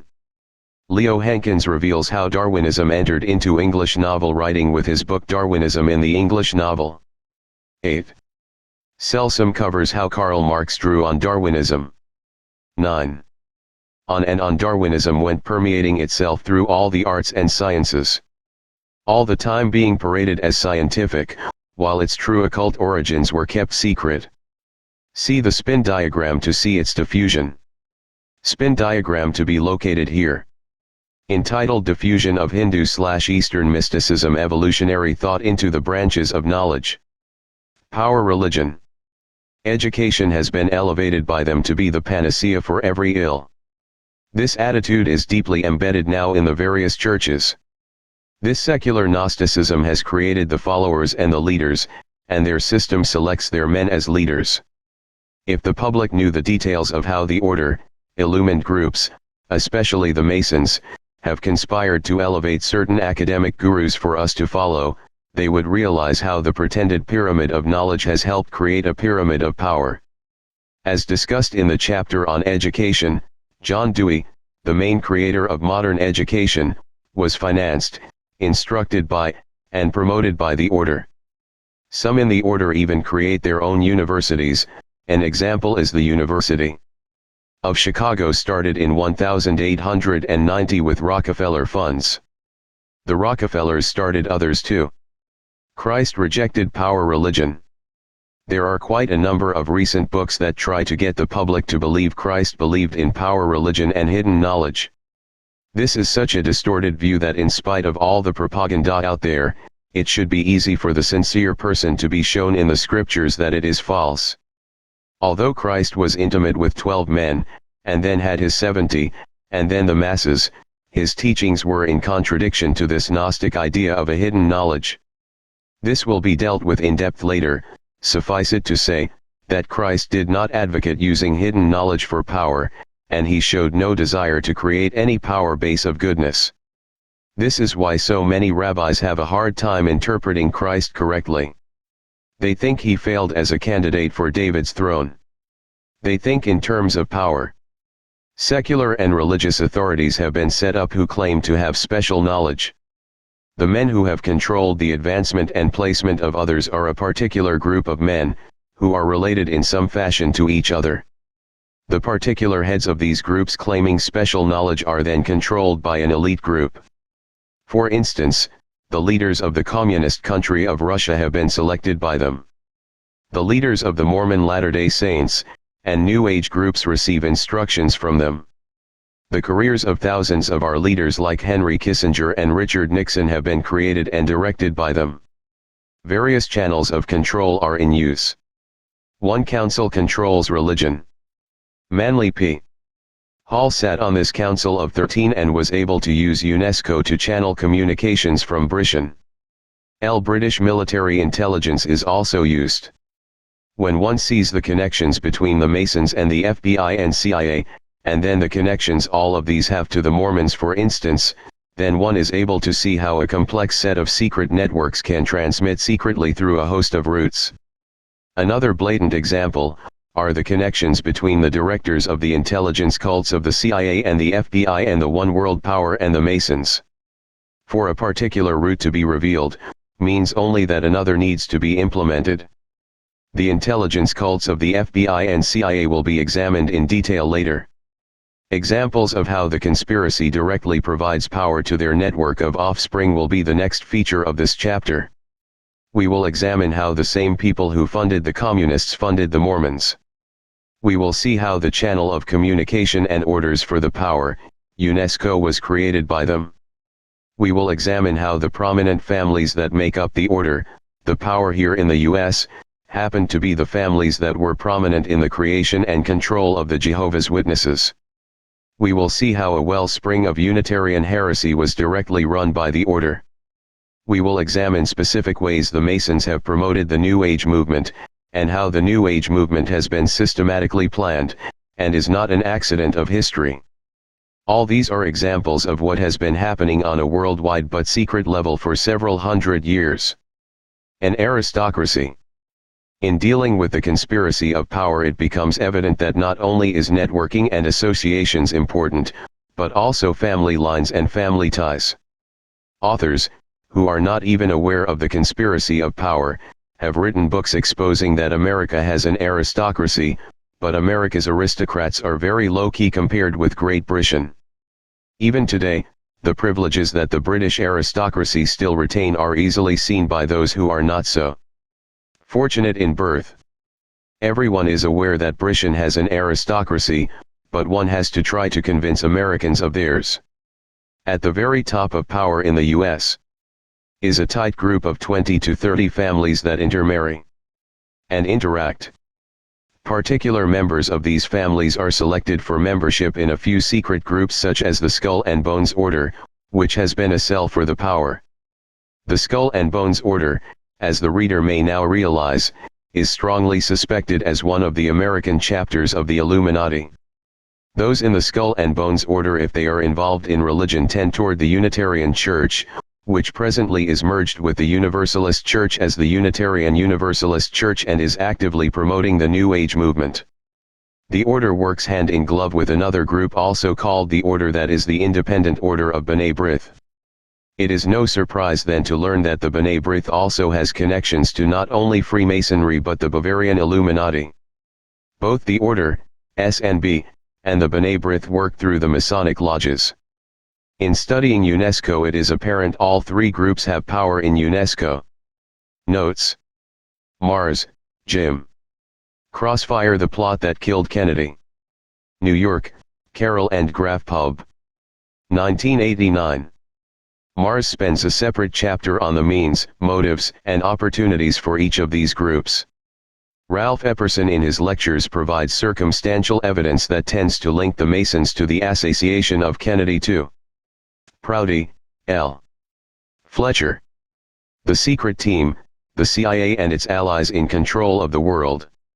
New York, Ballantine Books, 1970. 3. Christianity Today. November 19, 1990, p. 56 and Christianity Today, August 19, 1991, p. 35. Denslow, 10, 0 Famous Freemasons, Vol. 1, p. 285. Connor, Frederick W. Cosmic Optimism.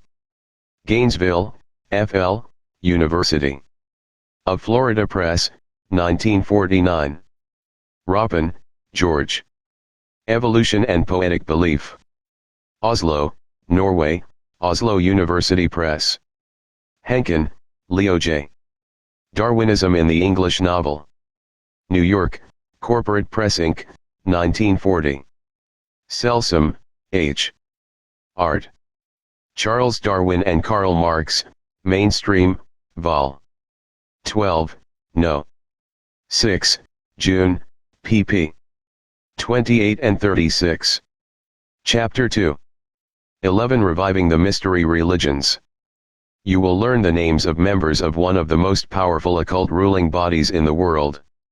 You'll receive information to provoke you take serious the occult threat to the world.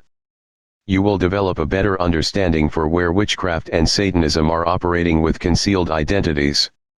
Those who have read their Bibles have noticed that the one world religion, the great harlot, by the time she has ascended to her political world domination, will be drunken with the blood of the martyrs of Jesus.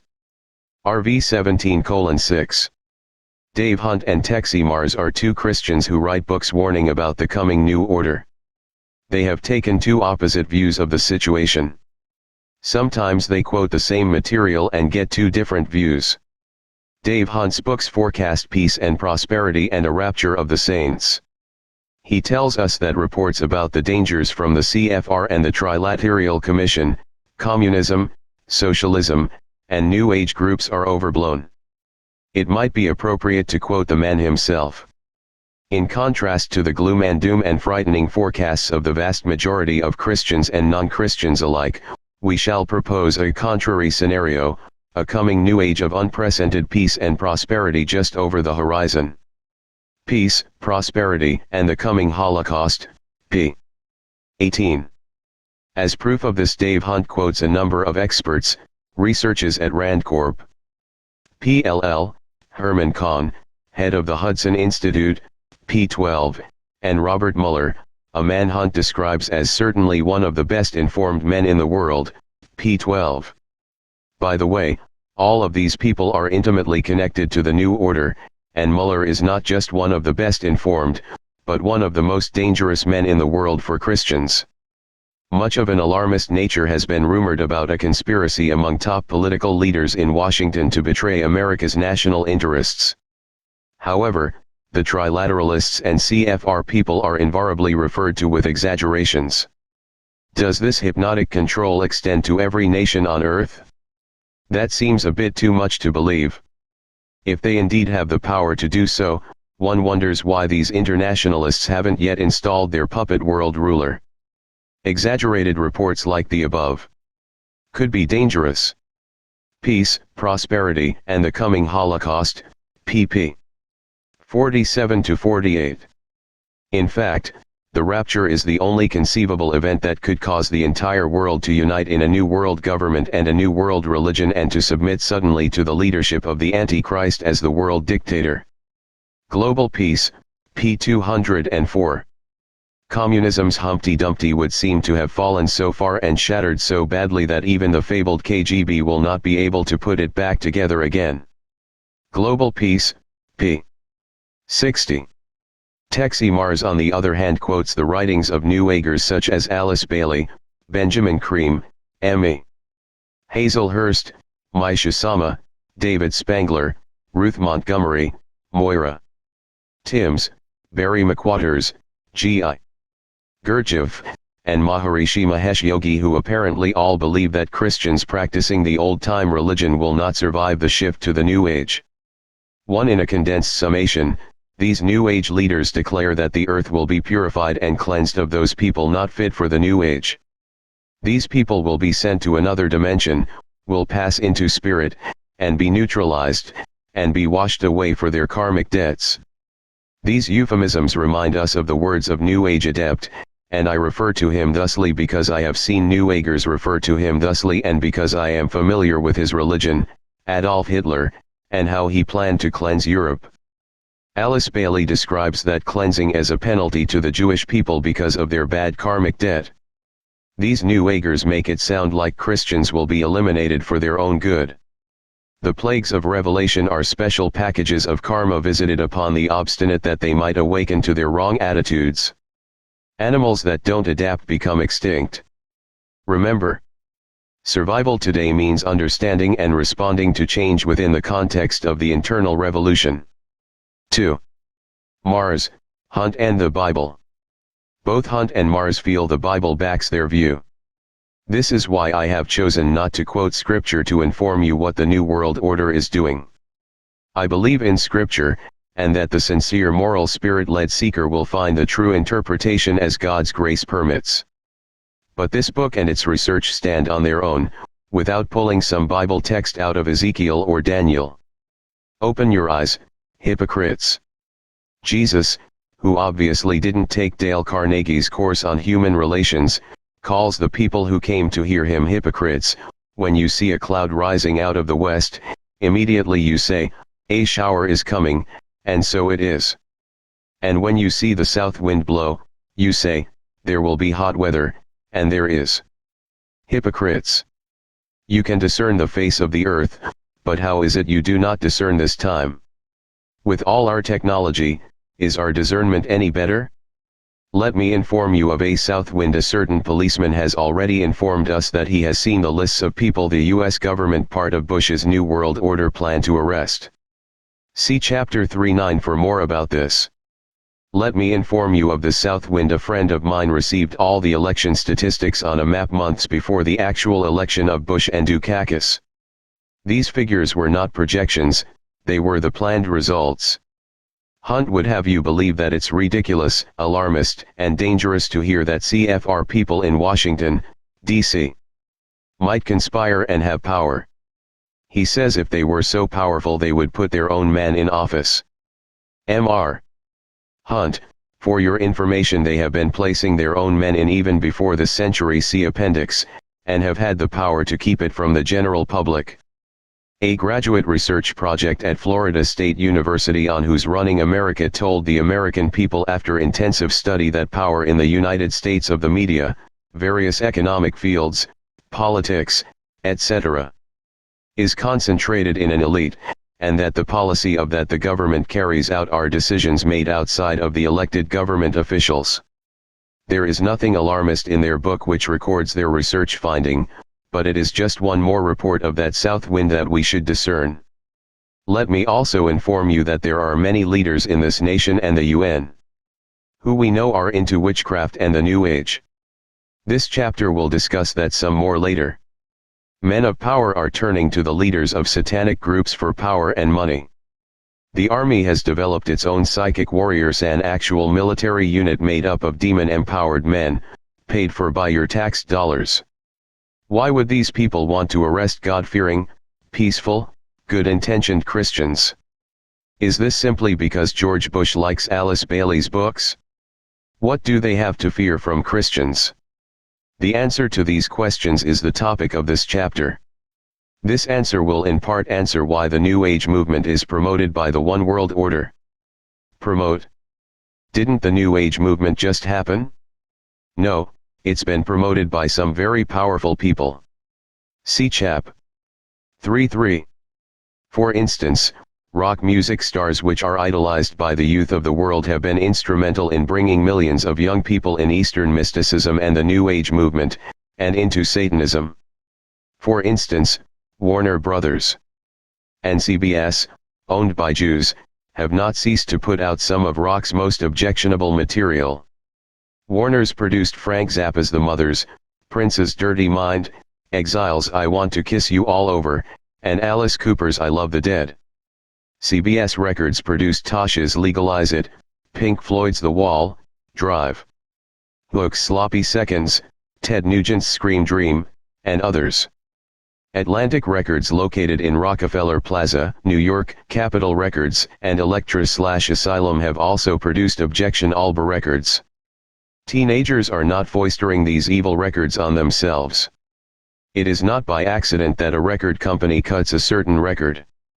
Who is ultimately responsible for the Satanism and New Age movement's promotion in rock music? But it wasn't enough just to interest people in the New Age, they needed gurus from India to lead the young people off on their various paths.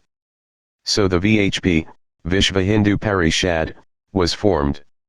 It is a missionary council of Hindus, Buddhists, Jains, Sikhs, Lingayats, the Theosophical Society etc. that are organized and financed to import Hinduism et.al. into the Western world. In 1966, the VHP had their first missionary conference. 3. Their VHP in-house magazine is the Vishva Hindu Par. The Tibetan Dalai Lama was the president of their semi-secret VHP conference in 1979. 460,000 delegates and others participated. Yes, the leader of the Hindu missionary organization, this Dalai Lama is the same Dalai Lama that is receiving awards and honors all over the world, not just by the secular world, but by Christendom's leadership. The Dalai Lama is a great man, but he thinks he is God, the reincarnation of Buddha. As a Christian, I am reminded of the scriptures where the elders worship the Creator. You are worthy, O Lord, to receive glory and honor and power, for you created all things, and by your will they exist and were created. RV 4:9. If this seems off the track, it isn't. It actually involves the underlying answer to why Bible-believing Christians, and Bible-believing Jews, and Quran-following Muslims, are in conflict with the New Order. Both Moses and Christ tried to give the common people the permission to have access to God, and their God was not just some imitation God either. The religious leaders were requiring initiations in India, Babylon, Greece, and Egypt into their mystery religions. They supposedly were the guardians of exoteric mystery knowledge. As long as the people gave allegiance to their power structure, the common people generally were permitted to think they could be gods, and do whatever they wanted. In Hinduism, heresy is to teach that man is separate from God. This is directly opposite of the Christian concept of sin, where sin is defined as those imperfections that separate us from our Creator, such as transgressing the law of God. No matter how deceptive it's said, the truth is that Hinduism has no concept of sin, sin being defined scripturally as anything separating us from the glory of God and transgressing the law. For example, the Bhagwan Sri Rajneesh and his staff ruled over their antelope commune with a strict power structure, but the common people were allowed freedom to act as they pleased. Amand Sheila, Rajneesh's trusted right-hand woman, has been a devoted student of the Satanist Hitler, and studied his methods. 5. Moses and Jesus, both in blatant disregard for the religious hierarchies of their day, set out to free the Israelites from false authorities. The Egyptian mystery religions kept the common people worshipping a pantheon of gods, but the higher initiates in the secret societies were taught that there is but one God. 6. Also, each Christ tried to point out that sin can be a false taskmaster far worse than the Romans. He tried to teach the people to realize they have direct access to their Creator, without a hierarchy. Each man was a priest. But today's New Age cosmic Christians have stood Christ's teachings on their head. They promise freedom, but then offer the things Christ said enslave us. They promise each of us that we can be gods ourselves, but then give us spiritual laws, and the Great White Brotherhood hierarchy, and our own positive thinking, magic willpower, to trust in. For instance, to give an example, Elizabeth Clare Prophet has 5 rings of interested people in her movement: Pearl's Reader, 5th, Keeper of the Flame, 4th, Community Member, 3rd, Temporary Staff, 2nd, and Permanent Staff, top level, and finally her, Elizabeth Clare Prophet. E.C. Prophet, who for some reason always uses the last name of her first husband, Mark Prophet, rather than her last 3 husbands, is a very strict authoritarian with her church. Although her members are promised godhood, only she is allowed to channel messages from the Great White Brotherhood. When a particular couple went onto permanent staff, they were repeatedly counseled to cease channeling. 7. Masonic references to witchcraft abound. In Pike's Morals and Dogma, page 733, he refers to the Kabbalah, which he calls philosophy but could best be called magic. In the next 2 paragraphs he talks glowingly of the powers of the human will. That is what witchcraft is all about. 33 degrees Mason C. W. Leadbeater, in his book The Hidden Life in Freemasonry, refers to the senior deacon in Masonic rituals as taking on the role of Lucifer. The SD is the Lucifer, who bears the light to his fellow men. P. 125 plus others, and his pages 311 to 12 refer to gigantic angels taking over 33 degrees Masons. These are just offhand samples of many similar Masonic references. If one really understands the occult/Luciferian/witchcraft nature of Freemasonry, then it becomes clear why the power of the Lodge promotes the revival of the mystery religions. In contrast with Christ, the Masonic Lodge tries to keep its power to an exclusive clique. According to ex-High Satanic Priestess Brown, demons have no loyalties. They will always go to the stronger person. Satan's entire kingdom runs on the principle of competition, just the opposite of God's kingdom where everyone serves each other. He came to set the captives free, p. 48. Using witchcraft to fight opponents of the plan. Alice A. Bailey, in her book A Treatise on White Magic or the Way of the Disciple, New York, Lucas Publishing Co., 1951, p. 346, teaches her New Age disciples how to fight forces that are working against the plan and hindering the work to be done. To counter them you employ the first method with the following additions and changes. You link yourself up either as an individual or forming one of a group with your own soul and with the Lodge of Masters, not simply with your own master, but with the brotherhood for which you are working. Then when stillness has been achieved, you visualize those masters of whom you know, and raising your vibration higher still, you connect up, if possible, with the Kohens, with the Christ and the Manu, according to the line, religious or political, with which you may be working, and along which the attack will come. You then pour through the linking chain, and through all the vehicles, a stream of violet light. The new order doesn't fear Gnostic religions, they simply take them over if they didn't create it in the first place. They fear people who will unreservedly serve God and follow His authority no matter what. This may still not be clear. Let us give an example that hits home in many Christian denominations today: witchcraft. A difference in terminology. The following diagram shows a conflict between the historic Christian terminology and that of the occult in defining witchcraft. Historically, Christianity has called A through D witches, while in the occult some would say only those at level D are witches. How the diagram is divided? The diagram shows that witchcraft and magic can said to be performed either for good, or evil. Witchcraft can also be done with physical implements, or secretly with some internal power. From those two divisions, 4 possibilities arise as is diagrammed. Some examples of what is meant by the 4 categories. A. EBNL, person with a Ouija board. B. EHML, person sticking pins in a voodoo doll. C. IBNL, this is a whole area that has entered into the Christian churches through people like Jimmy Carter's sister Ruth Carter Stapleton, who is said to be the top witch in North America. She calls it inner healing. It has various names and variations. Basically, it is casting a good spell on someone, including oneself. D. IHML, casting a harmful spell on someone. Historically, Christians have rejected all of these forms of witchcraft. But today Block C has been introduced into many Christian churches. It is introduced through New Agers who pretend to be Christians, either as speakers or as members. Yes, pretend is the proper description because some are actually infiltrating, knowing full well what they are doing.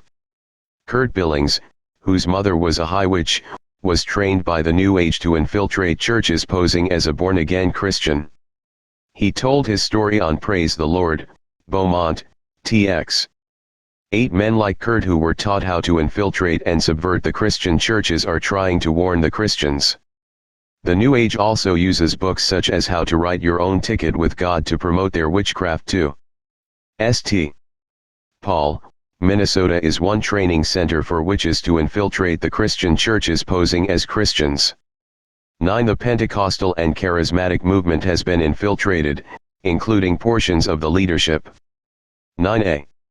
Isn't everyone free to talk about what they believe? Yes, but there is a right way and a wrong way.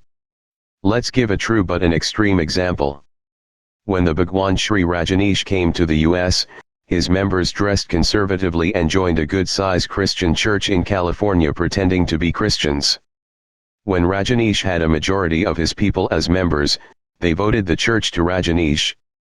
10. We are talking about a church that others had worked hard to build and to pay for, but through deception was grabbed by Rajneesh. Likewise, if we practice that type of deception to capture a church spiritually, is it any better? Buildings can be replaced. Individuals can't, each one is precious. There is the possibility that those wanting to destroy Christianity will be converted. One man from England into Spiritism who joined an Assembly of God church intending to lead its members into Spiritism, ended up being converted to Christ.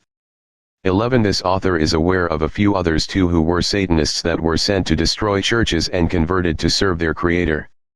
A difference in authority. Contrast. Christian prayer witchcraft invoking/decreeing. Authority, God who is authority, a God, s, who is not.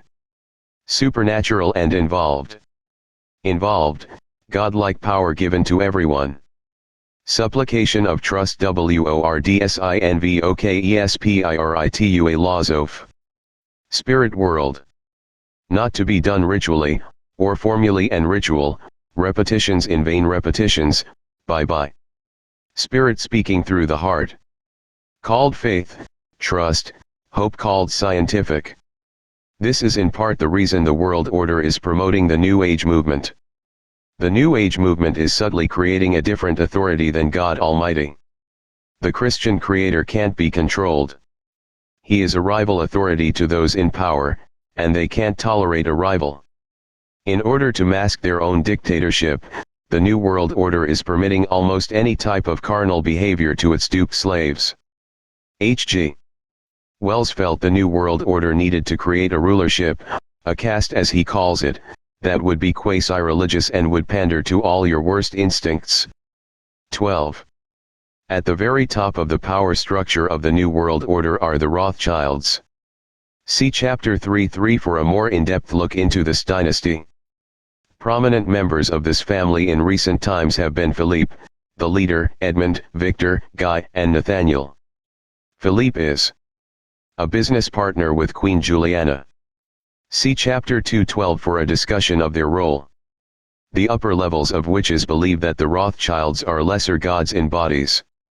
13. The Rothschilds have been part of witchcraft and the Illuminati for generations. Their enormous godlike financial powers must indeed help convince them that they are gods. Within the satanic groups there is an elite society of witches called the Sisters of Light. They are also called the Illuminati, but are not organizationally to be confused with the main group of Illuminati that are Druid witches. The brotherhood that the Sisters of Light belong to is linked to the Druids though. Both the Sisters of Light Illuminati and the Druid Illuminati practice human sacrifice. 14. Numerous other occult groups are named Illuminati. The Brotherhood works with other occult groups such as the Freemasons. It has its own retreat centers, airplanes, etc. It uses churches for some of their ceremonies. Human sacrifices are being performed within Christian churches. 15. These satanic groups sacrifice babies born to witches who have no birth certificates, members who want out, and people like hitchhikers that they pick up. Human sacrifices are generally done indoors. The Brotherhood has developed disposal of the bodies to a fine art. Uniting the world under one world government is a goal of witchcraft. 16. Another goal is to destroy Christianity. Many of the members of the satanic group the Brotherhood join Christian churches, which they then proceed to destroy over a period of time. 17. Alice Bailey speaks about channeling Jesus in her book Externalization of the Hierarchy, p. 514, and Kurt Billings speaks now about his years within the Christian churches when he channeled a demon named Jesus. Other ex-witches have testified that when they infiltrated Christian churches they used all the Christian language including doing things in Jesus' name. A Council of 13 under their direction gives orders throughout the world to religious groups, even Christian churches. Because this Council of 13 is so powerful and secretly controls so many of their puppets that run many of the different denominations, it is of vital interest to this book's subject that an examination be done of the people on this council. Those on the council can either hold the view that true witches are only born to families of witches, indicated by T for traditionalist, or that anyone can become a witch by training and practice, indicated by an M for modernist. The Council of 13, Druid witches aka Illuminati, as of spring, 1978, this information comes from basically one source, and without further verification should be treated the same as getting an opinion from a doctor. It's always best to have a second opinion. Gavin Frost, M., chairman of the council, he is working to unite witchcraft and Christianity. He feels that if witchcraft is properly presented people will choose witchcraft. So far his idea seems to be catching on, the churches with large numbers are adopting their programs and ideas. Author of Witch's Bible, CO author of Witchcraft The Way to Serenity and A Witch's Guide to Life. Greenville, NC. Drive. Raymond Buckland, T., former chairman of the council. Was professor of anthropology at Columbia University. President of Witchcraft College in New Hampshire. Known by some as Lorca. Author of Practical Candle-Burning Rituals, Witchcraft from the Inside, Saxe Wicca Bible, The Complete Book of Saxon Witchcraft. Gerald Gardner, the chairman previous to him, selected him. Mrs. Louise Brown, M., she holds enormous power within the council. Her husband is Leland Brown, who was in charge of the Warhawk computer in Virginia and with the CIA. Isaac Bonowitz, M., this Jewish man is the brains of the council. His IQ is reported to have tested at 205. He drew up plans for the takeover of the world. He has been in charge of the destruction of the Christian churches physically and spiritually. It is reported that approval for contract killings have to come from him. He ghost wrote House Bill 41, the Genocide Act, the Martial Law Act. He was instrumental in creating Dee's Gun Control Center in Atlanta, GA. Former editor of the paper Gnostica, The Word. Got a degree in ceremonial magic from Berkeley, CA. Was living in Berkeley, CA. Sybil Leek, T. This woman is a very widely read occult author. She has written a long list of books including Astrology and Love, Astrological Guide to the Presidential Candidates, Pictorial Encyclopedia of Astrology, Phrenology, Numerology, The Complete Art of Witchcraft, Diary of a Witch, Guide to Telepathy, Star Speak Your Body Language from the Stars, and Tree That Conquered the World, plus others. One can see what kind of books the people that want to enslave us are writing. Tom Hall, M., he is the leader of the Brotherhood Church of All Worlds. This denomination in witchcraft believes only in a god, no goddess. He has been influential with the Methodist Church. Editor of the Green Egg. Was living in St. Louis. Paul Hudson, T., personally handpicked by the Rothschilds and apprenticed by Drive. Buckland. Is a Druid witch leaning towards Satanism. Lady Rolwyn, T., ex-wife of Drive. Buckland, now remarried. Was living in NYC. Alexander, T., NYC. Jessie Bell, T., called Lady Sheba. Owns with other occultists 90% of Merritt Island, FL, where she lives. Author of the pseudo-witchcraft Bible Book of Shadows and Grimoire of Lady Sheba. Louise Hubner, T. poses as M. She conducted an occult rite in Hollywood Bowl in which she cast a sexual spell over all Los Angeles County. Either the spell worked or happened to be timed right. Records show that rape and related activity did climb immediately after the spell. She wrote a national syndicated astrology column in the U.S. Also wrote the book Power Through Witchcraft. Lives in L.A. in Eagle Rock area. Yvonne Collins, T., named Legina, which is Lucifer's bride. She replaced John Todd on this Grand Druid Council. She attended Jerry Falwell's Thomas Road Baptist Church. She got upset with Falwell and was the one who prompted the Security and Exchange Commission investigation of that church. The investigation created a severe economic hardship for the church. This group of 13 is said to be under direct control by the Rothschilds. See Chapter 3. 3. The Masonic lodges facilitate the growth of witchcraft, Satanism, and Gnostic religions by providing a meeting place for them at their Masonic temples. 18. An example of Satanism and Masonry is the well-known case of Charles Manson.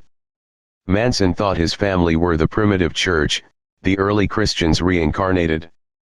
19. This is in line with the Masonic primitive movements that we studied in Chapter 2. 1. Manson believed his group would grow to 144. 0. 20. We have seen how various religious groups started by Masons have emphasized the number 144. 0. As the reader may recall in Chapter 1. 2. The Ordo or Ordo Templi Orientis was the distillation and power of many Masonic and occult groups. The Oto's Lodge in Los Angeles was the process church of the Final Judgment. 21. One of its Masonic members was the witch and religious leader Charles Manson. 22. In his trial, he flashed the Masonic sign several times to his judge, apparently hoping to gain leniency. 23. Historical relationships. Originally in the Garden of Eden, Satan began what is called Gnosticism, that is, that knowledge will save man. 24 Satan led Eve astray for his own perverse satisfaction in rebellion to his Creator. From Gnosticism came the mystery religions. The mystery religions were called mysteries because they concealed their religious knowledge for only a select few. They were an excellent way for men to use religion for their own selfish ends. From believing that knowledge saves, and then from searching for that light, men came to worship Lucifer, who pretended to be that agent of enlightenment. Thus the mystery religions developed an exoteric teaching such as the worship of fire, the sun, sex, light, and snakes to conceal the esoteric teaching of Luciferian worship. The center of the mystery religions was Babylon, and from the mystery religions come Hinduism, Egyptian paganism, Greek mythology, Rabbinic Judaism, and Freemasonry. The names of items were changed and the legends were altered slightly, but the various mysteries are like Hollywood scripts, they follow only a few basic patterns. For instance, in the book Ancient Mystic Oriental Masonry we see how the various mysteries are equated. Yet we readily recognize in Hiram Abiff, one of the Grand Masters of Freemasons, the Osiris of the Egyptians, the Mithras of the Persians, the Bacchus of the Greeks, the Dionysius of the Fraternity of the Artificers, and the Hades of the Phrygians. 25. A further development in the mystery religions came from the Babylonian branch of religion headed by the Pharisees, now known as Talmudic Judaism. They perverted the faith and hope that men had in a coming Redeemer and developed millennialism. Millennialism split off in various directions. One Satanist/humanist branch is what is known as communism, that is the system developed from Marxism. Within the churches, communism is called liberation theology. There is evidence that many of the historical big-figure communist leaders were not atheists, but Satanists. Karl Marx is just one prominent example. If so, then communism is simply another mystery religion with humanism, atheism, and state worship as the exoteric for the masses, with Satanism as its esoteric teaching for the higher-ups. On the surface, communism, Freemasonry, and Satanism appear like three separate items. Those who have investigated the National Council of Churches are aware that it and its predecessor the FCC were communist fronts. Within this book you have learned that the NCC was operated by Masonry, and that Masonic lodges started communism. The reader has read in Chapter 1. 2 about Satanists controlling Freemasonry. With all this in mind, it should be no surprise then that the National Council of Churches accepted the Church of Satan of Anton LaVey as one of its members. 26. Satanists in Israel work with the secret satanic group called the Brotherhood. Another powerful satanic area is California. Yet, another is Louisiana. These are strongholds that are very powerful that Satan has built up. As Satan and the demons are limited beings, they must build up human strongholds. In Belgium is an ornate cathedral with an ornate balcony of gold and a 1.0 points of light within it. The is where the Queen Mother stays. It is also where the White Book, which contains the history of the world written in blood on parchment, is kept. A pregnant woman is sacrificed, and the infant in her womb rescued. Some of the infant's blood is then taken and used to write down the progress that has been made historically in the enslavement of the human race by a one-world government. 26a. At Inyokern, southern CA area near the China Lake Naval Weapons Center at a naval hospital, is a doctor from Germany known Herr Dr. Green. This doctor is one of the better satanic programmers.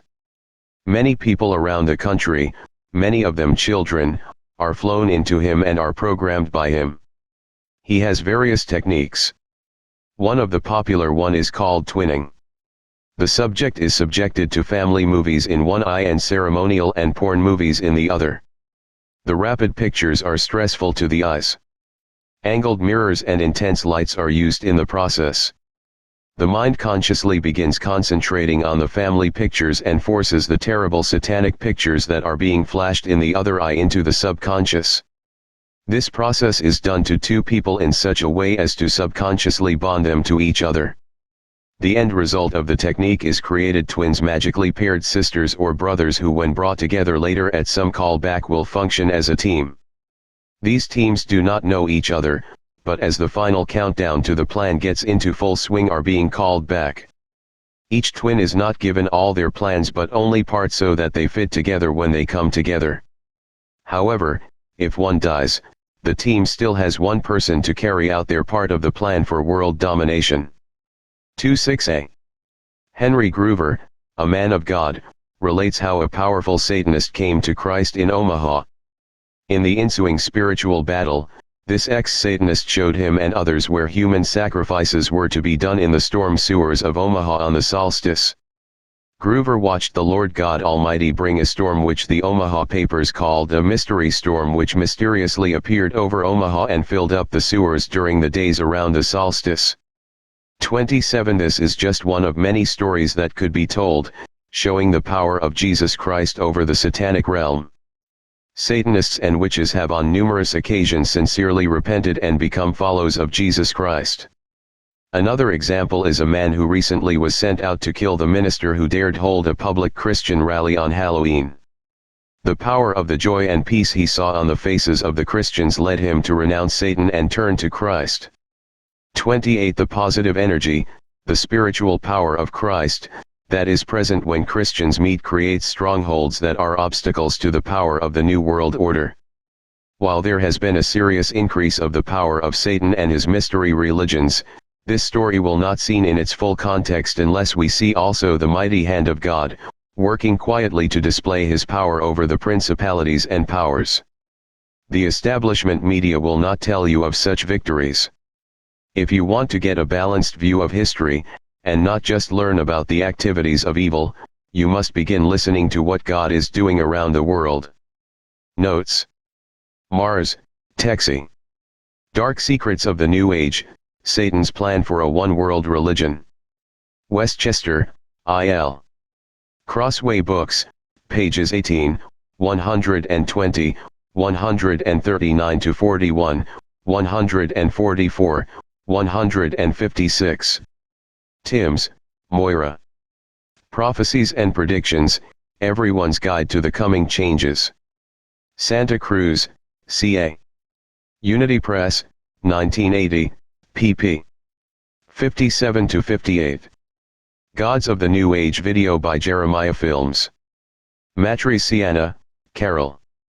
Gods of the New Age. Eugene, or. Harvest House Pub. 1985, pp. 148. 149. Other authors have written on the VHP. It is suggested that the VHP Constitution, where it states aims and objects, should be studied by Christians so that they realize Hinduism is organized to destroy Christianity.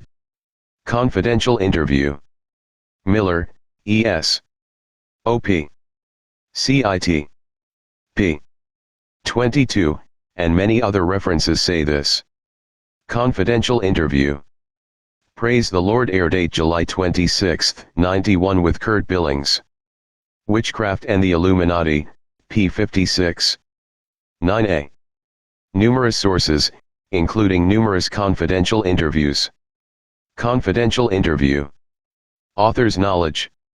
Beatrice Webb's diary entry of April 17, 1905, as quoted by the Fabian magazine New Age. Witchcraft and the Illuminati, p. 27, and other sources. Brown, Rebecca. He Came to Set the Captives Free.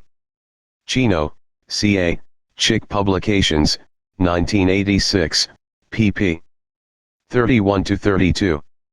Although the book in its entirety may have elements of questionable fidelity, in regards to the material referenced here, Brown's statements appear confirmed by other sources. Personal interview. North, Gary. None dare to call it witchcraft and the Illuminati and other sources. There are a number of testimonial books that warn Christians of this, for instance Brown's He Came to Set the Captives Free. Numerous WT and convention reports indicate how the Jehovah's Witnesses were helped by being able to use Masonic temples and halls. This author has personal knowledge plus flyers of CUT. Meeting at the Masonic Temple, and Brown, Rebecca O.P. CIT. p. 49 indicates Satanists use the Masonic lodges for meeting places. Bugliosi, Vincent, and Gentry, Kurt. Helter Skelter. Bantam, 1975, p. 313. 20. Ibid. p. 313. Stewart, Andrews. Life Forces, A Contemporary Guide to the Cult and Occult, McMeel, Inc. 1980, p. 287. Bugliosi, O.P.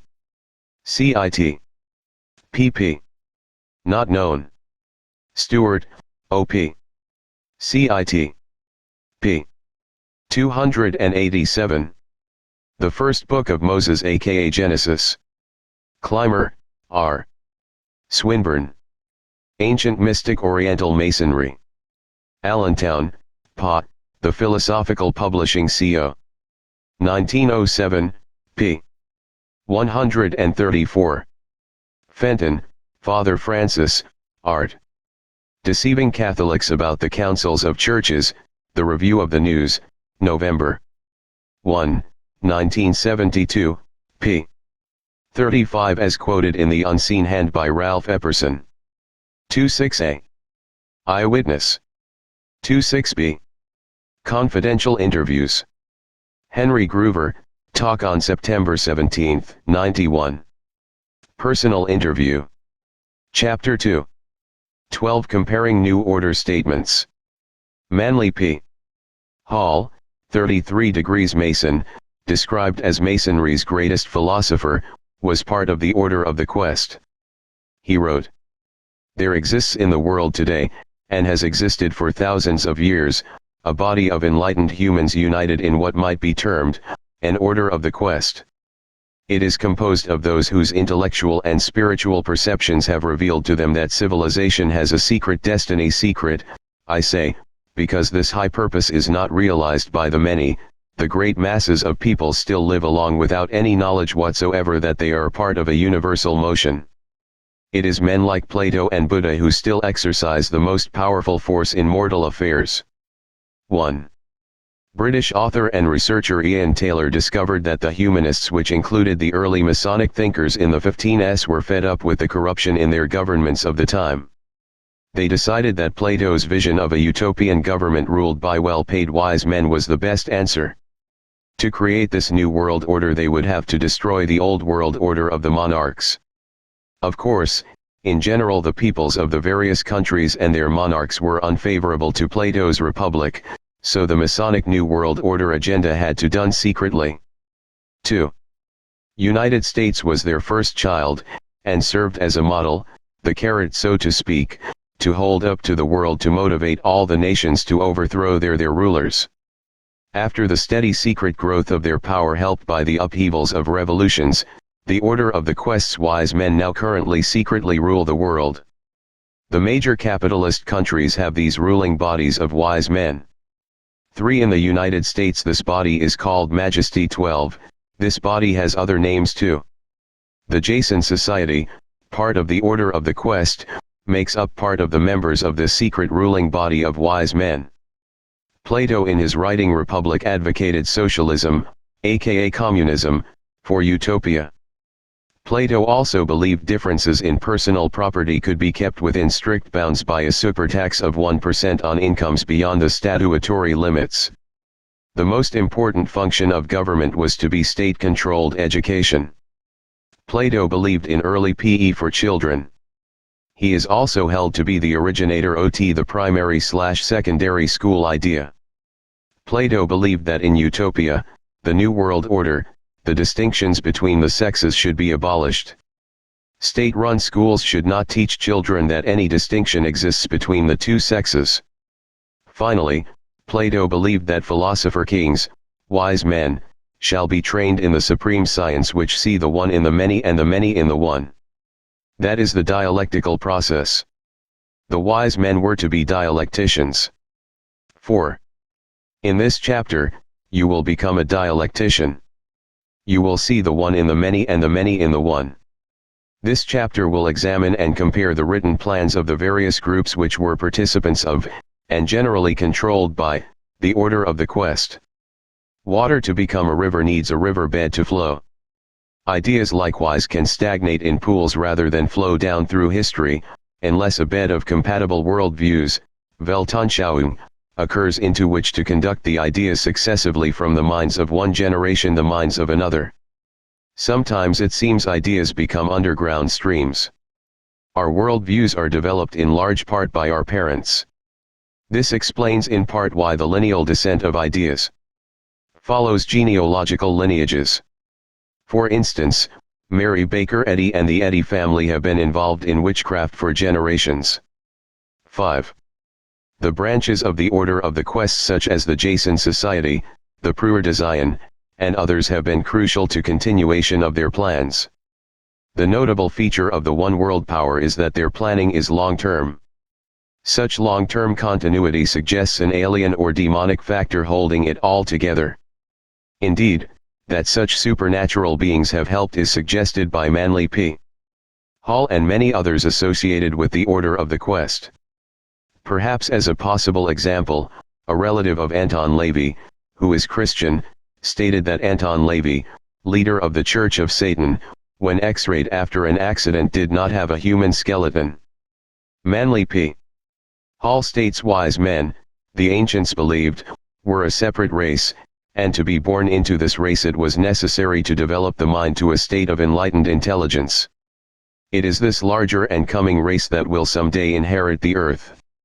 Our age of gold will pass and someday the golden age will come again. 6. Plato's political vision was for the restoration of the empire of the golden age. The old ways of the gods must be restored.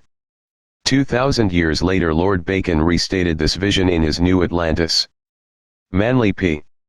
Hall, The Secret Destiny of America, p. 63.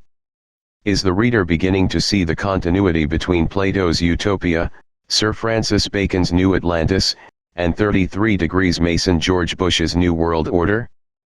But Plato and Bacon saw something else. They saw an ideal philosopher king who was a priest to the people of the gods. Halls describes the New World Order's king. This king was descended of a divine race, that is, he belonged to the order of the illumined, for those who come to a state of wisdom then belong to the family of heroes perfected human beings. 7. This is the Illuminati, the so-called Christ men that have been prepared by the various parts of the New World Order. The Preur de Zion has as its task the preservation of the genealogy of the purported lineal descendants of Christ. The Holy Grail equals the Holy Bloodline equals Sangreal. The Preur de Zion plans to seat the new Christ priest king on a worldwide throne and restore the lost treasures of the Jerusalem temple when the time is correct. 8. An examination of the leaders of the Preur de Zion will show they have also been prominent Rosicrucians, Freemasons, and the leaders of other esoteric societies. The descendants of the Merovingian dynasty are the purported descendants of the House of David and Christ. The Merovingian dynasty's survivors exist in the Habsburgs, the St. Clairs, Sinclairs, Montesquieu's, Plantards, and a host of other names. 9. A member of the Preur de Zion stated that without the Merovingians, the Preur de Zion would not exist, and without the Preur de Zion, the Merovingian dynasty would be extinct. 10. The Merovingian dynasty ruled in the area of France from the 5th to the 8th century. Later the bloodline of the Merovingians joined with the Habsburg dynasty when Charles V de Lorraine married Eleanor Marie von Habsburg, daughter of Ferdinand III, Emperor of the Holy Roman Empire in the 18th century.